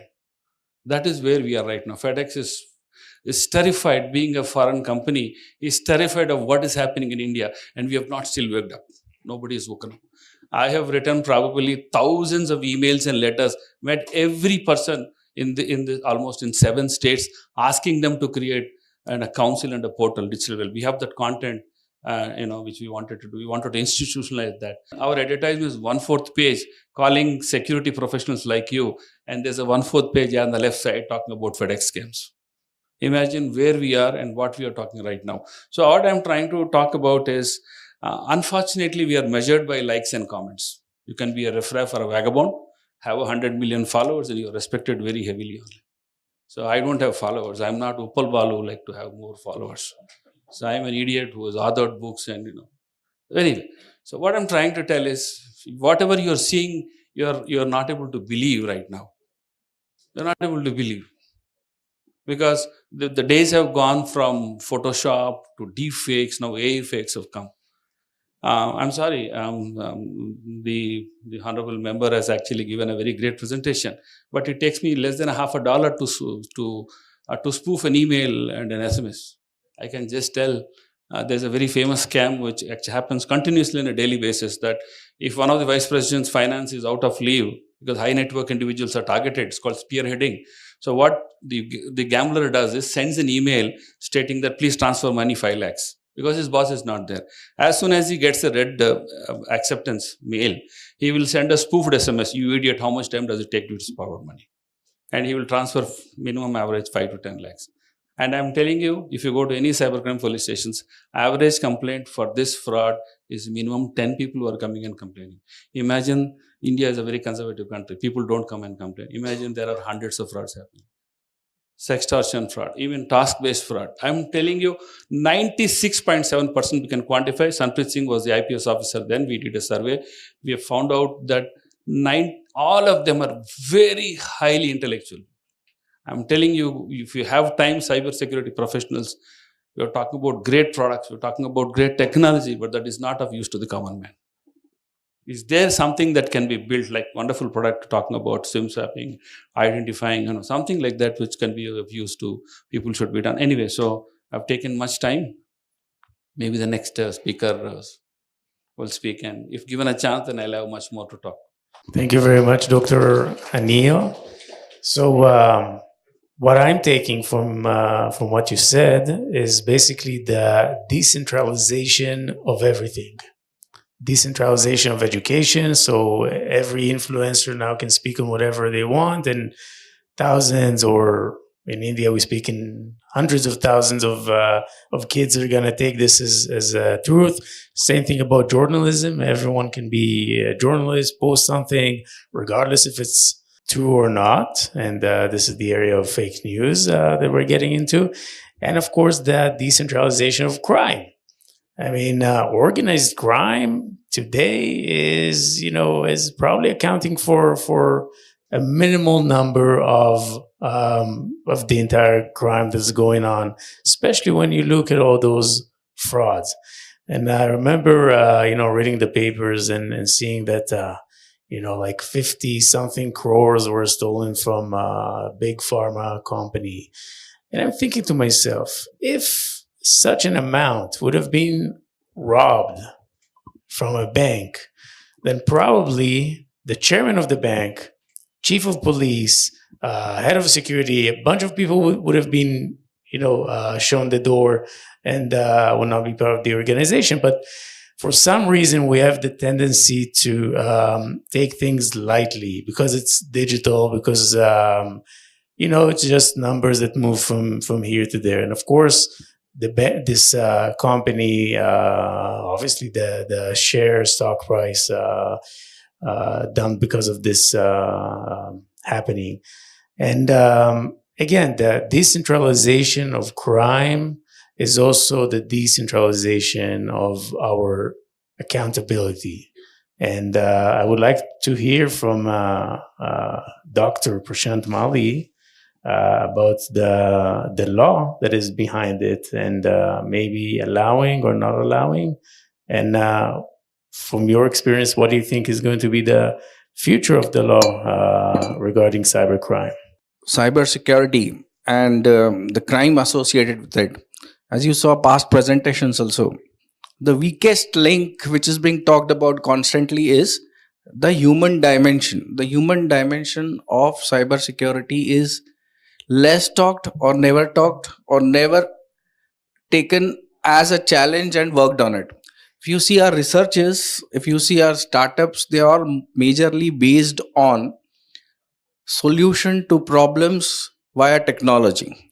And the problem today when it comes to the cyber crime industry lies with the human dimension, the human part of it. The majority of the crimes which earlier speakers were talking about lies in the human domain. It is because of social engineering.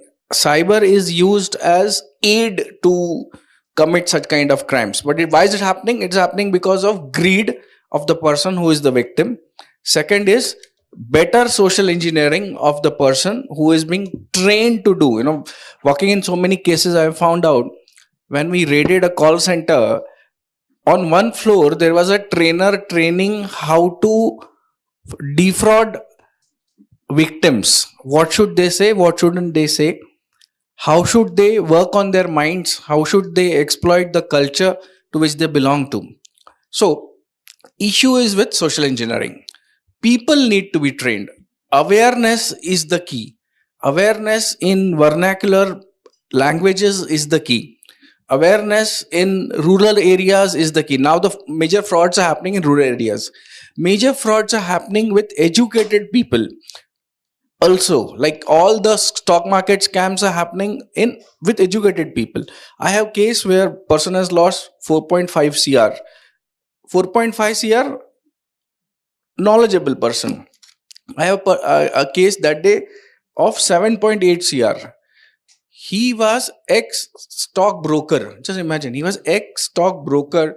He used to work for stock market, and he gets conned on this, with an app. And so this too much trusting on technology, which we have all started, has also to be reduced.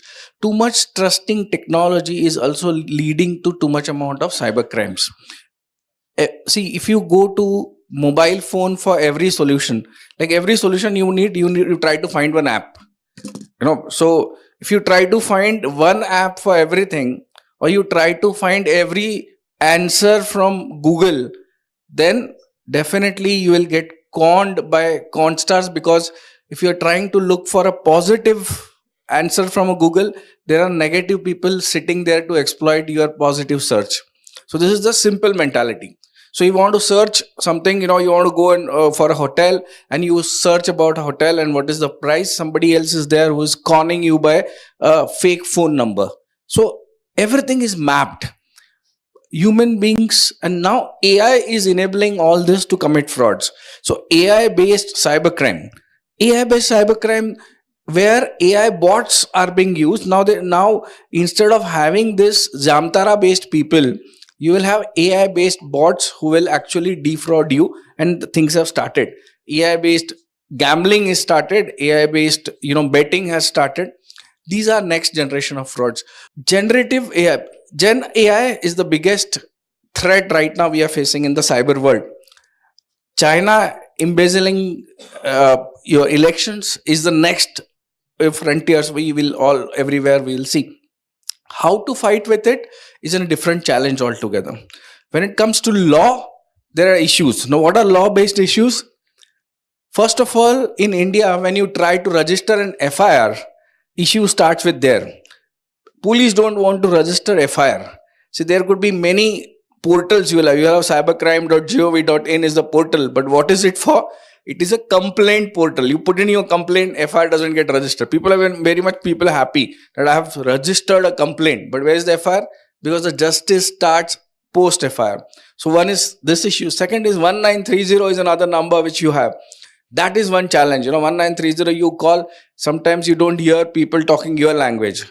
And 1930 is not working after, it works only for 8 to 12 hours. It doesn't work 24 hours. That's a problem. Getting solutions from government machinery, getting justice is the biggest problem which cybercrime. First problem is they don't understand whether they are victim. Second is when they don't understand whether it was a cybercrime. Third is when they go to police will try to shoo away that this is not their jurisdiction. The crime has happened in Japan, so go in Japan and complain, or go in Mumbai and complain. So they'll try to shoo away with 101 different excuses. So these are all challenges what a common man faces. So we need to work weird of this. Next comes law. Law in its own sections is enough. Problem is about implementation.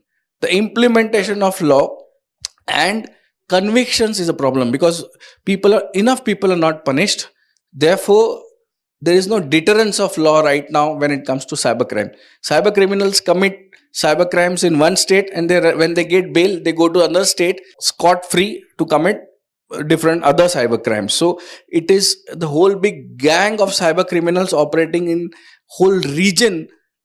There is a region now established. I have put it on my detail post on my LinkedIn. If you can refer to my LinkedIn post, I have given different states and different places in different states where cyber criminals have established their proper dens.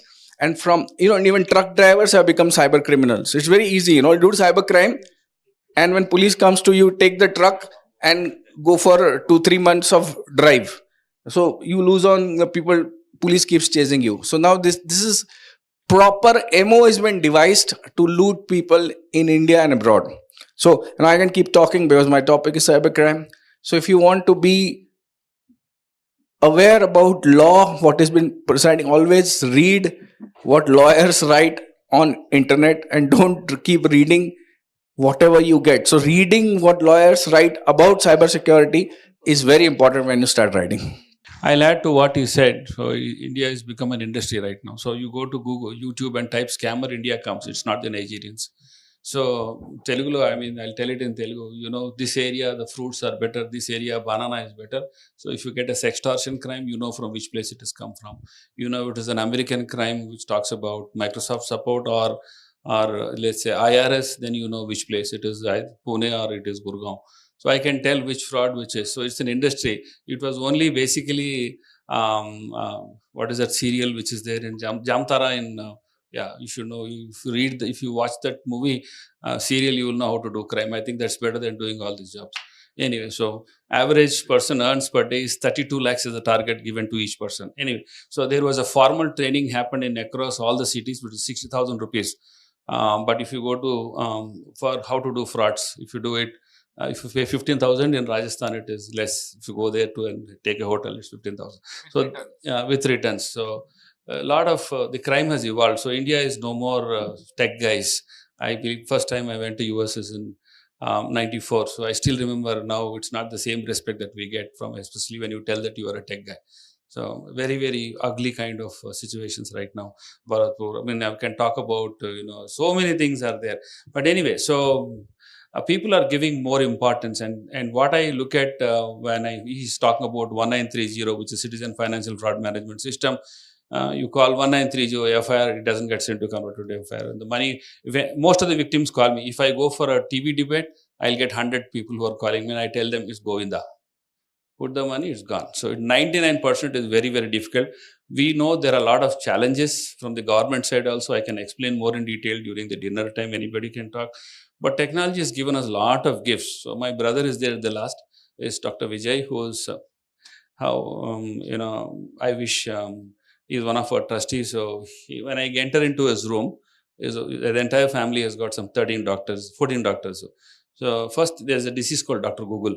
So software engineers have the habit of, telling the doctor what is the disease to himself. So there's a Truman Show illusion. He feels very privileged. He feels that he is superior. There's another disease called Facebook depression. He gets depressed because unfortunately we are measured by likes and comments, right? So even Prime Minister was afraid of influencers. He had to convene a full day meeting with influencers and gave awards to all his followers. And most of them were BJP people, sorry. So anyway, so everybody is terrified because the propaganda can happen. Everything here can happen. So even girls put a lot of selfies. It's also a disease called body dysmorphia. I can talk about it separately. We can have a psychiatrist also talk about it. But overall, in terms of, how we are relating technology, the digital well-being plays a very important in terms of how to manage yourself. It's not about addiction, managing smartphone. You should know, my daughter has finished her architect, and when she was in 10th class, she's finished a master's in architect. So when she was in 10th class, there was a competition and somebody got a first prize, Camlin, for drawing. And I don't want to name that school. It's Hyderabad-based school. And they put up on social media, it was not very famous that time, stating that he got the first prize.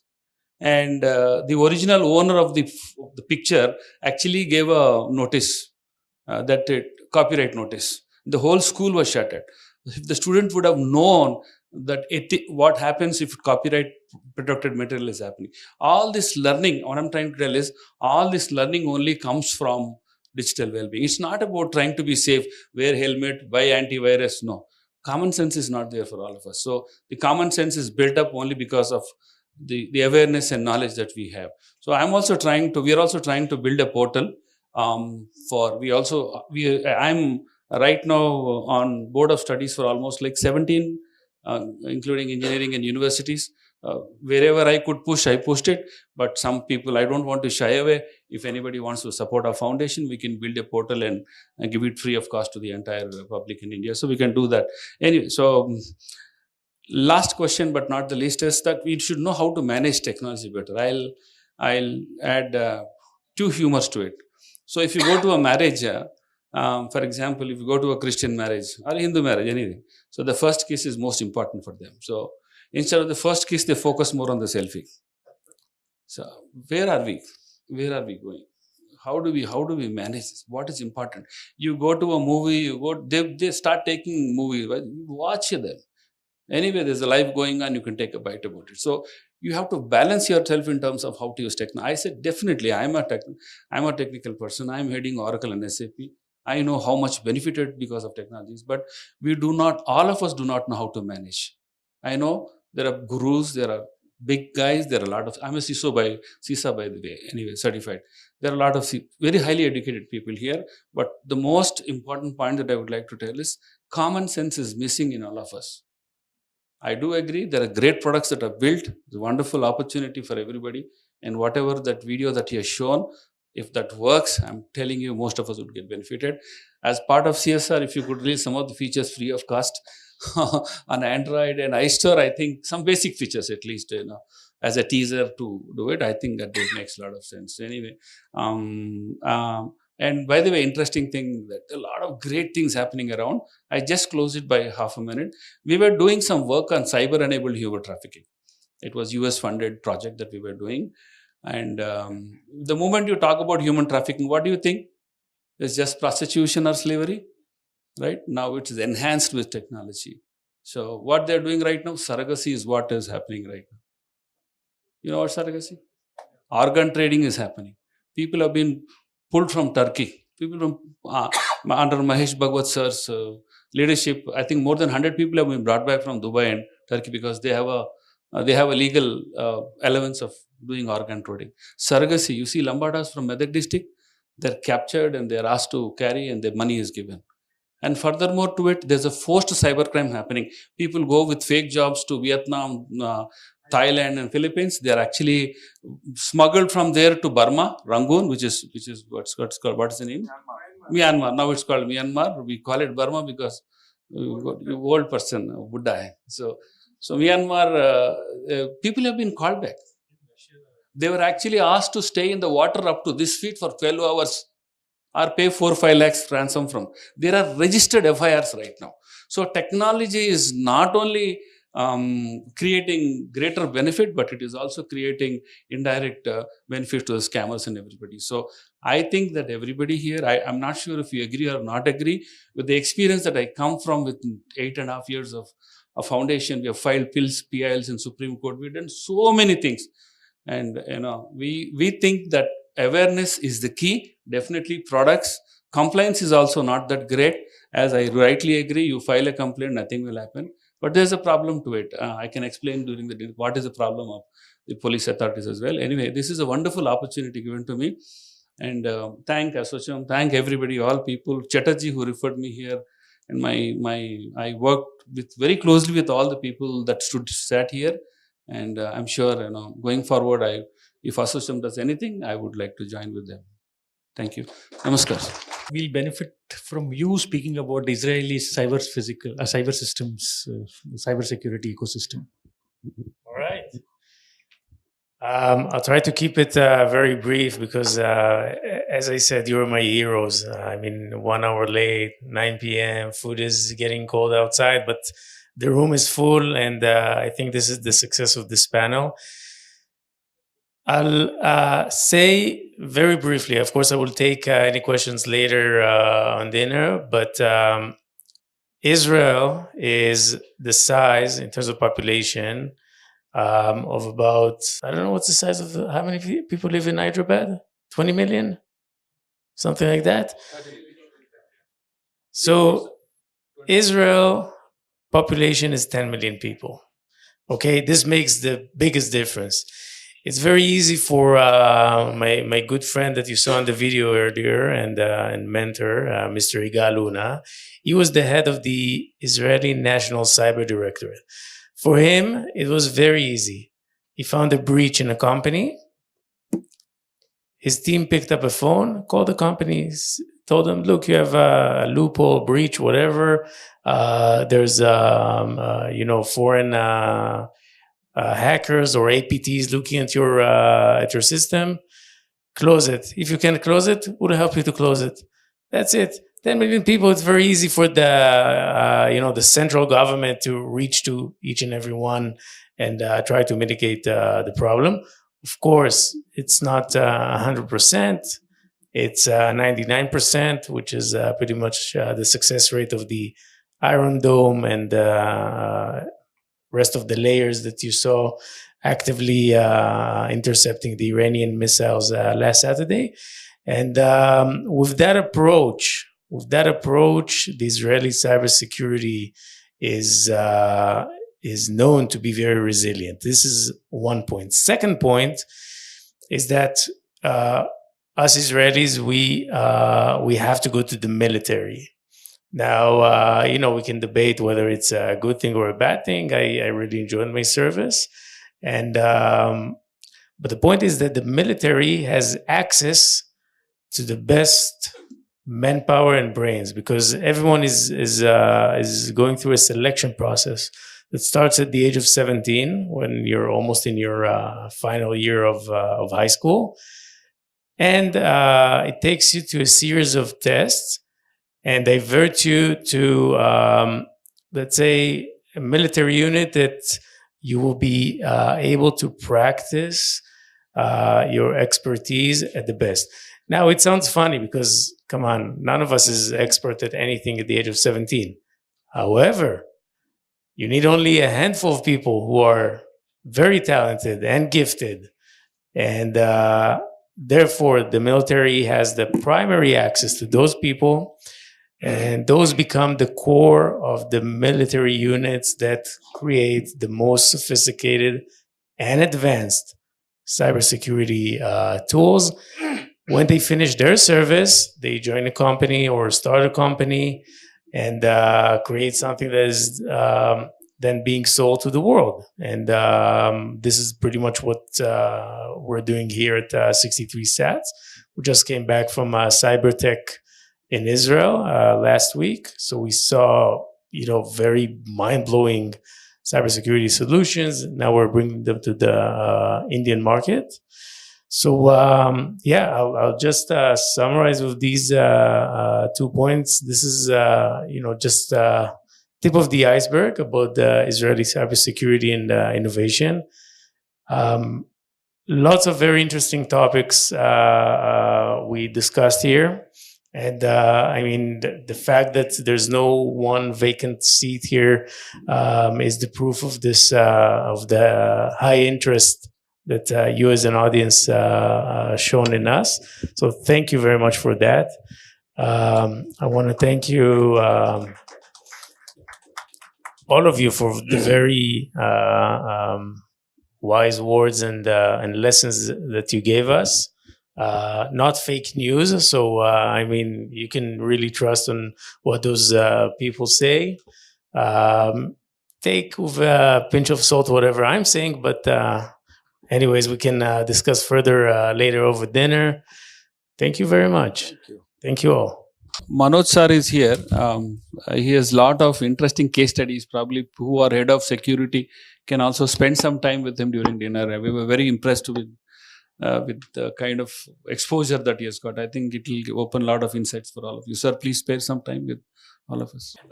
Thank you, Mr. Daniel, and thank you, Dr. Anil Garu, Dr. Mali, and Professor M.B. Pandurangara Garu for the interesting session. The session seems to be more interesting, like a crime thriller story. So really the cybersecurity session seems to more interesting, because I never heard about a cybersecurity session like this, but it was more interesting and seems to be further go ahead with the people not going away for anything and more interested in listening to the same.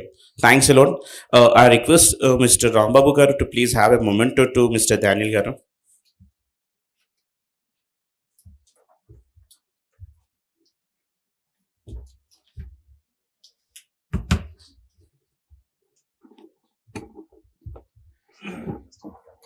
It's a GI Cherial painting. It's a GI tag from Telangana.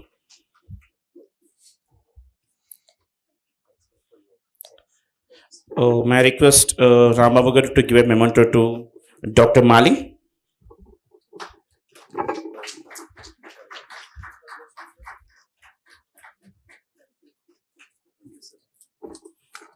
A token of gratitude to Dr. Anil Garu.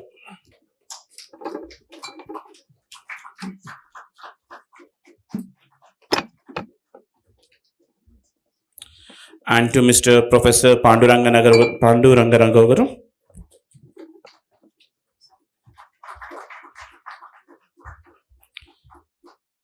And a great thanks to all the delegates for your kind participation and for waiting for so long time. Thanks for all. May I request all the speakers to have a group photograph, please.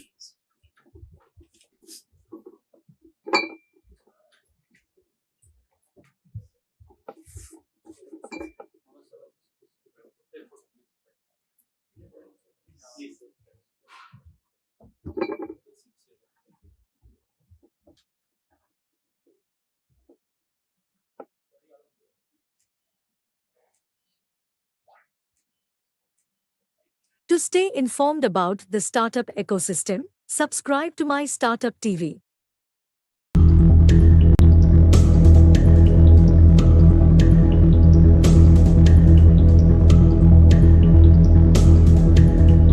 Hi, I'm Shelly Kapoor, and I'm at the COVID Valedictory Tech Show organized by AICCCMB. Today, I have a very special guest on the Thought Leader Show, Shri Vijay Ranjan Singh Ji, Chairman and Managing Director, SPMCIL. First of all, very, very welcome. Thank you. I wanted to know, you spent a considerable amount of time today, which was very kind of you to spend that considerable amount of time today talking to the senior leadership of AICCCMB and the entire team, and they gave some of the wonderful presentations and updates and progress on the startups that are funded.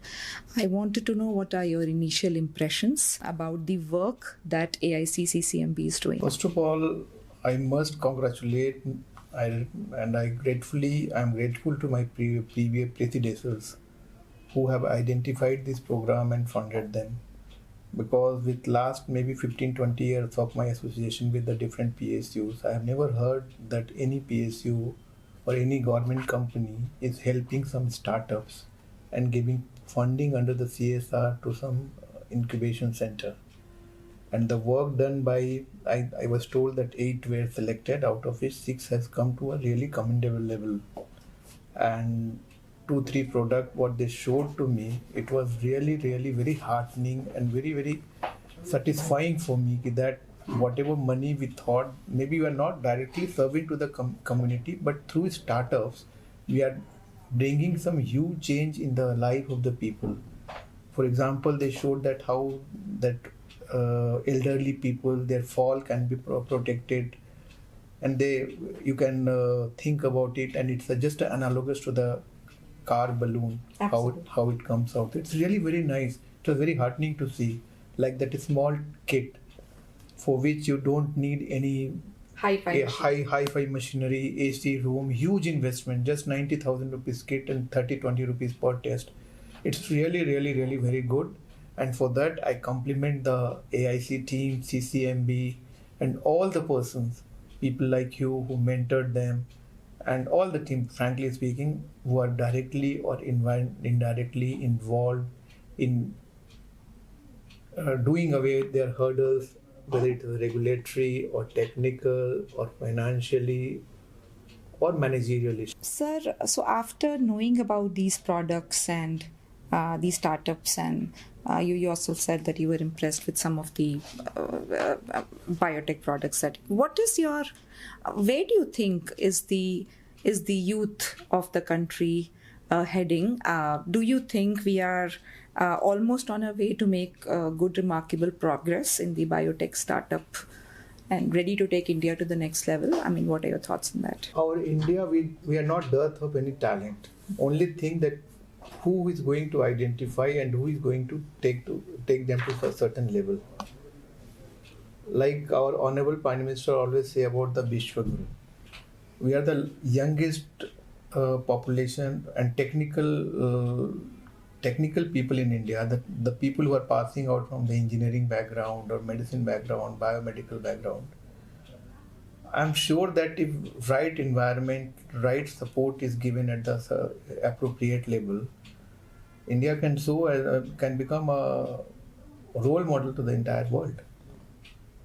And this local solution, what we are following till date, the technology and the device developed by the developed country. Now we are developing and we are giving some disruptive technology and small intervention. With our modest just 2.36 crore, if we can help the 8 startup, and then if they can taste, they have done in their trial run only lakh people, 15 lakh, 20,000 kit, 2,000 kit. You just think that if we are just a mini Ratna company, we are having very less fund for this CSR. If some big companies can come and then if they can support, it can change the entire world. Absolutely. It is at least almost India. The success story is similar to us landing on Mars with the kind of budget that we did. Yeah, so, exactly. Chandrayaan, yeah. Wonderful. So, sir, continuing on the previous question and your thoughts, and wanting to ask you to expand on your thoughts for the last question, do you think India has gained visibility as the pharmacy of the world? Yes. In my earlier stint, I was working as a private secretary to Minister of Fertilizer, Chemical and Pharmaceutical. Then I came to know that every 3 tablets is consumed by any human being in the world. 1 is produced in India. 1 out of every Yes. 3 is Yes. produced in India. Produced in India. Whether it is a generic one, mostly we are master in the generic medicine. So yes, we are the pharma of the world. Wonderful. Spent considerable amount of time in your career, as a forest officer and helping the tribal communities and all of that. And I'm sure that is how you picked up your love for photography during those stints. But it has come to my knowledge that you are a wildlife photography enthusiast, and you have some amazing photo clicks to your credit. Please do share some insight with us on your love for wildlife. Today, I may be a CMD of a security printing and minting company of the government Country, of India, yeah. of the country. But I started my career in a government setup as a forest officer. Yes. And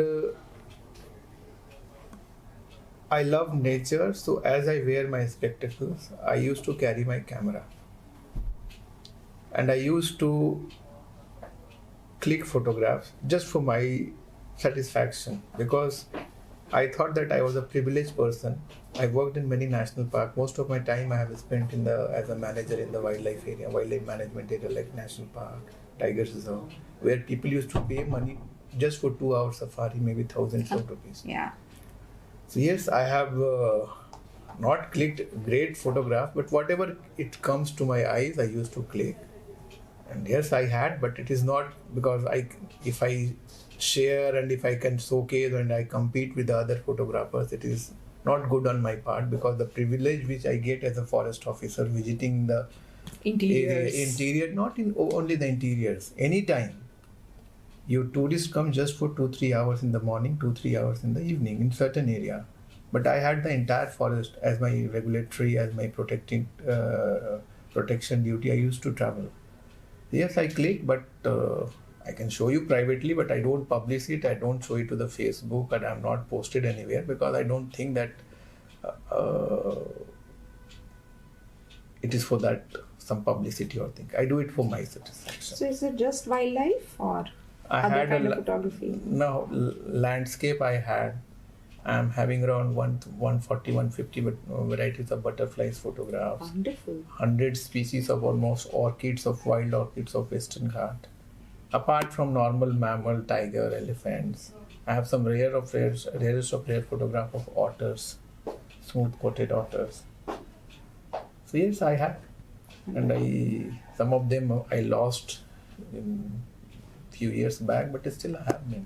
I don't know if you know, but Ramji, after this interview, we can interact. He is also a photography enthusiast. Every day, he clicks photographs of butterflies and plants and all of that. I'm sure. I just wanted to connect you both on that. And I started butterfly photograph on quest of my daughter. Ki Papa, ye butterfly aati kahan se hai? So one day I saw one butterfly laying egg on a leaf. That is the red Helen butterfly. And you clicked that moment? No, I clicked that moment. I put a net around it so that no predator can eat it. And finally, I photographed the entire life cycle of that butterfly. Wow. And I showed it to my daughter. And finally, when that butterfly came, I'm talking the history of maybe around 15, 16 years back. My daughter was just 3-year old. So when that butterfly come in the early morning out of the pupa, so I put it on a red, ki dekho beta, this is just like a clip.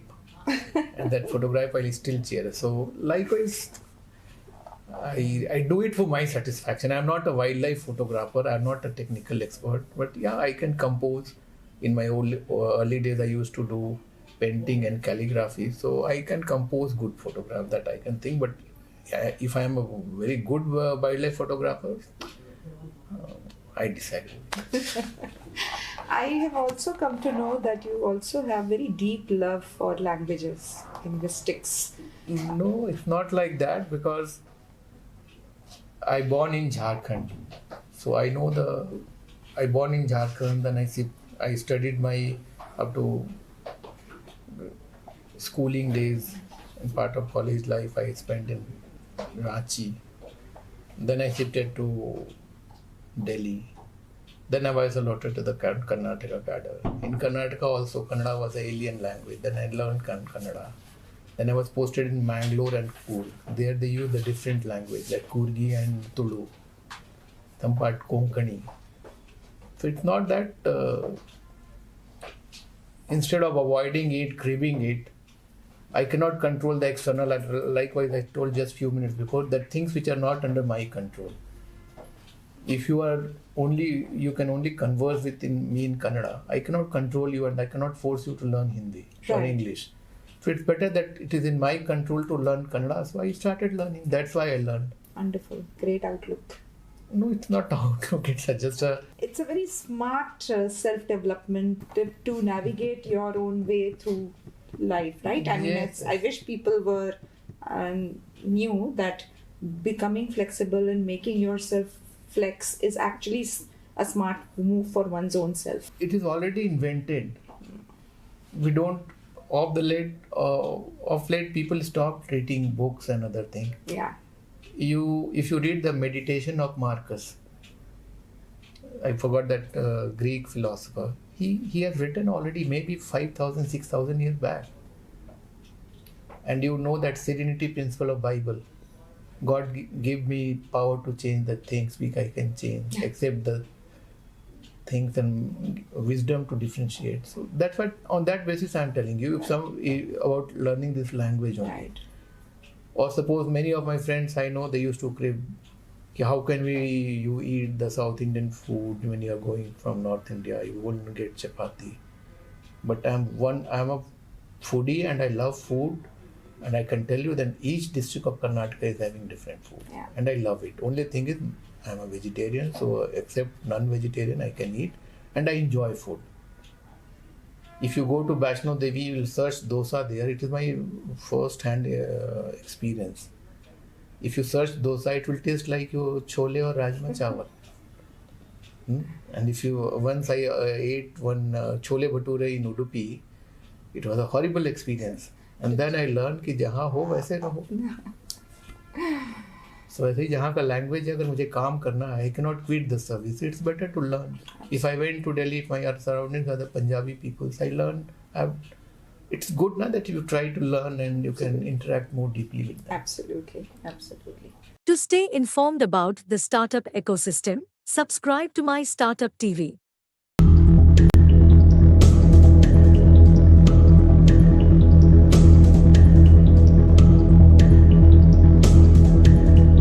Hello viewers, I'm Shelly Kapoor and I'm currently at the COVID Valedictory Tech Show, which is being organized or has been organized by ICCCMB. We have a very distinguished guest with us today who's been part of this entire journey and has been instrumental in hosting this tech show, Ritika Marampalli. Ritika is the head corporate relations with the ICCCMB. Ritika, very warm welcome. Thank you, Shelly. Ritika, my first question is, head for corporate relations, what exactly does your role entail? Actually, I take care of the communications and all our branding activities. Primarily, I joined as the communications manager. So, but as the organization progressed, I also started handling a lot of the corporate relations. Basically, I'm handling a lot of our, administrative work and a lot of other works that we do with the corporates, especially like with CSR. So basically, it just grew into that. Also, I take care of the internal relations. So all of those things became a whole package, and it became a head of corporate relations. Talk about either an example or a case study where an incubator, such as yours, and the corporate worked together to achieving a common goal, thereby creating a win-win for both? Actually, there are plenty of these kind of examples. One that I can talk about is about ourselves. So we have a few companies with us which are established companies. Basically, those are into pharmaceuticals, but now they're also starting their own biotechnology department. So they have taken some space with us. They have curated a team here, and the teams work out of this particular incubation center. Now, although I may say that it is a collaborative effort, but in those ways, especially when you're talking about pharma companies or somebody who does not have their own R&D facility or does not have that kind of expertise, incubators like ourselves help them do these things. Then of course there are plenty of, like, if I talk about CCMB itself, like our parent organization. So the first pneumococcal vaccine that was developed in India by Shanta Biotech, that was developed as a collaborative project with CCMB. Wow, so wonderful. yeah, so those kind of things happen a lot here. And of course, if you talk about the COVID times, primarily CCMB was one of the first organizations which was charged with taking care with identifying the virus, doing the test kits and all of those, validating the test kits. So AICCCMB also helped a lot in that. A number of companies, they validated their kits with us. We were also validating air purifiers, masks, all of PPE kits. So a lot of things we did in a collaborative effort with the industries in a sense, to make sure that their products are safe, one, and they're reaching the markets in time. If all of this were to be explained to, let's say, a layman, right? And by this, I mean the collaboration between an incubator or a startup and the corporate. How would you describe the participation of the incubator and the participation of the corporate in this entire ecosystem? And, is it encouraging? Are the corporates open to collaborations, and what is in it for them? No, absolutely. See, we are world over, actually, this is being noticed that, one thing is that startups are very agile. They are very dynamic and they can immediately pivot. This is what COVID also taught us. Because of their small size. Yes, their small size, they can pivot easily. Second thing is that, especially when you talk about an organization, when it wants to set up its own R&D unit, wants to get into some new businesses, there are a lot more things that actually go into it. And the cost for that particular company to get into a new product line is so huge that most of the companies don't even want to try it unless and until you're a big MNC like an HLL or a Procter & Gamble or something like that. You will have your own research units, but otherwise I know of companies here in India, large companies, which actually look at startups, to provide that initial, the ideation, the validations and all of those things. And what they do is that they will try and buy it out. So the entire market is actually like, especially for startups, this is a very big exit that, their products get acquired. And I know of a very large Indian company which actually comes out with its own funding. It has its own venture fund and a big startup arm. It will only look at startups which align with their businesses.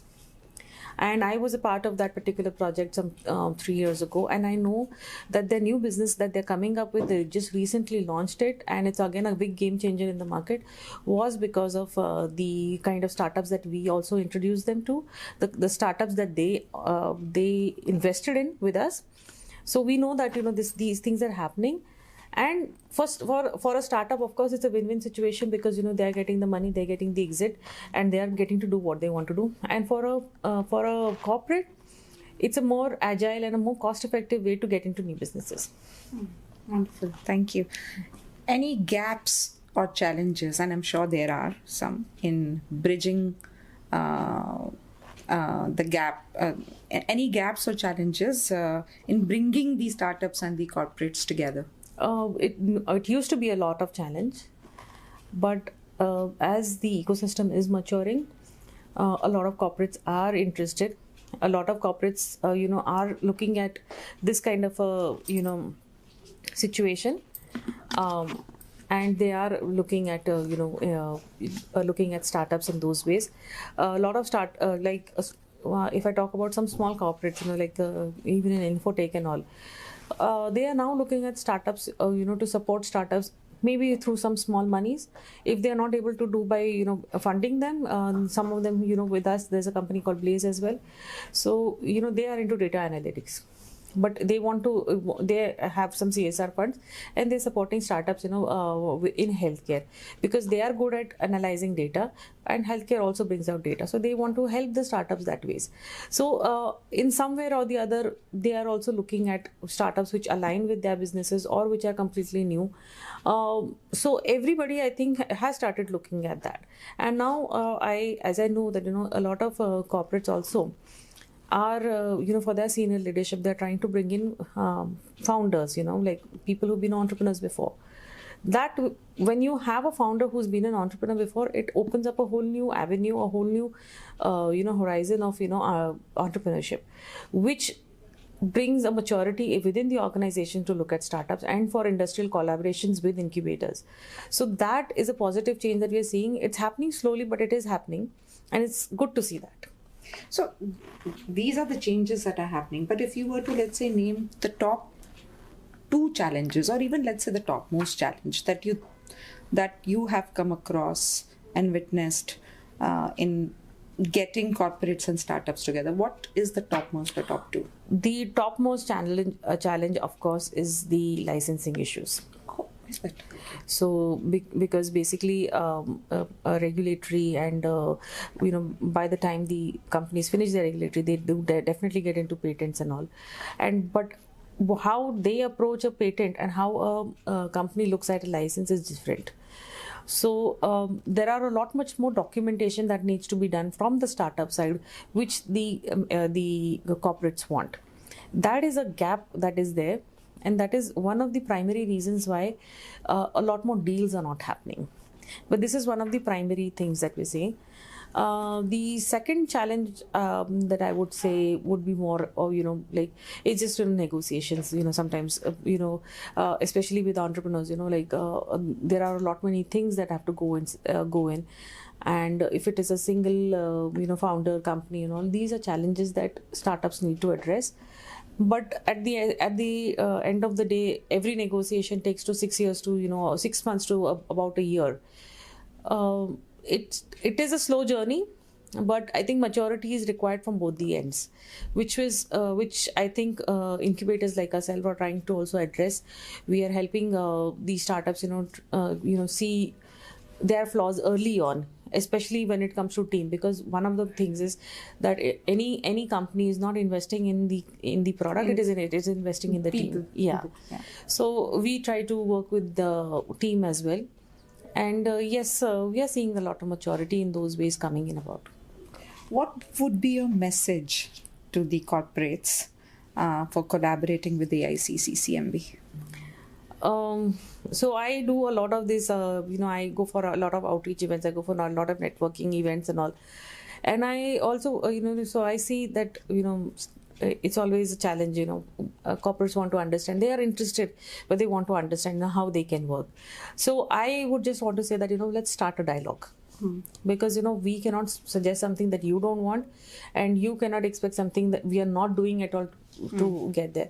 But let's start a dialogue, because we are, as I said, that we are more agile, we are flexible, and we can get you the things that we want.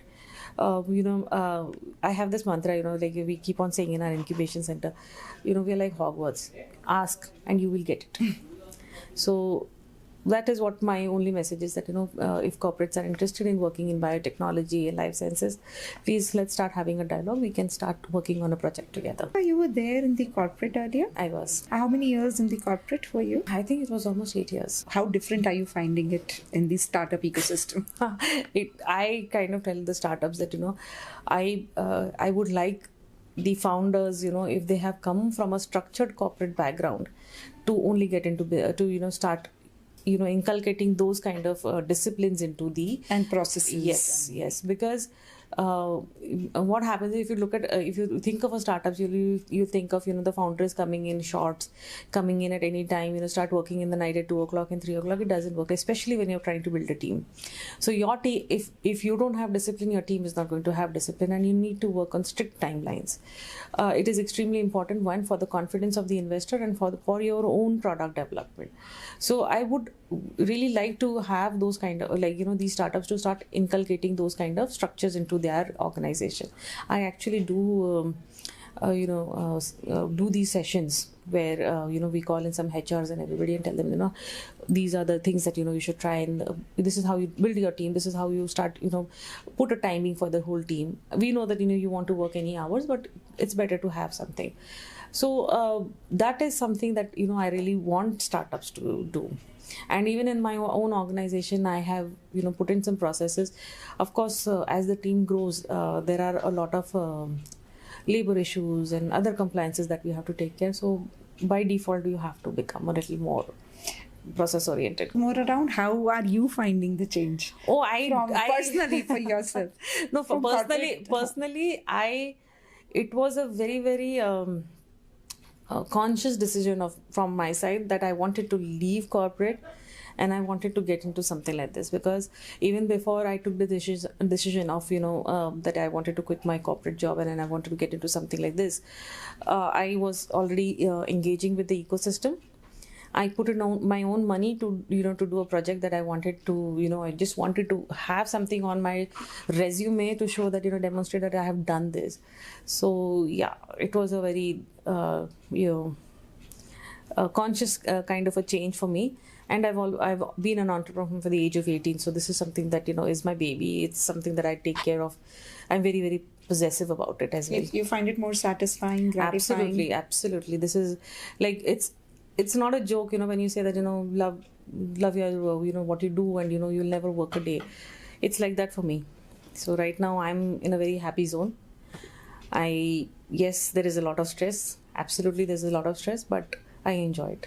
And I'm very happy to say that no 2 days are the same for me. So, which is something very few people can say actually. So yeah, that's about it. Wonderful. Thank you so much, Ritika. Anything else that you would like to add from your end? No, I think I've covered a lot. So that's it. Thank you so much. Thank you so much once again. This is Shelly Kapoor with Ritika at AICCCMB. To stay informed about the startup ecosystem, subscribe to MyStartupTV.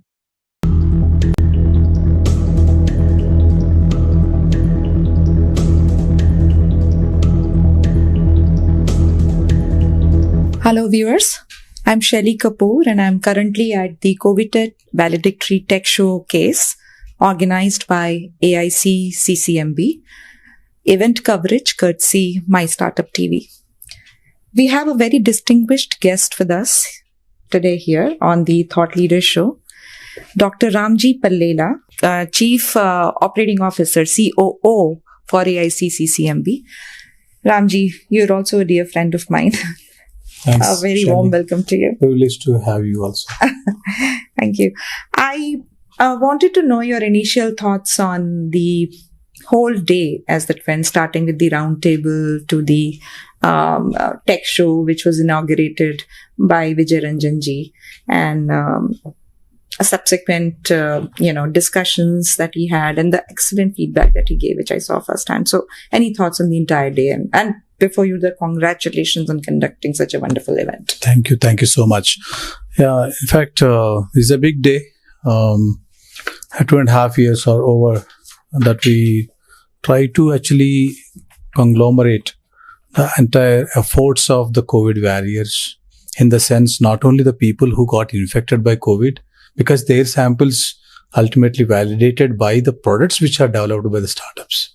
So I think the way the journey started in 2021 when CSIR headquarters communicated to the then director Dr.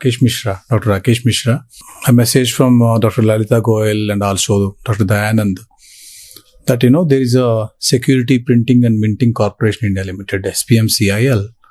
They're contacting us to help by CCMB to go for a kind of antimicrobial testing of the coating on the currency notes. That communication started, and they realized as they are actually providing some CSR funding from the mint agency SPMCIL, then CSR headquarters asked us what else we can do for the innovation.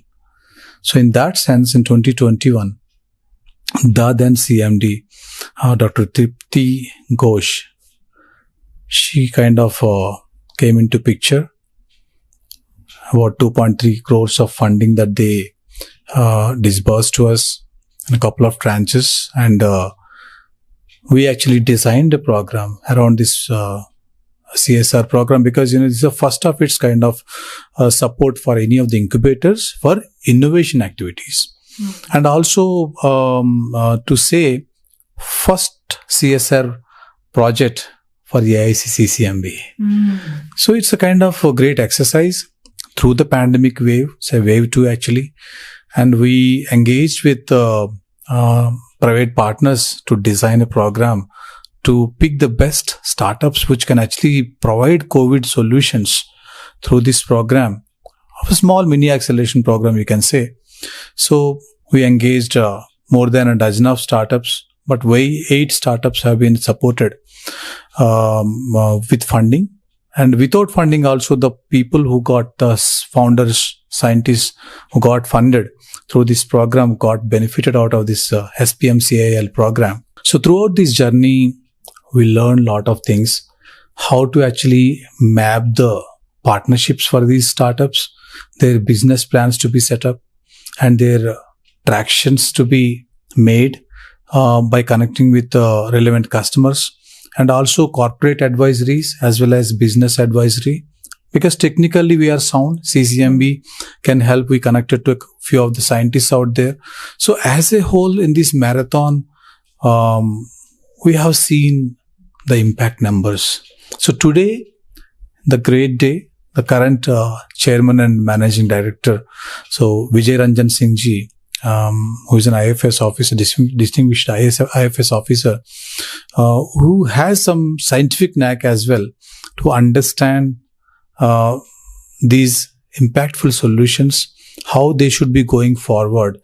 Out of 8 funded innovations, 6 have been kind of in the market or about to reach the market. Means it's a very impactful journey. Other than this, making money by a startup, how many lives are getting touched through this program? So today, I also kind of, thrilled to hear the numbers.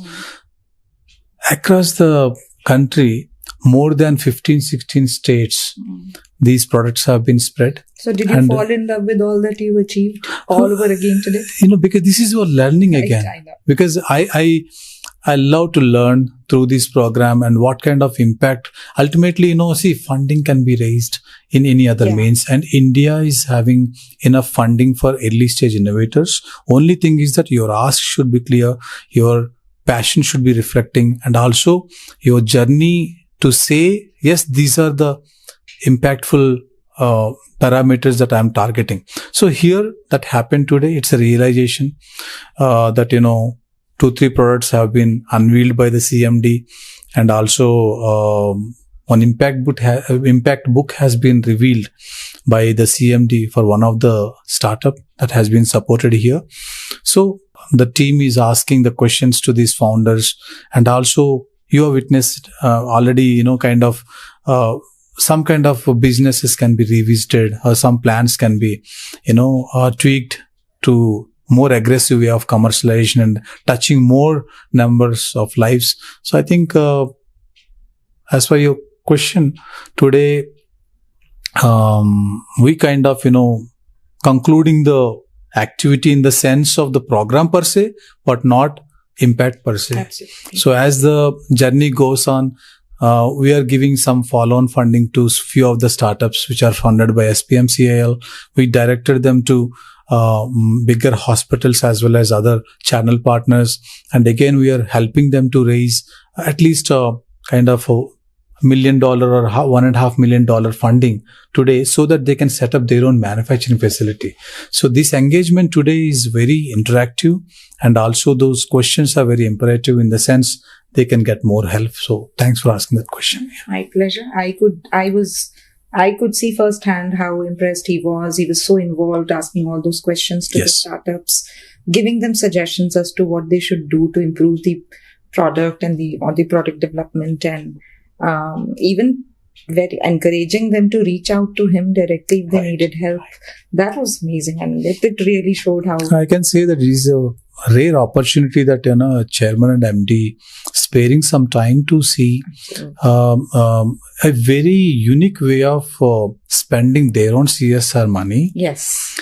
And I'm sure that before they come here, they may not be aware of what exactly happening here with the incubation centers, and he witnessed that by seeing those products, how they're working, how they're performing, how they're touching the lives. Right. So I'm very happy to see that. Again, kudos to you all. Looks like you guys did a great job. It all just paid off very well. Even Mr. Ajit Rangnikar. Yes. That's another effort to add that, we actually engaged and aligned our programs with the local government as well as central government. Our national mandates never been off track. So in that sense, be it with RICH, Professor Ajit Rangnikar, the acceleration in diagnostics, there's an acceleration program, 3-4 cohorts we have done. Some of the startups supported by SPMCL part of the program as well. Wonderful. So we actually align all our activities such a way that our startup shouldn't be missing that journey milestones. Wonderful. So we have talked about all the good work you all have done and you will continue to do. I would also like you to shed some light on the challenges that AICCCMB is facing, right, in actively working towards,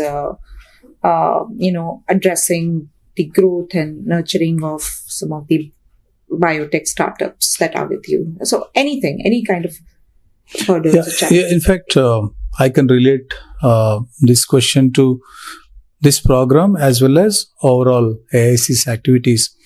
If you piloting or validating these products that these startups develop with the small money from their pockets or the small money that government is supporting, by the clinics is a major challenge. Getting such clinical partners. See, of course, they will be planning their,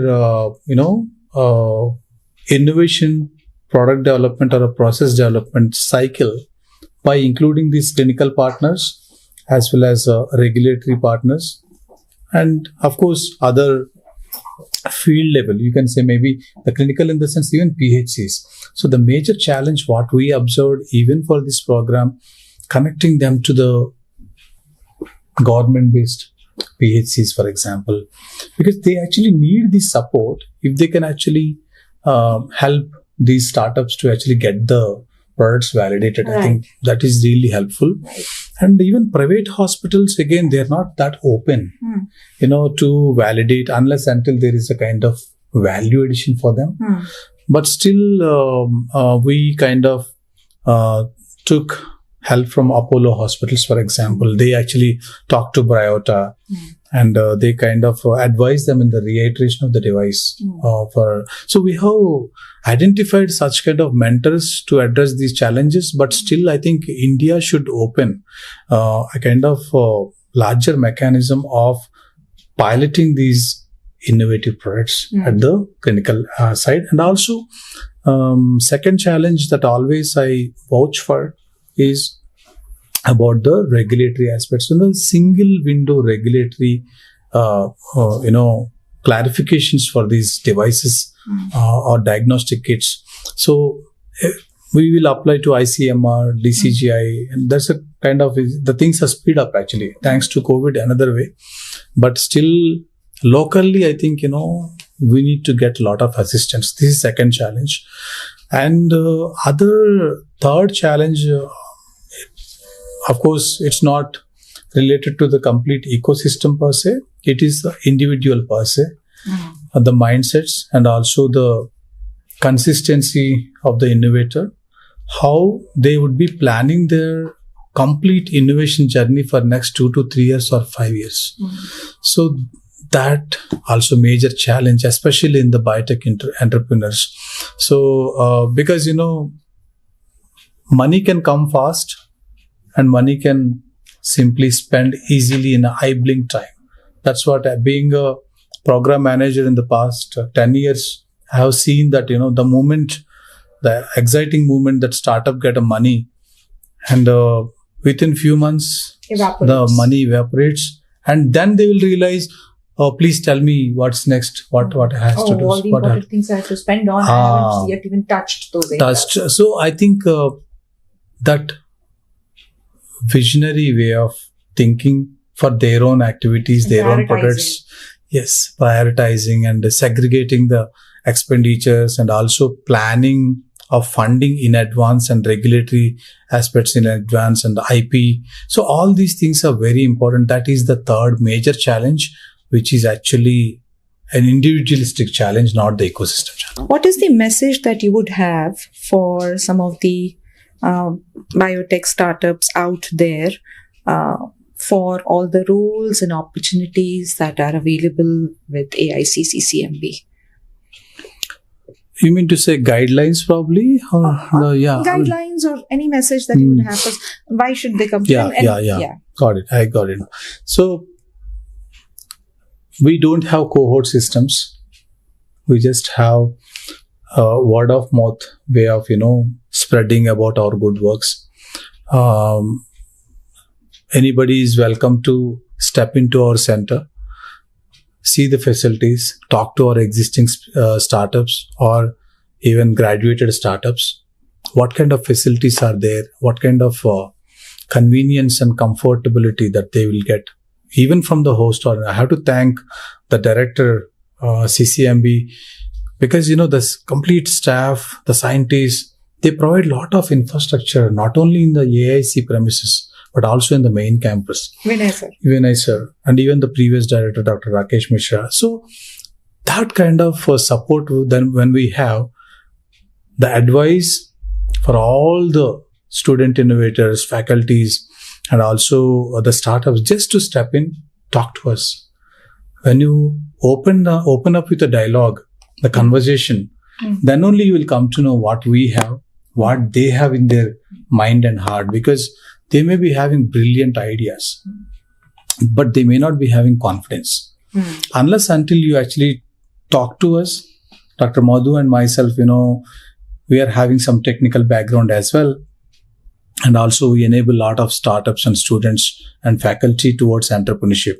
So if the people can come and talk to us, whether their ideas are feasible and scalable, we can at least guide them and connect to the relevant people and plan their businesses under pre-incubation model.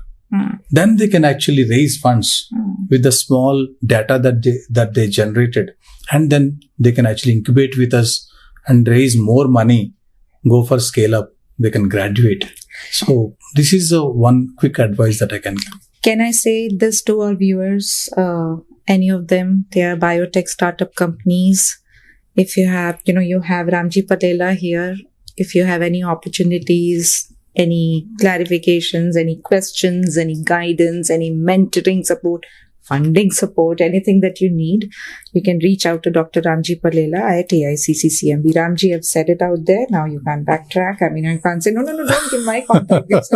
See, today itself, I responded to a couple of LinkedIn people. They already send emails with their proposals. So generally, I spend good time in LinkedIn so that, I can engage with a lot of students, school students, college students, faculty, startups, scientists, across the domains, even space technology people, they would like to miniaturize biological systems under zero gravity, how this will work. So they can come and work with us. So at least we can help them guided, to the relevant stakeholder in the ecosystem. So please contact me anytime. I saw your facilities last time I visited, and I saw the infrastructure, state-of-the-art labs, and I think anybody would be fortunate enough to get a chance to incubate themselves or get incubated here. Yes. So, yeah, absolutely. Anything else that, Ramji, you would like to share from your end that I may have missed covering in my questions? Yeah, I think most of the questions that you asked are very much relevant, and we covered all aspects, especially for the CSR support that we get from SPMCIL. This journey continues where we are also putting up different CSR proposals, not only to SPMCIL, but to other agencies to focus on emerging technologies and some of the breakthrough areas, if you can say, be it microphysiological systems, where how to reduce animals in preclinical trials. So that's we were where talking about it today afternoon. Yes.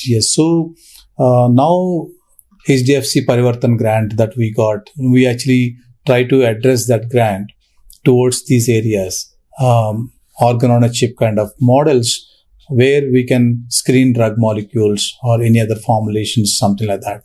And again, another theme is smart proteins, alternative protein sources.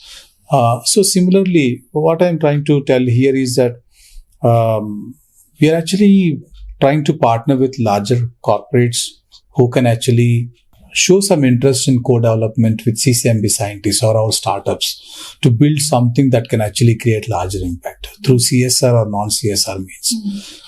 So those areas can be covered well. And of course, the journey continues with all of your support. Thank you so much. Thank you. Thank you once again for giving your time. Thank you, viewers, for staying with us. This is Shelly Kapoor on covering this event on behalf of AICCCMB, event coverage courtesy MyStartupTV. Thank you so much. To stay informed about the startup ecosystem, subscribe to MyStartupTV.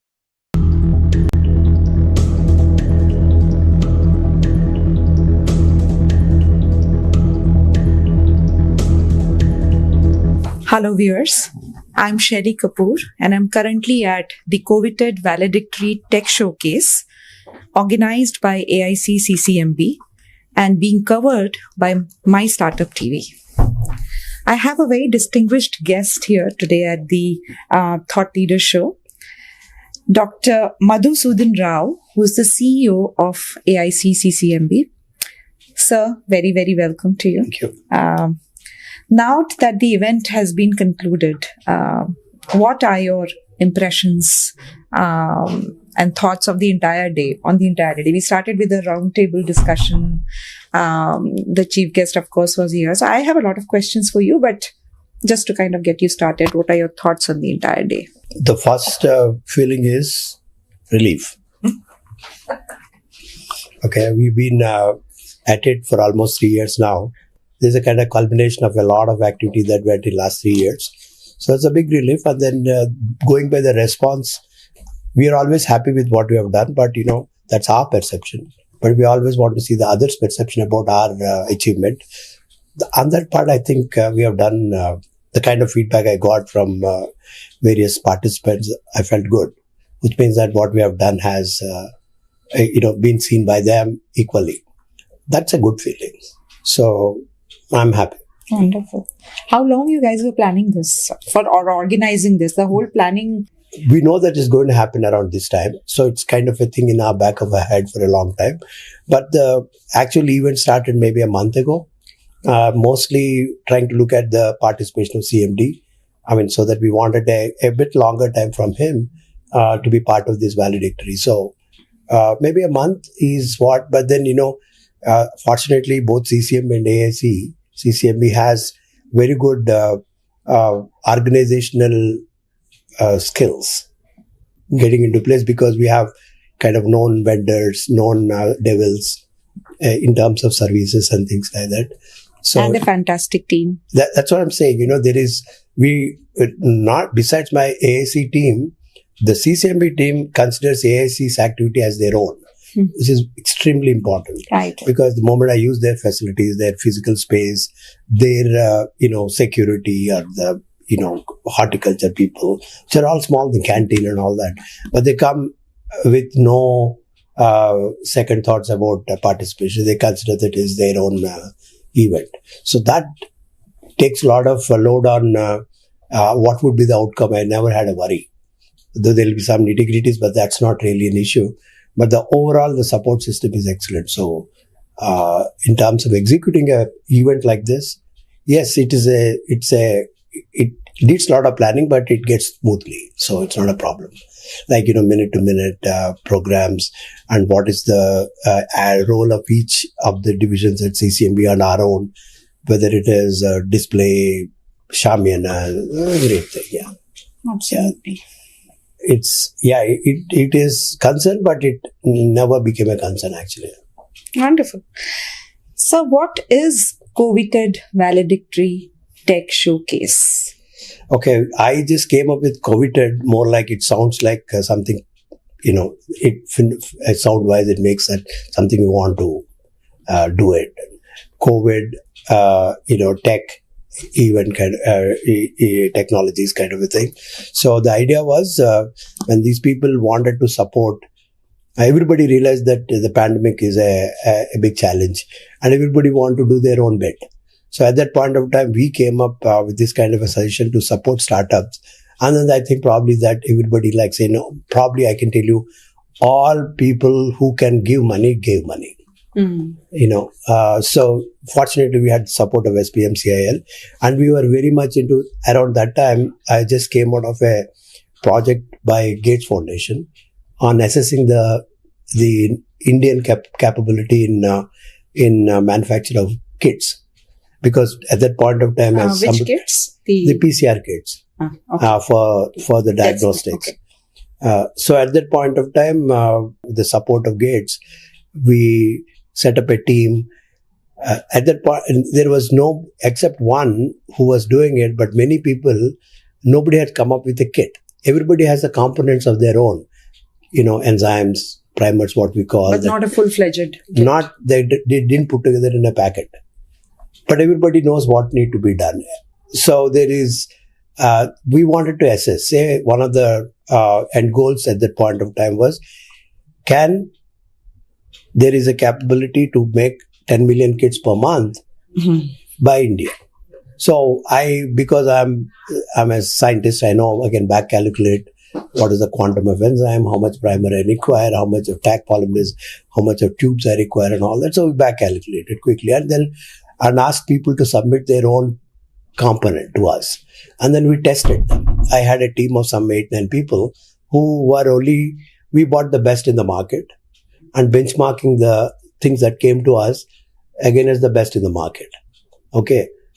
So while doing it, I know which ones are good, which ones are not good.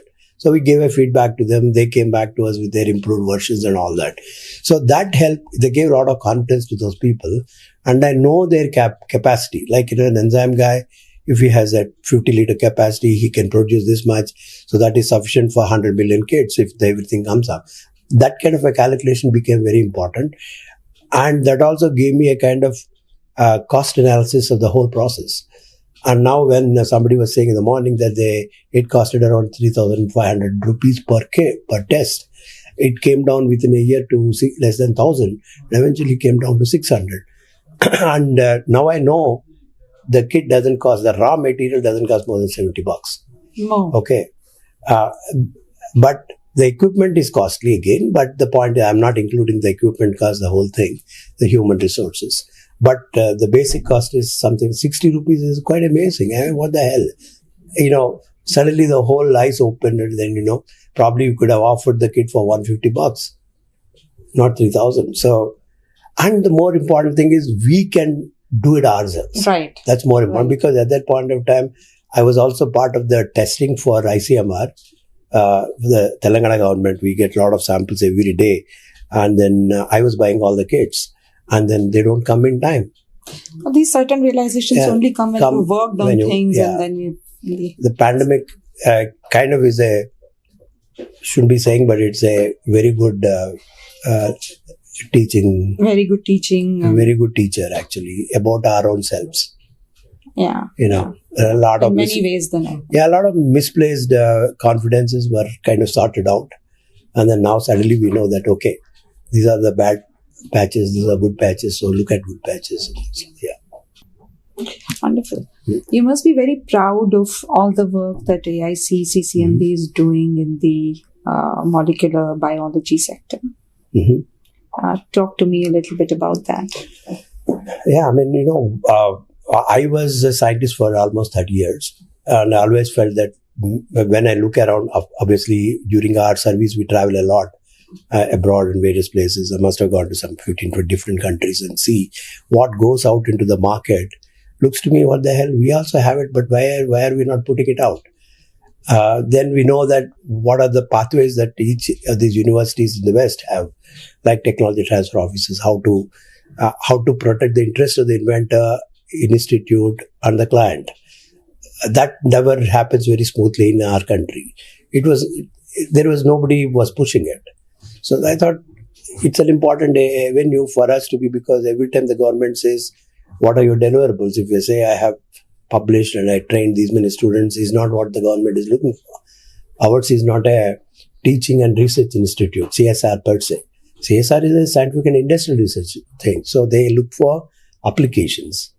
That never was happening in a very structured way. Things are happening, but in a fragmented way, depending on the individual's enthusiasm and initiative. That's not fair in these times.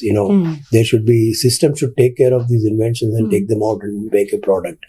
That's when we thought probably a place like Incubation Center probably can give that bridge for things to cross from an idea to a proof of concept and things like that. But that journey is always not considered by an inventor very, very challenging, because they think that's not my cup of tea. And he likes to do something next, more interesting thing, rather than, making something more robust or more market ready. I don't care about the market, hardly corporates walk into this building for them to appreciate what corporate understands. So there is a reluctance on the inventor side, but there is a national need for these kind of inventions to go to the public. So this bridge is what going to make a difference, is my way of looking at it. So we started this. Initially, we were looking at only people coming from outside, not from inside. So there was a lot of, and I won't say advertisement, but a lot of talking about our activities in CCMB was needed to impress people that this is what you're going to be evaluated for, not based on your own publications, and things, which is important. But at the same time, you're using taxpayers' money. Where is the social benefit? Absolutely.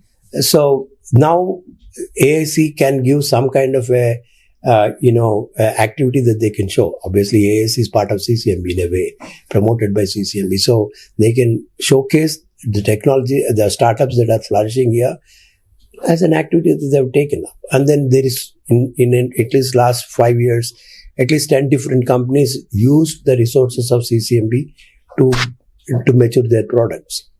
Okay. And now we have 4 students who start their own ventures in CCMB, in our AAC. So these are all right things. And in fact, more faculty want to come in, but the processes are not still very friendly. So we are looking at it. Actually, we wanted to make sure that there is no conflict of interest in terms of institutional requirements of a staff versus the staff's interest in starting a corp and their enterprise. own business or enterprise. Yeah. So these are, I understand these are genuine issues to be sorted out. But at the same time, if you leave them unattended, things are not going to move forward. Absolutely. So that's where we wanted to,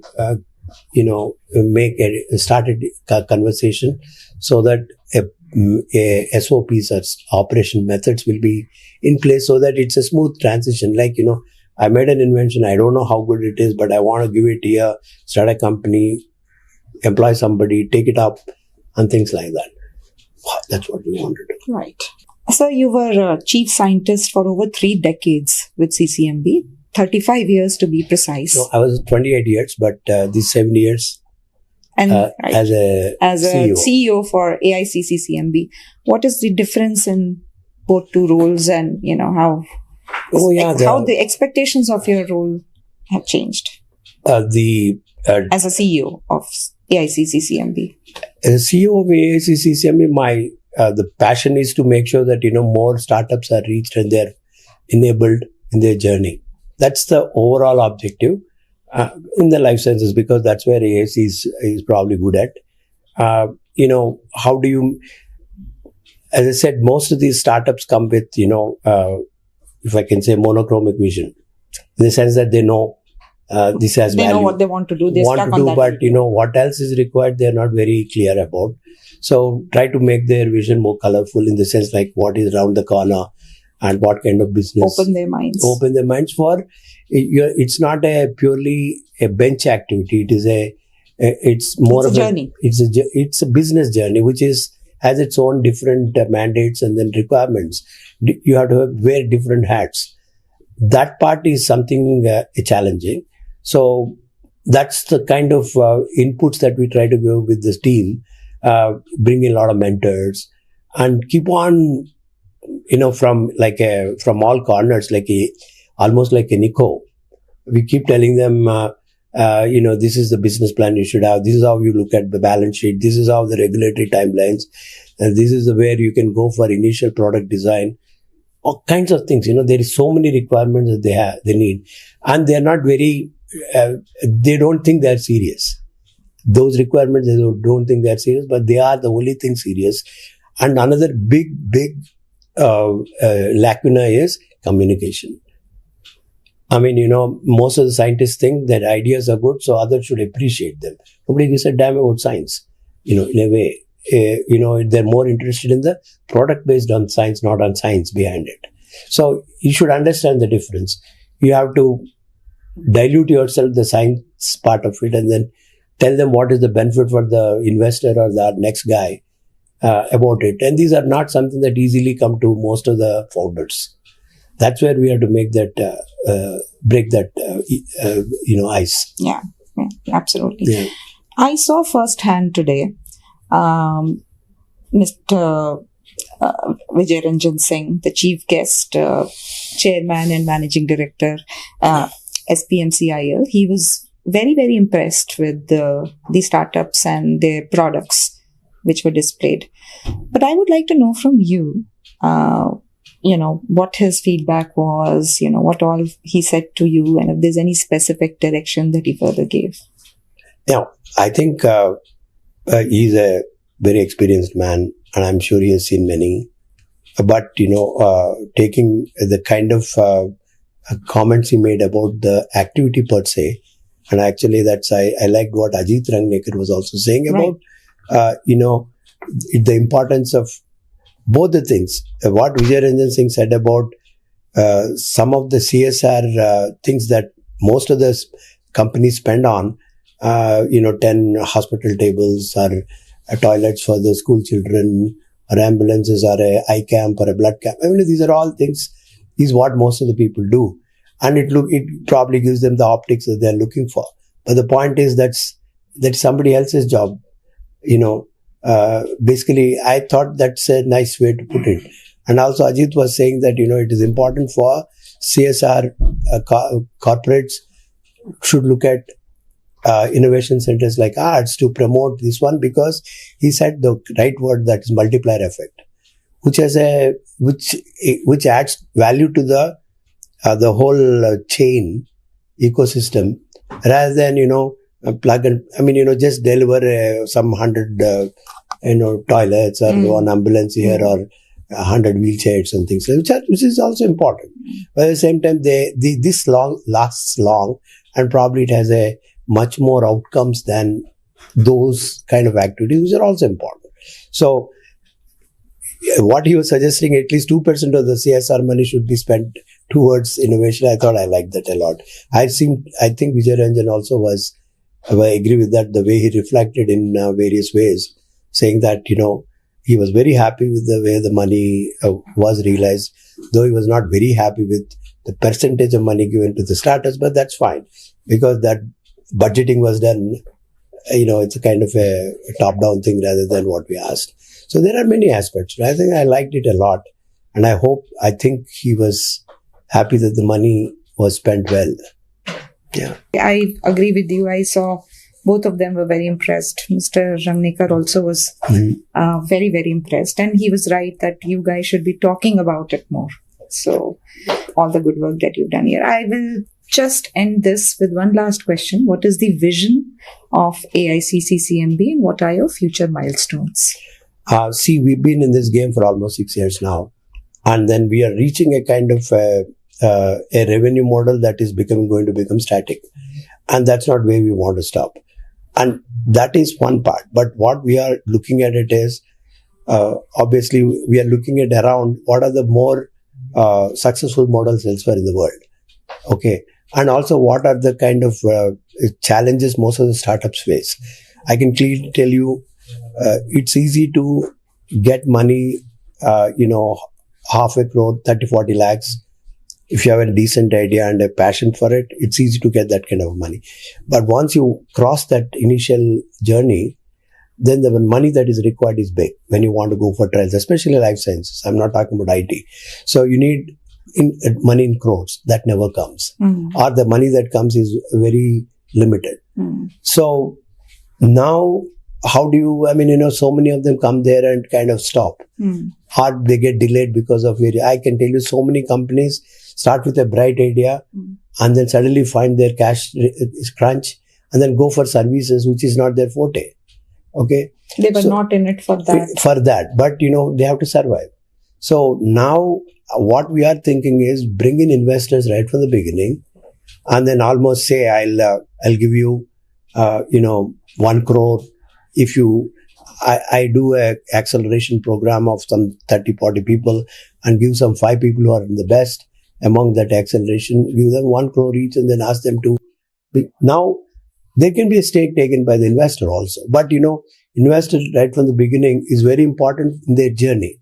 As I said, scientists come with only not very wise about entrepreneurship. They're wise about the technology, right, and not on the entrepreneurship. So if the investor is right there from the beginning, part of their board or whatever, then it makes a huge difference on successes. That's where we want to go. But the entrepreneur or the investor also has to firmly believe in the idea, because if he comes with a complete business mindset, then he probably could be one of the factors who would end up influencing the scientist to change his or her course of action. I agree, but these are all part of the game, how much arm they twist. Yeah.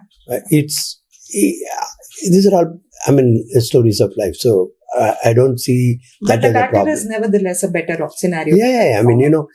Definitely the business approach to an entrepreneur, the so-called sciencepreneurs, it's very, very important. In fact, they may consider it as a less intellectual, that doesn't matter, but that's what works, because they have to understand entrepreneurship is business. You're not there to tell you how smart you are. You are there to make money. That wisdom has to come right from day one. Otherwise, things are going to be, you're not looking in that direction if you don't have that, Absolutely. So that's what I think. Absolutely. Great. Thank you. Thank you so much for sparing so much of time. No problem. It's our pleasure. Thank you, Startup TV. Thank you. Once again, this is Shelly Kapoor, and thank you, MyStartupTV, for covering this event. Thank you. To stay informed about the startup ecosystem, subscribe to MyStartupTV.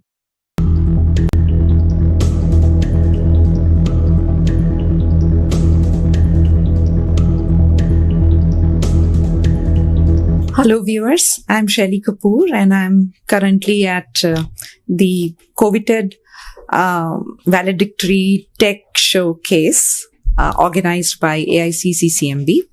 I have a very, very distinguished guest here, Dr. Vinay Nandikuri, who is the Director CSIR, Center for Cellular and Molecular Biology. I always make mistake in pronouncing and the whole thing. So a very, very warm welcome to you. Thank you. So any thoughts after the morning roundtable session? That's how I would begin it. Atal Incubation Center, AIC, what we call it, AICCCMB, actually has done a lot of work during COVID. And in that context, the morning roundtable discussion was about some of the work that they have done with the help of SPCIML. And this was part of their corporate social responsibility contributions to AICCCMB. Some startups have been supported through this particular program, and this has certainly benefited in terms of the way they were doing for the COVID certainly contributed to how the COVID research or COVID diagnostics and other things were going on at the time.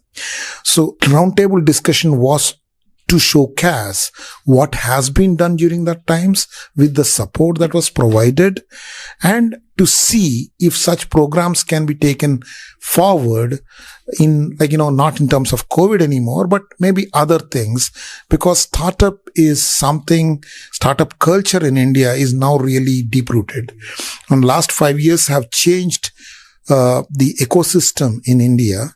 Thereby, I think what we have witnessed is acceleration of the startup system, startup culture during the COVID times. Now it is important for us to sustain. And such kind of roundtable discussions are our basically efforts to make sure that these startup ecosystem in India is sustained with the support of CSR funding and otherwise.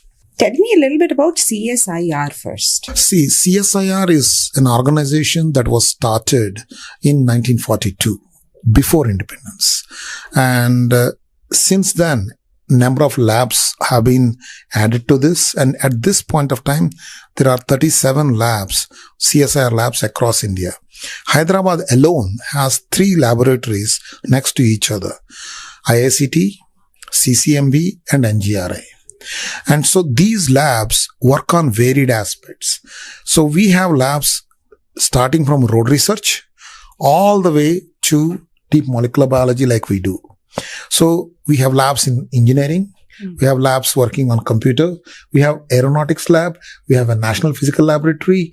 And then we have an NCL, which is chemical laboratory, and IICT. And then we have CCMB, which is molecular biology laboratory. And we have a drug research laboratory named CDRI. And we have another laboratory that is looking at genomics called